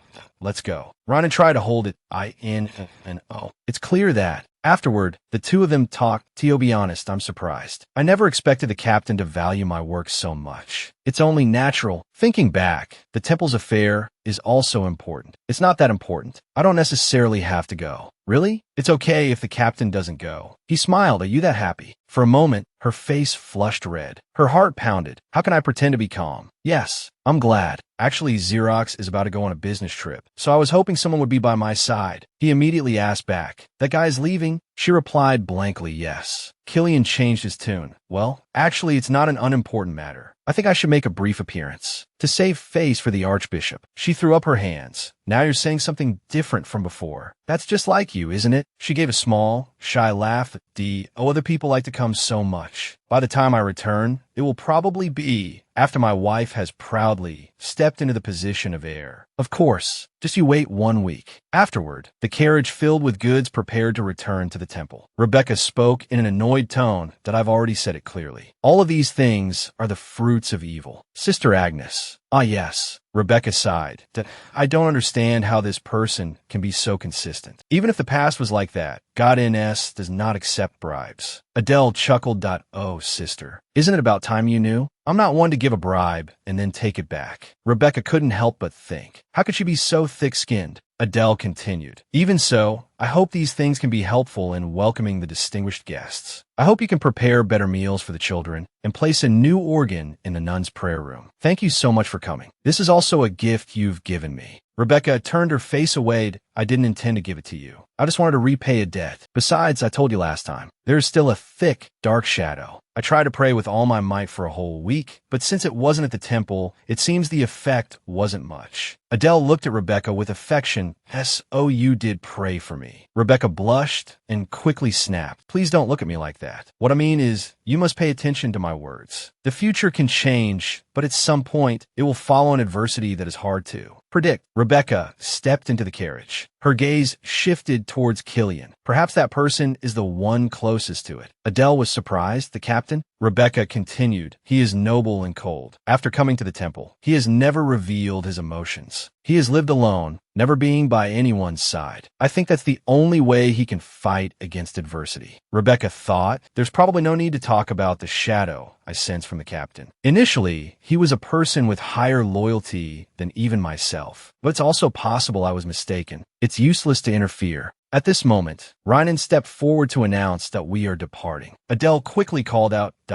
She looked for Killian. He approached her, "My lady." Adele looked at him softly. Her voice was gentled, "Travel safely." In her heart, she thought, I should say I'm sad. My heart already feels so empty. Killian asked, I asked that all. He moved closer. She wondered, yes? Well, should I act? Don't you want to look perfect? That's true. Then I think something is missing. She mumbled thoughtfully, Then she stood on her tiptoes and gently placed a kiss on his cheek. In the distance, her father and Jackie were watching. The maid giggled. Is that good enough? At this point, Adele whispered, this should be enough. Actually, I made a bet with my father. He leaned down, curious about what? That the captain is different from other men, a man not obsessed with physical intimacy. He raised an eyebrow and asked back, what was the bet? She held up the ring on her hand, her face full of pride. A ring. I'm sorry. It was the most precious thing I wore before. He smiled and asked, more precious than me? Oh no. How could that be? He nodded. Then I'm glad. Suddenly, he pulled her close, giving her a sweet kiss in front of everyone's astonished eyes. Her eyes widened in surprise. Why so suddenly? He leaned close to her ear and whispered, hand it over. She hadn't even reacted yet. Her cheeks were already flushed with shyness. Behind them, the Count and Jackie cheerfully made heart signs to congratulate them. Finally, it was time for the nightly order to depart. Killian turned his head to look back. Suddenly, the sound of shattering glass rang out. Caden gritted his teeth and said, that bastard. Drops of blood dripped one by one from his hand. Adele gently wiped it for her younger brother with a handkerchief. Caden silently looked at his hand. He remembered a time before. Why are you telling me this? Because the only one who can protect her during this time is you. I know that when it comes to your eldest sister, you always go crazy. So asking you to be even crazier for about a week isn't too much to ask. Caden laughed coldly and muttered, who do you think you're ordering around? It seems you want to die. She let slide, so I ignored it. Don't get cocky. I'll take your life with my own hands. Caden Sergio, the reason I tolerate your arrogance is, at the very least, because I sincerely hope you will follow Adele. And you also have value in protecting her. So when you're no longer useful, I will give you my delayed answer. Caden asked, so it can't be the other way around. He thought that he had always considered protecting his sister his duty anyway, if she couldn't be with this man. Killian asked back, can you do that? Back in the present, Caden said, if that's the case, then you should just leave quietly. He suddenly stopped, turning around as he spoke. What day is it today? Oh my, who is this? Little sister came all this way. Noel stepped over the pool of blood. It's not a place I can't come to. You seem to be doing well, Caden. He said sarcastically, right? Thanks to someone, I have to do this once to feel at ease. What are you plotting now? Plotting? It seems you're misunderstanding me. Misunderstandings are only for humans. You and I are the same, little sister. I thought you were going to eliminate me. One is enough for people like us. If I reveal myself, you just need to hide well. Isn't that right? He looked at Noelle and thought, to be precise, she's captivated by her own fake angelic beauty. Noelle said, Sister Adele always protects you. Caden cut her off. Shut up. Don't say her name so casually. So what are you going to do? The sister you'd live and die for isn't here now. Don't be so wary. I came to help you. Noelle took out a key that I thought that was in Father's safe. Noelle replied, it will be now. I think that if there's one in the world, there's no reason there can't be two. It's probably the same for you. After all, if you can't receive our sister's care, you have to find another way, right? After speaking, Noelle tossed the key to Caden. He asked, what does this mean? Noelle walked to the window and replied, you know better than I do. She has changed. Has she ever looked forward to and waited for someone like that before? That is real. It's from the heart. You should probably prepare a way out for yourself too. You can't live here as our eldest sister's henchman forever. Caden held up the key and said in a cold voice, so I really have to do it like that? Noelle turned around and answered, you know what to do. Go to your people and lie low for a while. The collar was unlocked, making a clicking sound. He rubbed his neck and asked again me. Noelle urged, you should get out of here now. If Father finds out that I untied you, he he won't let it go. Caden replied, "It's fine. I'll lock it back up." Noelle exclaimed in surprise. "Huh?" Caden said, "Things like this suit you. The restraints father uses have a significant limitation. Another person's blood will burn the skin immediately upon contact. It's clearly a message telling me not to do anything. Give me your hand. I'll return the key." At that moment, Idio wondered blankly, "What did I get here? I was planning to go back to my room. I must have walked here unconsciously. This is the place that holds the most traces of Killian." She looked at the squirrels joyfully. So they were all here. After that day, every time I went for a walk at dawn, I brought them one by one. Before I knew it, the greenhouse was already full of squirrels. She remembered Killian's words, "Don't you like squirrels?" Yes, that's right. She thought to herself, when there were just one or two, he said he was sure I would like them. She had quickly replied, "Yes, I like them a lot. The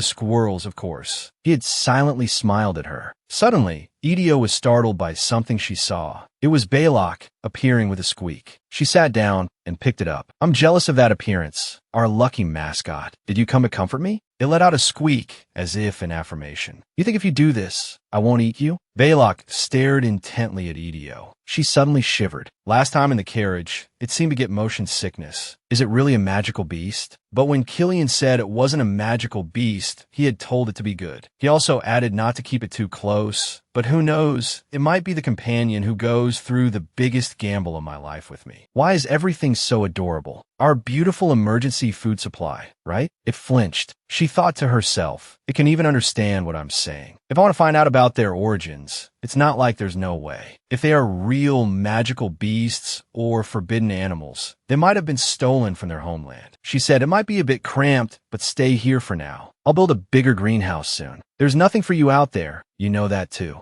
Idio mused. Its appearance is quite eye-catching. I have to take care of Balok until it can protect itself, so that Balok doesn't harm others and others don't harm Balok. She said, "You probably understand what I'm saying, right? In the past, when I said I would look after Caden, everyone around me strongly objected. Although Balok isn't growing in the way I wanted, at least wherever I leave it, I don't have to be afraid it will die. It's the other way around, isn't it? I know why Caden is wary of Killian. Because I know that it's probably time for him to become independent. I just feel bittersweet." She reached out to pat Balok's head and instructed, "You must not hurt anyone, okay? That's the only way you can stay with me for a long time." Its eyes widened as it looked at the squirrel on her shoulder, startling the little squirrel. She added, "Squirrels are off limits too. Anyway, I can smile thanks to you. When will this week finally be over? The bidding day is almost here. So why am I still attached to someone who isn't here?" She mumbled, "I'm crazy. This is why I didn't want to fall in love." Suddenly, the door burst open. A servant called out breathlessly, "My lady, you must return to the main house immediately. Please hurry." She asked Jacqueline, puzzled, "What's wrong?" "Master Caden stabbed Lady Noelle." Idio was shocked by the news. As Idio ran, she thought, which family's brat? The bad relationship between Caden and Noelle was a well-known fact. However, Noelle was busy building an image as gentle as an angel, and Caden despised Noelle for it. So the two had never clashed after growing up. But why? Standing before the dungeon door, Idio took a deep breath. She thought she first had to appear as gentle as possible. She opened the door, smiling as she spoke. "Father is there." But her expression immediately changed at the sight before her. Caden was hung on the wall, his face covered in wounds and blood. She called out loudly, "Caden, Caden, what's wrong? Who did this to you?" Suddenly, a voice from behind rang out, "Move aside."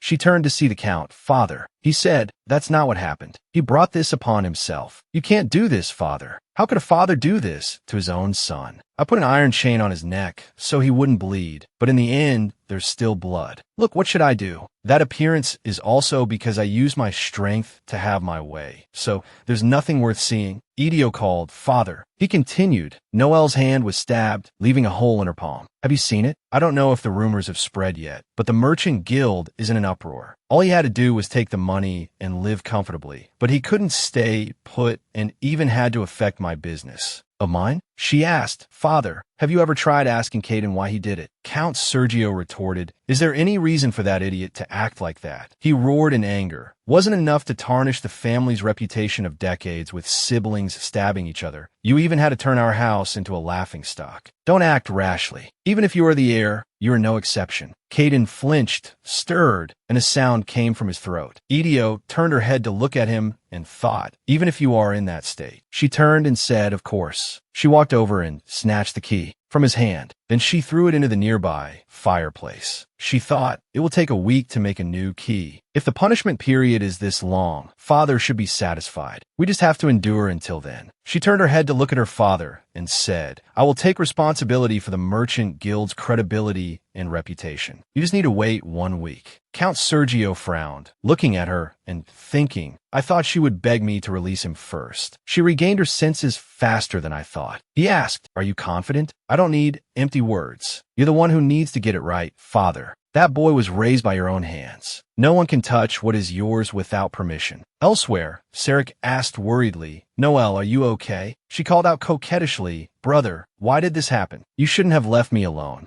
I'm fine. What do you mean, fine? My father has already spoken to the Count. Your hand was almost permanently damaged. Do you know that? Suddenly, someone entered and remarked, how pitiful, Idio said with a smile. Noelle was surprised and stammered, sister, you look better than father said you did, don't you? Sarek retorted, Idio, what are you talking about? All right, if you're fine, I'd like to talk to you alone for a moment, Noelle. She replied, just the two of us. What, are you tired? Noelle said while glancing at Sarek for help. Well, I haven't stabilized yet. He spoke up for her. All right, Idio, Noelle said she needs to calm down. If you have something to say it to me. Idio asked back, that's fine too. Noelle said to Sarek, it's okay for her to talk to me, right? She was startled, then quickly changed her tune to reassure Sarek, don't worry, it's just me and my sister. There must be something. He hesitated, but Idio smiled amicably. It's all right, Sarek. There are two people, right? If Noelle happens to die, it'll be my doing. He reluctantly left. Idio remarked, Sarek worries a lot. Shouldn't you wave goodbye to? Noelle, sister, I don't understand why you're being like this to me. It seems you've misunderstood me again, because you told me I should get along with Caden. This is truly unfair. She didn't deny it. That's right. It must be very unfair. I just came from that room. Blood was splattered everywhere. Did you fall and roll around in it? Did father see it too? Noelle stammered. Well, I don't know how Caden explained himself. He didn't say a single word. It's so strange. He always tells me that whatever is on him isn't his blood. But it's strange, isn't it? How could one stab someone without breaking a single bone, leaving only a pretty little hole? Our Caden's ability is nothing to scoff at. Anyway, it's quite fortunate. For the time being, it'll be hard for you to do anything with this hand. Noelle whipped around. You're being too much. You only care about Caden. If that's the case, why would I bring these flowers? They're beautiful, aren't they? These are newly released for sale, so I wanted you to be the first to see them. She asked in confusion, why this? It feels both elegant and pure. It suits you, doesn't it? It's a new species, so it doesn't have a name or symbolic meaning yet. Suddenly, she plucked a flower. How about this? Something like a final warning. Adele suddenly grabbed her arm. Noelle cried out, sister. She placed the flower in Noelle's hand and squeezed it shut, causing her wound to open and bleed. What? The idea that all things called flowers are merely beautiful is just a prejudice. Noelle grimaced in pain. You'll regret doing this to me. You're the one who should have regrets. I mean, if you recover too quickly. With that said, Adele didn't linger. Sarek rushed in, calling for Noelle. Are you okay? What on earth did Adele do? She burst into tears. Brother, hick, I'm scared. I think she's angry. What if Caden comes looking for me to take out his anger? He comforted her, don't worry. I heard earlier that Caden has been locked in the cellar. He can't come above ground for a week. He thought to himself, she must have been so scared. Noelle turned sharply and asked, really? Her expression turned frighteningly dark. So he probably won't be able to get out until Wednesday. Elsewhere, guests were discussing. Tomorrow is the bidding. There shouldn't be any other problems, right? I heard more than 10 merchant guilds are participating, but only in name. Rumor has it that they were all actually brought in by the Count's family. Chloe said, that's right. She thought that's what they think. Tomorrow, we'll see who the real owner is. Anyway, father really spent a lot of money, helping with 5 billion golds in such a short time. Biero replied, the Duke also wants to continue advancing into the south. Because the Yuden Merchant Guild has a very tight grip, he didn't dare to make a decision, but he is determined to do it properly. For now, if we win the bid tomorrow, and also win the bid for the second plot of land a few days later, this place will completely belong to the ducal family. The second plot of land is this place. Now, we probably don't need to ask for separate funds. Even if we win the second bid, we can't use it alone. Perhaps so? The Count's illegitimate daughter still hasn't made contact. There are many rumors, but I don't know if she's okay. She laughed and said, that person called her younger brother is quite something. Did he really stab his older sister? Anyway, she probably can't ask for the bidding money. She acts so confident, but what can that beautifully raised young lady do? Piero forced a smile indeed. He thought to himself, they're friends. I thought they would be worried about each other's health. Suddenly, there was a knock on the door. The person outside asked, Lady Chloe, are you in there? Piero worriedly called, my lady, that person. Chloe signaled for silence. She opened the door, saw it was Noel, and said, why is Lady Noel here? I thought you couldn't come. Thank goodness you're here. Are you all right? I was so worried. We were just discussing whether we should visit. Noel called softly, Lady Chloe, please take this. I snuck out, so I have to return quickly. She was astonished. Lady Noel, this... I can't believe you found this. I heard you were seriously injured. Noel replied, I made you a promise. But your hand. You mean this? We're friends. This is nothing. With Adele, she was in a carriage leaving the mansion. Adele, are you okay? Sarek said. It's just that you seem a bit tense. He hesitated, about Noel. Adele cut him off. Stop. I don't want to hear about it. All right, I understand. But she seems to be in a lot of pain. She couldn't sleep yesterday either. She asked. It seemed you were by her side the whole time. She said she was scared, so I planned to stay until she fell asleep, but I fell asleep myself. Sarek recalled last night. Are you going back? If you go, Sarek replied hesitantly. But it's for an important matter. Noel said, trembling, I know. Even so, just stay by my side, can you? I'm so scared. I feel so anxious, my mind is a mess. I absolutely won't bother you. Sarek looked at her with a pained expression and called softly, Noel. Back in the present, he let out a sigh. Adele asked, what exactly do you see in Noel that's so good?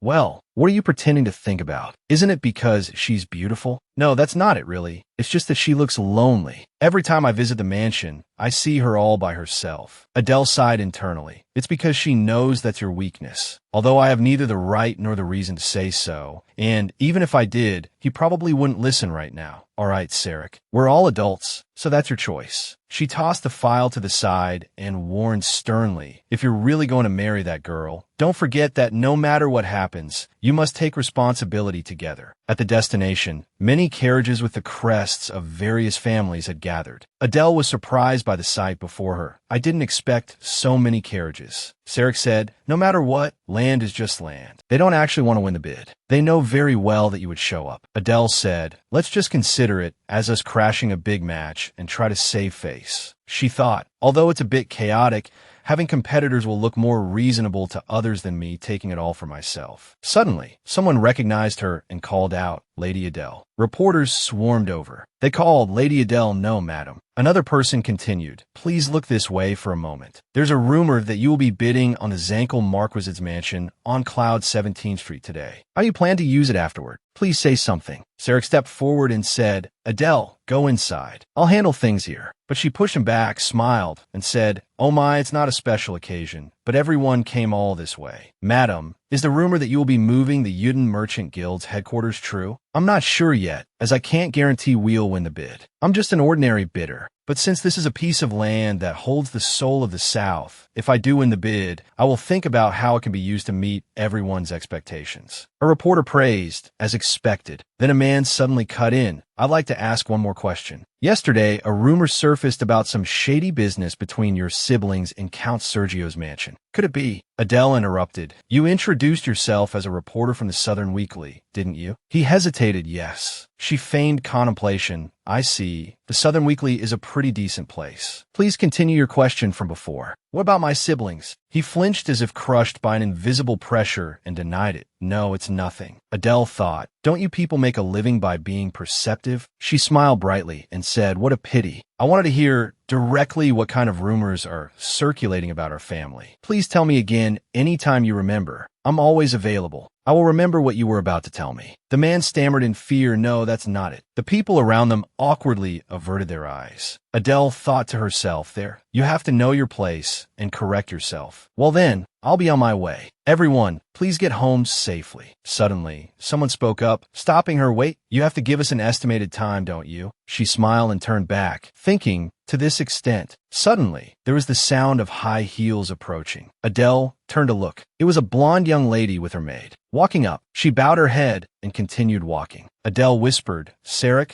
are there bidders from the capital today, too?" He replied, "Let's see. Not as a merchant guild." She walked past her arrogantly, a smug smile on her lips. Adele watched her. She looked and looked, but couldn't remember who she was. Who is she? I think this is the first time we've met. A reporter suddenly cut through her thoughts. "Madam, please look here." She shifted her gaze and continued to pose, saying, "Is this good enough?" Hearing this, the other woman stopped. She turned around and said delusionally, "What? I'm more beautiful." The people around them buzzed with excitement. "Welcome to San Fidelio. Greetings to the Archbishop, the delegate of God NS." A person was giving a warm welcome. This must be the captain of the Night Order. He replied, "Greetings, Your Grace. I am Killian." The people around continued to buzz. Not long ago, he also took on the position of the Archbishop's delegate. As expected, he's no ordinary man. I heard he's as cold as ice. You can tell just by looking at him. At this moment, the Grand Archbishop approached to chat. "Captain, this is quite an event, isn't it? I know. If you were dissatisfied that I ended your vacation early for this matter, how could I be? You know I'm not so base as to be bothered by such personal matters." He felt the murderous aura and flinched. Yes. He wondered, why is a person like that glaring? At this moment, John approached and called, "Captain, is that the divine sword of Kemlahin you're wearing?" "It is." "Oh my sword was modeled after John's divine sword. If possible, I would like to test my strength against the captain's divine sword." Killian said, "I don't think this is the right place for that." But he was very enthusiastic. "Although this is an event for peace, shouldn't we not be too rigid?" The previous captain accepted a duel several times. "Captain, don't be like that. You should spar with us too." The priest beside him called out in alarm, "Young master." The Grand Archbishop gently explained to him, "This is an event for friendship, so I think it would be good to show the captain's abilities." He replied, "My duty is to protect San Fidelio, not to show off my swordsmanship for others to see. Is there any duty specifically defined as work for God in us? If you say that, then there's no reason for me to examine His Majesty's condition." He called, "Archbishop, well now everyone, let's stop. Let's all raise a glass together. This is an occasion for people from afar to unburden their hearts. The aroma is so fragrant. It seems to be the wine from this region." "That's right. Count Sergio specially sent it for this event." "Count Sergio? Is that the master of the Uden Merchant Guild? Your Grace the Archbishop knows of him?" "Of course I do, because the young master here has a special connection with the heir of that house." "Ha ha." Both she and the Archbishop were struck as if by lightning at the words, "special connection." Killian's hand tightened around the wine glass. He stood there without moving, the glass cracking from the pressure. He asked, "How does the young master of John know the heir of the Sergio family?" "That's because my young master once proposed to the heir of the Sergio family." He laughed and said, "The first time I met such a proud and radiant beauty, I fell in love at first sight. I tried proposing many times, but she never paid me any mind." "Is that so?" The Grand Archbishop had to laugh as he looked at Killian's expression. He thought to himself, "Michael, look at your son." The boy who indifferently spoke of worldly affairs, who showed no emotion whether in love or hate, has changed this much. There must be some side effects. He approached the man. "Since the Archbishop has spoken, I can't just stubbornly insist on my own way. Please draw your sword. I will spar with you." "In that case, I thank you." The others began to buzz. "The captain? Really?" He said to the Grand Archbishop. "Then I will go and carry out the mission the Archbishop has given me." The man felt something was strange and quickly denied it. "When did I? I just wanted you to understand that this is because most of the knights want to spar with the captain. So, when that is over, my mission here is also finished." Killian thought to himself, "Why wouldn't I know that? About 10 seconds per head to get back to the Count's mansion." Killian said impatiently, "Please step forward. It would be better if you all came out at the same time." The scene changes to Adele's room. She asks Sarek, puzzled, the deposit. He replied, "I've prepared it all in bank drafts. There's no reason to wait a week. The process is like any auction, but because it is conducted in a courthouse, the entire process must be kept strictly confidential. To maintain secrecy, each person will enter a temporary tent at the podium and write down their bid amount. Upon leaving the tent, they take the paper with the amount written on it and put it into a sealed box. Because it is embedded with a magic stone, Any cheating is impossible. And when the official in charge announces the top bidder who wrote the highest amount, if the full amount is paid within 1 week of signing the contract, it will be concluded. The man announced to everyone, well then, I will now proceed with the bidding for the private residence of the Valken Marquis 8 Cloud 17th Street and its land. Will the bidders please come here, write your bid amount, and place it in this box? Adele then walked up.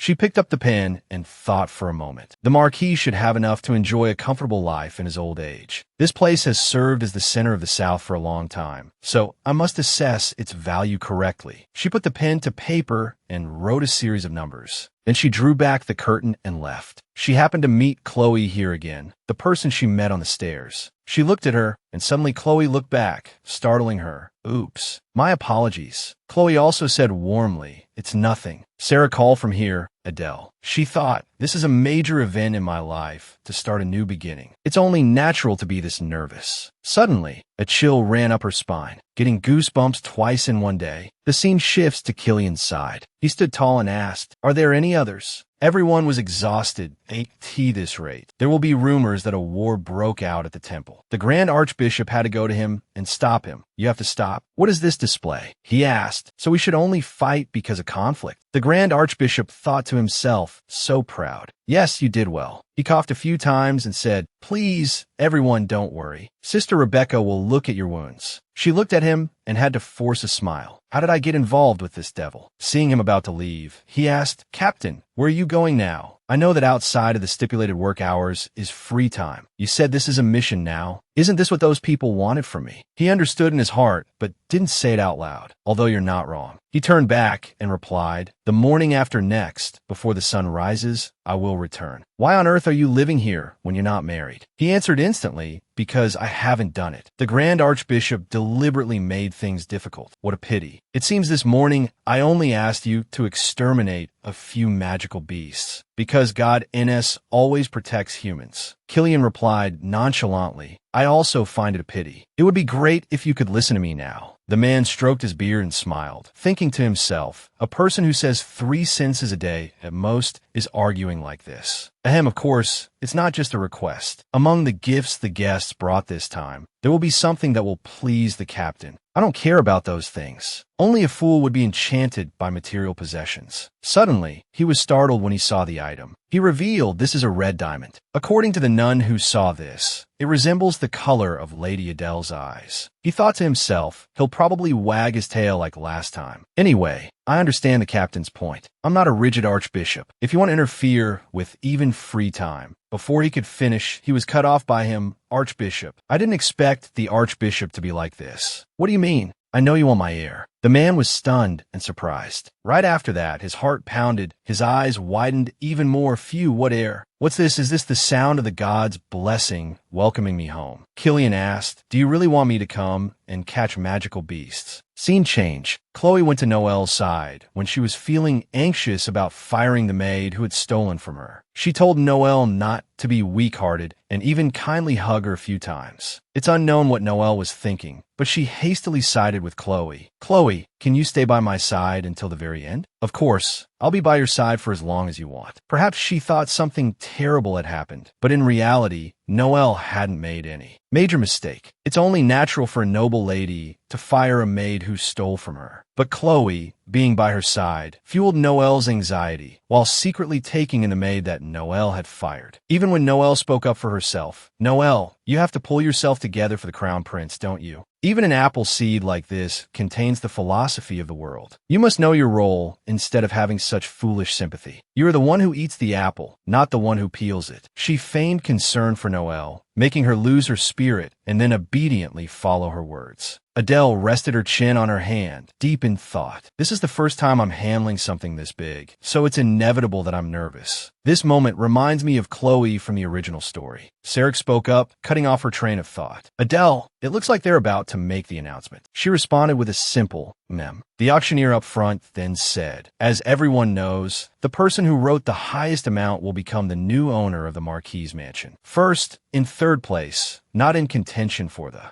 Winning bid is Count Johann, who bid 1.2 billion zup. A round of applause erupted. Adele smiled. Just as I thought. I bid 3.5 billion zup. Just looking at the gap with third place makes the result obvious. That person continued. Ahem. Next are first and second place. This is really, hearing the auctioneer stammer like that. She thought to herself, how dramatic, this must be a surprise. First, for second place, the bidder of 3.5 billion zup. This made Adele startle and look up as the auctioneer announced loudly. The representative of the Uden Merchant Guild, Miss Adele Sergio, has won second place. She froze. Her hands, which had been clapping, also froze in midair. The hall began to buzz upon hearing this staggering price. 3.5 billion zup, and what's more, that's for second place. Sarek looked over worriedly and called Adele. She said calmly, be quiet. It's not over yet. On the stage, the announcer was flustered. Then I will announce the first place winner. The successful bidder is Lady Chloe of the Ducal House of Orange for the amount of 3.5 billion. He hesitated and won zup. His words made Adele freeze once again. She wondered, is this really happening? Her mind reeled with doubt. 3.5 billion and one zup? Upon hearing the result, Chloe stood up joyfully. Thank you. I truly can't believe it. She feigned surprise. How could something like this happen? Anyone looking at the girl would only grow more suspicious. Why do I feel like I know her? The auctioneer, also encountering such a situation for the first time, spoke awkwardly to Adele. Madam, if you wish, we can re-verify. She shook her head. There's no need. She thought to herself, I personally touched every magic stone. It might be hard to believe, but there's trickery involved. Making a scene would only make things worse. Afterwards, the auction concluded and people began to disperse. Ahem, I now invite the winning bidders to verify their signatures and deposits here and ask everyone else to exit, except for Miss Andeclack, the second place holder. She muttered the name, Chloe Hamilton. Sarek called, Adele, we should also. She paid him no mind and quickly left her seat. She approached Chloe. Hello. The other woman exclaimed, oh, hello. It's a pleasure to meet you. I've heard many rumors about you, madam. I had hoped we would meet on a better occasion, but I never expected we'd be introduced this way. Adele replied, indeed. I do apologize, but what can be done? I never expected such good fortune to come my way. I just thought if I get it, great, and if not, so be it. Adele said, not at all. It seems you are truly very lucky, my lady. I suppose so. I also didn't expect things to be resolved so smoothly, but everyone has their own predetermined fate. May I ask your esteemed name? I am Chloe Orange. I don't know if you've heard, but the Ducal House of Orange manages a merchant guild in the capital. Is that so? She thought to herself. Then that's half correct. I wonder which side she's closer to. Chloe said, I must be returning now. Inwardly, she sneered. She must have lost all her pride. And then she mocked her. But what can be done? I'm paying in one lump sum, so second place is meaningless. Odeli didn't deny it. No, it can't be helped. If it were me, I would do the same. I'm glad you understand.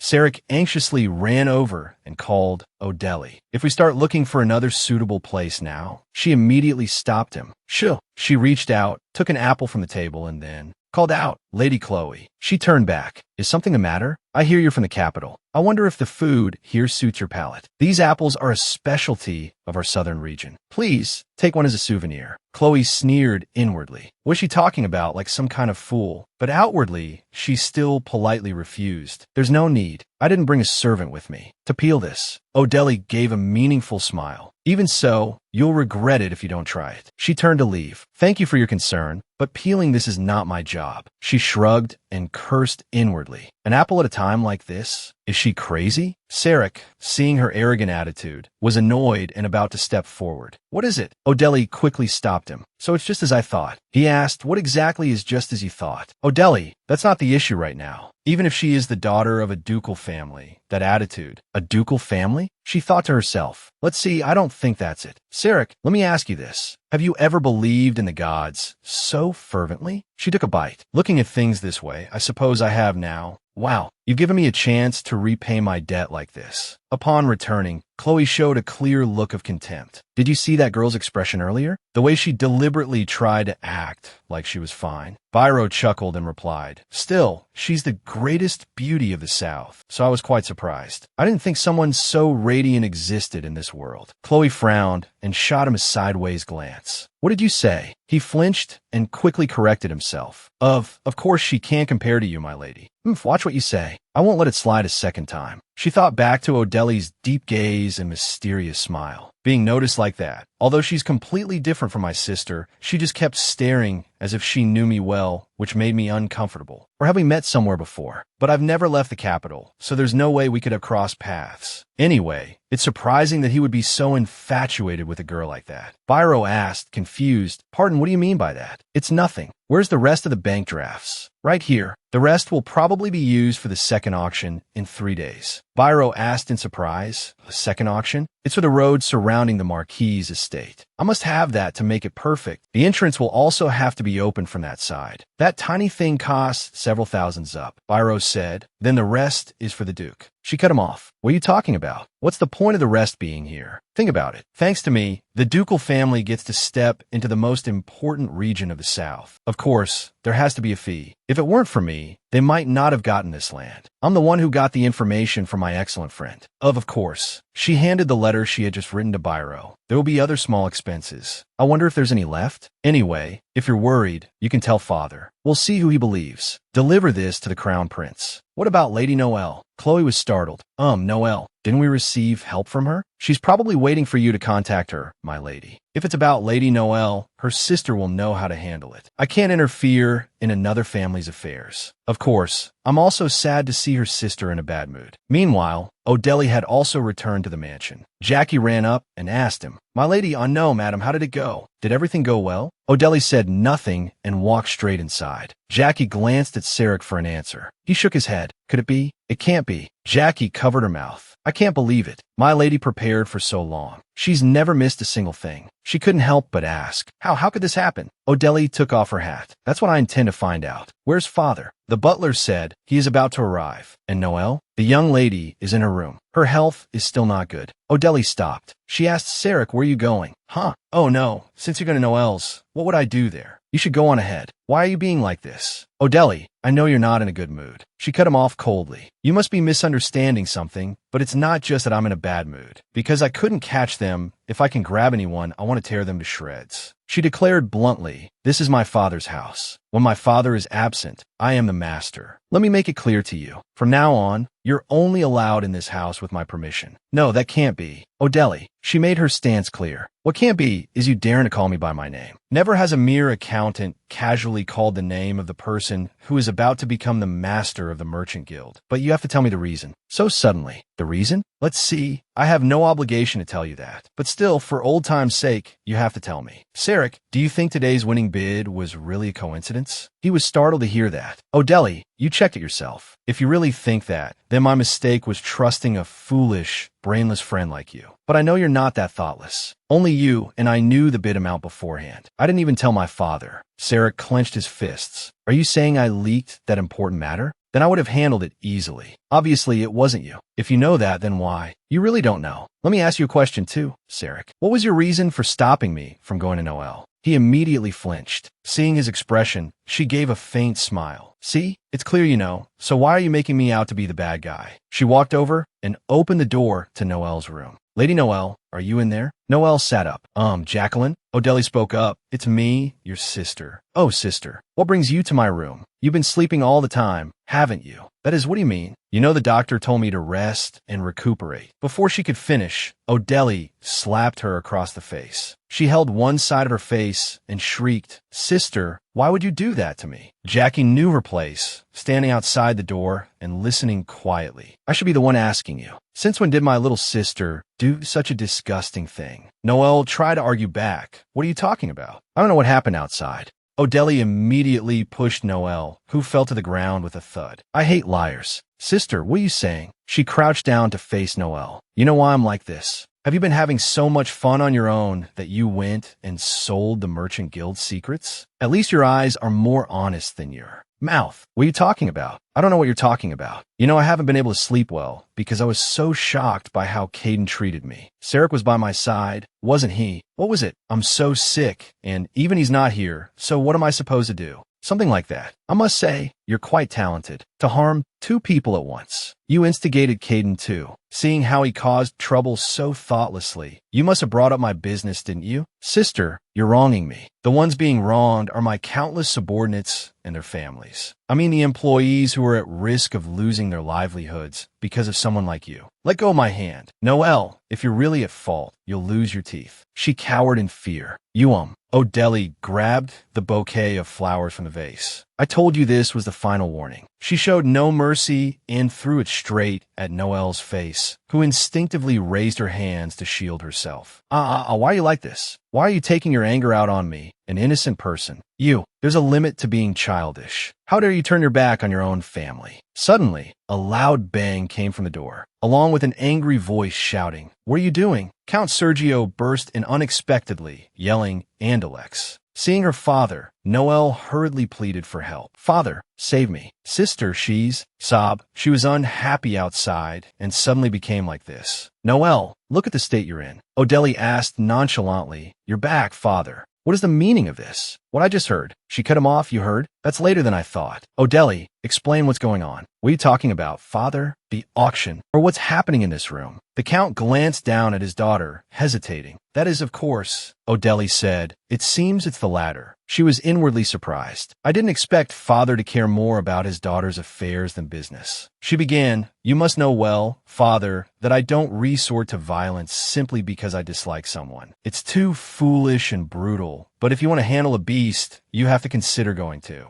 that extent." Noelle pleaded, Father, it's not true. I really didn't do anything wrong." O'Delly said, "I think I've explained enough. Do you believe me, father?" He became angry. "You're too arrogant, Andalex. Do you think you have a right to cover for Noelle, father?" He frowned and asked, "What? If you truly think you've fulfilled your role as a father to your children all this time, you can slap me across the face just like that. You're always like this." Her anger had reached its peak. She screamed in frustration. The one who has taken care of and managed the family and the merchant guild until now is the master. I made it clear. I have the right to care for, feed, and clothe them. Every single thing has been done by my hand. Until now, have I ever laid a hand on Noelle? He stammered, that is. She didn't have the patience to listen anymore and immediately cut him off. "You will thank me later for asking you to leave now. At least in the future, you won't be accused of killing your own child. If you understand, can you leave now? I still have work to do." "Don't worry, father. If I really intended to kill her, I wouldn't have lacked opportunities." He said nothing and changed the subject. "What are you going to do about the merchant guild? Surely you don't intend to let it go like this, do you?" "It's fine. The deadline you mentioned still stands." Hearing her answer, the Count glanced behind him once, then followed the servant out. Noelle, not expecting this scene, exclaimed in despair, Father, why are you leaving me?" "Noelle, I told you, I hate it when people look away." She grabbed her by the collar. "I should have paid attention to you a little sooner. I should have found out who you were meeting regularly, what kind of friends you were making." She realized with a start. That's why fate is so frightening. I deliberately tried to stay away from the capital, yet I never imagined I'd end up so entangled. I completely failed to anticipate Noelle being used for profit and that she would sell out her own family. Adele thought, then said mockingly, "Your friend, Chloe. She's as beautiful as you are." Noelle was horrified. "How do you know Chloe?" Adele pushed her away forcefully. "I told you to stop pretending you don't know. I've overestimated you all this time. I thought you were just foolish, but I never imagined you were cruel enough to sell out your own family." Noelle sobbed and asked, "How did you know?" "You never cared what I did anyway. Like someone you didn't need to deal with, like treating a child who was about to leave." Never mind. You go inside. Caden, you follow me." Noelle couldn't control her emotions and burst out. "I'm different from Caden. In this house, it's only me. Even in this situation, Father sided with you." "No, it's always been like that, hasn't it?" Adele's voice was low. "No, that's not it. Father didn't get close to you because he was always trying to figure out if you had money or not. That man, who was so thoughtless and always scolded Caden, felt it was more than enough just to greet Noelle. But can a father like that be called a reluctant father when he asked that if I won the bid for that land, I should support you from behind? Noelle was stunned. "What?" Earlier, the Count had said, "There is one condition, Adele. Father said a child like you wouldn't find a job suited to your abilities, whether it's a clothing shop or anything else. And Father directly asked me not to abandon you. That was the only condition Father gave me." Noelle was stunned. "No, that can't be. See? It's truly unbelievable, isn't it? Money was about to fall from the sky die just for sitting still, yet I can't believe you threw away that opportunity. So what did your friend promise to do for you? Did she decide to give you a share? Noelle retorted, Chloe is not that kind of person. Didn't I tell you not to pretend you don't know? Chloe is different from you. She treats me sincerely. She acknowledged and encouraged me. Suddenly Adele said, that girl abandoned you just like this? Hearing this, Noelle was dumbfounded. Did you say abandoned? You're deceiving me. I don't believe you. Do you think I don't know you're trying to drive a wedge between us? You still don't understand me, do you? Whether it's driving a wedge or anything else, if it doesn't make money, I don't do it. Do you know how much Chloe bid today? Not 4 billion, not 3.6 billion, but 3.5 billion, and one's up. Noelle didn't understand. What is that? You fool. Even at this point, you still don't know what I'm talking about? That's why you were eaten down to the bone. If you had a brain, anyone would surely be suspicious of this. So who is that arrow pointing at? Noelle shivered as she realized the problem. Do you understand now? You're the one who was used. Night fell outside the mansion, the rain pouring down in sheets. Seeing Adele return, Sarek asked worriedly, Adele, Noelle? He was cut off before he could finish. I told you not to mention that girl in front of me. Again, if you say it one more time, something that will make you worry will happen. Sarek was restless. Is she still alive? She replied just for the sake of it, probably. She thought about how the original story didn't say Noelle died from being beaten by her enraged sister. She reminded him, don't forget, if you want to worry about her, you have to solve this matter first. If we make a mistake, both you and I are done for. Sarek nodded dejectedly. Adele thought to herself, sooner or later, news will spread that I lost to a duchess who appeared out of nowhere. There's no reason for it, but even if father supports me to the end, if I'm not recognized by everyone who will do business with me, while a life of leisure isn't a problem, my life as a merchant guild master will be over. At that moment, Sarek proposed a plan. First, I've looked at the new properties put up today and selected about 5 places. Compared to the Marquis mansion, they're still lacking. But anyway, these places... Adele cut him off. No, there's no need. She said decisively, we will aim for the second auction. Sarek asked in surprise, the second auction? That's just the road surrounding the Marquis mansion. What do you plan to use it for? People might laugh at you for being stubborn. Is there still something here worth being laughed at? Go to the capital immediately and find out about that girl. Suddenly, Killian appeared. She exclaimed, goodness, why are you here? Did I come to a place I shouldn't have? No, that's not what I meant. The banquet isn't over yet. He cut her off, I left. He sat down and told her not to mind him. Just go about your work naturally. Act as if I'm not here. She said, Sarek, you can go first. No, leave quickly and do as I said. I understand. Didn't I tell you not to mind me? She asked again, so it's all right? For a long time, I thought there would be nothing. Fun. Suddenly, he stood up and called her name. Adele, it seems the madam is as busy as ever. He brushed her hair back and gently touched her lips with his hand. It seems I came for nothing. Did what you prepared today go smoothly? She leaned her head against him. No, actually it didn't go well. Killian, just stay like this. Just like this. Because it didn't go smoothly, I thought it was the worst thing that could happen. Looking back now, it wasn't. Outside, the rain was pouring down. She said, wait, Commander. Killian. He moved his face close to hers and whispered, I missed you. What about you, madam? Well, what? Suddenly, he kissed her hand. I asked if you missed me. That's definitely. No, you can't just brush it off like that. Her face began to turn red. The criticism and the scrutinizing gazes. The one person who could make her forget everything that had happened today. A place she could reach just by extending her hand. As she thought this, she threw her arms around him. He smiled faintly. Then he kissed her lips sweetly. The next morning, you're awake? Yes. You have to leave again, don't you? Killian remained silent. She thought, after marrying a knight, the couple rarely had a proper weekend together. I told myself it was just a contractual marriage in name only. Suddenly he said, I won't go. She said in surprise, you have to go, don't you? He was a straightforward person who couldn't be swayed. If she told him not to go, he really wouldn't go. She thought of the people at the temple. It would be awkward for everyone. So you want me to go, madam? That's not it. You can probably guess that my situation isn't very good lately. If we think about our future children, one of us should have a job. Killian asked in surprise, you have a child? He immediately pulled back the blanket. She quickly explained, no, what can you tell by looking now? He said, but we were clearly together. She cut him off. It's true I prayed at San Fidelio, but unless it's an immaculate conception, it's impossible. I see. It's fine. I'm not disappointed. Not at all. She thought to herself, he has his cute side. I never thought the renowned commander of San Fidelio would think like this. Killian looking forward to having a child wasn't a bad thing, even if it was for an heir. In any case, it's not possible. My situation is like this, but if the commander quits his job, we can't starve to death. Of course, our standard of starving to death is different from others. He asked, is the situation that serious? Just think of it as preparing for a possible situation. She wondered, am I overreacting? Actually, I'm just worried I'll have to return the dowry if the commander leaves the night order. That's not happening. I will absolutely not let go of things that are already in my hands. He asked hesitantly, then what do you think of a position where you wouldn't have to worry about such things? She looked blank. What? He said, for example, the highest position where no one would dare touch what belongs to you. Ah, does such a thing exist in this world? If you want it, She cut him off. No, I have no interest in just eating and playing. Whatever I do, I should earn my own living. I don't know how high the position the commander is talking about is, but my place is here. Even if my fingernails were down to nothing, I will do my best to climb up. Killian was silent for a moment, deep in thought, then pulled her into an embrace. You. So who was it that interfered with your work? Ah, you wouldn't know her even if I told you. A girl from the capital. The capital? I heard she's the only daughter of Duke Orange. If the captain was born in that region, you might have heard of her. Killian said, if she's the daughter of Duke Orange, she probably isn't healthy enough to travel, let alone confront you. You really know her?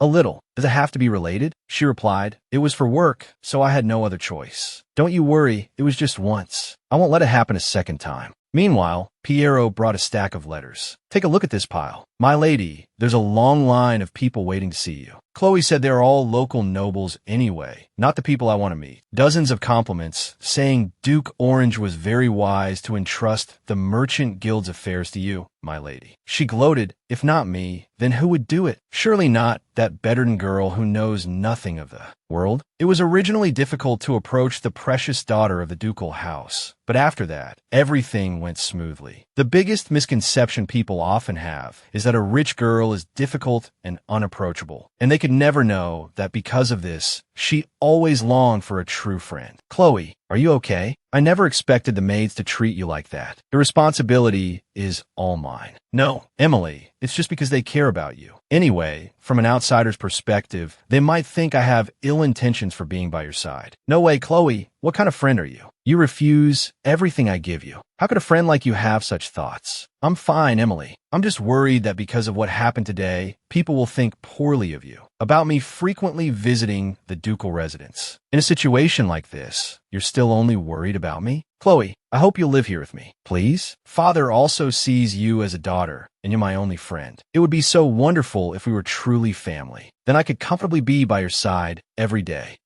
I'm sorry, Emily. I don't know. Please don't mind me. I've overstepped my station. What station? Don't say that. Chloe, remembering this, she thought, lots of money, naive, and won't live long. When the daughter dies, there's no way the noble duke would abandon his daughter's only friend. At that time, Emily pleaded, Father, I have a favor to ask of you. Please, Father, Chloe is exactly the person I wish for. What father could refuse the earnest plea of his dying daughter? Thinking back, it was like I didn't have to do anything. Because she was so naive, she never went beyond my expectations. Compared to her, Noelle was a bit unexpectedly interesting, but also chilling at times. Lady Chloe, is there anything I can't do for a friend? From that moment, I sensed it. If I handled it well, she would become the type of person who would tire me out. Getting rid of a hindrance quickly is the best policy. She seems quite sharp, so she'd probably realize it right away. Yet there's no information about her death. She doesn't seem like the type of girl to let things go. She'd probably handle it at all costs. Noelle, like that girl, will break down soon enough, so there's no need to rush. I just need to think about the South I'm about to enjoy and admire it. Piero's voice interrupted her train of thought. My lady, it seems someone else has arrived. I'm not seeing anyone. I won't be conducting interviews either, so send them away. Away. About that, my lady, you should probably go out and see for yourself. She frowned and snapped, enough. Who is it that's here? Just then, Killian walked in. I've come to see the lady of the ducal house of Orange. She immediately bowed. Greetings to the crown prince, the son of the empire. It seems you know who I am, but you're not someone I know. Does the ducal house of Orange have another daughter? She was flustered. That is, a sense of danger I couldn't find in Aaron. What a pity. I asked if you were a daughter of the ducal house of Orange. That's right. After Emily died of illness, I became an adopted daughter thanks to the Duke's grace. But what are you doing here? Seeing her hesitation, Killian repeated in a cold voice. I asked what business the ducal house of Orange has all the way down in the south, so far from the capital. Your Highness, it's not like that. The prince was worried about his missing brother and personally asked for my help. He said he could trust me. She thought to herself, he's been cold-faced until now, so he must not be pleased with me. Perhaps a deal can be made. I was very worried about how I could meet your Highness. Why didn't you inform Orange right away? Because I couldn't know the Crown Prince's intentions. I was worried that if you didn't want to return, my appearance would ruin your wishes. My wishes were clear from the moment I left, so I don't want to be involved with that place anymore. Therefore, how you want to talk about it is up to you. She stammered, Your Highness the Crown Prince. He cut her off. There's no reason to call me that. I am the captain of the San Fidelio Knights. Nothing more, nothing less, so I hope we won't meet again. Even so, if there's a need to meet, I will gladly face you. I have something else to discuss. For what reason did you ruin my wife's business? It seems you've misunderstood, Your Highness. It's just that there was no opportunity like this before. The ducal family had always intended to advance into the south, so you were definitely targeting the south at the time I appeared. It's not like that. Killian asked again, or perhaps it was you, not the south. She was startled to hear that. Killian turned his face away. I'll consider that I've heard everything you wanted to say. She hurriedly knelt. No, I can clearly be of help to Your Highness. Isn't there something Your Highness desperately needs? I believe Your Highness is not someone who left the imperial palace because of jealousy and the gazes of others. Say what you want to say directly. She gulped and said, You cannot have the red sun. It will burn down the imperial palace. The prophecy that the master of the magic tower directly passed down when he disappeared 20 years ago. I think I understand its meaning. So you mean you have the red sun? It's true, I've thought about that. First, please have a seat, Your Highness. I just want to help Your Highness. If you intend to help me, it's best you return to where you belong. She froze. What? You can't be like this, Your Highness. If that is Your Highness's will, I cannot interfere. She calculated silently. I don't know if I have much time to spare, but I'll be back soon. She spoke again, but my staying here is in the capacity of the Merchant Guild's heir. I only ask that you do not interfere to force me to give that up. I am handling the Merchant Guild's affairs as the daughter of the Ducal House of Orange, so competing with your wife is unavoidable. He gave a faint smile. You say you will compete with my wife. I don't understand why you are smiling, Your Highness. Do you think when I told you to return to the capital, it was simply to tell you to side with my wife? If that's not it, he cut her off. That was my minimum courtesy to you for pretending to care about my intentions, whether you were sincere or not. He warned, daring to confront my wife is not a good idea. It seems Your Highness has great faith in your wife. I should say I trust my wife's abilities. I have warned you clearly. Considering it is your task, you might have to leave this prosperous south empty-handed. Scene change. Balak chirped happily. As Adele was engrossed in reading something, footsteps approached. The Count spoke up. I thought being chased into a dead end would leave you with a face like you were about to die. I didn't expect you to look so relaxed. Father, you're here. That's my greeting. He looked at her with a fiery gaze. But are you still raising that pet? You have a good eye. She retorted. I don't know how good your eye is, Father, for you to have met Noel's stepmother. That thing, I didn't know at first, but it looks like this. What are you going to say now, Father? Animals have ears, too. No, it's not an animal. She explained, it's not a magical beast. Stop it, Father. Balak, go over there quickly. I've caught a sheep for you. Go eat it. He looked at her and thought, definitely better than the second and third child, but this girl doesn't seem normal either. Suddenly, he turned to her and said with a serious expression, Adele, you absolutely must not let the captain go. Whether you have to sweet talk or entice him, you must hold on. Why are you betting on a captain with no status, Father? Because I was with him until early yesterday morning. Don't worry, I don't care about things like your ring. Then that's fine. He said she was really thick-skinned. She immediately replied, I take after you, Father. Seeing him smile faintly, she turned her face and looked down. Father must be very disappointed. It was the first time Father raised his voice, and the first time he was so disappointed. She spoke reassuringly, Don't worry, Father. Even if you hadn't said anything, once the captain is in my hands, I won't let go. That's a relief then. Don't you change your mind. The blood of the Sergio family cannot be so weak. He thought to himself, it seems the girl has regained her spirit. He stood up and instructed, people still don't think well of you. In high society or on the streets, all over the South, it's all talk about you. She blamed herself. It's because of me that Father has to endure such gazes. Like that. It's fine. I've been scrutinized even more than that. She asked in surprise, you, Father? but you've never failed before. But who would dare look at you like that? When was that? When I chose you as the heir right after you were born. Most people said I was crazy. This is nothing compared to back then, so handle it yourself. She gently tugged at his sleeve. I'm sorry. I'm truly sorry, father. I should have been more careful from the beginning. Don't you know that the heir of the Sergio family is not allowed to apologize so freely? She looked bewildered. Father. He turned back. If necessary, I will step forward from now on. Adele quickly refused. No, I'll do it. There's still time. It won't be easy. Public opinion is one thing, but the truth is that land has fallen into someone else's hands. If you want to resolve this, you must first understand your own situation. She smiled confidently and replied, my most difficult situation has now been resolved. Smiling won't change anything. She took her father's hand. Killian's matter is the same, and so is Noel's. Just you wait, father. This is just the beginning. Is there anything you need my help with? If you insist on helping me, no matter what I do from now on, just don't think I'm crazy. After that, the day of the second auction arrived. Lady Chloe has arrived. Lady Chloe, she said radiantly, so everyone has come from so far away. It's no big deal. The entire South is buzzing right now. Is the ducal house of Orange's Merchant Guild really planning to enter the South on this occasion? Nothing is certain yet, because there's still today's auction. According to the rumors I've heard, most have already given up on the second auction. After all, it's clear who the owner will be, isn't it? If our family can enter the South, I promise that trade with the capital will become more vibrant. Because compared to its scale, the South is now too isolated from the capital's culture. Suddenly, a reporter spoke up. I see. Actually, until now, the South has been handled by the Uden Merchant Guild. Ah, Mr. Reporter. She thought to herself, that's a criticism worthy of the money he received. Then she said, thinking back, it's truly a pity. Why on earth did such a large merchant guild not actively trade with the capital? If they had, perhaps the South would be even more developed by now. Suddenly, a voice rang out from behind. In that case, as a Southerner, I'm looking forward to it too. This place will clearly develop much more than it is now, causing everyone's attention to turn. If you do that, then... Ah, Chloe was also startled to hear those words. Odell appeared with a striking presence. So everyone is here. Odell continued, I was away for just a short time, and already there's an interesting story I don't know about. And I read the papers carefully every day. A reporter greeted her. La lady, oh no. Madam, you still remember me? Then I should say it's an honor, shouldn't I? She glanced over at Chloe. There's an acquaintance here, too.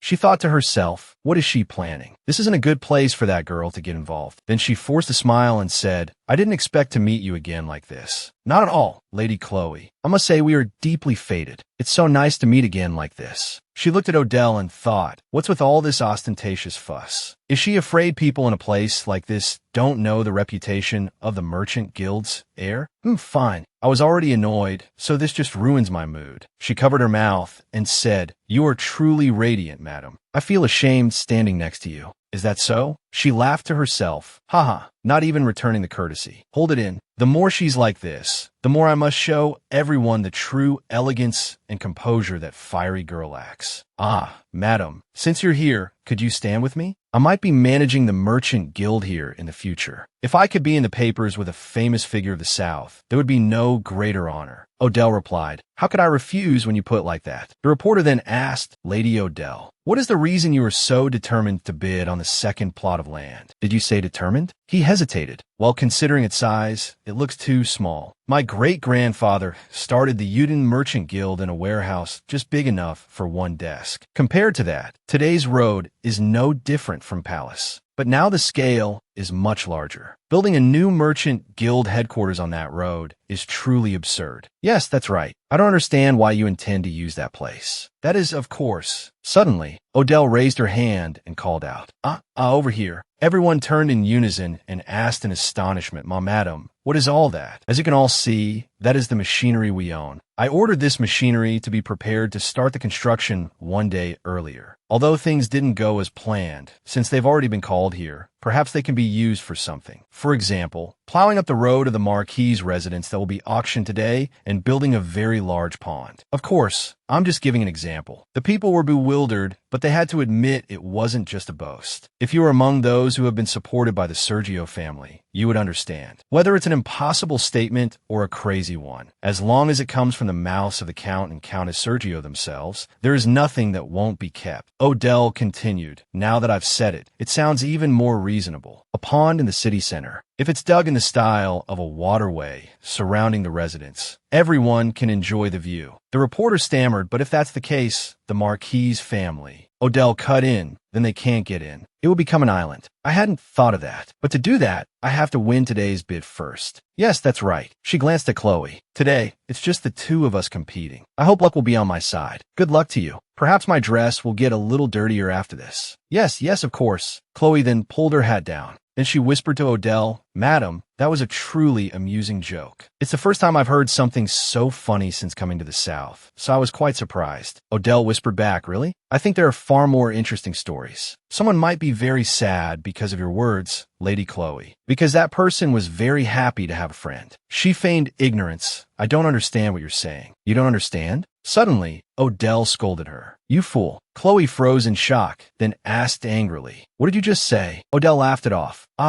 Please don't misunderstand. It was just a monologue I was having with my younger sister. Lady Chloe might feel it was rude, but if you hear the story, you'll sympathize with me. It's an extremely foolish story. The story of a noble family's daughter who grew up in the lap of luxury. To add, that's my younger sister. Perhaps she doesn't know she has to be careful when making friends. She felt a pang of guilt. Why are you telling me that story? If you don't want to hear it, you could just go inside, right? Someone who clings to their dignity, like you wouldn't do that. The girl was bored of spending her parents' money, so her head was filled with silly thoughts. Then she played with someone she called a friend. But this fool seems to have no opinion of her own and just follows orders. That's not good, is it? But the other person is an extremely wicked person, so it can't be just that girl's fault. She probably doesn't know she has to be careful when making friends. That's true. If she knew how to think like that, she wouldn't have done it in the first place. Have you ever heard such a foolish story, my lady? She immediately replied, Madam, before you say that to me, where's the proof? Odell cut in. I wanted to talk about the part about being bored of spending her parents' money. How can one be bored of spending money? It seems someone did everything to get that money. You don't understand either, do you, my lady? I don't know why you're telling me this story. Let's see. Others might not know, but Lady Chloe must know very well what kind of mood I'm in to be here. Odell thought that the mindset of people who are crazy for money is very different from the thoughts of ordinary people. I have no reason to be bored of spending money. If it were this girl, she would probably even steal from others. At this moment, a reporter bowed his head and mumbled, It seems it's about to end. It's my first time being in the papers with someone, so I'm nervous. Continuing the conversation, Chloe said, Not at all. I've heard enough of that baseless story. Odell asked, What should I do? It's not a lie. Madam, I didn't think someone could be this despicable. So soon? I haven't even gotten to the despicable part yet. What should I do? Chloe could no longer maintain her composure. She said bluntly, No matter what you do to interfere here, the owner of this land will still be me. Suddenly, Odell said, 15 billion's up. She was startled to hear that. You should have just asked me directly from the start. The South is a very friendly city. I can't tell you everything. Chloe gritted her teeth and mumbled, 15 billion's up. That crazy woman. She's definitely crazy. No matter how angry you are, there's a limit to lying. She's clearly throwing a tantrum for attention. I should have realized at the moment she stood before the reporters in that flamboyant dress. Chloe thought, then spoke up. Now that it's come to this, by the time our merchant guild officially takes over the South, you'll probably explode with anger. After all, the Sergio family has had a monopoly on the South until now, so you will surely suffer great loss. Odell admitted, That's right. People will also welcome me more. Suddenly, Piero asked about that. Chloe turned curtly. What about that? In reality, the Sergio family is very well regarded in the South. What did you say? A monopoly? Although they hold a dominant position, they have never hindered other merchant guilds. It's possible other guilds knew they couldn't compete and withdrew on their own. There has never been an incident of them obstructing other guilds from entering or engaging in monopolistic practices. It seems they have maintained a rather good image until now. From the moment that girl appeared and brought the equipment in that outfit, all doubts about her abilities vanished. That's true. The Merchant Guild does quite well, but 15 billion's up. There's no number that absurd. She must be trying to shake me. A trick, a swindler. So how much are you planning to write, my lady? Didn't you say 30 million's up yesterday? I thought 30 million's up was a lot for that road, but but if I want to completely crush that girl, I should win by a landslide this time. She then said about 500 million should do it. At this moment, the host spoke up. I will now begin the auction for the road belonging to the Marquis' residence at number 17, Cloud Street. The process for this auction will be the same as the last. First, we will go through the step of confirming the temporary tent and the ballot box. If there are no other candidates, I invite the lady, I know the madam. Odell replied, no, how can I keep appearing? Could Lady Chloe help me? You also won the first auction, my lady, so you are the true main character. So, will you do it, Lady Chloe? Of course. She glanced worriedly at Odell, thinking, what trick is she playing now? Odell smiled. It's better if she just glares at me. Chloe began to step forward. After checking, she closed it. Yes, there are no problems. Then I will proceed with the bidding. By the way, would you like to go first, my lady? Suddenly, Odell spoke up. If it's all right, may I go first, Lady Odell? She smiled brightly and said, as you both know, there are many people waiting for me outside. I can't let them stand around forever, so I'd like to finish up early. Could you let me go first? Of course. I still have to handle the contract procedures, so my work will take longer. Chloe thought smugly, the winner of the second auction will also be me. Odell said again, I see. It's great when we can understand each other's busy schedules. Chloe wondered if she really didn't understand or was just pretending not to.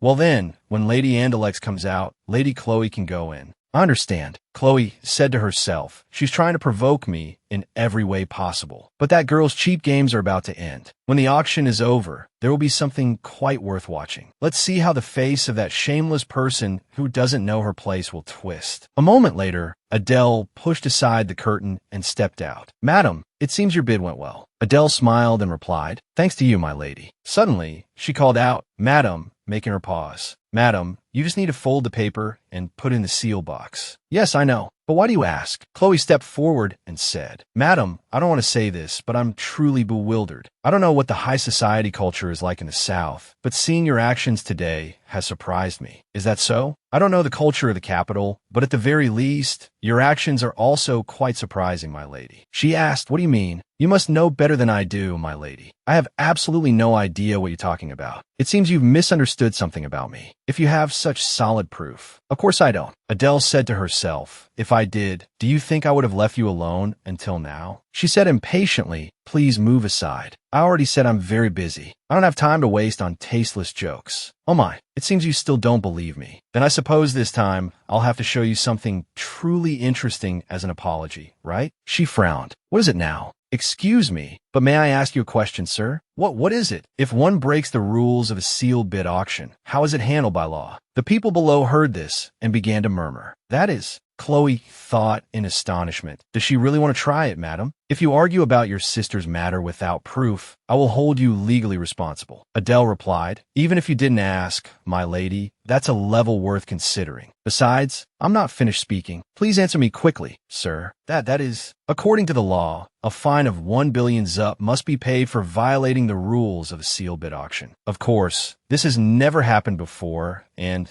is merely meant to demand adherence to the sanctity of the court. Adele smiled and said, then today will be the first time it happens. She called out, Jacqueline, bring the checkbook here. What on earth are you talking about? But this is an opportunity to clear up any doubts. What do you think, sir? Adele held up the checkbook. It's exactly 15 billion zup. What is this? What else could it be? She said to herself, it means I'm opening my wallet today. And the fine. I've written a little extra.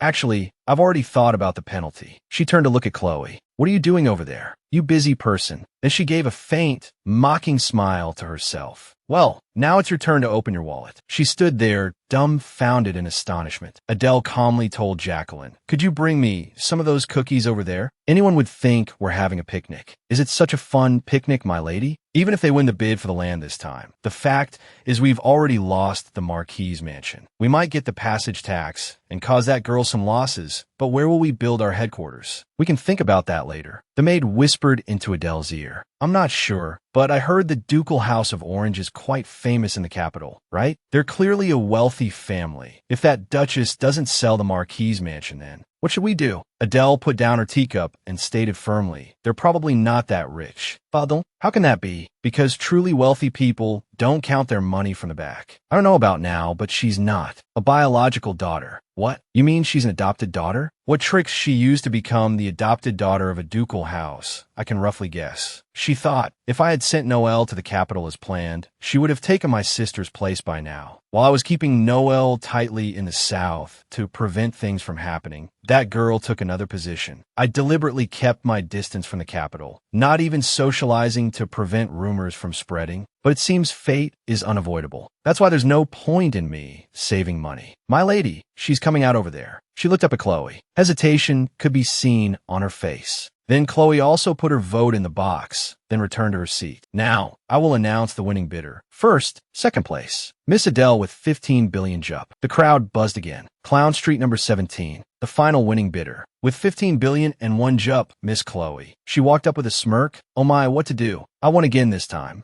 That's right, I've lost in the end. You seemed very determined, my lady, but I'm truly sorry. You even went to the trouble of bringing all that heavy equipment for a demonstration. As I said, it will take quite some time to draw up the contract. You're a busy lady, so you should probably get going. Adele stood up and said, let's go, Jacqueline. Just like that, she left amidst the lively whispers of the crowd. The maid glanced back, as if wanting to say something, and called out, my lady. But Adele ordered, contact 0 immediately. She smiled mysteriously. Tell him to begin. Meanwhile, Chloe returned, laughing mockingly. What was all that showing off for? Did you see her expression just now? It seems she gathered all the assets in her house, not expecting me to show up. I didn't expect her to use that much money just to pay a penalty. What a surprise. So she must regret losing that land now. Following me all the way there only to lose money in humiliation. Phew, although I spent more than planned, it's a relief the contract went smoothly. The payment deadline is quite tight, so we must be careful. Tell them to gather all the assets. Biro asked hesitantly, in the end, how much more do we need? She turned and snapped. Of course, it's the 13.5 billion jup from the contract. If we can't pay that amount, we're done for. We must pay on time, by any means necessary. Biro stammered, that amount is really huge. Last time you also said you borrowed 5 billion jup, and now preparing an amount several times larger in such a short time. She insisted it has to be done. Don't you know that if we can't produce that money now, today's deposit will be gone too? What kind of ducal house can't prepare that much? What's the point of putting it in so many banks? But the Duke is still worried about Lady Emily. Tell him that if he doesn't want to lose a daughter again, he must prepare it at all costs. My lady, that's 2. Chloe frowned and asked, what? It's exactly 13.5 billion jup. We must do it, even if we have to sell something. I'll say I used the remaining 1.5 billion jup for the deposit. It was lucky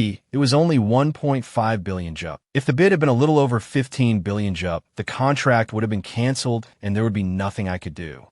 Suddenly, she froze. Wait a minute, 1.5 billion jup is 10% of the bid price. Was I really that lucky? Elsewhere, Jackie was reading a newspaper article. The Queen's fall. At this rate, will the Uden Merchant Guild be okay? Doubts about the heir's qualifications. It was just Count Sergio's halo. She angrily swept them all away, growling. Humph. Adele asked nonchalantly, what is it? Did they write that I've gone mad from shock? My lady, is that something to laugh about? That's what that girl would like. Oh no, it's what I like. There will probably be news that I'm about to go bankrupt. Because of the equipment I brought that day, it's even more of an uproar. They're calling a last-ditch effort. Only because I brought those things did that girl think it was real. If I had just said what I would do with the land, would she have paid attention? People like her don't trust anyone but themselves. She's been looking down on me ever since she observed the streets of the South. She probably didn't believe I had that much money. Anyway, because of her, you're being cursed at, my lady. What curse? If you want to confront someone like that, you have to go crazy with them. You can't do anything if you want to touch a big ego. You have to spin her around like a pinwheel. That's why you provoked her. Then it would have been better to dig up all the waterways and make back the capital with passage fees. Then we'd only get the capital back. What about our family's reputation? At first, they want to complain a few times, but soon the Sergio family would be cursed at for being blind with greed. Don't forget that revenge for me is like a war of attrition for others. In the long run, nothing good comes of it. Jackie stammered, but my lady. Adele spoke again. You have to have something to hold on to show off your ego. What's the point of holding on to my ego when everything has been taken from me? For Chloe, who came here with empty hands, showing confidence in others' eyes, or building up her own ego, is probably everything. But the noblest thing isn't being able to erase the gazes of others. I don't care what the newspapers write. I only need one person to believe in me. The only person who would believe in me, even without money. Even if it's a contract marriage, even if I don't completely understand that man. But at least he's someone who doesn't judge me by money. Thinking that he was watching over me, I was able to step into the courthouse. My gaze, my shoulders, not even my body, trembled despite the countless scornful looks. Jackie's voice brought her back to reality. Young lady, are you really not going to do anything? You lost the second auction too, and 2 days have already passed. During this time, she had only been by Balok's side. She said, even if I want to do something, it's not something that can be done here. Pardon? It's happening here, but can't be done here. What do you mean? Just stay put. About 2 days and 6 hours should do it. What? She smiled brightly and explained the time required to be allowed to enter the second financial district. So if the Duchess had predicted this. Adele asked Jacqueline, do you know why Hell's Ant Nest is called that? The moment you realize you want to escape is when it begins. If you want to pay the price for daring to touch me, it starts now. Just returning the Marquis's mansion isn't enough. How terrifying money is, it has to be stuffed into every fiber of their flesh and bone for them to understand. Thinking back, time flies so fast. Let's go now. Where are we going? Where else? For a vacation, you have to go to a resort, right? My gift has to please that person too. The scene changes to a temple. May the grace of the god Ines reach all corners of the world. May the grace of the god reach all corners of the world. The guests who came to San Fidelio have also returned. Everyone must quickly return to their normal lives. Be proud, and do not forget that your current image represents the god Ines. Yes, sister, Satan is always near us. Absolutely do not be easily tempted. But sister, doesn't Satan also need to be embraced by God? The sister smiled. That's a good thought. Always remember that our son God will not abandon even Satan, because a true servant of God must not reject Satan. I see. I will remember that. Sister, peace. Finally, the sanctuary has returned to normal. I will pray diligently. Sister, you are truly a savior, sister.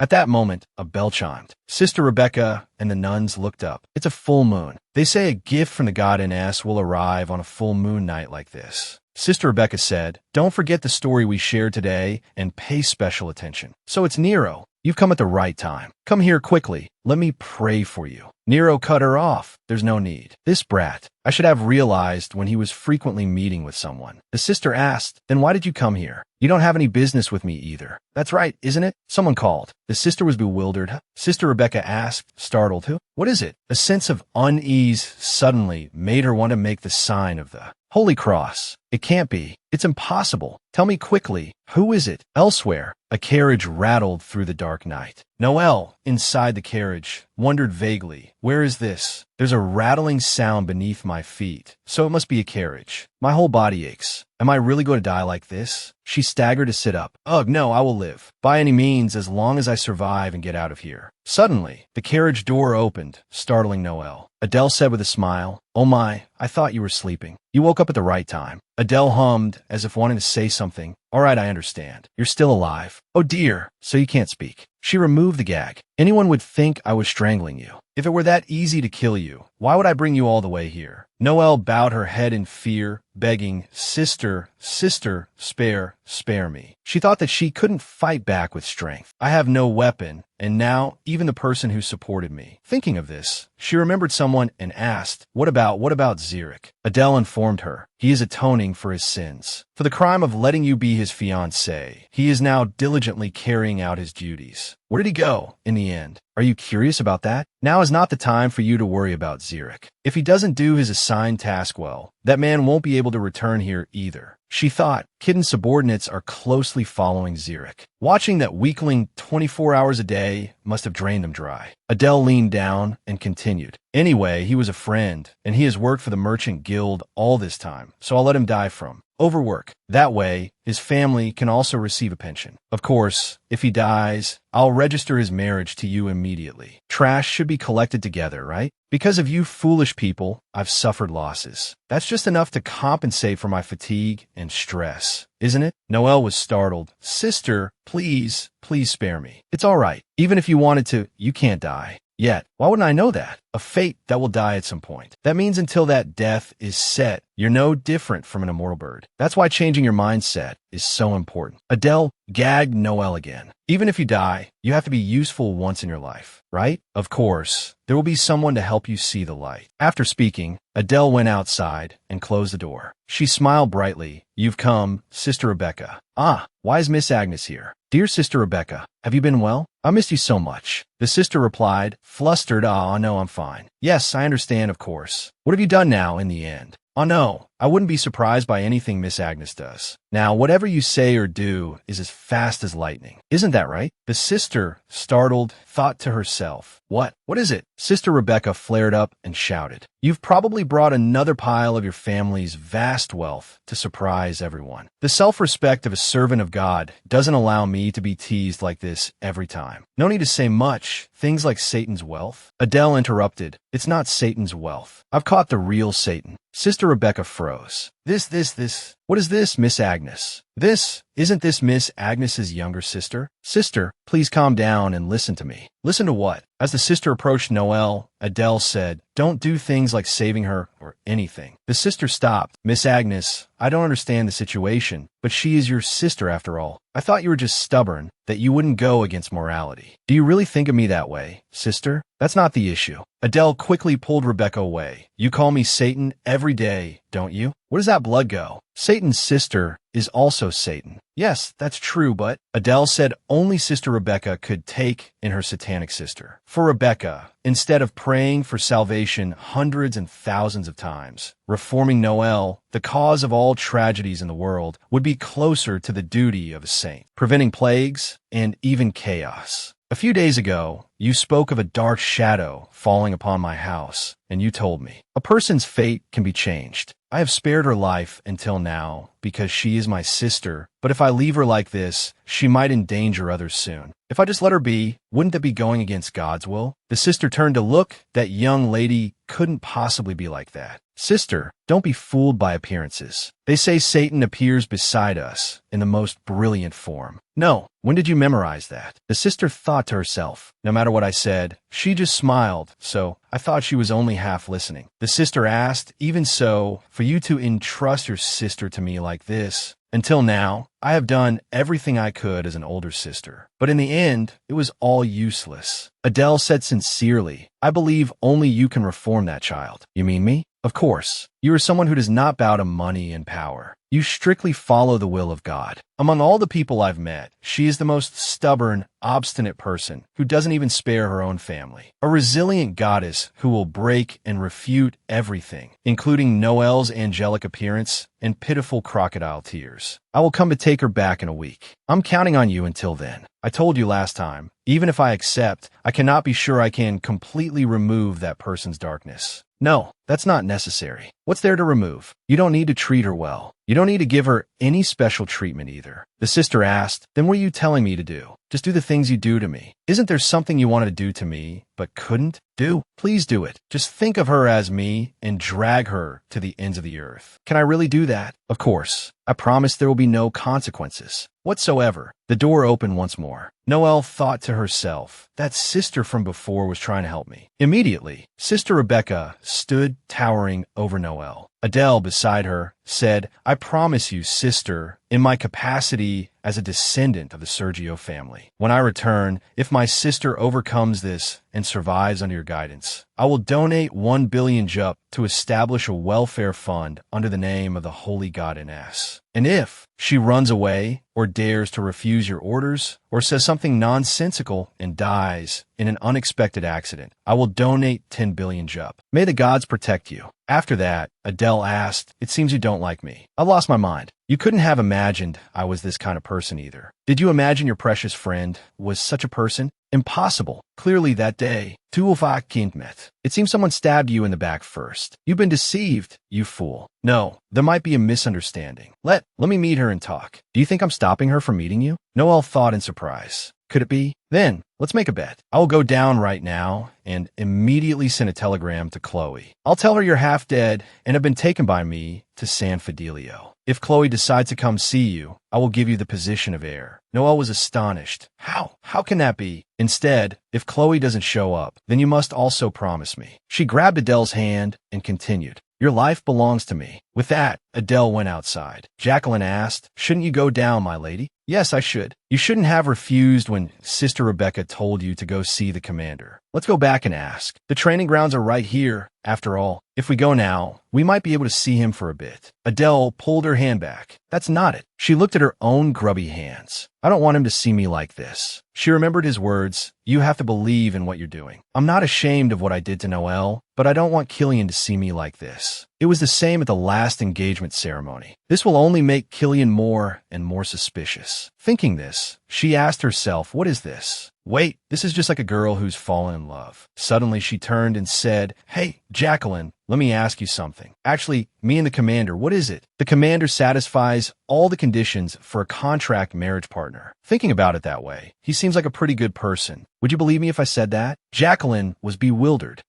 Before I answer, can I ask a question too? If I answer honestly, will you turn me into a monster like Lady Noel and make me a slave for Sister Rebecca? Of course not. Don't worry, just say it. Will you really believe me? Honestly, now that I hear those words from you, my lady. Yes. Just say it honestly. Don't add or subtract anything. Don't mind me. The words appeared right in Jackie's head. I think that's nonsense. Adele's mood deflated. Me too. Seeing Adele's crestfallen face, Jackie apologized in a fluster. I'm sorry. I was just acting on instinct because you told me to say whatever came to mind. Wait, I'm going out for a bit. Yes? Where are you going? No, my lady. Adele thought to herself. I'm also acting on instinct, going to the place that came to mind. Anyway, if anyone can tell just by looking, there's no reason to hide it. Besides, so what? He's my husband. An image of Killian appeared in her mind. Her eyes welled up as if she were about to cry. Actually, I wanted to tell him everything that day. When Killian asked, don't you remember me, my lady? I don't care how cornered I am now or what I'm suffering from. I want my enraged and aching heart to be comforted. But who would believe words from a novel? Even if you believe, there's a limit. It would be better if the red dragon appeared again. Actually, Noel is the villainess of the century. And the fact that the Duchess of the Orange family, whom you know, is in the South. That's right, thinking back, why did that girl come? All the way here? Until now, I didn't think getting the land back was the top priority. Noel and Chloe, those who were meant to meet, have met as if by fate. Something isn't quite right. The connection between the two,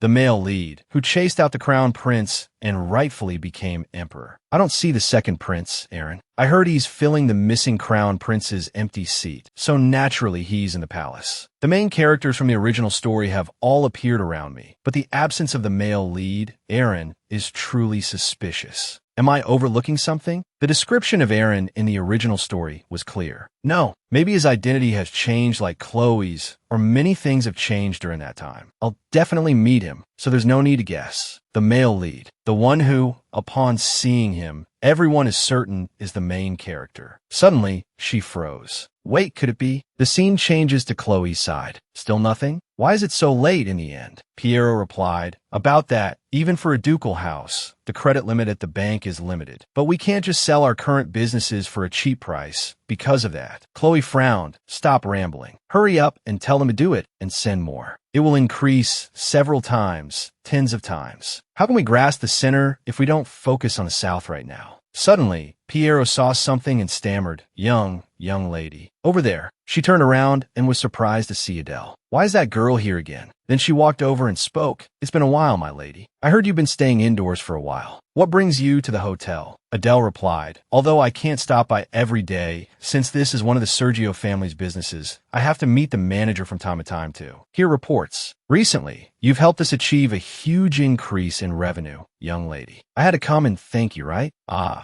was on my way to the courthouse, and the registration just happened to be completed. completed. Congratulations. You've finally become the owner of the Marquis mansion. Chloe thought to herself. I can't tell if she has no self-respect or is just oblivious to her surroundings. Her acting is quite commendable, though. But she smiled brightly and replied, Thank you, my lady. Adele said, I was worried you might overexert yourself because of me. Chloe interrupted, Not at all. You're underestimating the financial capabilities of the Orange family. That's why I told you to see the world as bigger than it is. Chloe couldn't hold back her anger from showing. Let's see. The midterm settlement for the Silsum room hasn't been done yet. That matter, Adele cut in. But for that much, I should be generous and accept it. You're not a stranger, and you're also my sister's friend. I sent a telegram to where she's staying last time. It seems you're not curious at all, are you? She replied nonchalantly. It's not like only 1 or 2 telegrams are sent to me. I receive dozens of invitations a day. I don't have time to check every little thing like that. Anyway, I'm about to pay the hotel fee, so you don't need to worry. Will it really be okay? It's not just a penny or 2. This is so annoying. Do you think a duke's daughter is in that much difficulty? This hat alone is worth more than 3 million jup. Adele replied, Is that so? I have to go up now because I need to prepare for the groundbreaking ceremony at the Marquis mansion tomorrow. If you're available, my lady, you can attend as well. Business is business, so I plan to invite famous figures and reporters from the South. Adele asked, Are you really okay? What? That's not something you need to worry about, my lady. Adele said, I'm fine, but if that's the case, it will take a week. She whispered, Murder is a bit. My lady, what do you mean? A week for what? She thought to herself, You probably have a week left to live. What show off? She left, telling Piero to call all the reporters tomorrow. Not a single one missed. Yes, but if we do that, we'll have to pay the committed amount immediately. She flared up and shouted, I'll pay. I said I'll pay. If I can't, I'll sell this hat. So tell them to come. The scene changes to a dungeon. Caden sits alone in the dark cell. Suddenly, he heard footsteps approaching. Startled, he looked up and saw Adele standing before him. He called out, Sister. She bent down and said, Quiet. I'm still not over my anger. She unlocked his handcuffs. There's no part of you that's easily deceived. Where on earth did you get tricked? You fool. Caden rubbed his wrist and gave a faint smile without answering. You're smiling? You can smile? What reason do I have not to smile? Time passes faster than you think. Adele used a cloth to wipe Caden's face. Do you want to stay here forever? Should I bury you here? That can't happen because you're not here. She looked momentarily bewildered. How'd it go? You're quick to ask. I can tell just by looking at your face. He wrapped a cloth around his injured hand. Then he asked coldly, Where is she? Why are you still looking for her now? Tell me. Never mind. Just let me go. You think I was just waiting for the day I get out to leave her like that? I don't even have to lift a finger for her to die. She thought, Of course I wouldn't let someone die, because at least the person next to her is a first aid sister. She said, So you should just worry about yourself. No need for these kinds of punishments. Adele interrupted, No, not these things. You're not thinking you'll get to go upstairs, take some medicine, and rest in bed, are you? She called her younger brother's name. Caden then patted his shoulder to reassure him. Caden asked with a cold laugh, Where is that place? Scene change to the mansion. A large crowd of reporters has gathered. Chloe spoke with a bright smile. Thank you all so much for taking your precious time to come all the way here. I had intended to hold a simple event because I wanted to spend today discussing things with the architects. But for the sake of our future relationship, I decided to invite everyone. Merthio appeared and said, What are you saying? We should be the ones thanking you for inviting us here. The young lady truly has a noble heart. I believe you will definitely make a difference. You praise me too much. I'm only half as good as Miss Adele. I'd be lucky just to keep up with her. She thought to herself, that's the reason one must manage internal affairs well. Looking back, isn't the internal enemy the most frightening? Merthio boasted, I didn't recognize you that day, so I was rude to you, my lady. How could you even compare yourself to something like that? Chloe thought to herself, if put in the right place as expected, he will be a useful man because he knows and will reveal all the information about that girl. So it's like killing 2 birds with 1 stone, taking in a member of the Sergio family, while also building a benevolent image, completely different from that cold woman. People were also gossiping. Isn't that Merthio Sergio? Even though he was kicked out, a member of the Sergio family came here. At this moment, Chloe said with a smile. Viscount Mayor Theo, please make yourself comfortable. Oh no, how about you join me in the ribbon-cutting ceremony? You mean me? In any case, it symbolizes the harmony between our two families. From what I've gathered, the Viscount carries the most legitimate bloodline of the Sergio family. Hearing this, he was overjoyed. Miss Adele will take another family's name after she marries, and her younger brother Caden doesn't seem to be a biological son. That's right, that makes me the descendant with the most legitimate bloodline in the Sergio family. It's truly an honor to have such a figure here. Then I shall cut the ribbon and introduce the changes to the Marquis mansion. Chloe raised the scissors right now, but suddenly a crashing sound was heard. Then a scream. Everyone was in an uproar. What's happening? Goodness, I've arrived just in time. Adele dismounted from her horse, continuing with a bright smile. What would have happened if I had been late? Chloe stammered, madam. As Adele approached, she asked, "What's wrong, everyone? I don't know if you're surprised because I came or surprised because I caught you. It's not like that at all." She raised a glass of wine. Anyone can see this is a place I shouldn't have come to. Not bad. Seeing her, Mayor Theo flared up in anger. Adele, what are you doing here? I should be the one asking you that. Brother. His face twisted as he asked, what did you say? Even though you were kicked out of the house, I didn't expect you to stoop to lurking around to pick up scraps like this. This is really... Can you shut your mouth? I didn't travel all this way to argue with the son of a bitch. Hearing that, he flew into a rage and lunged forward. Adele, you still... But Chloe quickly stopped him, still wearing that fake smile. Madam, I didn't expect you to come all this way. Adele said cryptically, there's still things the young lady doesn't know. She thought to herself, this isn't bad at all. Seeing her jealous eyes and how she came all the way to someone else's groundbreaking ceremony to cause a scene proves she has hit rock bottom, and I don't need to do anything more here. Not only are there reporters, but also nobles, so today's events might spread from the south to the entire empire. It won't just be a rumor among noble families, but will become an unprecedented scandal about the future crown princess going mad. Of course, the fact that she herself doesn't know the truth is even more interesting. With that thought, she approached and held out the scissors, saying in a friendly manner, Madam, don't be like that. Since you're here, please celebrate with me. Adele took the scissors just when I needed something. Thank you, young lady. I should be the one thanking you. I didn't expect you to actually come to congratulate me. Just as she finished her sentence, the scissors swished past her face. The necklace chain snapped and fell, causing her to freeze. Then she screamed, Are you crazy? Adele held Chloe's pendant and said nonchalantly, this must be about 30 carats. What a pity, but since we're not strangers, I'll pay you a total of 50 million for it. Chloe yelled in anger. What kind of stunt have you been pulling? Are you insane? Even if you've lost your mind, why would you pull a stunt like this? She gritted her teeth and threatened. Do you know who I am? Adele calmly asked back. The young lady, you mean? Which startled her. Adele threw the scissors down in front of her. Let's see. I came to collect a debt. Do I have to know that? 2. What debt? What nonsense are you talking about? Let me say it again. Daring to set a trap like that, it's unforgivable. I'll stake my father's honor to a girl like you. Adele interrupted. I don't know if your father staked his honor, but he certainly staked all his assets. As she spoke, Adele took out a contract, then read it out clearly and distinctly. Duke Orange the 13th is in debt. A loan of 13.5 billion rup with the Orange Mansion located at 5 Tanya Street as collateral. The lot includes the hunting grounds and all assets belonging to the ducal family and the Merchant Guild. The contract takes effect upon the first interest payment next Saturday, subject to the highest interest rate, according to the law, each week. People exclaimed in astonishment. Oh my, that was yesterday.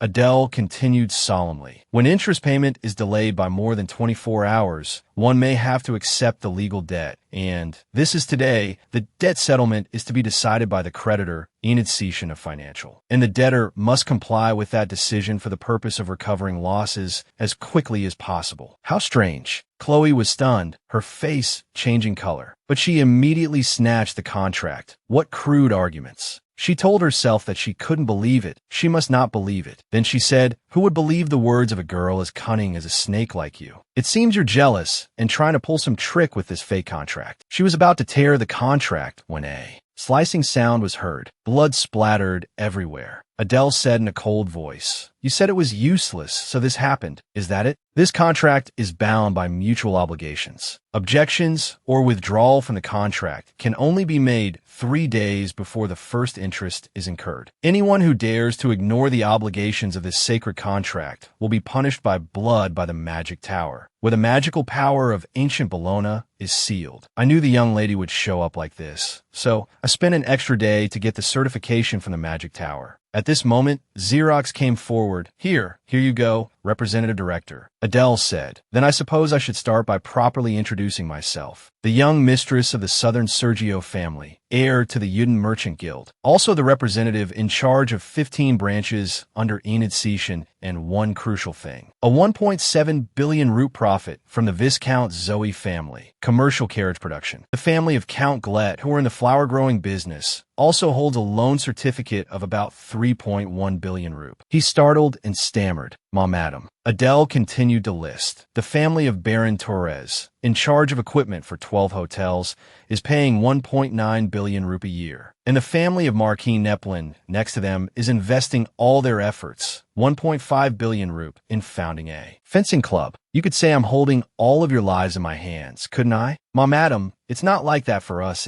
If you all stay here until I finish my business with the young lady, I will personally issue invoices to you." She silently commanded, "Get out." Everyone immediately turned and left in fear, despite Chloe trying to hold them back. Wait, don't be swayed by her words. What debt? What kind of family do you think we are? Everyone, what are you doing? Can't you see what this woman is up to?" A reporter spoke up. Young lady." She flew into a rage and screamed, "Get over here. Drag this woman out immediately." "Oh dear, it seems you still haven't grasped the situation. If there are people who can keep their place in the face of this cruel reality, they are not the debtors, but the beneficiaries, thanks to their hard work in participating in matters big and small in the South, and for always knowing when to be silent. Everyone knows to divide it amongst yourselves. Finally, it's just the two of us." Suddenly, someone called out, "Ah, Adele." Adele glanced over and saw Mayor Theo, thinking, looks like he couldn't escape in time. She continued what she was saying, "Of course, except for that talking dog over there. So, let's get back to what we were talking about. I hope you will pay off the rest of the debt." Xerox. "Yes, Representative Director. Surely you recognize your father's signature and seal? The other documents have also been notarized by the Magic Tower. The ducal mansion is estimated by the bank at 2 billion rup, and the 3 villas in various locations are 1.5 billion rup. The 20-acre plot of land in Lucin in the north is 400 million rup." Chloe screamed, "What did you say?" Adele continued, "And for this Marquis mansion, I will deduct 1.8 billion rup. Crazy, you're crazy. I bought this place for 3.5 billion rup." Adele said sarcastically, "Oh my, what kind of idiot calculates secondhand goods at their original price? If you don't like it, you can pay off all the interest right now." "Shut up. I don't know what tricks you used, but if it were my father, he could summon the bank directors to the mansion right now. You're talking about a bygone era. We only leaked a small rumor, but he immediately came running and knocking on the office door. Right, Xerox?" He lowered his head and thought. It's just as Adele said. There was no need to approach the Duke separately, because everything happened exactly as Adele predicted. Before, Adele had said, "Listen carefully, Xerox, he will come to you." But for a ducal family, they could borrow that much from a major bank. However, it's impossible to borrow and repay it within a week. The bank's file review process is very careful and complicated. Don't question him, just give him the loan. Don't ask anything. If he becomes suspicious or calculates every single clause, that's impossible. Do you think the girl would give her father time to read the contract? So Xerox, you just scoop out the money for the client who comes to the office. You just do what you do best, as you see fit. At this moment, Xerox spoke up. The Duke personally signed everything, provided a fingerprint, and stamped the family seal. During that process, there was no coercion or threat whatsoever, and there were also witnesses. The notice of foreclosure on the collateral should be arriving at the ducal family's residence soon. Only then did Chloe become frightened. No, not this. This. She darted her eyes around, searching for help. Anyone? Is there really no one left? Adele said, "You should remember this. People don't live for money. Young lady, you're too loud. Even if I have to hand over this mansion, it won't be to you. I will absolutely not hand it over to you.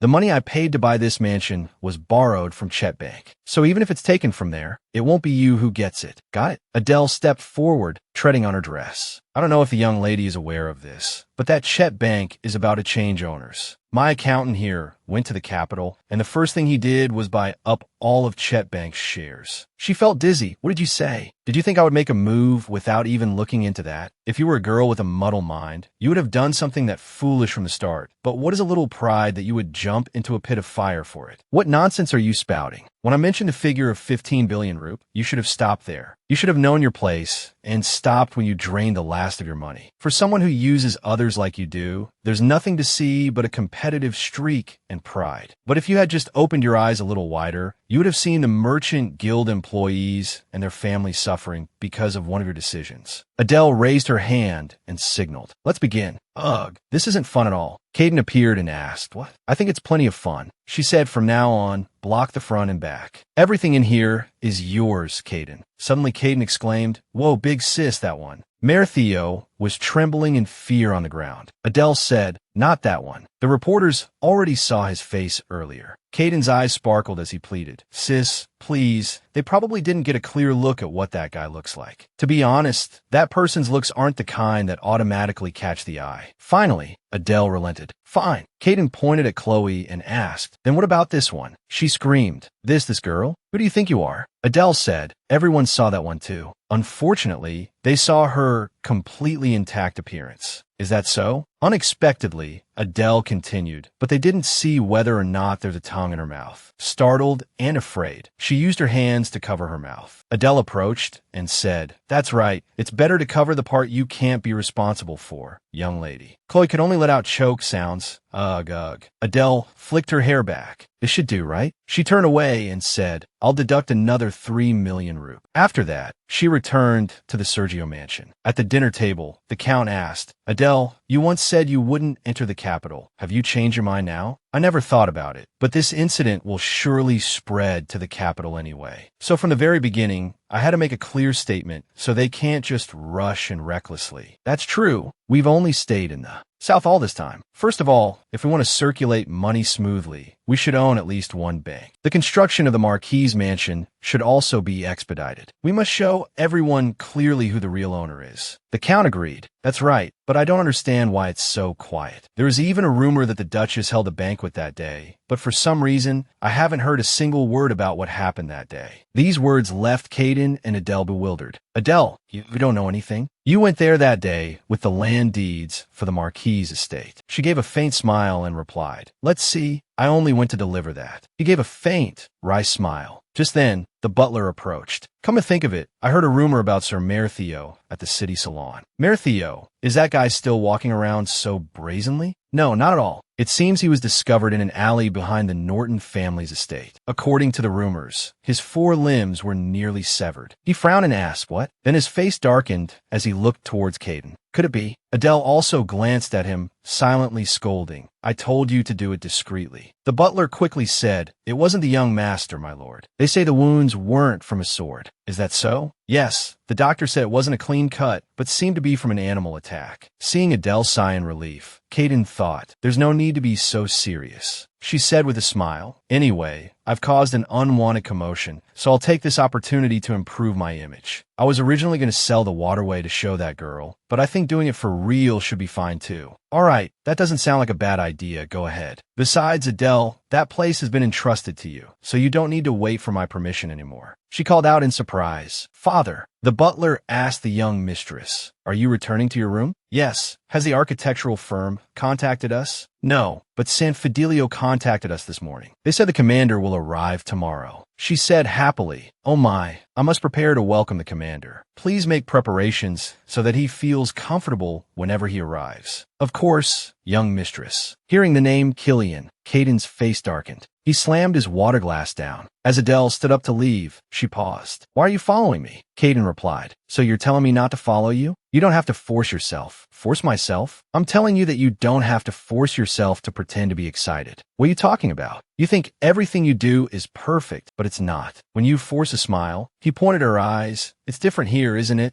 Of course, the only one who realizes that is still me. You got the land back and also drained that girl's family of their cash flow. But why are you so gloomy? She said, if you want to act like a grown-up, you should cover your wounds properly. Don't change the subject. There's something else, isn't there? Well, I talked about last time. You looked into the commander's background, didn't you? Caden was surprised. Why now of all times? That's right, why now of all times? Then I'll investigate again. What? Isn't that what you want? Adele was momentarily swayed. What I want? The scene suddenly changes to a temple. Adele ran barefoot in the deserted night, holding Balak in her arms. Why is no one here? Balak, what's wrong? Suddenly, a flash of light made her look up. Before her, it was a sparkling temple. She realized with a shock. This place? No, I don't want to. This isn't where I'm meant to go. She turned to run. I have to go back. Just then, a voice called out. Stop right there. She stopped in her tracks, her eyes filled with panic. At that moment, Adele shot up, panting and exhausted. Suddenly, a voice called out. Adele, were you having a nightmare, my lady? Are you all right? Yes, it's nothing. But I heard the commander wasn't supposed to arrive until the afternoon. Is that important right now? She called out, Commander.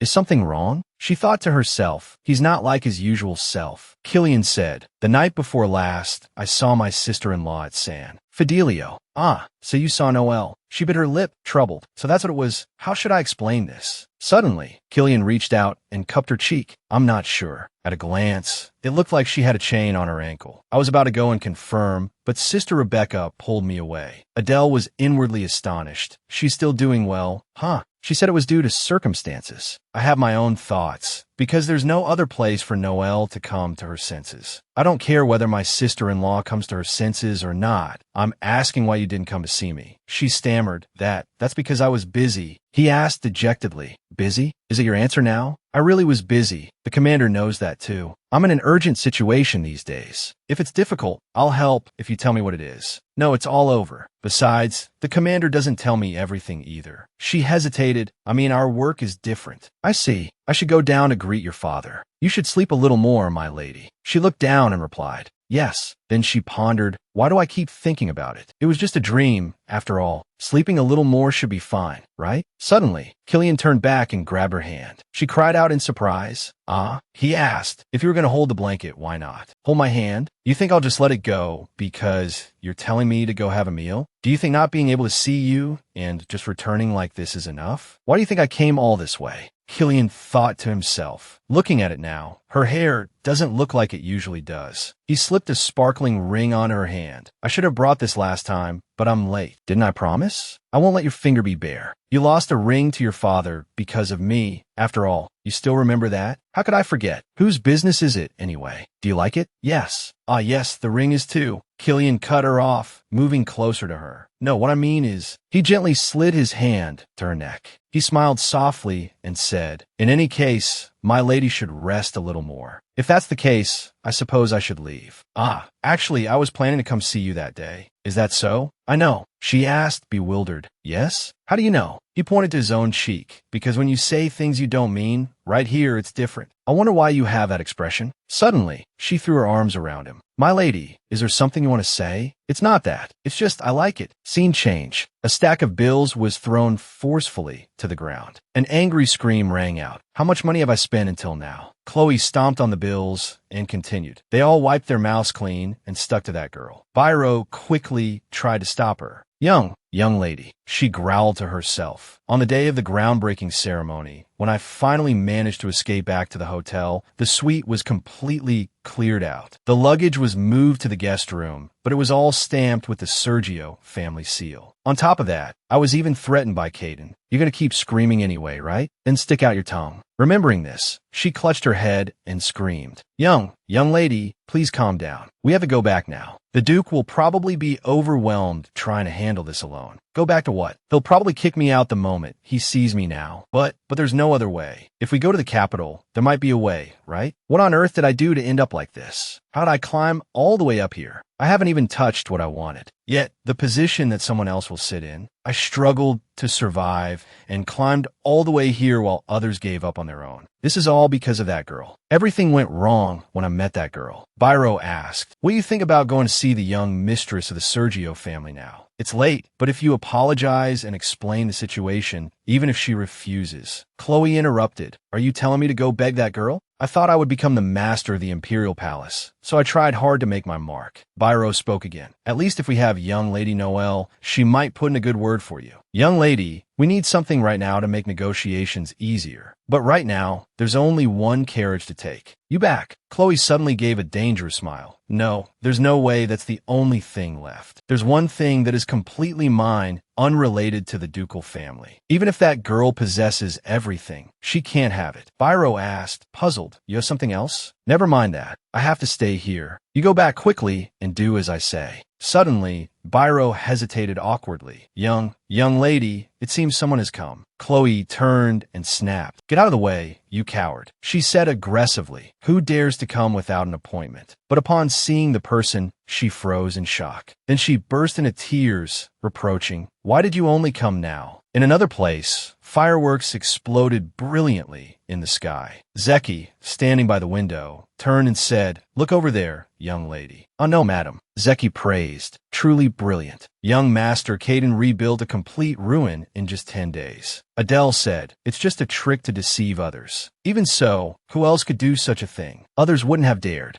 A thing like that is easy. Just then, a knock was heard at the door. Zeki said hurriedly, it must be the commander. I'll step outside, she said with a faint smile. Go on out. Yes, madam. Adele sensed the person outside and asked, what are you doing? You're here, why not come in? Caden said, even though I rarely come, you still don't disappoint me. Should I thank you for that? How rude. This, the Viscount Sekian family. I already told you, it's just an ordinary family. No matter how many times you look, nothing will change. There's nothing to find. It can't even be called a proper family. The only reason they're known is because of him. Oh no, your legal husband. So that's how it is. You said you didn't need this stuff. So what wind blew you here with this? It's nothing, and it's not for anything bad. So, are you feeling at ease now? Suddenly, Adele quickly turned around. It's late, let's go. Caden asked blankly, sister, what are you doing? Raise your arm. If you want to stand by my side, you should act like a gentleman. Then Adele took Caden's arm, and they went outside together. The Count said the preparations were quite good. Adele, isn't this a painting by Rin? That's not something you can buy just because you want to. She smiled and replied, does a debt have to be repaid with money? Hearing this, he also smiled and looked at his daughter. At this moment, everyone's attention was on her. It's Lady Andalex. Look, Sir Caden is also present today. Then they called out, young mistress. Adele covered her mouth, smiled, and called, father. He glanced unhappily at Caden, and that kid too. After that, the Count mingled with the guests, and Adele suddenly turned around. Her attention was drawn to the statue of a golden bird. Seeing her staring, the Count called out, Adele, what is it? You don't like it? He was ambitious enough to request a golden eagle statue be placed right in front when building the Merchant Guild. She replied, no, it's not that. It's because I thought that if I climbed up there back then, I would feel like the whole world was mine. He asked why not now. Let's see. He glanced at her and said, you've resolved to enter the capital, and you're already like this when it's just the beginning. You're thinking of climbing up there without even having the feeling yet? Father, you're really something. Suddenly, he held out his hand. Did I ask there anything you can't do? Whose daughter are you? Although I've watched the entire process of you getting here, and I personally taught you how to fake a smile as well as how to smile sincerely. But I don't think that's necessary today. She didn't quite understand and turned to ask, pardon? What is it? The surest way to make my daughter smile for real on this good day. No, if you call an existence. Suddenly, everyone looked in one direction. Some were stunned, some exclaimed, oh my, and Killian appeared, capturing all. That attention. He walked over and held out his hand. You've arrived, my lady. He saw her standing there dumbfounded, her face flushed. The Count nudged her shoulder. Adele, many eyes are on you. Ah, yes. Looking at the two of them standing together, the butler said, Master, the two of them truly make a beautiful couple. They're shining so brightly today. All the guests will surely be full of praise. That's a matter of course. Afterward, the two of them strolled together in the flower garden. He called, my lady.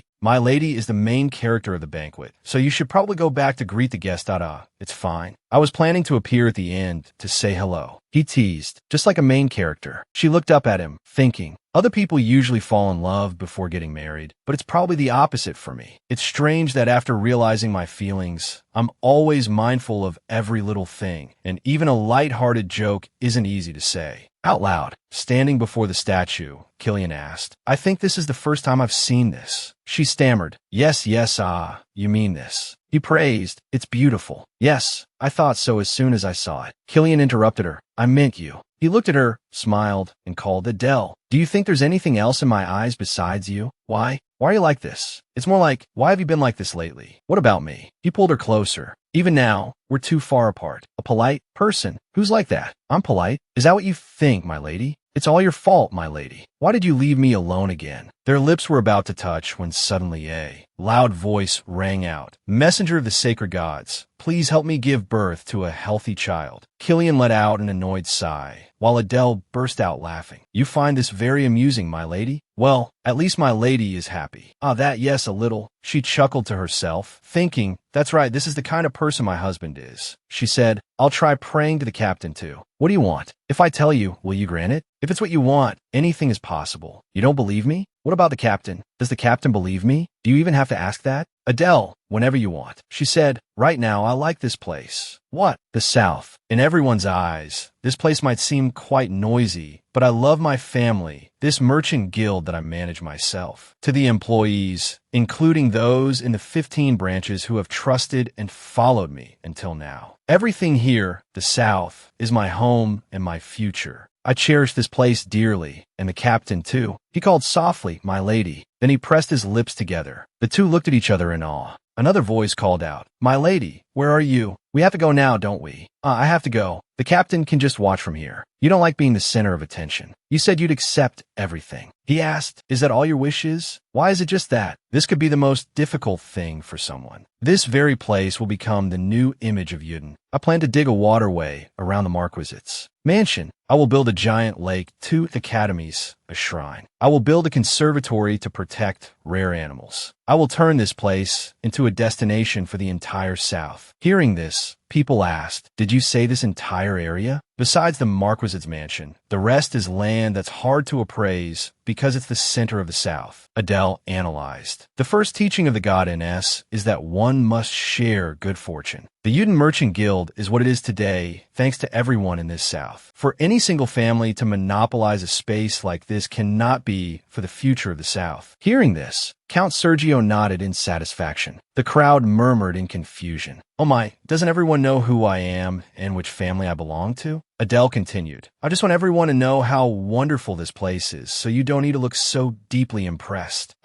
That's our young mistress. How did you come up with such a wonderful idea? I'm glad everyone is smiling. The best time to raise a glass. She looked over at Killian, who was also watching her intently. Adele smiled brightly and called out, "Cheers." Killian thought to himself, I wish I had brought a glass. But from the moment Adele stepped up, I couldn't do anything but watch her. From the moment our eyes met, I couldn't think straight, as if I were drunk. For a while, nothing had bothered me, but today is different. Perhaps it's because today is the day Adele has been waiting for so long. Therefore, if I want to watch this moment when Adele is at her happiest, I must first deal with that annoying gaze. Suddenly, he turned around, his brow furrowed, and said in a cold voice, "Get out." A moment later, the Count asked, "You brought these things here too? Of course, isn't this very cute? You really need to keep a good hold on your husband. Anyway, 3 is still not enough. What are you talking about on such a good day, father? On a good day like this, my daughter, who is also my heir, is busy petting demonic beasts." "Oh my, I told you they're not demonic beasts." The captain said so too.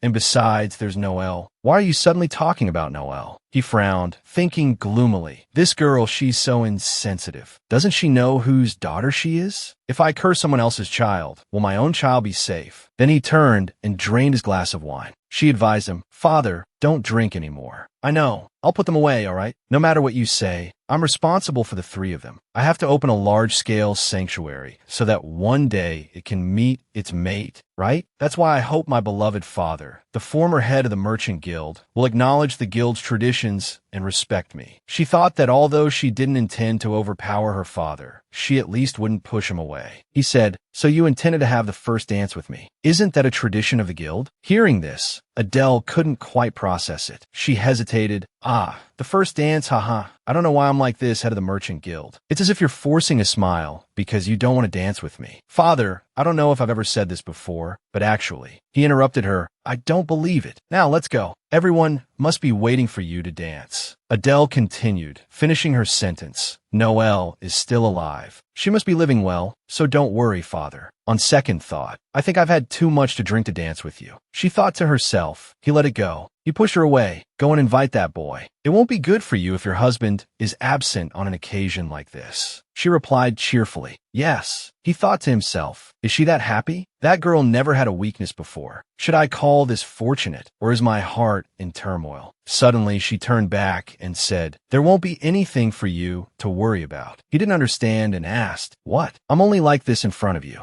This is my merchant guild, and I will take full responsibility for whatever happens. Just like you used to. He broke into a happy smile. Then he watched his daughters retreating back. Adele told herself, that's right, who am I? I was born the daughter of a tycoon, so I don't have time to be afraid. I can't just keep suffering in my heart and live apart from Killian. She recalled Adele's sincere words. If it's what you want, I'll do anything. She thought in confusion. What should I do? What should I do today? She turned to look for Killian, but suddenly a voice rang out that, oh my, you look surprised. Of course I'm surprised, Lady Chloe. Clearly you were in a similar mood when I appeared at the Marquis's mansion that day. Chloe replied, Madam, you must be surprised that I'm still in the South. Instead of surprised, I'd say I feel disgusted. I thought you would have run away long ago. Chloe shouted angrily. You're so rude, Adele retorted. I think being rude is still better than being shameless. So it's better to be brief. Adele's face hardened as she asked, where is my husband? She said, your husband? It's obvious. You didn't come here to congratulate someone whose face you hate to see. And you don't have the money to get revenge on me anymore. So the only card you have left is probably my husband, who is just over there. That title of Duchess is all you have. She shouted again. Madam, Adele reminded, raising your voice won't do you any good. This place is my territory. With just a wave of my hand, my lovely little brother will appear right away. You must know very well that today is the most important and wonderful day of my life. Therefore, I will give you one last choice. Be dragged out by the collar or walk out on your own 2 beautiful feet. Elsewhere, Killian spoke up that I thought we would meet someday, but I never hoped it would be today. Why are you here? Technier, Prince Technier pulled down his hood and called out emotionally, brother. Killian thought to himself, I never thought I could keep the secret forever, but did it have to be today? He said, I'll have a chimney taken out separately, so go back and wait. Brother, don't be like that. I'm the one who hopes you won't be like that. This isn't the place for this. It's not that I don't understand your feelings, but you have to think about where your original position is, don't you? My original position? I don't know what you're talking about. Do you mean the position where there was only contempt and surveillance to see when I would overthrow the palace? Brother,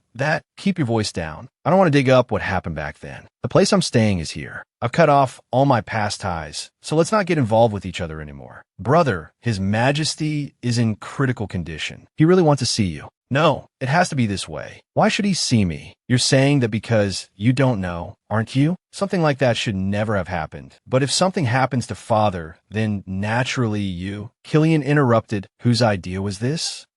Chloe watched the two of them from a distance and thought, even though they're madly in love, they don't know about each other's identities. The misunderstanding and conflict that will start from there will be their misfortune. For me, it's a God-given opportunity. People in love are often blind. Then she spoke up, asking, aren't you curious, my lady, why your husband is in a place like this? Adele asked, it seems you know something, my lady. Of course I know. The guest with him was invited by me. She thought, judging by that reaction, it seems she doesn't know. If she knew, she would have run to the imperial palace instead of throwing a boring party like this. Thinking this, she said, Madam, although we don't have a good relationship, let's negotiate in a way that benefits us both. Adele replied decisively, I won't do it. What did you just say? There's nothing for me to negotiate, so don't talk nonsense. I've already told you, a transaction is when there's something to exchange with each other. So if you listen to me, it won't be bad for you either. Then tell me why I should listen. To you. To me, you are still just a debtor. Whether it's money or the thoughts in your head, anything you have must be offered to me, not used for a transaction. She frowned angrily and said, you don't need it? You still trust your husband. Adele turned away. At least I trust him more than I trust you. Over here, Killian said, if you cause a disturbance here now, I will not forgive you. A position I never wanted. Brother, a problem that you decide so easily. Killian said the reason they're looking for is not me, but you. With that, he pushed Technier away. Just then, Adele ran over and called out, Killian, why did you come all the way here, my lady? I should be the one asking why you're here. You promised you would always be watching. Technier asked suspiciously, is this person?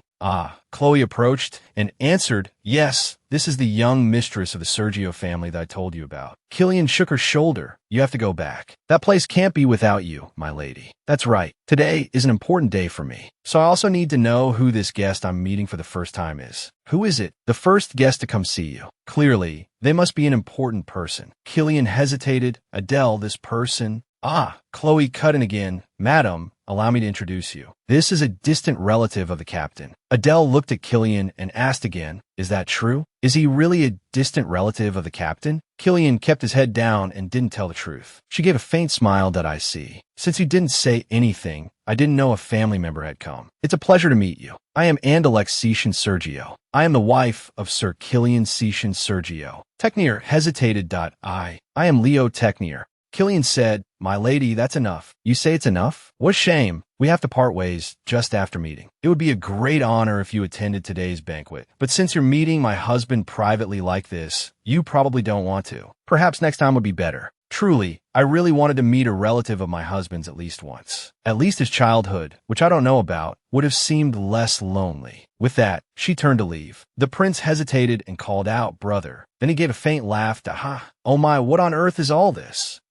Chloe also wondered, that's right, what is all this about? When Adele returned to the party, the count asked Adele, what are you doing coming back only now? I'm sorry, father. People looked at them and gossiped. Oh my, it seems the two of them were together. Of course, they're the bride and groom. Her father reminded her, don't forget that many eyes are on you. Yes, father, he chided. You must always be thinking. How could you forget that? Young mistress, as he said, the first song is the Waltz of the Stars. Adele interrupted. No, switch to the Kellaghan dance.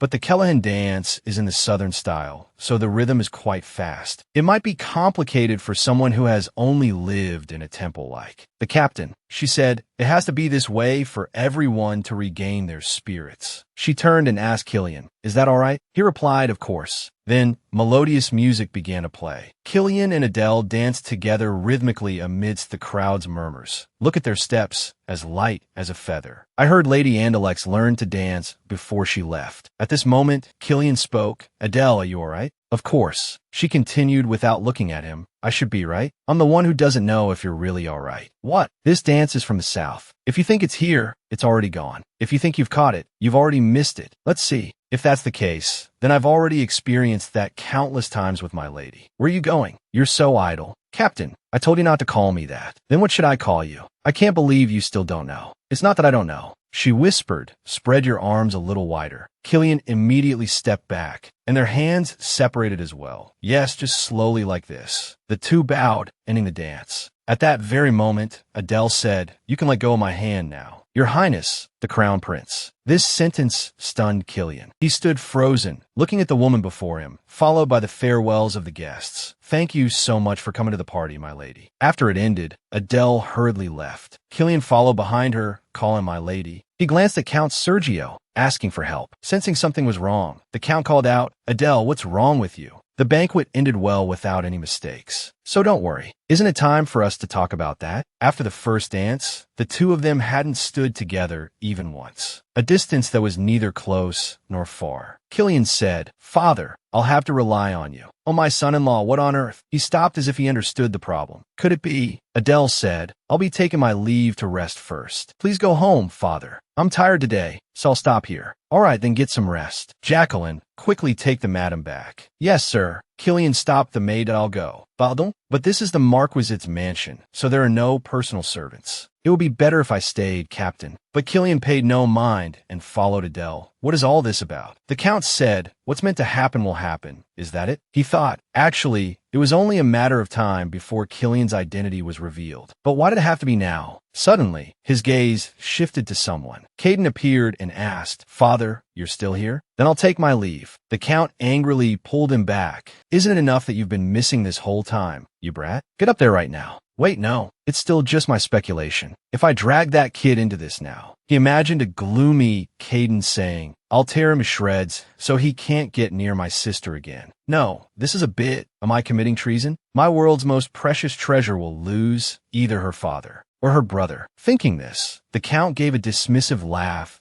Go up where? What's there to go up to? Then he pulled the maid along. Come on, let's go back, you kids. Adele returned to her room and collapsed on the bed, her heart heavy. Killian slowly approached and called Adele. She turned to look at him. Then she sat up, walked over, and asked, "What have you been thinking all this time?" He didn't answer, only calling her name. She asked with a laugh, "Am I really your wife?" She told herself not to cry. I don't want to cry. Even if I burst into tears now, in the end, I'll have to pretend I can't win. I don't want to let it go like that, because now I understand very well. I have to face the reality before me. At this moment, Killian spoke. "Adele, what are you saying?" She said, "If you didn't like it, you should have told me. You thought I wouldn't know. When did you find out? Is that important? Since when did the captain start ignoring me?" She thought, "There's no way I wouldn't know who this man is. I'm sensitive to Killian, and Killian is to me as well. Did you want to think it wasn't like that? Or did you hope I knew everything, but would pretend not to know? Just like me, Your Highness, the Crown Prince, I like the South. This place is my home, so I don't want to leave." "I understand. That's a relief then. Just like me, Your Highness must also have your own duties and responsibilities. I won't blame you for that, although it's a pity I can't do as it wishes. Let's just slowly talk about the rest of it." He took her hand. "Adele, please listen to my story." "When did I ever?" She interrupted. "I've been listening all this time. I was always ready to listen to how Your Highness felt. Why you made such a choice. I have been waiting, haven't I? I always woke up before Your Highness came in to wake me every morning. I never fell asleep first because I was afraid of missing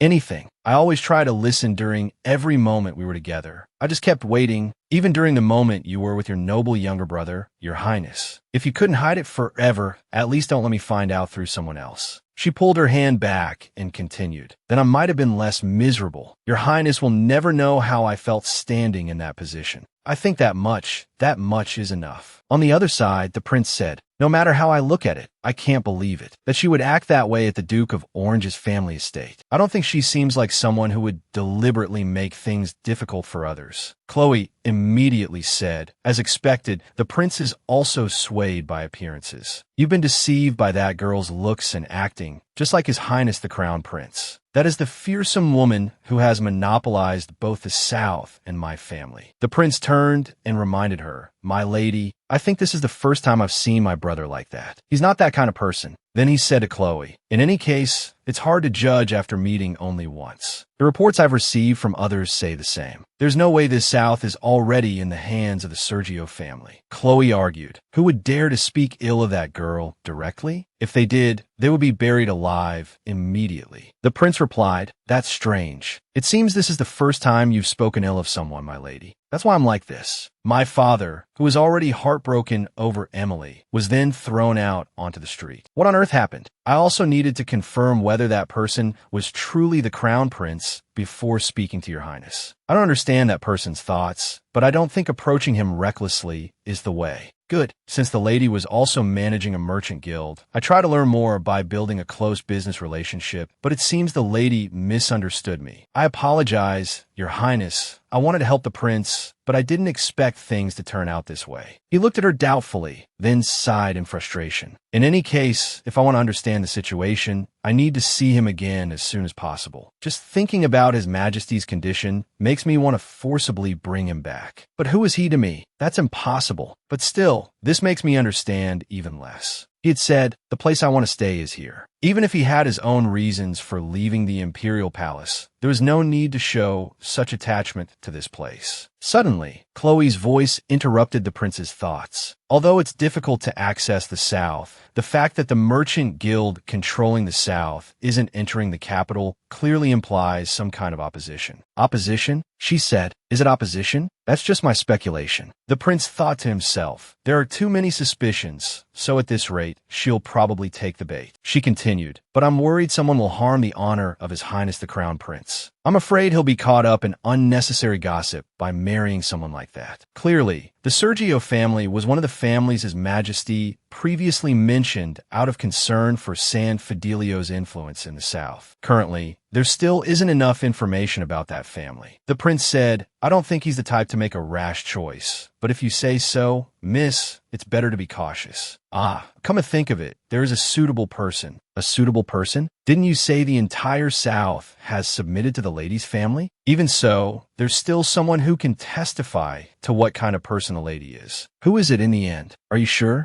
Of course. She inwardly rejoiced. Why did I only think of this now? That person has probably watched that girl longer than anyone else. The person she thought of was Idio. The scene changes to the temple. A person approached and said, Noel, you're quite idle. Sister Rebecca continued with a smile. Seeing you so idle, it seems I've given you too much time. It seems I've underestimated you, miss. Wake up at 5, prepare breakfast, pull weeds until 8, mop the floors until 12, prepare lunch until 3, volunteer at the convent until 6. Prepare dinner until 8, do laundry and wash dishes until 12, stay up all night until 2 in the morning. I thought this would be enough for a newcomer. Noel immediately said, no way, how can a human being do all that? Sister Rebecca then said, Idio, your sister did it all. Miss Agnes did all this work alone. Noel asked again in surprise. My sister? She's clearly never lifted a finger for this kind of work. How could she do it? The sister replied, what a surprise. You care about your sister more than I thought, don't you? Who cares? Anyway, that's meaningless compared to the words of the great god Ines. Miss Juliana, there's still 2 bags left. Even if you peel all of this from now on, I'm afraid it still won't be. In time for dinner. The knights have finished their training and are about to have dinner. How do you plan to handle this? The knights? You'd better hurry up. If you can't finish the work, Miss Juliana will also have her meal cut. I'll do it. I was going to do it. But please, the thing tied to my leg, oh my. That's why it's best you don't recklessly try to escape. You almost became food for demonic beasts. Don't worry, I will pray for your healing before I sleep. Noelle's face turned pale as she imagined collapsing from exhaustion only to be invigorated by Rebecca's healing. What on earth did my sister do for you to treat me like this? Even if you're not happy with my sister, it's not my fault. Do you really think so? Before the sun god, do you truly think you are without any fault? Rebecca let out a sigh and reached down to unlock the shackle on her leg. All right, I will place my last bit of faith in you, Miss Juliana. Really, thank you. There's no need for that. Unless you awaken on your own, Miss Juliana's sins are heavier than that. The rest is up to you, Miss Juliana. Noel replied with a bright smile. Of course, just leave it to me, sister. But as soon as Rebecca turned away, her expression changed. What a show-off. Now's the time. If I go out now, I won't run into those brats who blocked my way last time. I have to find the knights. They are people who revere etiquette and the spirit of chivalry, so there's no way they pretend not to know. She ran to a knight and shouted, Help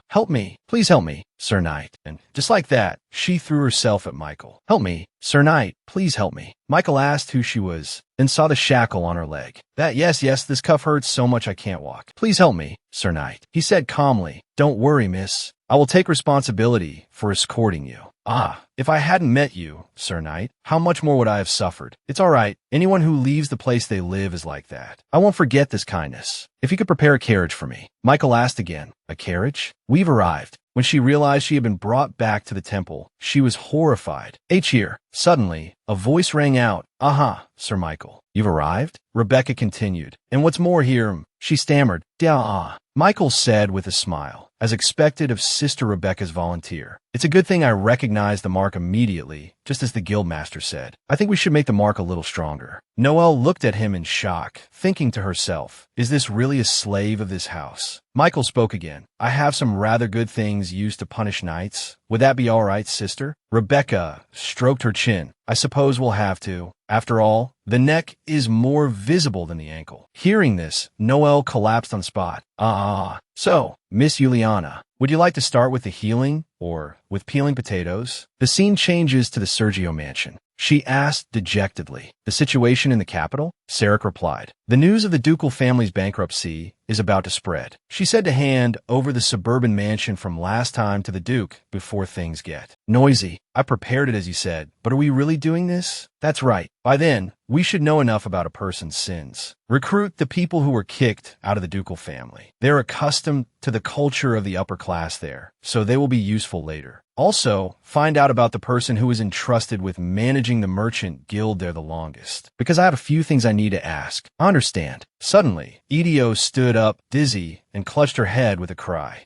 Sarek called out in alarm, representative. Just then, Killian appeared and supported her. He called out to Edio, "This way, I can be at ease." She said, annoyed, "Let go of me. Varric, clear the area. Send all the servants on the second floor up." Yes. She pushed Killian away. "Now it's time to talk. Your Highness, you don't need to call me that. It's a name I abandoned long ago. You're so carefree, able to casually give up the position of a country's crown prince. I really didn't know they would even care about the position of a guild head as common as this. And Alexetian surgeon, wife of Callian, young master of the Sergio family and head of the Uden Merchant Guild. A name that shows a heavy responsibility. My lady, the fact that I didn't tell you is absolutely not with the intention to deceive." She replied, "I'm sure it was. Perhaps I've been too complacent lately. I thought I knew your highness well. Oh no, I only wanted to know that much. I was so naive that looking back, I can only sigh. Even if I was blindly searching for a future husband, I could have found something suspicious. Even if it wasn't his appearance, the connection with the archbishop and the wedding gifts all contained a truth that couldn't be ignored." She said, "Even so, if I had heard it from your highness, it might have been better. Edio, I regret it deeply as well." "You mean not telling me?" "No, I mean not being able to hide it perfectly for a little longer. I don't want to lie to you anymore. So what do you want now?" "What do I want? What meaning does that have now?" "I'm curious about your highness's intentions regarding our relationship, the highest position. For a guild head like me, I already have a great responsibility. So for your highness, the accompanying responsibility is much greater than I imagined. Moreover, even if your highness has let it go, I don't think it's a position that can be easily abandoned. I didn't even know that much." "No, you still don't know. What else is there that I don't know?"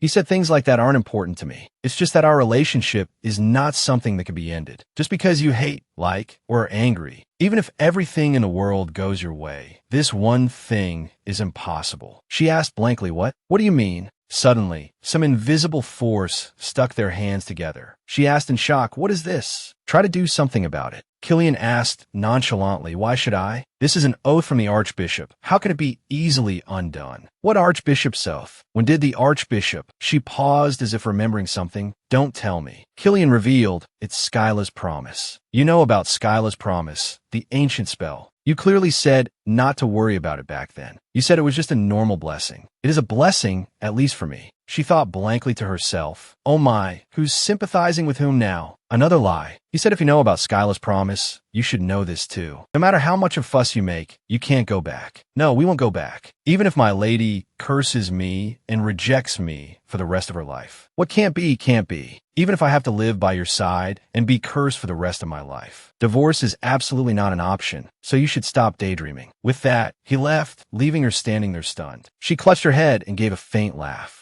Over here, Count Sergio said, "Bring more fortune tellers." "No, send an invitation to the magic tower." "I understand, Count." No. For this matter, it's better to receive a blessing from the people of San Fidelio." "No, if we do that, it's clearly targeting that." Sighed. Just then, a gloomy Killian walked in. The Count asked, "You still haven't reconciled with Adele, your highness? What should I do? You seem to know everything. So what do you think, Guildmaster? I don't know why everyone asks me such obvious things." The Count asked what if Adele can't do it, and says to stop. Killian immediately retorted, "That's impossible. Adele is my one and only. I'd rather have my lady in my life with a knife." I understand your highness's wish, but you should be saying that to Adele, not me." I heard you've been destroying all the mountains in the territory every day lately. Just let me know anytime. I will move all the mountains that my noble son-in-law is going to cut down. Of course, if that happens, the flowers and wild animals that Adele loves will have nowhere to go. But what can be done? To me, my son-in-law is very important. As Killian left, the butler asked, "Master, haven't those two been like this for several days?" "But it seems he came to discuss things with you, master. Shouldn't you have treated him a bit more delicately? That's why I didn't ask if Mercedes or Regina was better." The butler slapped his forehead in helplessness. "Oh my. But if the lady makes the wrong decision, The honor of the Sergio family will also. The Count laughed and said, Adele? You seem to know Adele well, so let me ask you something. Yes, what are you going to ask, sir? Have you ever seen Adele hesitate like this when making a decision before? With her personality, if she wanted a divorce, she would have done it long ago. Once she makes up her mind, she'd wake a sleeping judge to demand he do his job. Who's my daughter? The feeling of being betrayed by the one you love, but being unable to leave. For Adele, this will be the greatest experience to realize that life doesn't always go as planned. She has to make the decision herself, right? Whatever I say now would be nothing more than pressure under the guise of concern. After all, she's already living with an invisible responsibility on her shoulders. He continued with a bright smile. So, Mercedes is better after all, right? Over here, Jackie was surprised by the vibrant flowers. Where on earth does the guild master pick these flowers every day? They're all flowers the lady likes. She turned back to ask Adele, There's no more room to put them, my lady. There are wilted ones too. Should I throw them away? The scent isn't bad, but your headache is probably from the flower fragrance. But Adele said to just leave them. My head already hurts. Jackie thought to herself. She pretends not to like them, not even glancing at them once, but she doesn't want them cleared away. I see right through this act. Adele suddenly opened her eyes and sat bolt upright. Who said to bring that stuff here? Does bringing it mean I like it? The person I need to meet and have so much to say to. What on earth has he been doing for the past few days? She turned to the door and said, Come in. Kaden entered immediately. She asked, Did I just curse? No, it was normal. She thought with suspicion. This kid who disappears for months without a word has suddenly been staying at the mansion lately. She guessed it must be because of me. At that moment, he spoke up and asked, What's wrong, sis? Does it really hurt a lot? That's commendable. She thought. That's why no matter what anyone around says, I still find him adorable. Kaden said they were constantly probing. It seems they've been going around asking about you. Lately, sis. Is that so? It's useless even if they ask everyone in the South. Of course, daring to speak about you without permission. Anyway, you don't need to worry about that side. Worry about what? The time has come. The time has come? No. Since you're here, deliver this for me. She opened a drawer and took out a letter. You knew too, didn't you? Kaden hesitated. Me. There's no way I wouldn't know. Kaden's intuition is pretty good. After all, I didn't like the guild master from the start. Why did you give me false information? You're the person I trust the most. There's no reason for me not to tell you. I don't like the guild master, and I've never disobeyed you, sis. I was going to tell you, but you said that. When I asked what you wanted most, you replied then, What I want. There's nothing. Nothing. Yeah, because the present is too good. Because of that, I had no other choice. It's not that I intended to side with that guy. No, with your husband. I prioritized protecting what you wanted. Kaden looked down sadly. So from now on, you won't trust me anymore. If I can't even have that, then I have no meaning to you anymore. Adele moved closer to, of course. I can't trust you like before. Even if it was unavoidable, you still lied to me. Sis, that. Unexpectedly, she touched his face. Instead, you are the person I'm most grateful for. The little brother I love the most. He covered his face in embarrassment. She thought to herself, like a fool, You're huge, but you're still a kid. She held out the letter. You'll go. I'm entrusting this to you, which means no one else can hear of it. All right, see you later. As he was leaving, Kaden stopped and asked, Is this what you want now, too? Yes. I hate having my pride hurt, being angry, and feeling resentful. Being manipulated like a fool like this. I can't think of anything else. Kaden said nothing more and left. Outside, he passed Killian and asked in a cold voice, You heard, didn't you? He replied, Thank you. Don't get happy. It's not for you. I hate you. Not hate like my sister does, but to the point where I want to tear you to shreds. But so what? Just make my sister wear that expression one more time, and my wish will come true. Killian agreed without hesitation. All right, I'll remember that. Over here, Jackie said, My lady, you have a long journey, so you must eat before you go. I heard they prepared all your favorite dishes today. I said it's fine. Even so, you haven't been eating properly lately. Look, my father is like this too. This child is really something. Jackie replied with a smile, Very smart. Later, at the dining table, the Count asked cheerfully, My daughter, how long has it been since we've had a meal together? The butler was moved to tears. The Count encouraged father eat. This dish too, and this one. She replied without interest, I've eaten enough already. What? How could just that be enough? You're imagining things. Where I am, it's not like I'm pregnant. He closed his eyes tightly and asked gently, You're not? All right. Where did you eat? Adele was inwardly surprised by his reaction. Why has father been so friendly lately? Is he sick? The next day was the same. I've had enough. You eat a lot, father. Although you still look young, it's time to take care of your health. You finished eating already? Just that. I probably have to go somewhere today, so I should hurry. Then before you go, Adele, is Mercedes better or... Before he could finish, the Count stopped when he saw Killian arrive. What a coincidence. My eldest daughter comes to dine with her lonely father, and my son-in-law comes too. Killian greeted him, father. Then he turned to call Adele, who was avoiding his gaze.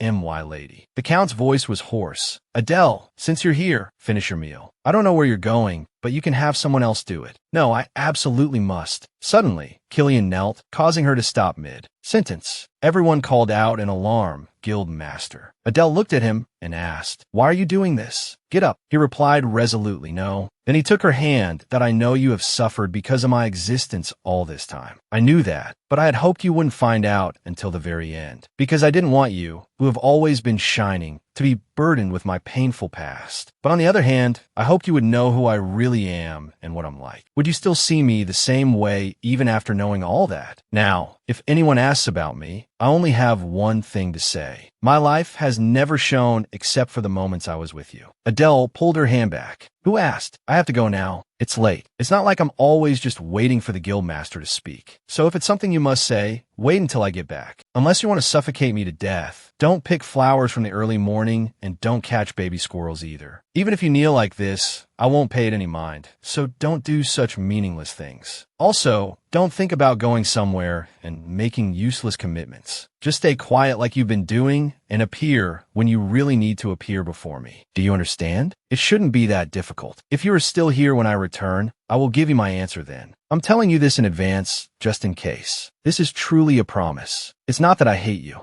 At the temple, people were whispering, oh my, it's really the prince. I thought it was false news. Greetings to the representative of the divine. The archbishop said, why have you come to such a distant place without any contact? The prince thought to himself, I decided to keep my visit to see Miss Noelle a secret. He replied, about that, I intended to come looking for my older brother. Ho ho, didn't I already say so? I told his majesty as well. Why would his highness the crown prince be in a place like this? Is that so? He glanced sideways at Chloe, thinking to himself, see, I told you she was suspicious. The prince said, in that case, may I look around here for a bit? I believe the crown prince might be here. It would be more convincing if I saw it with my own eyes. A knight approached and said, Archbishop, even though he is a prince, you cannot do this so suddenly. He raised his hand and said, everything will be fine. Then he agreed with the prince, do as you wish. I apologize for the inconvenience, Archbishop. I will be going. Suddenly, the Archbishop looked over at Chloe, his face darkening as he thought about something. She felt a pang of guilt and thought, what is he staring at? Seeing her standing there blankly, the prince turned back and called for Chloe. She immediately replied, ah, yes, your highness. She silently assessed the situation that we came here because we already knew the crown prince was here as the guild master of the knights. Yet he still lied. He's an ugly old man, and who does he think he is to look at me like that? With that thought, Chloe spoke up, I'm uncomfortable having to say this to you, your highness, but I personally think that San Fidelio has too much power. The prince asked, what are you talking about, Chloe? How dare he lie to you? And considering the way he treated you. Of course, the archbishop is the spiritual leader of the empire, so the emperor can't do anything, but the prince cut her off. Isn't this only natural? It seems you've misunderstood something. She was taken aback. What? The prince said that he is a living saint, that he has saved countless people with his power. Today, I had no choice but to oppose him, but the archbishop is a respectable person, completely devoid of greed for power. I think I was too presumptuous. I was just worried that this attitude might hurt your highness. The prince warned, be careful with your statements about the temple. She thought to herself, why does his highness suddenly think so highly of the temple? Chloe smiled and said in a confident tone, certainly. It seems this path leads to the kitchen. I think Noelle should be there. I'm sure that woman has locked Noelle in here. There are many rumors about her cold attitude towards her own sister. Suddenly, the prince hesitated, but my sister-in-law, she didn't make her debut to me. That's why we have to check. Your highness needs at least one such witness to report the actual situation, right? She was inwardly astonished we've come this far. Why is His Highness suddenly hesitating? Forgive me for speaking of this, but Miss Noel is so afraid of her sister that she cries when she talks about her. Miss Noel is an illegitimate daughter. She cannot inherit the family business. Even so, Adele's greed is astonishing. Your Highness will believe this when you hear it from her own mouth. Personally, I just want to ensure that your Highness is safe. Chloe thought to herself, how dramatic would it be if Noel appeared now, covered in blood? And as for me, I would quickly embrace my friend lying on the cold floor. With that thought, she began to act, tears welling up as she pushed the door open forcefully and shouted, Miss Noel, where are you? She turned to look at Noel standing there. Feigning emotion, she called out, Miss Noel, is that really you? Suddenly, she froze. Wait a minute. Her condition, it was contrary to her expectations. Noel spoke up, unfortunately, I am not Noel. I am Juliana. She continued with a radiant smile, reborn as a daughter of the great goddess. Chloe was astonished, her face changing color. Miss Noel, what did this girl just say? It wasn't enough for her to be rolling on the floor covered in blood. Yet she's perfectly fine. And what's more, she's mimicking a believer. She's clearly wrapped up like this to hide her wounds. Thinking this, Chloe lost control and rushed forward, grabbing Noel's shoulders tightly. Noel cried out in alarm, Miss Chloe, why are you doing this, Miss Chloe? She said, Miss Noel, you don't have to be like this. I came to save you. You don't have to be like this anymore. At this point, the prince finally spoke. Miss, this is the person. She didn't answer, instead putting on a show of pity for Noel. You must have suffered so much to end up like this. I should have come sooner. Noel gave a cold smile. That's right. It would have been better if you had come a little sooner. I was starting to think Miss Chloe had forgotten about me. I was so sad, thinking I was the only one who considered you a friend. Hearing this, she was stunned. Huh? What are you talking about? Noel continued with a smile. Right? What kind of relationship do we have? The prince interrupted. Excuse me, but I've heard about what's been happening. I heard you've been through a lot. So you brought a guest with you. But what is this about? Chloe said, you don't have to hide it. We know everything. The prince got straight to the point. I heard that you are currently being held captive in San Fidelio, all because of your sister. Noel asked in astonishment. I'm being held captive? I don't understand what you're talking about. That's impossible. What kind of place is San Fidelio, Miss Noel? It's okay, just tell us the truth. It's clear that last time your sister. Before she could finish, Noel cut in. I'm so confused, Miss Chloe. I don't know where you heard that, but my sister's not that kind of person. Chloe flew into a rage and shouted, what are you talking about? Just tell the truth. You're suffering like this because of your sister. So why are you acting like this now? You told me everything about how cruelly your sister has been tormenting you all this time. That's right. There were clearly a lot of wounds. You were assaulted and threatened. So you can't tell the truth, right? As she spoke, she pulled at Noel's glove. Noel pushed her away. Miss Chloe, please don't do this. Chloe frowned in astonishment. There are no wounds. That can't be right. You can't be this unharmed right now. Perhaps there are wounds on your legs. With that thought, she lunged forward frantically, wanting to pull up Noel's skirt to see for herself. The prince, standing there, looked visibly uncomfortable and pulled Chloe away. He yelled, my lady, stop it. What do you think you're doing? That's not what I meant. It's clear that Lady Noel is hiding something from us that she can't say. How can you be so rude? This is truly surprising. If I were like this, what would Miss Juliana do?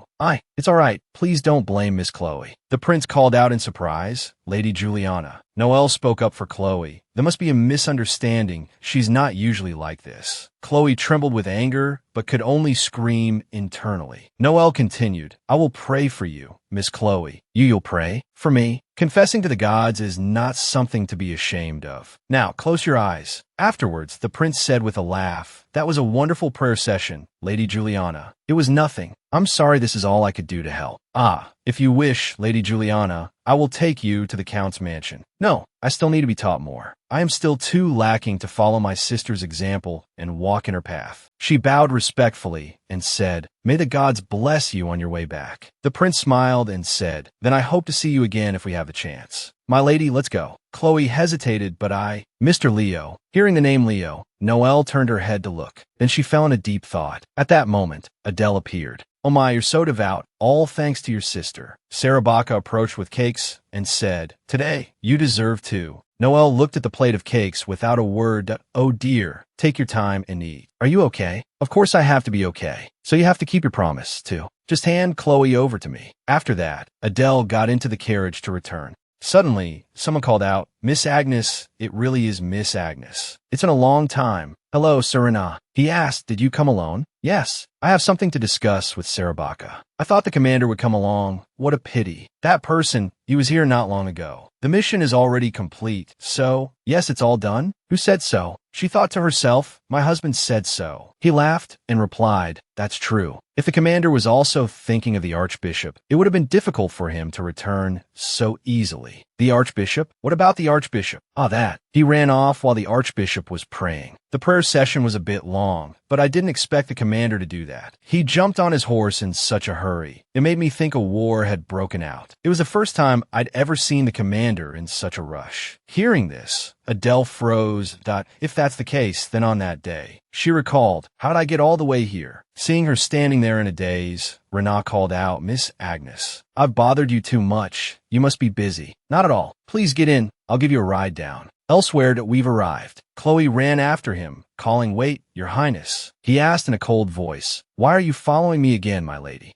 I've been staying at this place for the past few days. Because of that girl's cunning plan, my funds have been cut off and I have nowhere to go. You're still spouting nonsense. Do you know how much face I lost today? To know everything so clearly and still continue to deceive me like that. What deception. I only wanted to save Lady Noelle. The prince shouted in anger. Who's saving whom? And on top of that, you insulted the family of that kind and simple person. How ridiculous we must have looked. What are you going to do about the disrespectful act you committed at San Fidelio? Just because I believed your words, I went against the archbishop's wishes and searched everywhere. But it was all for nothing. How can I return to the royal palace now? He turned his face away in frustration and continued in a low voice. All this time, I thought I understood you, my lady. But now I don't know what you're thinking. Why would you say that? No more talk. I have things to think about alone, so I ask you to leave. What? You know I have nowhere to go. How can you? I will book a room for you at a hotel in the city center. No, you can't. If you'll just give me a chance to explain. The prince ignored her and said, it's too late. If you still have something to say, it would be better to wait until morning. As the prince walked away, he thought, if I want to speak with him again, I have to go to the count's family. But I don't know if I can even meet him now. If I send a letter to the count and reveal my identity, he can't refuse to meet me. But he warned me, so I can't act rashly. Suddenly, a person in a black cloak appeared.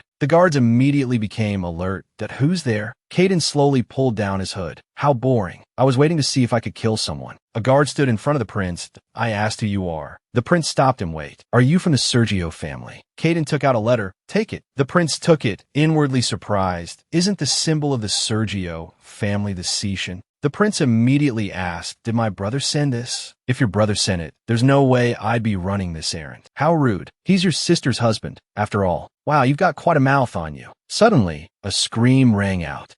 Chloe ran over, screaming, Your Highness. It's that man. Through that man, Caden turned back with a cold smile and asked, what did I do to you? The prince stopped her. Stop it. In any case, there's no reason for me to concern myself with someone I'm about to send away. Caden asked in surprise, you're sending her away? Whether you kill her or let her live is up to you, but it's best not to send her away until tomorrow. What does that have to do with you? Caden smiled and said, because. He turned to her. My sister invited her. The next day at the Sergio mansion, seeing Adele doing her makeup, Jackie asked, Madam, you should let me do it. Why are you doing it yourself? No, I want to do it myself. Suddenly, she let out a sound. Ugh. Jackie asked in alarm, what's wrong? Are you in pain somewhere? Madam, please don't overexert yourself. I'm fine. Help me clear that away. Madam, could it be? I can guess what you're thinking. It's not that.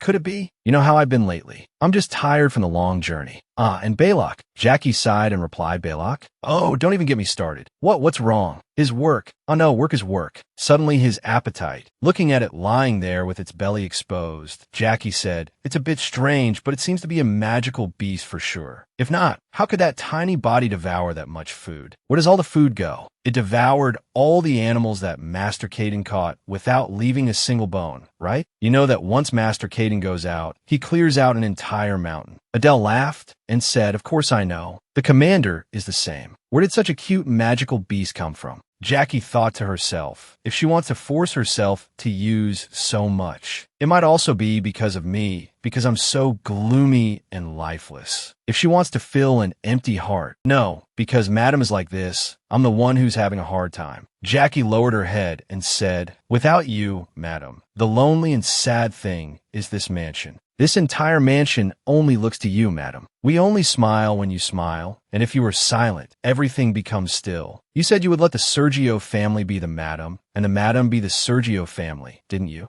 It's not just Balak who is sad. Me, Master Caden, the Count, and the Commander too. What is it? Suddenly, that must be difficult." Adele smiled and asked the dazed Jackie, "What are you doing?" "We have to hurry and let every corner of this mansion know that I'm still in one piece, right?" Later at the dining table, Adele thought to herself, "I said it. I thought I couldn't come to this, so it was just sulking. He must have heard that I went to San Fidelio. Even so, who is telling whom what now? How could he not know? He's someone who knows so well." It's clear that the Crown Prince in the original story caused a bloody tragedy in the royal palace. The tragedy caused by the Crown Prince spread relentlessly. It rose like a blazing fire and then dyed everything red as if to engulf the royal palace. The original story only described it briefly like that, so I don't know the detailed circumstances. But one thing is certain, at least if it's the Callion I know, even if he's the backdrop that makes the male lead, Aaron, shine, he's not someone who would harm anyone. Of course, if I had sent Caden and Sarek to investigate, I might have gotten closer to the truth, but I didn't, because this time I want to hear it directly from his own voice. Suddenly, Killian's voice pulled Adele back to reality. "You don't look well. Are you skipping a meal today, too? This doesn't seem like the time for your highness to be talking about that." Of course, I have no intention of holding hands and listening in a cozy atmosphere. "Adele, I want to look at you a little closer and talk." She said, "That's a bit difficult. If I get closer, you'll probably want to touch me." She glanced over at him. This man, look at his face when I said no. She coughed. Besides, the guests have probably arrived. "We meet again, Mr. Technier and Lady Chloe." Killian turned and asked, "They really came here?" The prince said, "The madam warmly invited me. Don't just stand there. Please have a seat. This is a tea leaf cultivated by our family. Please try it." "Thank you, madam." The prince took a sip and his face flushed. Adele said, "This is a type of tea only found in the South. Does it suit your taste?" "It's excellent. I'm actually quite surprised. I've only had a few sips, but I'm already starting to feel relaxed. Some say it's a feeling of happiness, which is why its name is also called closest happiness. If you like it, I would like to gift it to you. If that's possible, I would be grateful. I'm the one who should be thankful. It wouldn't be proper Southern etiquette to let you return empty-handed after coming all this way." "Thank you, madam." He thought to himself, "I didn't come here to drink tea peacefully like this, but I feel like I'm being swept along." Adele said warmly, "If you need anything, just tell me. If it's possible, I will give you as much as you want." The prince thought to himself, "Although she's smiling so brightly, I can still feel an overwhelming presence." Adele asked, "Is something wrong?" "No, it's nothing." The prince continued to think, does she know, or is she pretending not to know? For some reason, I think she invited me because she knows my identity. No matter how I look at it, I can't read anything. But I must take my brother with me. He said with a serious face, "Since you brought it up first, madam, I will also speak."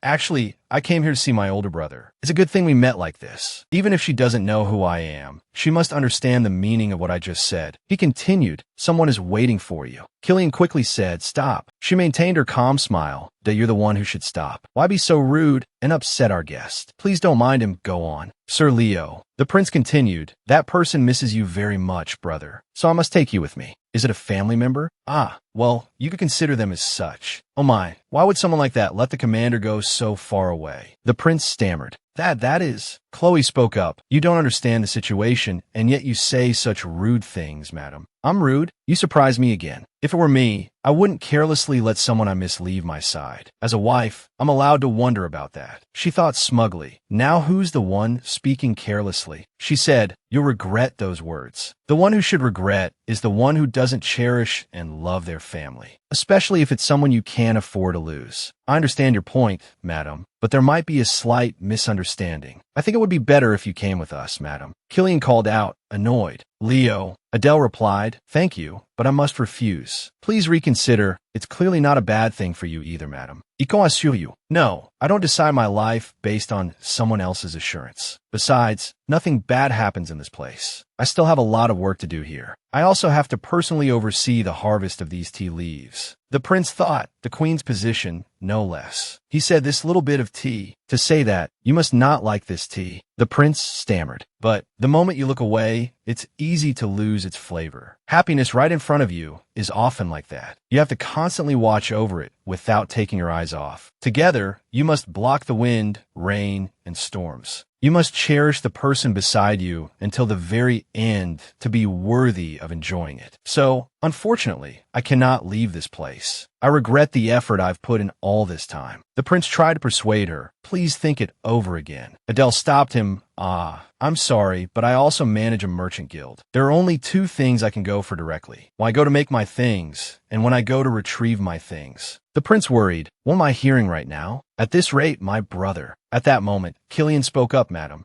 The prince smiled and asked, but shouldn't we ask him what he decides? Adele replied, of course. Here, no matter whose decision it is, we respect the person's own intentions. I just want to send my things, the value of my people, to a place where they could be recognized, because that is the pride of us Southerners. The prince thought, at this rate, there's one more person I'll have to eliminate later. Moreover, Sir Leo, although I can't give a clear answer for my husband's path, there is one thing I am sure of. What do you mean? She said, what people see is not everything, but sometimes what you see is everything. Chloe frowned. What is that girl talking about? The prince replied, is it? Adele cut in. Yes, it's exactly who you're thinking of. You must have heard many stories about me from that person over the past while. So, what do you think of me, Mr. Techne? The prince hesitated. If someone stubbornly denies what they see, it is to blindfold and cover the ears of others. I hope you will think carefully. What are you talking about now? How rude. Inviting someone to your house just to set a trap. I told you we had to be careful, Your Highness. As soon as the words left her mouth, she froze before everyone's astonished faces, for she had accidentally revealed the princely identity of Leo Technier. The prince was startled. That MY lady, what was that? You can't just casually call me a prince like that, because there's a big difference between genuinely not knowing and pretending not to know. He quickly explained, Miss Adele, it's not like that. Adele lowered her face and asked, you see now, don't you? So, does that mean you knew as well, madam? Just assume that I don't know. It will be the same in the future. Now, let's get back to what we were talking about. Isn't it rare to see someone with such an expression? If you think my advice is a bit arrogant, you can also consider it a sister-in-law's nagging. No matter how wise one is, if one pretends not to know the pain of others for personal gain, that is foolishness. Thinking back on it now, she really is a smooth talker. What did you say? Adele said, if I were you, I wouldn't stay here. I will tell this gentleman all the things you have done. I sincerely wish to end things with my own hands or meet you in court. But if that happens, the person who has accompanied you all this time will become a laughingstock. Therefore, I will let that person handle it. She was startled. Your Highness, I was only doing it for your Highness. The prince shouted in anger. You will withdraw. Get out of this place immediately. Your Highness. Chloe could only leave in a rage. At this point, Adele said, Your Highness, if an ordinary person chooses the wrong friend, only they themselves suffer. But a prince is different. You yourself will be the one who suffers the least. The prince stammered, sister-in-law. She continued, but if you cause others to suffer because of your own mistakes, you ultimately cannot be considered a good king. With that, she stood up. I will also take my leave. Wait, if you give me a little more time. No, you must have things you want to say to your brother. Commander, you know where I'll be waiting, right? I won't wait long this time. You should choose carefully. The prince spoke up.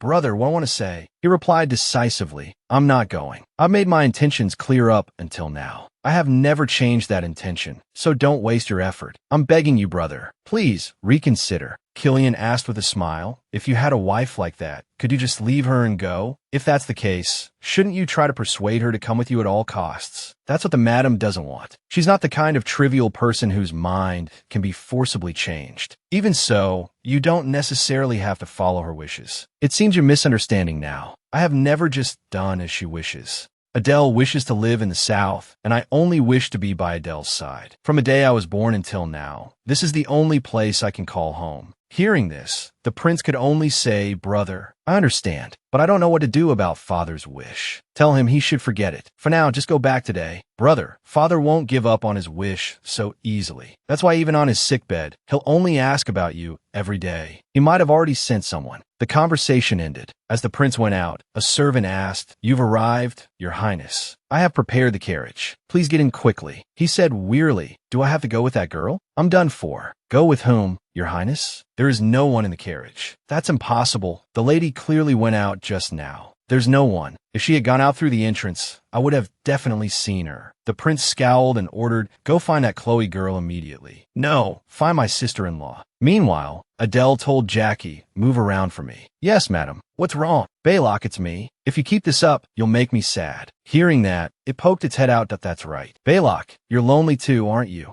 "Don't worry. I'm about to build the Merchant Guild's headquarters at the Marquis Mansion. When that happens, I'll bring your friends over. Don't worry, it will be okay. I've expressed my feelings, but I don't know what Kalyan will decide. Even if he stays by my side, his status can't be changed, so it won't be easy. But as long as he remains steadfast." Suddenly, Baylock let out a squeak, squeak. She laughed and asked, "What is it? Does Baylock think so too?" "That's my Baylock, you adorable thing." "All right, now, there's no need to worry. Everything can go back to the way it was. And I can forget everything, just like in the novel." All this time, I thought the characters in the novel were so pathetic for being obsessed with the original story. And I changed when that became my own problem. I was like that even when Noelle was present as my younger sister. The situation changed the moment Chloe appeared, and it was also the first time I feared the power of fate that could not be defied. Until then, I just wanted to live my life diligently. It was none other than my own husband who was the crown prince. I thought it would be far different from the original story, but I was afraid, because it seemed like everything revolving around the characters in the novel was following a predetermined path. Above all, I was sad that Kalyan didn't tell me the truth, and worried about the future to come. Since when did I start caring so much about this person named Kalyan? How did the novel describe the crown prince? One of the villains who became a tyrant. He enveloped the world in darkness and eventually awakened the male lead. I can't believe it, even though this place is the world inside a novel. But I've lived here for over 20 years. Compared to a few lines written by an author whose name I don't even remember, I will remember the feelings I had when I saw with my own eyes, heard, touched, and held him. I will trust you, so I won't worry anymore. Baylock. Suddenly, a voice rang out as I thought. My thoughts were correct. Chloe screamed, "I knew it, I knew it. I thought it was strange from the moment you refused my request." Adele thought to herself, didn't she run away? She told her to stop. "How dare you cause a disturbance in someone else's home? I thought you had fallen into some deep web of love. Do you think this whole world belongs to you? And to raise your voice at me. What did you say? Listen carefully."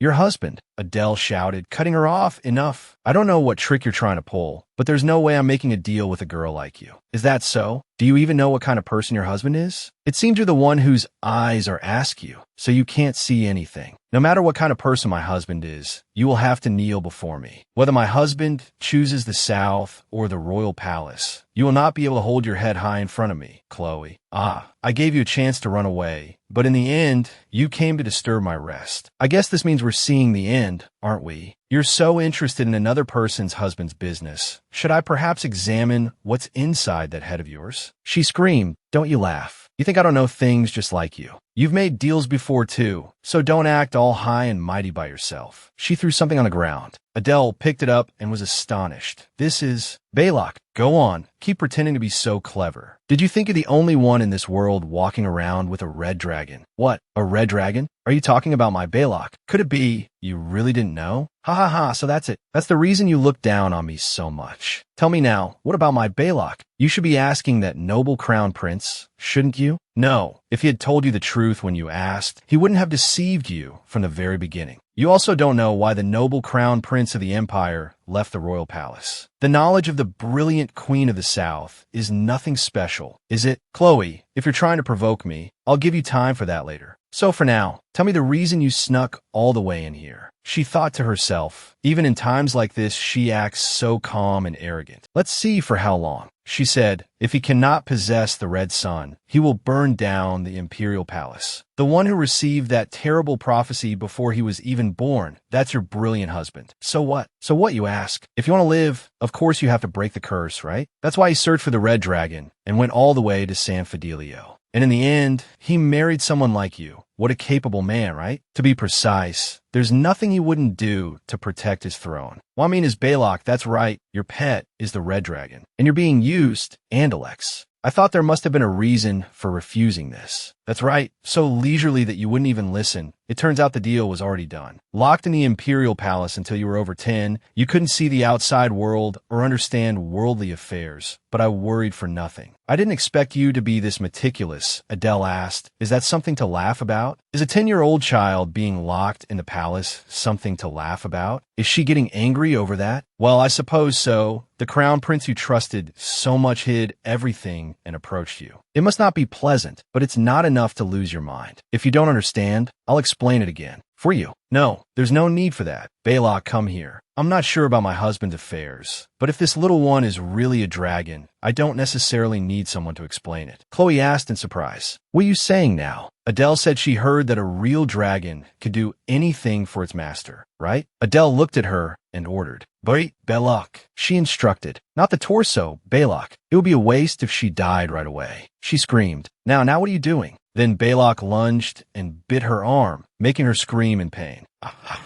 Get off, I said get away. Suddenly, a stream of light emanated from Chloe's body. The light had such a strong energy that Adele had to shield her eyes with her hand. Chloe continued to scream.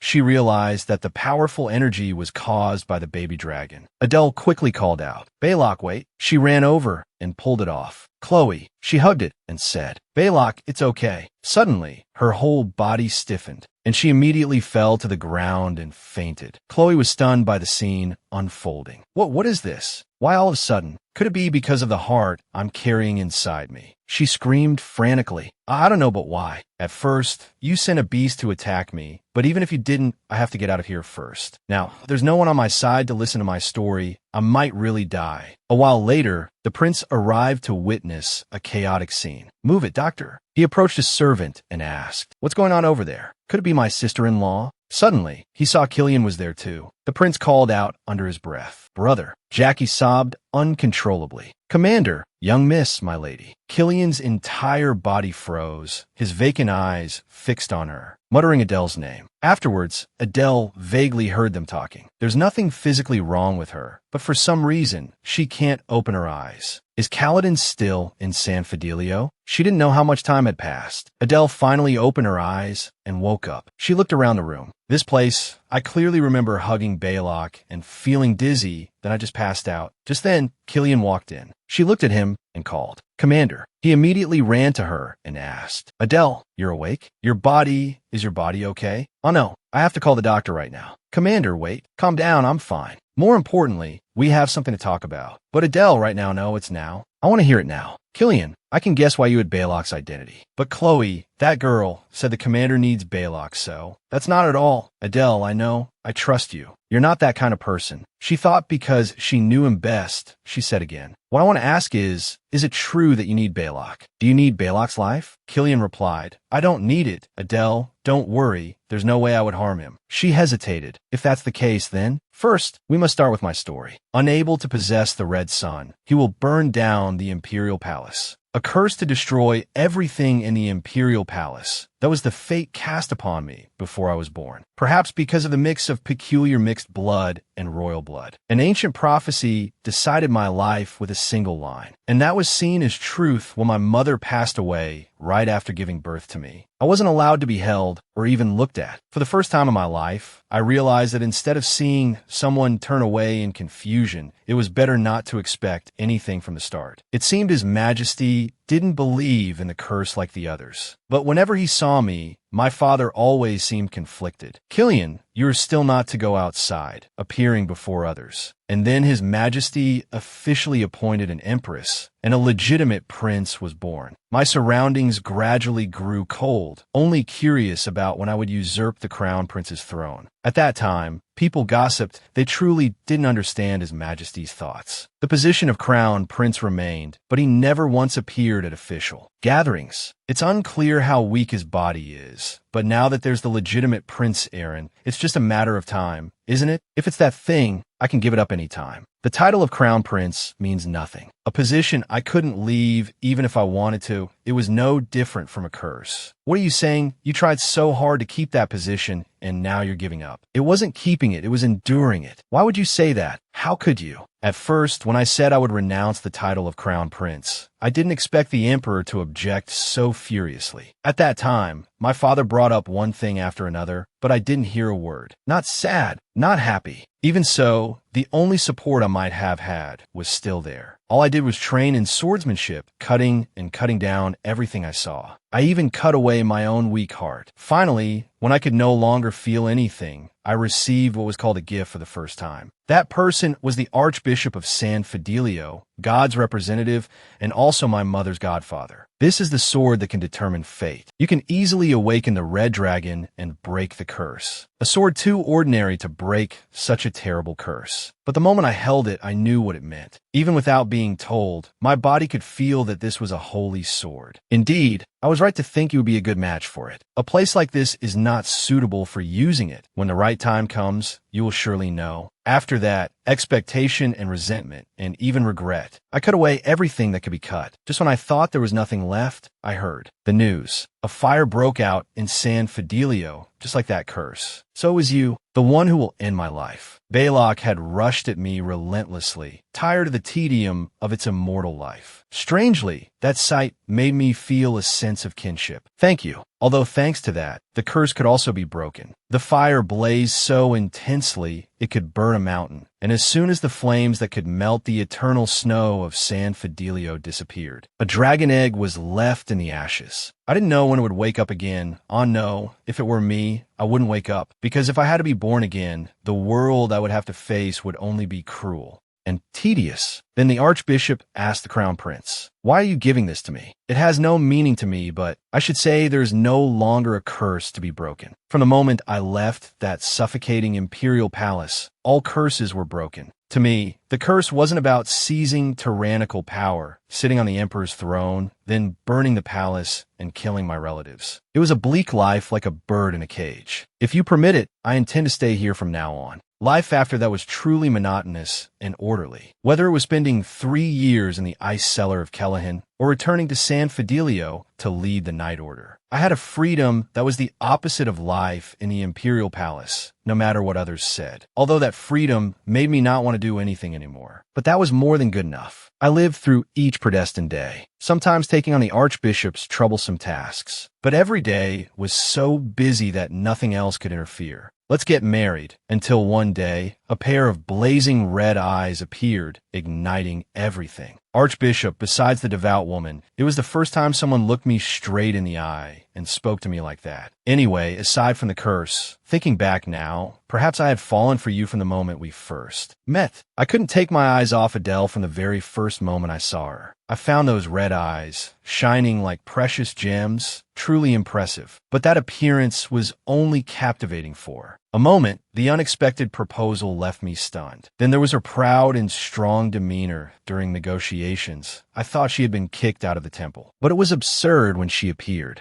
As a volunteer, I didn't know where to look, so I was distracted. Maybe that's why I kept looking at you. And I felt so many emotions when I was with you. For the first time, I felt like I was alive. Could it be that the red sun I've heard about since birth was actually you? The curse and Balak, you don't need to worry about them anymore. And also, whatever the reason, not telling you beforehand was my fault. Adele thought to herself. It's true that I was upset about that. She said, "No, thank you for telling me, Killian. I have to apologize to you too. I don't want to hide anything from Killian anymore. There's something I haven't told you. It's hard to bring up, but once I start, it's easy to talk about. I have memories of a past life, and I know the story of this world, the story of Noel. The reason I stayed away from the capital, about Chloe and Prince Aaron, about the anxiety I felt when I first learned of you, and about my current feelings. Of course, it's not something that can be easily believed. You must be thinking, what on earth am I talking about?" But Killian didn't doubt her and replied, "No, Adele, I believe you. You're not the type of person to lie about things like this. I know that very well. She was a little surprised, but then smiled brightly and replied, "Thank you." And the prince, seeing her lower her head, Killian asked, "Adele, are you okay? I really should call the doctor." "No, there's no need. Maybe it's because I just relieved some stress. I'll take a nap for a bit. When I wake up, let's think about our future together. You understand, right? So, go have a meal now, and take good care of your health. I'll wake up soon."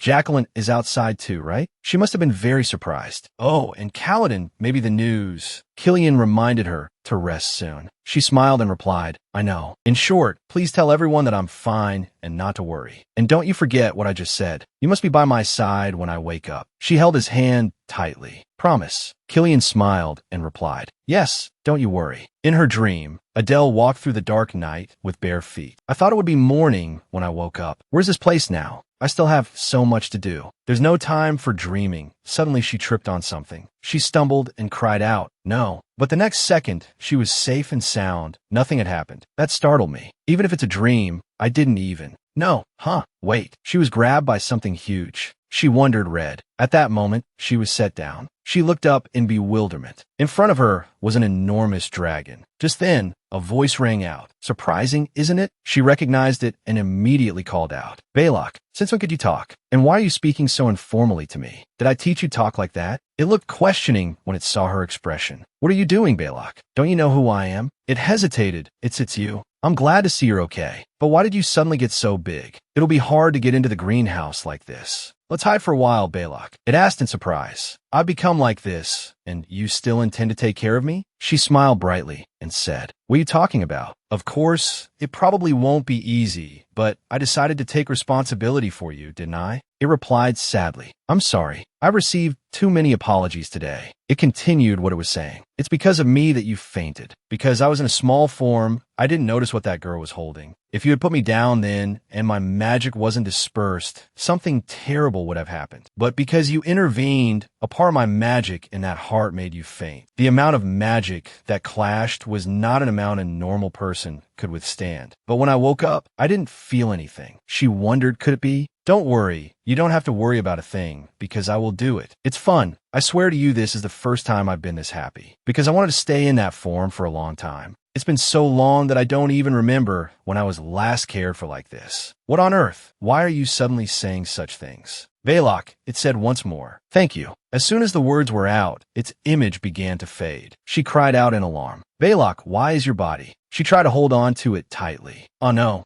what is this? Wait, Balak. No, it's okay. The commander's curse has been broken. We can continue to be together. This happened because of me, so I have to take responsibility." She stroked its head and called, "Balak." It comforted her. "Don't worry, we can meet again." With that, it vanished into thin air. Just then, Adele woke up. Her face was drenched in tears. "I've been asleep for 4 days." When she woke up again, both Balak and Killian were gone. Sister Rebecca told her not to get up, that she still needed to rest. "When did you get here, sister?" "Oh no, how did you know?" "Your brother came to find me in the middle of the night when all of San Fidelio was in an uproar. Luckily, thanks to that, I arrived just in time." Adele asked, "Was I very sick?" "That's what I wanted to ask. What on earth happened?" "Although weak, another power was causing chaos in your body, though it has stabilized now." Adele replied, "I see." Suddenly Rebecca asked, "Just how long do you plan to keep it a secret?" "Although he doesn't show it to you, Miss Ugnes, the Count is truly heartbroken." "So you haven't told your father?" "I'm not ready to talk about that yet, but I know who Miss Ugnes takes after." "Are you insulting me?" "Insulting you? I mean the Count has good intuition."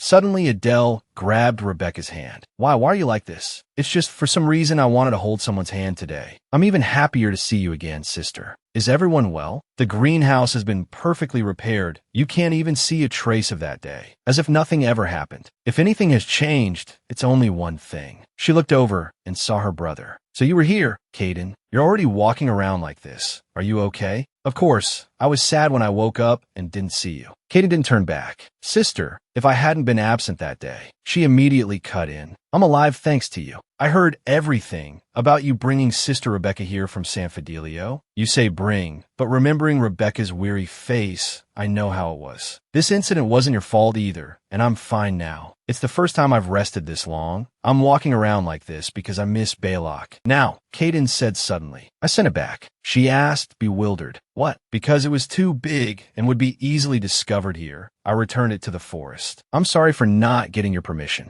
So that's what happened. I don't see Henshi. That little one would come out when I'm here. Because it's like you, it only has me. What a relief. Just then, Caden handed her something. He hesitated. He gave it to me on my way to send it back to the forest. That guy, I know, your husband. He said it's probably the same species. So you're taking care of it? Instead, I was going to wake it up before you came, but no, I tried this and that. Adele thought to herself, it's due to his personality anyway. Caden said he would try again. No, I don't think that will work. Adele reached out and touched it. Thank you so much. At that moment, the prince stood before the door, lost in thought. I heard she's woken up, but she ended up like that because of the person I brought. I don't know how I'm going to face her. He calmed himself and pushed the door open. Madam, no, sister-in-law. Have a seat. I was looking forward to seeing you again. How is your body? I feel much better than before. It's a relief that you were able to recover your spirit so quickly, sister-in-law. That's right. I was wondering if I woke up too quickly. It's nothing. I'm just kidding. You have no idea how surprised I was. When I opened my eyes, the commander was already gone. Haha, because he had urgent business. There must be a personal reason. That's why he left me here. He said he would return as soon as possible. So please trust and wait for him a little. My younger brother was with him, so he must know, because he was there when they talked. Adele turned to ask Caden, what? He lowered his head and replied hesitantly,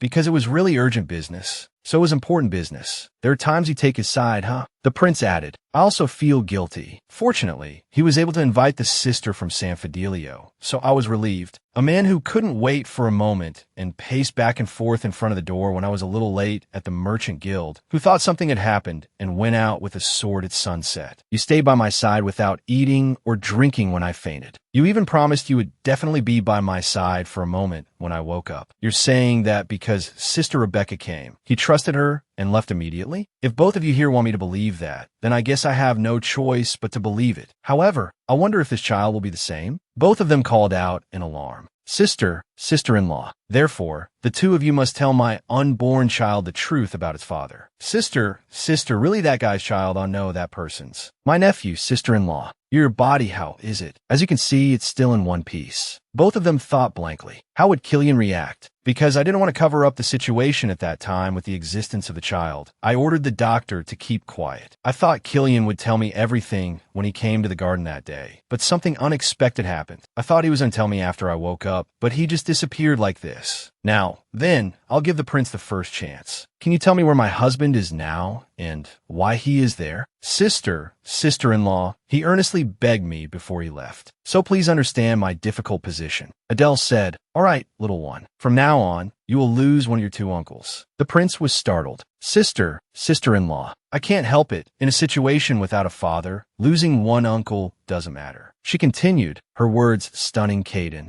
What about Uncle Caden over there? While Caden was tense, the prince was crying. Caden spoke up. I also heard that you had woken up when I brought the sister from San Fidelio. While the sister was taking care of you, someone from the royal family came looking for him. He took that person and led the night order away. I was going to follow immediately, but because the imperial letter had the emperor's seal, I couldn't do anything. You needed absolute stability, so I followed him. He said he couldn't cause any more commotion. If he didn't go, the problem wouldn't be solved. Hearing this, Adele burst out laughing. Making the two of you worry. Sister-in-law, are you okay? You shouldn't be like this. You should lie down and rest. She cut him off, replying, no, if I rest, I don't know what will happen next. The prince looked at her with pity, blaming himself. I'm sorry. It's all my fault. The prince's fault? I don't want a throne, but if my brother doesn't like it, I can't force him to take it. But the royal family values bloodline. I can't have children. Adele was extremely shocked to hear this. So even if I inherit the throne, the empire will fall into greater chaos without an heir. My brother knows that too, so he must have guessed that His Majesty wouldn't give up on him easily. He understood that if things continued like this, wouldn't stop, so he had to go directly to His Majesty to negotiate. He said he would end everything before you woke up, sister-in-law, but there are many problems no matter what. So what if that person says he can't do it and comes back? Will the emperor let him go so easily? The prince stammered. That is, in the end, he summoned my husband to that place exactly as he wished. What reason does the prince think my husband has for not being able to return until now? All right, I'll consider that I've heard the answer. Sister-in-law, what are you going to do? Now I become a wife, and my husband is being treated like a stud horse. Surely you're not going to tell me to just sit still, are you? What stud horse? Why would you say that about the heir to the royal family? Before he could finish his sentence, the prince saw Adele's strong reaction. She squeezed hard, and the chair cracked. Adele continued, dragging back a neglected and ignored child to hand over an unwanted throne. People call that a stud horse. Does the royal family use a fancier word? If he had been called back because he was missed, the situation wouldn't be this tragic. The prince said that what His Majesty did was only to protect him from plots or traps when he had no support whatsoever. He thought it was better to let people forget. Adele said, no, if it were truly for his son, he should have become his son's eyes, instead of covering his own to avoid the gazes of others. I don't dare ask you to understand, so it's better not to say it. The prince wondered which of the two would yield first. He called out blankly, sister-in-law. If two stubborn people clash, only one will fall. But if one side is the emperor of the empire, then why is my husband being called now? He has the bad reputation of being the cursed crown prince who will burn down the palace. A curse from before he was born, but it's not like he's someone who can't do anything anymore. So what do we do? What else? You have to stop the father of this only grandchild from becoming a traitor, right? Caden asked when they would depart. The prince suddenly thought of something. It seems I just went through this situation. Adele asked, so what would Aaron do in that situation? The scene changes to the royal palace. It's quite something. Isn't it about time you gave up on that idea? Or what? If I had known you were still this healthy, I wouldn't have come to see you. Your Majesty, please accept it. I have already conveyed all my intentions, so there's no point in staying here any longer. According to whose will? Why must my departure from here be according to the will of others? I am not a person of this place. I only came here to say that you shouldn't regret anything either. You heartless child, how could you say such things to your father? In any case, I think I have endured until now. No matter what happens, no matter what you say, I will not follow that intention, and I can't waste any more time. Your Majesty should also not waste time in vain, and please take good care of your health. He shouted, it's the throne. How can you say you don't want it? I know you are tired of being here, but if you sit in this position, that will end. You will no longer need to be wary of your surroundings or be treated coldly. You know clearly what I've been through. He hesitated.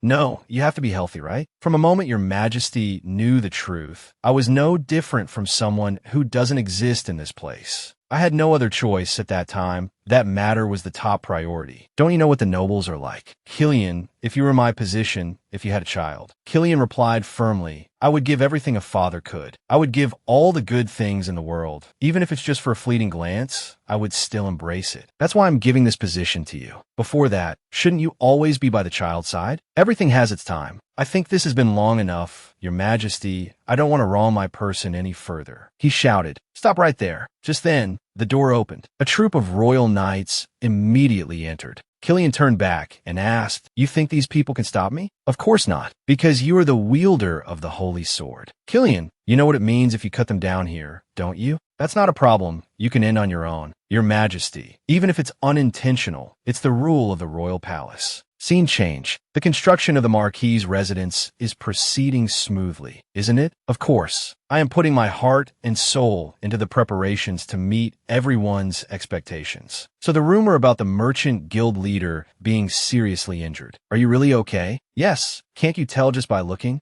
Anyway, you haven't appeared recently, so everyone was worried that the Yuden Merchant Guild leader was seriously injured. I didn't expect everyone to be so worried and concerned about me, so I trust that you will write a good article so that everyone can be at ease. Of course, they thought to themselves, it's really a baseless rumor. She's perfectly fine. After they left, Adele looked up and sighed. Then someone came in and asked if she was okay. Of course, this is nothing. Sister Rebecca thought to herself. I told her not to, but she wouldn't listen. She took the sister's hand and said this is the duty of an heir. But you still have to think about your health, don't you? It's not just today. You've been working for 3 days straight without rest. What if you overwork yourself like this? The construction of that guy's Marquis residence. The child will be fine. It is heaven's will, so it must be this way, so don't worry, sister. I'm not worried. I don't know what on earth she believes in to be so confident, but she is unbelievably healthy. Moreover, although it was the aura of Satan, the aura I felt that day had turned golden. Or is it because her husband is the commander, perhaps because like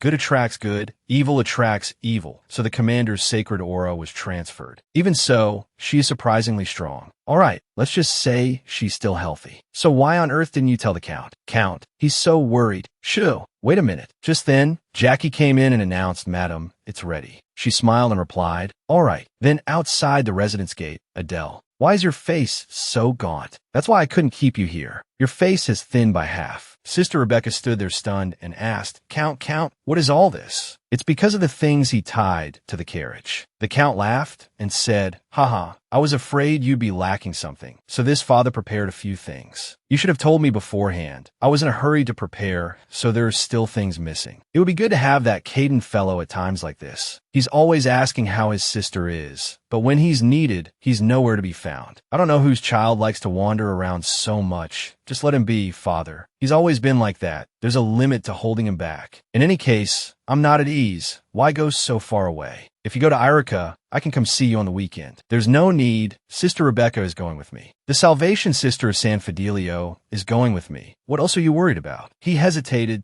but the sister thought to herself, if things have turned out like this, it's best to get out of it quickly. She smiled and replied, that's right. I will stay by Miss Agnes's side and take care of her, so the Count can rest assured. Then I'll trust you, sister, and besides, Adele, you. I told you not to worry. Father, I'll return safely too. Just be healthy, whether you're slashing, sawing, or blowing things up. When you come back, just come back as the daughter I know. She lowered her face and muttered, why did he have to hit a weak spot? He continued, that's all I wish for. Travel safely. Sitting in the carriage, Adele said, you see, sister, the reason I couldn't tell my father I was pregnant. But how could you? It's already like this. If he knew I was pregnant, my father would definitely not let me step out the door. But I don't understand why I'm following Miss Agnes. You don't need me anymore. I should go back now. What are you saying? This is all thanks to Sister Rebecca. If it weren't for Sister Rebecca, I wouldn't have dared to do it. I never expected to really feel heavens were like this. The sister thought to herself, that's also very suspicious. In my experience, that girl making the sign of the cross or acting overly devout is not a good sign. Then the servant announced, Madam, we've arrived at Milan Hill. We just need to cross this place to get to the plains, so please bear with it a little longer. Staying here for a day is fine. Strange, but the mountains here are high, so the temperature is quite low. As you can see, it's adjacent to San Fidelio. We can just rest here. I got motion sickness from the long carriage ride. I might even get sick. But the Count, she interrupted. Yes, my father said to let me be as comfortable as possible. He immediately ordered his men, quickly go light a campfire and set up the tents. Phew, wouldn't it be better to cross Milan Hill and then rest? Why insist on staying on this mountainside? What's wrong? It's close to San Fidelio, really. It's not like the rumor of you going for recuperation has spread all over the South. Anyone who sees this would think Miss Agnes is seriously ill. That's right, Miss Agnes is a mother after all. If you keep working without rest like this, you should also think about the baby, right? I already told you, sister, I can do whatever I want. You wear this, sister, it's cold here at night. I'm fine. I'm used to being in San Fidelio, so this is nothing. No, you have to wear it. Hurry up. What is it now? As the sister put it on, she said, I followed Miss Agnes here because of your affection for the child. I hope you won't change. That's a matter of course. Suddenly, there was a loud shout. Madam, there seems to be a commotion. You must absolutely not leave this place. What's going on? Are we under attack? It doesn't seem so, but the fire is spreading. I've sent people to scout the situation. They'll be back soon. So you don't know exactly what's happening right now? I'm sorry, madam, but it was initially on a small scale. In any situation, protecting you is the priority. Is now the time to worry about that? I'm fine, so please hurry and find out what's going on. But, madam, what are you worried about? The sister from San Fidelio is here. The sister was secretly shocked. Why am I like this again? Then she quickly stepped forward and said, you should go. I'm here, so for now, just do as Miss Agnes says. Then I'll leave it to you, sister. You see, that's why I said we should have gone to the plains. That's a bit difficult. This is the closest location to San Fidelio. That guy's San Fidelio. So could it be? Suddenly, Adele pulled the hood over the sister's head. The sister shouted in surprise, What is this? Miss Agnes, shh. As expected, you also have a good intuition. Just like anyone who didn't know would think you're a salvation sister. Your figure is about the same as mine. I'm truly grateful to God in us. Are you crazy? What are you trying to do? What else? You're saving me and the baby. Just then, the curtain was pulled back and Caden peeked in, sis. She asked, You're late, Caden. Odell said, I wish for the sister to forget all her worries and anxieties and to rest comfortably in my place. No one here dares to speak to me, so no one will find out. I've also told Jacqueline, so there won't be any problem. You're saying Jacqueline will do that? Because I told her to. When we get near San Fidelio, I know the salvation sister couldn't bear the homesickness and returned home. Do you think that's believable now? Then I'll say the sister hated me. So we argued and she left. You didn't like me from the start, so no one will suspect a thing. Caden urged, Sis, we have to hurry. I don't know how much longer the prince can stall. All right. No. Where on earth are you going? I'm here for the baby in your belly, Agnes. Yes, it's all for the baby in my belly. For me and the child, true salvation is being with the person we need right now. But it seems the gods are busy, so I'm forced to go find salvation myself. No, you can't? Then let's go together. I also promised the Count. I have holy power, so I'll definitely be of use. No, that's precisely why you can't. What? What does that mean? Actually, a wicked and inhuman person is more suitable for Satan, just like me. No, what are you talking about now? I mean that a noble person like you just needs to try to hide for the sake of this child. I'm counting on you. Odell placed a hand on her belly. Let's go. Let's go find your father. Scene changed to the temple. Oh my, you don't need to overexert yourself. Even if it's an all-night prayer, God NS doesn't wish to inflict hardship, so you can return to rest at any time. Miss Juliana, I'm sorry, sister. I didn't realize it was so late. You pray so fervently like this. There must be a particular passage that touched your heart. Feel free to share it with me. My blessing will surely be of help. Thank you, sister.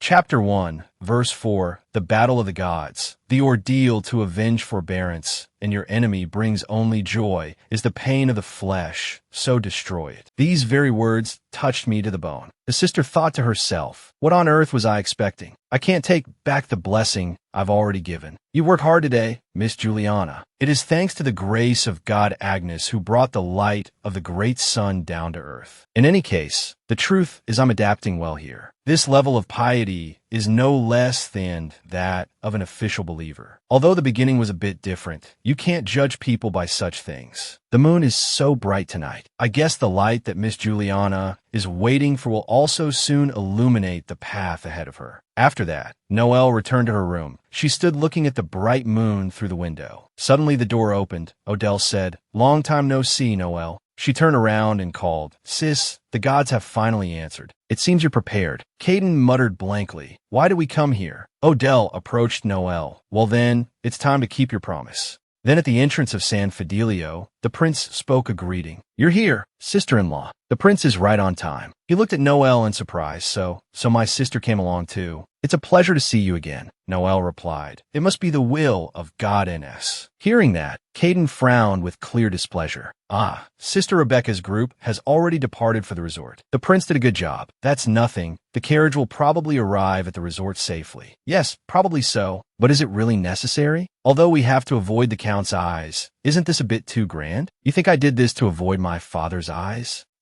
So there's another reason? Suddenly a sword was raised high, emitting a gloomy light. Odell smiled and said, Caden, it's been a while. Because there is no need to use it. The prince thought in surprise, using that demon sword as a lantern? But sister-in-law, why the map? If it's the way to the royal palace, I know it well. Because I have something to confirm. Aren't you going to see my brother? Why not set off before something happens to his majesty? If you really intend to do it, you won't be able to turn back. Me neither, which is why I must be even more cautious. Does the prince think that if I go to the royal palace, his majesty will return my husband to me? You sent people to forcibly take him away. The prince was bewildered I am a merchant. If I want a fair trade, it's only right that I bring something worthy to exchange for my husband. But is there anything in this world that can be exchanged for my brother? I know the CGO family is talented, but in the royal palace, everything is a precious treasure, even before the heart of a dragon. Sister-in-law, did you say the heart of a dragon? You know about that too? Yes, we've come to the right place. Even if Balak wakes up, he will not give his heart to anyone anymore. Not to me, nor to my husband. So where on earth are you looking for the dragon's heart? It contains magic so powerful it can bring the dead back to life. It's not just one or two people who have sacrificed their lives to obtain it, Odell stated. There is one more person who possesses it. Balak told me. That girl has the heart. That girl, that's right, Chloe Orange. Just by looking at Balak's small statue, that girl immediately recognized it was a dragon. She knew Balak's identity the moment she saw him in the greenhouse. That girl also proposed a deal with my husband. How could she? An ordinary lady found an item that even the royal palace couldn't find for decades. She is no ordinary lady. Chloe has been the leader of the largest merchant guild in the capital for many years. Moreover, the Duke's daughter fell ill and passed away. Naturally, the Duke was willing to search for the only way that could save his daughter's life. But he was looking for the same thing as the Emperor, so it had to be kept secret. And Chloe was the one who took on this task to avoid the Emperor's eyes. Of course, there's no way that girl would tell the Duke about the heart, because she desires the position of Duchess. A very careful girl. For her to propose a deal with my husband, she must have also considered that he didn't want to keep the throne. In any case, it's about time that girl intended to use the heart. You said use it? Have you forgotten who that girl was bitten by? According to records, the body of a person bitten by a dragon will gradually rot within 10 days. There is only one method of treatment. But unlike the Archbishop, ordinary people like us need time to absorb the magical power in the heart. Although it's not as long as the time I was asleep, it can't be used hastily while being pursued. But her arm continues to rot. She can't delay any longer. I think moving to the opposite side of the capital is her last chance. By now, she must have left the noisy crowd to go rest and recuperate, but I don't know exactly where it's hidden. The locations are different, so we can't just barge in and search every place. If they're also on guard. Noelle interrupted. Sis, wait. She turned in surprise to call her sister. Noelle held the map and said, First, it's probably not this place. What are you saying? Did you figure something out? There's no river. The river, that is, the place where the river water flows like starlight in front and is covered by an oak forest. Although it's quite far from a main road, it takes about half a day by carriage, so it's very suitable as a resort. My father or mother would absolutely not come because it reminds them of the deceased Emily, so this is my only space. Noelle, what are you talking about? If you come to the capital in the future, Miss, I hope you will stay at this place. Actually, I have gathered all the things I cherish here. Of course, that thing will also be yours, Miss Noelle. Remembering that, Noelle's face darkened as she said, because we were the best of friends. Noelle, you really? She smiled and replied, I am a member of the CGO family, so it's probably not this place either. After that, they arrived at the place as planned. Noelle said, so it's here. I thought I would definitely have a reason to come here someday. Aaron called, Miss Noelle. She immediately said, I am Juliana, I believed, because the great God Ns always answers the sincere prayers. Suddenly, Caden saw something. Eldest sis, that thing. Odell ignored it. Never mind. No need to look at those things. Aaron turned back and asked, Aren't you all cold? This place isn't like the South. It's quite cold at night. All three replied, I feel fine. It's hot. I'm sweating all over. The answer left Aaron bewildered. Aaron changed the subject. It seems the lady hasn't arrived yet. We arrived quickly anyway. If we moved after hearing the news of her going to recuperate, we would surely be a step behind. So what about searching around? If we find the heart before Lady Chloe arrives. Odell said, What about that spacious area over there? It's unlikely to be in a beautiful jewelry box. There could be thousands of possible hiding places. If we run into each other, even if I don't want to let it go, she might bite her tongue and die, but we can't keep waiting here. Whether I want to or not, can I, the crown princess of the empire, trespass illegally? What if it's a visit to Noelle's friend's house? Noelle smiled and replied, Of course, sis. Aaron praised.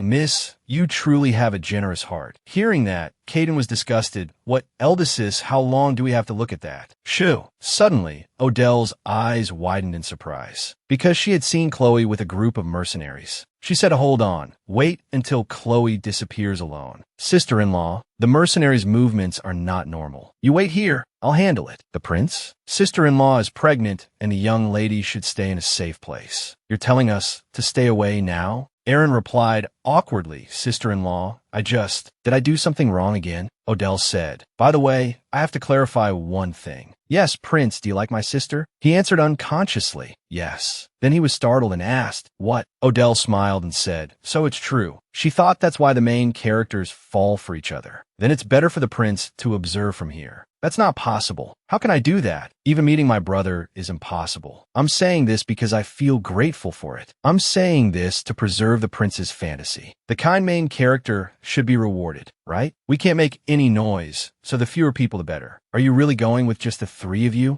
The prince is in the rear, so please take good care of the people I've missed. Caden and Noel called out in unison. Cease, cease. You two probably know without me saying. Don't get excited and make any noise. Let's go. Because the first one to search is the main character. Over here, Chloe thought to herself. I was wondering how I could endure this situation any longer. But it's true that there's no way to die. Even when you think you've hit rock bottom, there will eventually be a way to live. Just like that time, listen carefully, Chloe. I am searching the entire continent and will eventually reach the Merchant Guild. Ever since I learned the shape of that thing, it's the elixir of life that cures all curses and diseases. Whether it's real or fake, I thought there would be a time to use it. It wasn't until I actually held that thing in my hand that I was unexpectedly impressed by the Duke's illicit behavior. It was truly a detailed explanation that could be recognized in a flash. But if it's such a rare thing, it should be used beneficially, not to save Emily, but for a trading partner many times more valuable and useful. Of course, I try to get a self-aware commitment, but the Crown Prince had no interest in the throne at all, so I thought everything would go perfectly without using the heart. Who knew a man like that would marry that girl, putting me in this situation? I have to live first, but even if I wasn't bitten, no, even if that girl hadn't treated me so fiercely, I will definitely get my revenge. I must survive, she said with determination. Just you wait. Back to Adele's side, a tragic scream rang out.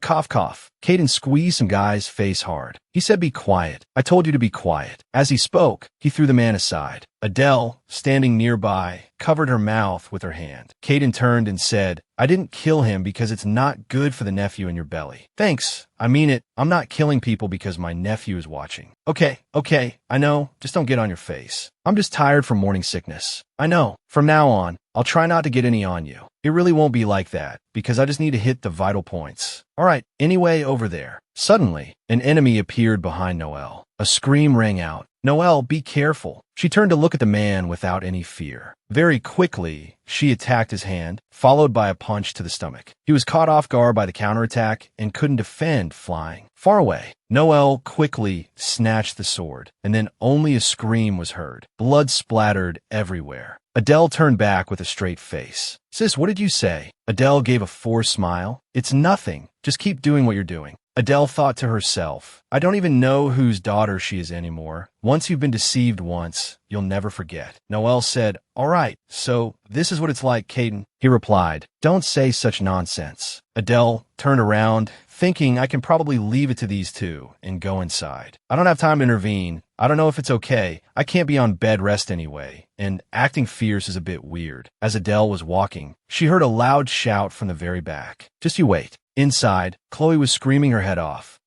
Adele walked in and said, "Stop, that's enough." Chloe was shocked and stammered. How? How did you get here? How? That's right. Why did I come here? It doesn't seem right to ask how you've been, does it? Shut up. Thinking about what you did to me, I just want to kill you right now. You think I'm the only one? Thinking of Balak makes me want to tear off every piece of your flesh as an offering. As Adele spoke, she squeezed her hand tightly. She cried out, let go. What trick are you playing? Are you trying to take this with you? Adele advised her, "Relax. I told you to relax." Chloe responded with a scream. "There, let go. I said let go." I told her to let go. Suddenly, she swung the knife toward Adele. Then they separated. Adele put a hand to her stomach. That woman, Chloe, laughed like a madwoman. Ha ha ha, holding the knife tightly with both hands. All right. It's only fair to pay it back in one go, right? All right, Andalex. I will see this through to the end with you. Adele looked on calmly with a faint smirk. Just then, the door burst open along with a voice. "Take her where? Who do you mean?" Noelle was covered in blood. She continued her earlier words. "Could it be my sister?" Chloe was stunned. "No, Noelle, why are you here? What's all this?" In a flash, Noelle lunged forward and knocked the knife from Chloe's hand. Noelle smiled brightly and said, "We're friends after all." "Sister, you have to keep your promise to me, right? It has to be this way. You're a person who values your word." It seems my response has truly been received.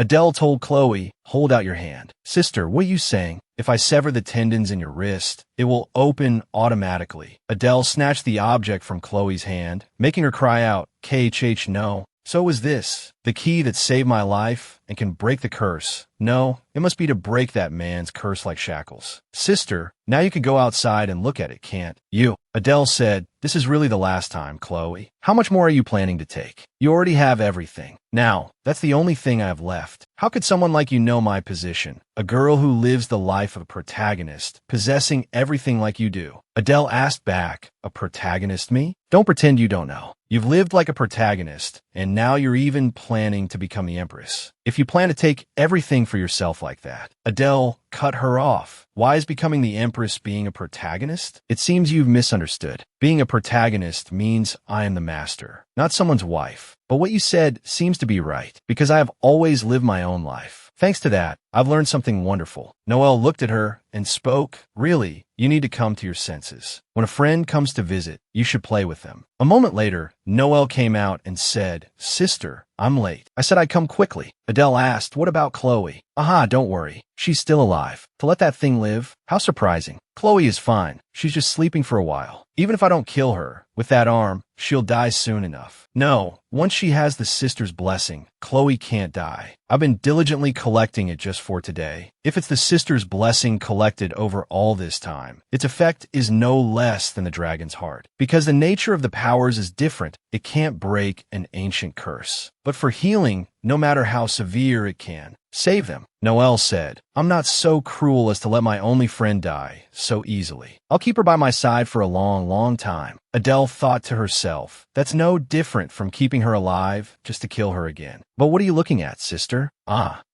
It must be what you're looking for. Noelle and Caden leaned in close and asked, is it this? It's not as special as I thought. Suddenly, Caden turned to Noelle and asked, what the heck? What? Sister, is that the dragon's heart? Can you really break any curse with that? What? Do you want it? Why you? You already have something better. Besides, if you eat it, you'll truly come back to life. You can't do that. How can you have friends then? At that moment, Aaron arrived.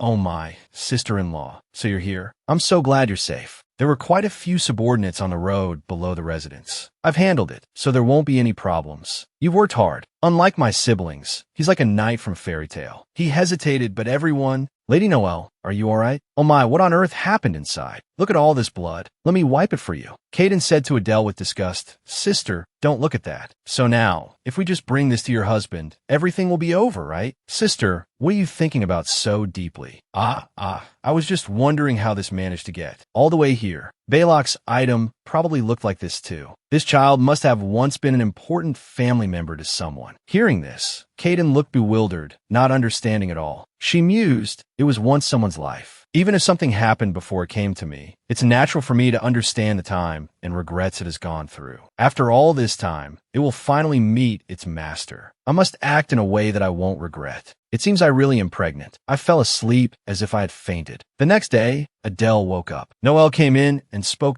Oh my, sister, you're awake. Good morning. Noelle, did you go there again? I can't leave my friend alone, because our friendship is forever. That's why I like that place so much. You know, I don't care about other things anymore. So since you've entrusted Chloe to me, I hope you'll give me that entire residence. That way, I won't have to move my friend around to avoid people's eyes. Is that so? To that extent? Suddenly, Adele remembered something. She asked Noelle, what do you think of the prince? Noelle blushed and stammered, yes, the prince? The commander's younger brother. He's on the lower floor because this is his private villa. But why do you ask? Did you really not feel anything when you met him? Feel what? Now, it was not the time for me to think about such things. Sister, this is a bit embarrassing to say, but I prioritize friendship over love. Because I disrespected my friendship, I will pay the price until I die. Adele thought helplessly, what child is so principled? Well, she's always been like that. What can be done? Anyway, if she's focused on Chloe, she won't have time to do bad things. She won't slander innocent people, covet wealth, or exploit others' feelings and destroy herself. That way, she can avoid the fate of becoming a villainess. This could also be pieced together into a happy ending, right? Sister, why are you smiling? It's nothing. I'm just happy looking at you. Now I have to go and meet my own ending. Aaron and Caden greeted her. Sister-in-law. Sister, you truly learn one thing and know 10. The prince will become a good king. What are you saying? Now that you found the dragon's heart, you have to break his curse. I was worried you might be overexerting yourself. I originally planned to go to the palace yesterday, but had to bring you here instead. No, this place is nice too. It's very different from the south where I lived. The climate and the land are both different. That's right. The architecture and style of dress too. If you want to enter the capital in the future, you'll probably have to pay a lot of attention to that. Aaron chuckled to himself that if she becomes the empress, her business will surely face difficulties. He said he was worried you'd be uncomfortable, so I sent all the servants away. They're all tight-lipped, so don't worry. The prince has worked so hard. It's nothing. So, shall we prepare to go to the palace now? Surely not in this state. I have to maintain my dignity. After all, it would be awkward to go to the palace for the first time looking like this. Besides, I have a few injuries, so I need some time to prepare. But His Majesty won't mind. Aren't you bringing the dragon's heart? That's that, and dignity is dignity. Could you give me a few days to prepare? There must be many rumors flying around after the commander arrived at the palace. It's not just one or two people who are curious about me. Please consider my position. Even so, to prepare in a way that pleases His Majesty. That's just a matter of effort. You're not the one who knows about these things. She turned to Caden. Contact father immediately. He looked bewildered. What did you say, sister? Tell him that his beloved eldest daughter must go to the palace urgently. Tell him to do everything he wants. Scene changes to the palace. Your Majesty, please consider our position. Killian asked in a cold voice. Why should I do that? I can't even consider the position of my own people. So what's the point? Hearing this, his father shouted, Killian, are you still talking like that? That's what I want to say. Do you think capturing me like this has any meaning? He asked, is there no other way? Will you let the royal family just perish like this? If you refuse to give up your stubbornness, there's only one way. What is it? Killian raised the sword to his own hand. That if you need this cursed bloodline, then I will return it all. Killian, how could you do such a thing in front of your father? Then what else am I supposed to do? You're frantically blaming my wife's family in San Fidelio when they have done nothing wrong. What is the reason, really? Didn't you enter the South knowing everything? Wasn't the marriage alliance with the Sergio family meant to threaten your position on the throne upon your return? What are you saying? A servant approached and said something to His Majesty. He continued, besides, even if you return, the current crown princess is not in the South. What are you saying? The servant replied, that is, the crown princess is said to have gone on retreat. The entire South is in an uproar over the news that the crown princess fainted. For a while, there were rumors that Count Sergio requested his wife to stop her work at the Merchant Guild to go on a retreat. Did you hear that? Your wife is not there. She's gone on a retreat, so it will take time for her to recover and return. Killian gripped his sword tightly. My wife, really? You heard it and still don't know? It wasn't just one or two people who witnessed it. No way. Just thinking of Adele makes my heart race. But she's not the type to abandon her work and leave. She's someone who considers the Merchant Guild her life. There's no way she would push it on her father and leave like that. She's more rational and calculating than anyone. If she really left the South, it could only be for something more important than the Merchant Guild. No, more important than her own life. He pondered, could it be? Suddenly, someone ran in to report, Your Majesty. What is it? I'm speaking with the Crown Prince. That is, speak up. What's with all the commotion? Did someone else arrive? Duke Everton or Marquis Libin? That's why I thought and tried so hard to choose a successor. Even if I'm Bedridden, they can't help but cause trouble. No, Your Majesty. It's not them. Then who is it? Who is it really? It is said to be Count Sergio from the South. Not the Count, but to be precise, the heir of the Count. She asked me to say this. It is Ednit Sergio Setian. Hearing that name, Killian realized with a shock. Adele, no, it can't be. Didn't the Crown Princess go on a retreat just a few days ago? How is this possible? The Crown Princess has already arrived before the palace, Your Majesty. The second prince even led her here personally.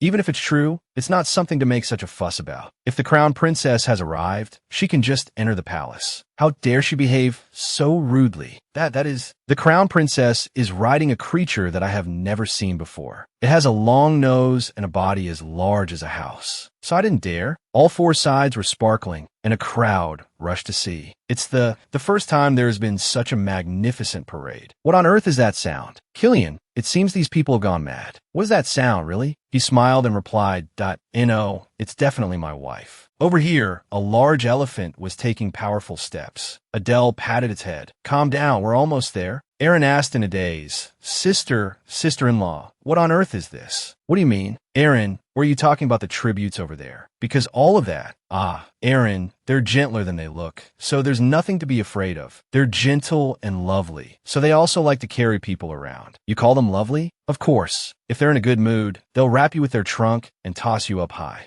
Noelle called out, Sister, how long do we have to do this? I have someone to take care of. Kaden also said, Eldest sister, I think magical beasts are better too. Silence. That's why I brought everyone, isn't it? Father handled it so well. I can't believe he cleared out all the merchant guild's trading ships and sent these huge animals all the way inland in just 4 days. If you're going to do it properly. In any case, today, the day we officially set foot in the capital, the top priority is to let everyone know the caliber of our family, the support behind the Cursed Prince. Don't forget over there, look over there. That is the symbol of San Fidelio. The sense of pressure and sanctity from the parade was overwhelming in its splendor. The people around were whispering that he really cursed. If he married someone like that, I can't believe it. The priests and sisters of San Fidelio are here too. If he's really cursed, why would the disciples of the holy God be with him? At this moment, Adele said, Prince, in our family, we have a saying like this. What you see is not everything, but you just need to thank the person who believes in you. Aaron replied, Yes, I believe. I've sent someone to inform His Majesty, so there should be a response soon. I suppose so, she said to herself. What will be. Finally, they arrived at the palace. Kaden quickly said, Sister, let me help you down. Before he could finish, Adele replied, I'll do it. This is my business. Because I'm a protagonist. His Majesty spoke up. You are the heir of the Count Sergio. Family. She bowed respectfully. Greetings, Your Imperial Majesty, the revered father of the people, master of the Chan's empire blessed by the god Ines. I am Adele, the heir of the Count Sergio family from the south. Furthermore, the commander of the San Fidelio Knight Order, who is by Your Majesty's side. Sir Killian Seishan is my husband. Seeing her, Killian hurriedly stepped forward and called out, Adele. The knight behind him immediately called out, Your Majesty. He said, It's all right. Stop. Killian thought to himself, not Killian's wife, but my husband? She even dropped the title of Crown Prince and only used the title of Commander of the San Fidelio Knight Order. He approached Adele and asked, Why did you come here? If you are here, what else am I to do? She thought, or perhaps he doesn't like the title of Crown Princess. She smiled and replied, Your Majesty, I hope you will forgive my impertinence. Don't worry. Although everyone is surprised, aren't we all going to be here together from now on? She thought to herself,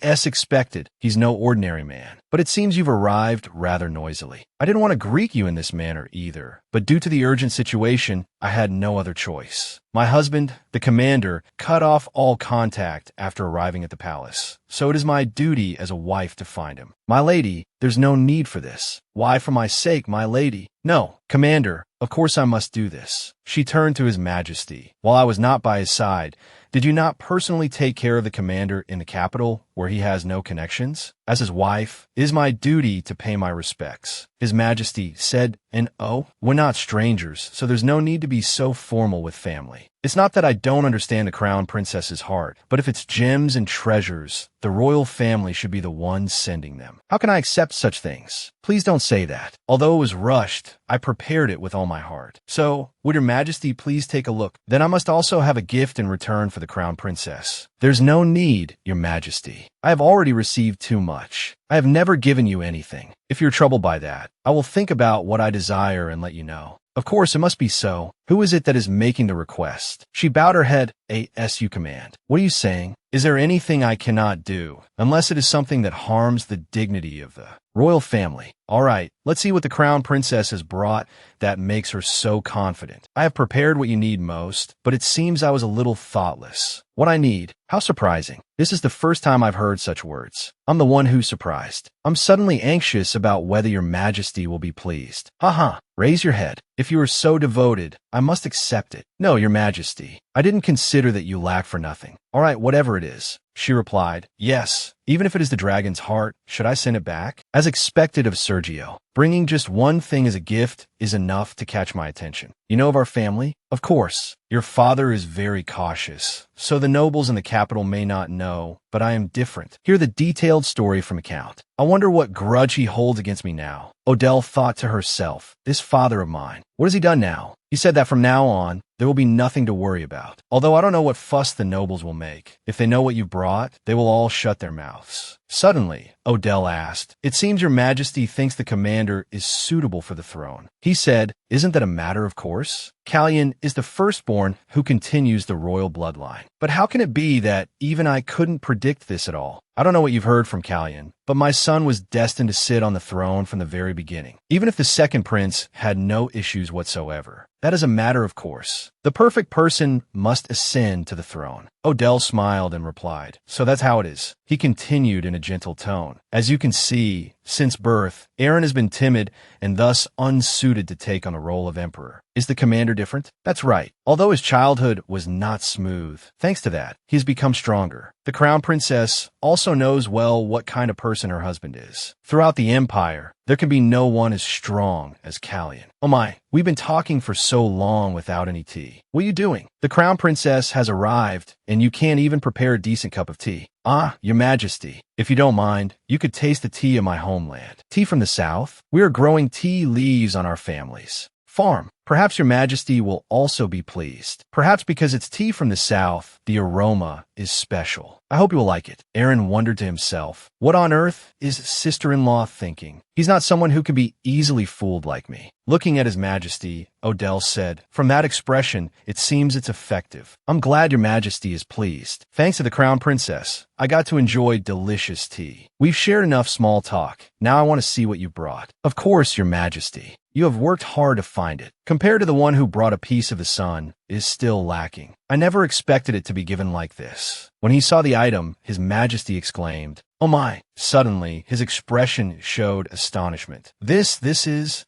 an item I had to give to the commander sooner or later. It's the ring I've been preparing since our wedding was decided. It seems you like my eyes. So I inquired everywhere and found a diamond of the exact same color. The red diamond ring that Callion gave me that day. The ring of the Uden Merchant Guild master worn on the right index finger. These two rings have a very clear meaning. I am the wife of Callion Sishan Sergio, the heir of the Sergio family, and the master of the Uden Merchant Guild. His Majesty asked angrily, What is this? Why is it a ring and not the dragon's heart? Are you daring to jest with the emperor now? Speak, Crown Princess. Killian quickly stood in front of Odell. Stop it, your majesty. Aaron was secretly surprised. What is this? I clearly confirmed several times that sister-in-law was bringing the dragon's heart. His majesty asked again, you said the dragon's heart. Was that a lie? No way. How could I dare to do such a thing to the emperor and expect to survive? Then where is it? She smiled and replied, haven't you already drunk it? He asked in surprise. What? You're mad. What did I drink that? How could I not remember what I drank? How surprising. A moment ago, you greatly enjoyed the tea I offered. Impossible. Although I've never seen it, how could I not distinguish between tea and the dragon's heart? Because you've never seen it, you wouldn't know. The dragon's heart is like a marble filled with blood. When crushed and put into tea, it creates quite a beautiful color. Didn't I say it already? I will bring what is most necessary for each person. Even so, why give it to me? I originally intended to give it to the prince here. If his infertility is cured, there will be no flaw preventing him from succeeding the throne. But it seems your majesty has other ideas. Even if he is cured, if he doesn't consider himself perfect, it's meaningless. Oh my, how rude. Even though you're angry, you're not fainting anymore. You can feel it, can't you?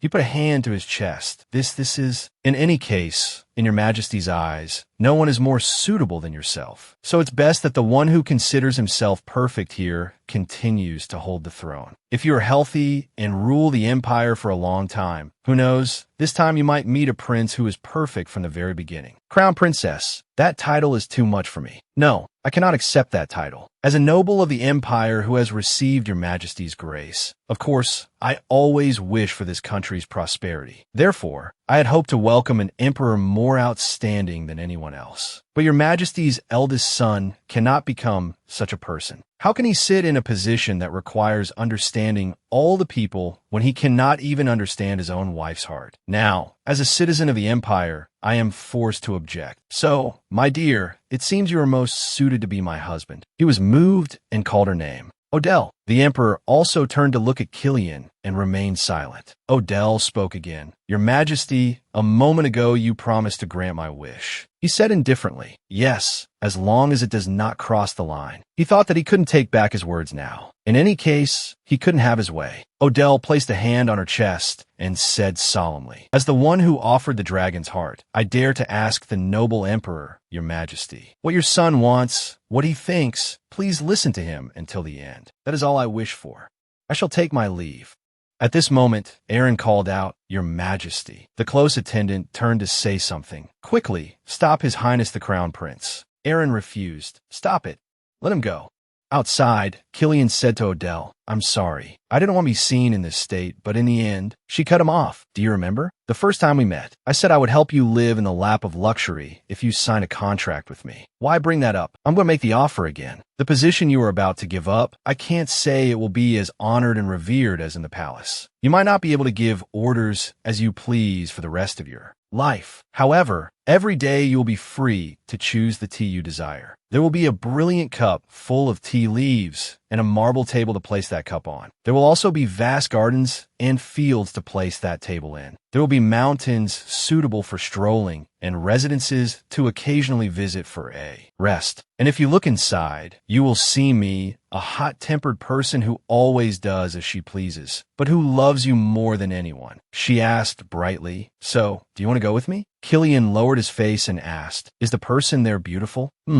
I'm not sure, but I hear she's all right. I heard she knows nothing but work. Not at all. She is incredibly tolerant. She doesn't even mind that her husband is caught in a curse. Actually, I don't really like tea, but because I like the last part so much, I can't refuse. The tea. There's something I've wanted to say since you woke up. My life, from the beginning until now, has only been you. If you'll allow me, I vow to walk with you for the rest of my life. He held her and confessed his heart. I love you, Odell. After that was the Grand Temple's celebration ceremony. Normally, the temple's celebratory event is held in San Fidelio, but this year it was specially held in the center of the southern region. People took turns marveling. Wow, look over there, the statue of the god is so big. The archbishop, the one with the highest authority, once said, God is drawing ever closer, praying for more people, but these people deserve to know the real reason. The archbishop appeared as God's aide, using force to capture the seated commander. Jackie tearfully said this was all the madam's fault. The entire southern region was as if struck by God's curse. Seriously, let's not talk about a curse. The madam just clings to the commander and refuses to let go. A curse, huh? But wait, how did that rumor even start? Everyone is spreading that rumor, that the madam clings to the commander all day and has no intention of letting him go. What a malicious rumor. It's so unfair. Since returning to the capital, I've been incredibly busy. People came to me one after another to handle piles of documents. The head of the household is finally back. Ah, my lady. We only get to be alone when we have a little free time, and the servants go and spread rumors. Like that? Besides, the one who's clinging and won't let go isn't me. It's the commander. That person? That's my husband. He looks very gallant, doesn't he? She thought to herself, having married such a divinely handsome man, how could I not be in awe?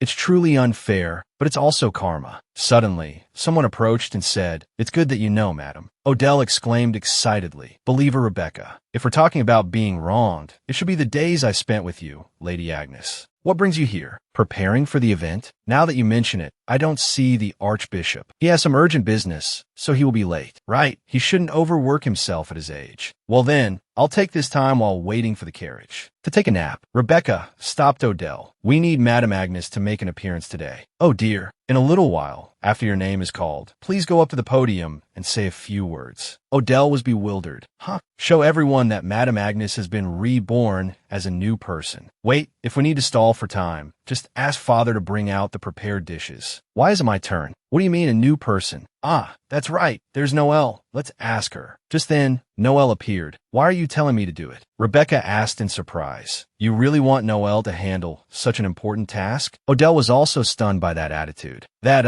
It's certainly not like that. It's just that she's revealing her hidden personality and searching for a new purpose in life. Noelle also wants more blessings now. After all, the shadow of death is no longer seen on her. How much merit did she accumulate to get off so easily? Is that so? Rebecca said. Actually, even if Juliana were attending, I would still want to ask Madame Agnes. Compared to just having a pretty face, credibility is also very important. Odell said, that hurts. Thank you. Oh, I know. It's still the honeymoon period after all. You have to put on a show for your husband. I didn't intend to say this, but don't you also have something you want to tell the commander privately, Madame Agnes? She placed her hand on her belly and hesitated. I suppose so. All right, I'll be on my way then. Remember to keep your promise. Fine, I have to do it. Otherwise, it'll create a bad reputation. Just Madame Agnes alone is enough. Truly unexpected for a believer to worry about such a tiny life. Of course I'm worried. Even a single life cannot be overlooked. Afterwards, Odell was lost in thought about something. Seeing her like this, Count Sergio and Caden asked in surprise, Odell, what's wrong? The event is about to start. It's nothing. I was just thinking about something. The Count grumbled. What are you spacing out for? You should be focusing on your husband right now. Besides, when the Archbishop gives his blessing later, you have to be the one to receive it. Stop being dazed and compose yourself like a proper role model. Honestly, Father, you make it sound like the Archbishop is some guardian deity. I have something I need to tell Father, but I haven't found the chance to say it. Besides, I have to prioritize something else first. She raised her hand and called, Kyrian, over here. Suddenly, Noel approached. Sister, can I sit here? Kyrian stood there, frowning with displeasure. He glared at the 3 third wheels. Then came their conversation. You don't like me, do you? So what? It's fine. Being straightforward is better than being fake, whether we can be friends or not. Did you know that here, people sing half an octave higher with God's grace? You've been here longer than I have. At that moment, a knight spoke up. Thank you all for being here in full attendance today. Here, before the Archbishop arrives, please welcome the 9th believer of San Fidelio, a person who also strives for salvation, believer Rebecca, who will lead the prayer. Rebecca declared loudly, Among us is the devil, Satan. Odell thought with exasperation. Oh, here we go again. Seeing her discomfort, Noel asked, What's wrong, sister? Are you hurt somewhere? Noel, it's not that I don't like you. Can I ask you for a favor? For free? I'll share the great believer's blessing with you. Just say it. I'll help you.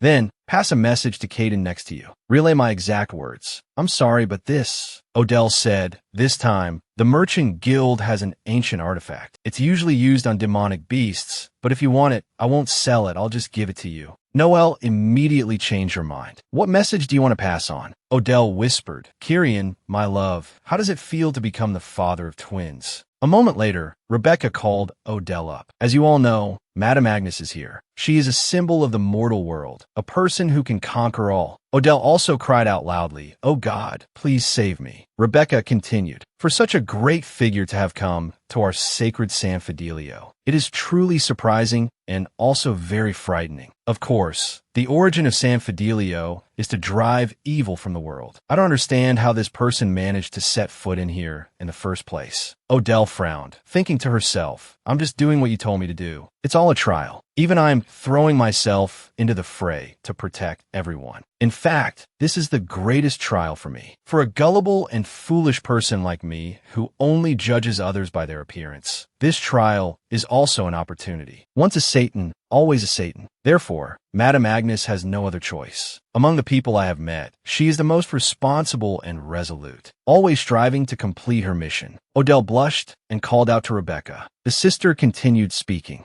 A person who has made me realize so many things. What does she wish to share at the temple today? Behind Odell, Sister Rebecca's hand passed on a blessing. Of blessing. Everyone, please listen. Odell exhaled, calming herself with a whisper. Get a grip. I must separate my feelings from my duty. I am the representative of Saint Agnes. She began to speak. Ladies and gentlemen, how shameful. I have lived with my eyes and ears covered by ambition. All I had was money, and I once believed that was everything in the world. She thought, I want to try this, to have everything yet remain humble and repentant. It seems the message hasn't reached the commander yet. Over here, Noel relayed the message to Caden. Odell's voice continued to ring out. The first time I came to San Fidelio, I faced severe opposition from my family. After hearing what Noel said, Caden was startled and called out, Sister. The Count couldn't control his reaction and shouted, What is this? Their reactions immediately drew the attention of the person standing behind them. What's with the sudden commotion over here? The Count turned and laughed sheepishly. Haha, please understand, my sister has a great influence on me. Continuing Odell's words, but I know we all live under the grace of God in S, with absolutely no distinction of who is suitable or not. Anyone who believes in God in S is equal. The Count and his son were whispering something. The Count excitedly shouted, "God is supreme and great." Odell smiled to herself. It seems he heard it. She continued, "Even for someone who seems unrepentant,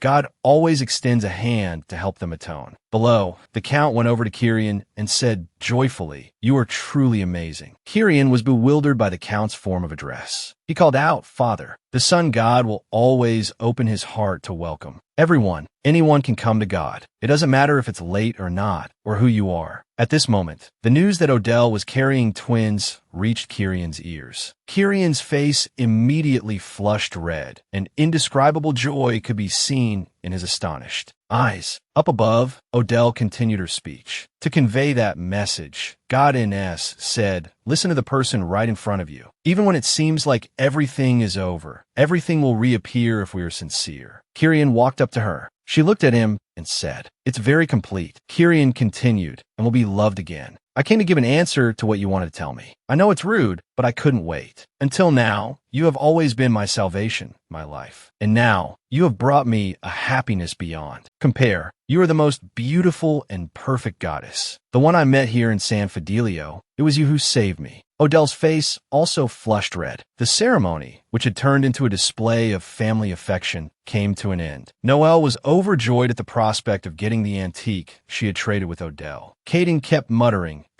I'm going to have 2 nieces or nephews." Count Sergio excitedly shouted, "Oh God." Rebecca was so shocked she was about to ascend to heaven. "I must record this miracle that shattered the cold atmosphere. Please listen. The merciful God has answered the one who was saved. What are you doing? Kiss me." Kirian immediately kissed her lips sweetly. Then they looked at each other and smiled with immense happiness. The main story has concluded. Please look forward to the side stories. Count Sergio slammed the table sadly. Why on earth does Odell have no appetite? She's carrying 2 children, yet today she only ate 2 bites of steak. Odell said, "I'll be excusing myself first." "You're done already? You're not going to eat a little more, Caden? Are you not listening to me? Your sister only ate 2 bites. 2 3/4 of a bite, sir. All right, my point is it's an unbelievably small amount of food." He thought to himself, "No, this can't go on. Caden, Noelle, you too. The things we talked about before. Seal all secret entrances under the pretext of the proper attitude and awareness of the young grandchildren about the house. A commitment to strict supervision under the watch of Sister Rebecca, who is in handcuffs except when eating, so that Odell can have a peaceful pregnancy. Father, I won't be so greedy as to ask you to remove this. But if you let me avoid being in the same house as Caden, it's clear that us living together won't be good for Sister's pregnancy either. I agree with that too. Please move me somewhere else. Far, far away, or I could just go back to the temple. There, I will pray for my sister to have a safe delivery." Caden said, "No, I'll be the one to leave. I'll go and take care of all those who have ill intentions toward my sister." "All right, I'll do as you wish." Both of them exclaimed in shock, "Father, Father," but only for the one who can make Odell regain her appetite. Later, Noelle went to find Odell. "Oh, sister, you're awake. May I come in?" "Yes, what is it, Noelle?" Jackie stood beside her, crying silently. "I'm sorry, madam." Noelle said with a smile, "I prepared some snacks for you. You haven't been eating well lately. You prepared food? For me. The thought of you not eating properly has been keeping me up at night. Isn't it because of the handcuffs? Even so, I shouldn't be prejudiced. I'm proud that she has crawled up from the pit of evil." Noelle said carefully, "It's hot. Be careful, sister." Odell took it, thinking, and I'm also genuinely curious about the food she made for me with the hands that should have strangled Chloe. Considering Noelle's sincerity, I should. Noelle asked expectantly, "How is it? The shape is a bit strange, isn't it?" "No, the problem isn't the shape." Odell thought, "This is clearly a poisonous mushroom." "Noelle, you still?"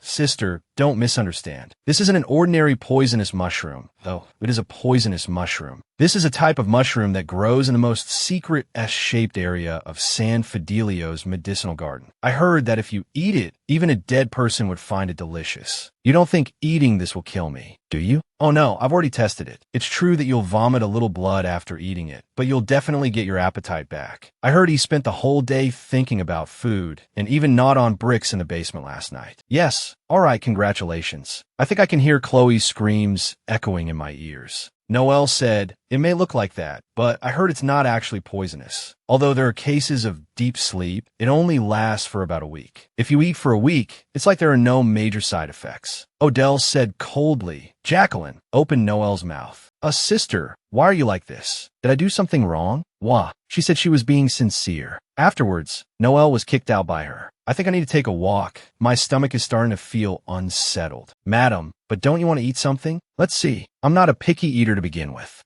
Madam likes those desserts. Pave chocolate tarts made from chocolate or macarons made from maca and earlier nuts. That sounds good, but I want. Jackie asked her, "What is it, madam?" Suddenly, she saw Caden returning, carrying a ferocious beast. What is that? Why does it look like this?" Caden replied, fruit. I asked around. If a pregnant woman eats the meat of a mollusk, her appetite will return. Is it a real beast? I caught it. Odell thought in a daze. A legendary creature, so rare, it's not even recorded in animal illustration books. What? Are you already craving it? That's not it. You brought it all the way here. What if someone sees it? If they see it, just tell me you saw it. I'll leave right away. Odell shouted, "Don't gouge out its eyes." Jackie cried in fear, sobbed, "Madam." It seems to still be alive. Good job, Caden, so you do have a bit of humanity in you. He replied nonchalantly, "It's more effective if you eat it raw." Odell immediately ordered Jacqueline, "Quickly call the animal keeper and the healer. It seems to be waking up. First, take it to Balok's greenhouse for treatment." Caden hesitated, "But sister, I want you to eat something." "Why a flying beast?" "I get it. Anyway, I brought it here." Suddenly, Odell felt guilty. "Oh dear, after all, he did this for me." She smiled encouragingly. "I understand your sentiment, so it's okay. But how can I just gnaw on a living creature like this?" So a dead one is fine then? In the end, Odell couldn't hold back and chased Caden away. A week later, "Odell, are you okay? Are you all right, madam?" The demonic beasts Caden brought had trampled Noelle's medicinal garden and spread unexpectedly. Noelle, in turn, put a unique poisonous herb into Caden's teacup. Caden then pushed a demonic beast into Noelle's bedroom. The number of times the two have tried to assassinate each other has exceeded the fingers on one hand. As her older sister, seeing that scene made me lose my appetite even more. The Count laughed reassuringly. "Haha, don't worry. I've locked all those things in the dungeon in the basement. Tell me the truth. Father, you planned this from the beginning, didn't you? So I'm supposed to just watch my children kill each other? Don't be like that. Try this. Your father specially prepared it for you." Now, speaking of something specially prepared, it's true that only this father understands you, right? I'm sick of the noisy ways of your younger siblings. If it's something Odell wants, I know it all. Pave chocolate tarts, and maca andurlia, nut macarons too. Suddenly Odell said, "Jacqueline, there are earrings too." In the end, the result was still him being chased away by her. After that, Sister Rebecca visited as Noelle's supervisor. "What are you saying? I heard that the Count and your siblings all acted out of good intentions. What I want isn't those things. How should I put it? Just a slightly more normal family. All of us sitting together around the dining table, chatting happily and asking about each other." The sister said, "You should just be reincarnated." "That's right. I know I'm talking about the impossible. Even so, you have to eat something, right? Is there really nothing you're thinking of?" It's not that there's nothing. What is it?" Odell hesitated. I'm sorry, sister. I've dragged a busy person like you here just to say some nonsense. That's quite all right. Lately, I feel as if I'm all alone in this world. I know everyone wants to treat me well, but it's not normal. I hope for a family where anyone can comfortably lean on each other. It seems I'm too ambitious. A person can't have everything. You're only just understanding that now. Anyway, Satan, in general, is... Sister Rebecca looked out the window. A transparent stream of light emanated from her hand. Instantly, a bird appeared and landed on the sister's hand. The sister continued. Having more, there wouldn't be noticeable. After that, Odell woke up in a daze. A familiar voice rang in her ear. "You're awake?" Odell called out in surprise. "Kyrian." She sat up and asked, "When did you get here?" "No, don't sit up. What's wrong with you?" "Kyrian." He touched her belly and said, "It seems your belly has gotten bigger. That's natural. It's twins after all." "Right, it's been over a week. Do you have any idea how tired I've been in this house?" "Really, I can't go to San Fidelio in this condition." Kyrian said, "Absolutely not." He looked at her and asked, Odell, how much have you eaten? Eating? I'm lucky to even be alive right now. In the end, all of this, I can't blame Caden and Noelle. You weren't by my side either. She thought about how determined she had been since getting engaged to the commander of the San Fidelio Knights. And I knew full well I wasn't coming here for fun. She said, I was hoping for something wonderful, something simple but warm that feels soft just by touching it. Kirian held out a bag of pastries in front of her, like this. Ah, yes, that's it. These are the potatoes I ate in San Fidelio, because I thought you might want to eat them. I wanted to come a little earlier to be here for the potato harvest. She exclaimed, oh my goodness. So you were planning to bring this? Kirian said, I remember you ate them with great relish. She exclaimed happily, this is so delicious. Is it really that good?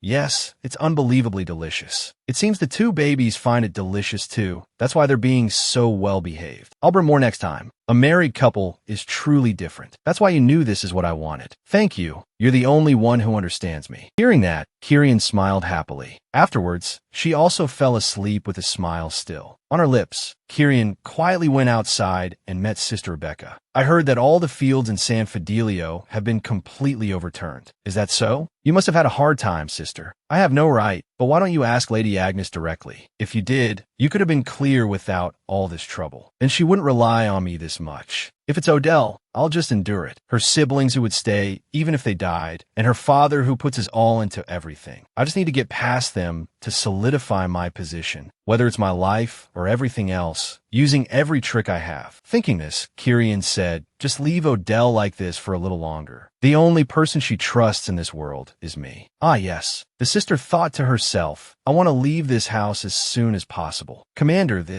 why are you giving this to me? Isn't this what you use when disciplining your sister-in-law? In any case, I think the commander will definitely need it. The next day, raise the chandelier a little higher. That's right, so the light can spread wider. Yes, madam. It would be good if the wine fountain was a little wider. Yes, madam. Kirian asked, Madam, is all this really necessary? I have to direct this myself. His Majesty the Emperor is coming soon. Of course it has to be like this. This commotion started with a letter from the Imperial Palace 10 days ago. A month before the scheduled date, the Count's mansion was thrown into a state of emergency by a letter stating that the Crown Prince would be visiting the Sergio family. It wasn't the first time Aaron had visited the Count's mansion, but his status was different now, so of course, the reception had to be grand, because he had ascended to the position of Crown Prince in place of Kirian, who had been stubborn until the very end. This time, even His Majesty the Emperor was coming, so it absolutely could not be a simple affair. Kirian said, as soon as Father and Aaron arrive, I'll send them right back. Don't worry, madam. Oh dear, you don't know anything at all. His Majesty the Emperor is also my father-in-law. Just think about it. Why would His Majesty the Emperor and the Crown Prince come all the way here? He said, it's nothing. They're just passing through on an inspection of the South. No, they might be coming to take you away. I'm spending such dreamlike, happy days being married to the commander. Kirian blushed. You're happy? He thought to himself, good, this means I've almost overcome everything. She replied shyly, of course. Without you, what would our children and I do? It's impossible. Just the thought of His Majesty the Emperor not giving up on taking you away makes me feel. Kirian quickly turned away and ordered someone, quick, dig the waterway deeper. Hurry up. Do we really have to go that far? What, it's fine. Otherwise, would that stubborn person sympathize with my position? That person spent half his life just training in San Fidelio. Jackie replied with a laugh. That's right. He's clueless about the situation and just engrossed in his work. The Count's mansion is large, but it's still smaller than the Imperial Palace. In the eyes of visitors, this is fine, so there's nothing wrong with it. What if that person says he's not satisfied with the mansion? What if the people from the Imperial Palace really take the commander away? You're asking because you don't know? Take the father of my children away? I'll have to cut them all down so they can't even think about it. Then Odell ordered in a stern voice, you two, listen to me carefully. I'm not letting you go. This is a temporary pardon, like a special pardon for honored guests. I know, sister. I know. You mean we should live as if we're dead. She said, you're also not to make eye contact with the people from the Imperial Palace. Forget what you hear and turn away from what you see, understand? Nothing like that is allowed to happen. If His Majesty the Emperor finds fault with our house because of you two and it affects the commander, you will continue to be handcuffed. Noelle agreed cheerfully. Then let's do that. Just handcuff us. Suddenly, Odell took both their hands. No, not like that, Noelle. Not alone. It will definitely be like this. She placed Caden's and Noel's hands together. I will handcuff you two together intimately. This frightened them so much they broke out in a sweat. Over here, the emperor was complaining. I told you to stay in the palace. Why did you come along? Why? Do you also hate the position of crown prince and intend to bring your brother back to take your place? I'm always willing to give it back if he wants it. He thought with exasperation. I don't understand why my sons have no ambition. All right, no matter what, Kyrian has to come back. So take a good look. What did you say, father? I mean, it's your duty to bring Kyrian back. Even if it's the Count Sergio's family, it's probably only on par with the imperial palace. Aaron exclaimed in a daze. Ah, how should I say this first? The emperor thought to himself, Sergio, it's been a long time. On this side,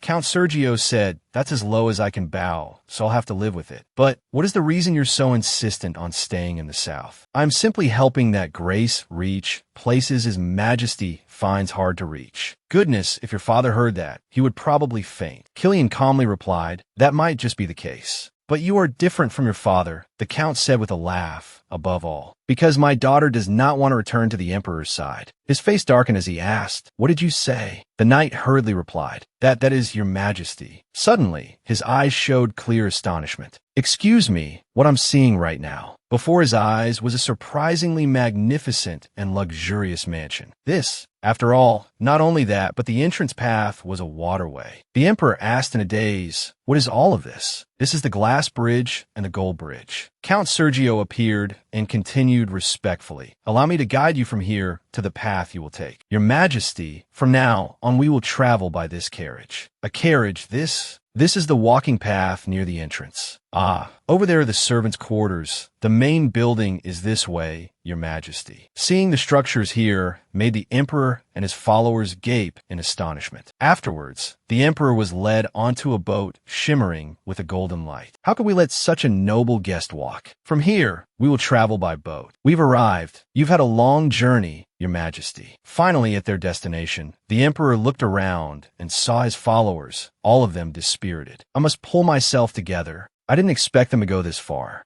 They've already stolen my son. I can't let them outdo me so easily. At this moment, Killian and Adele also appeared. Greetings to the master of the four directions, the great emperor who leads the people to light and power. The beloved father of my husband, please forgive me, Your Majesty. As you can see, because of this heavy body, I could not greet you in person. The emperor asked in a daze, you're pregnant? Is it twins? The emperor's attitude changed instantly. He urged, quick, come here, my dear daughter-in-law.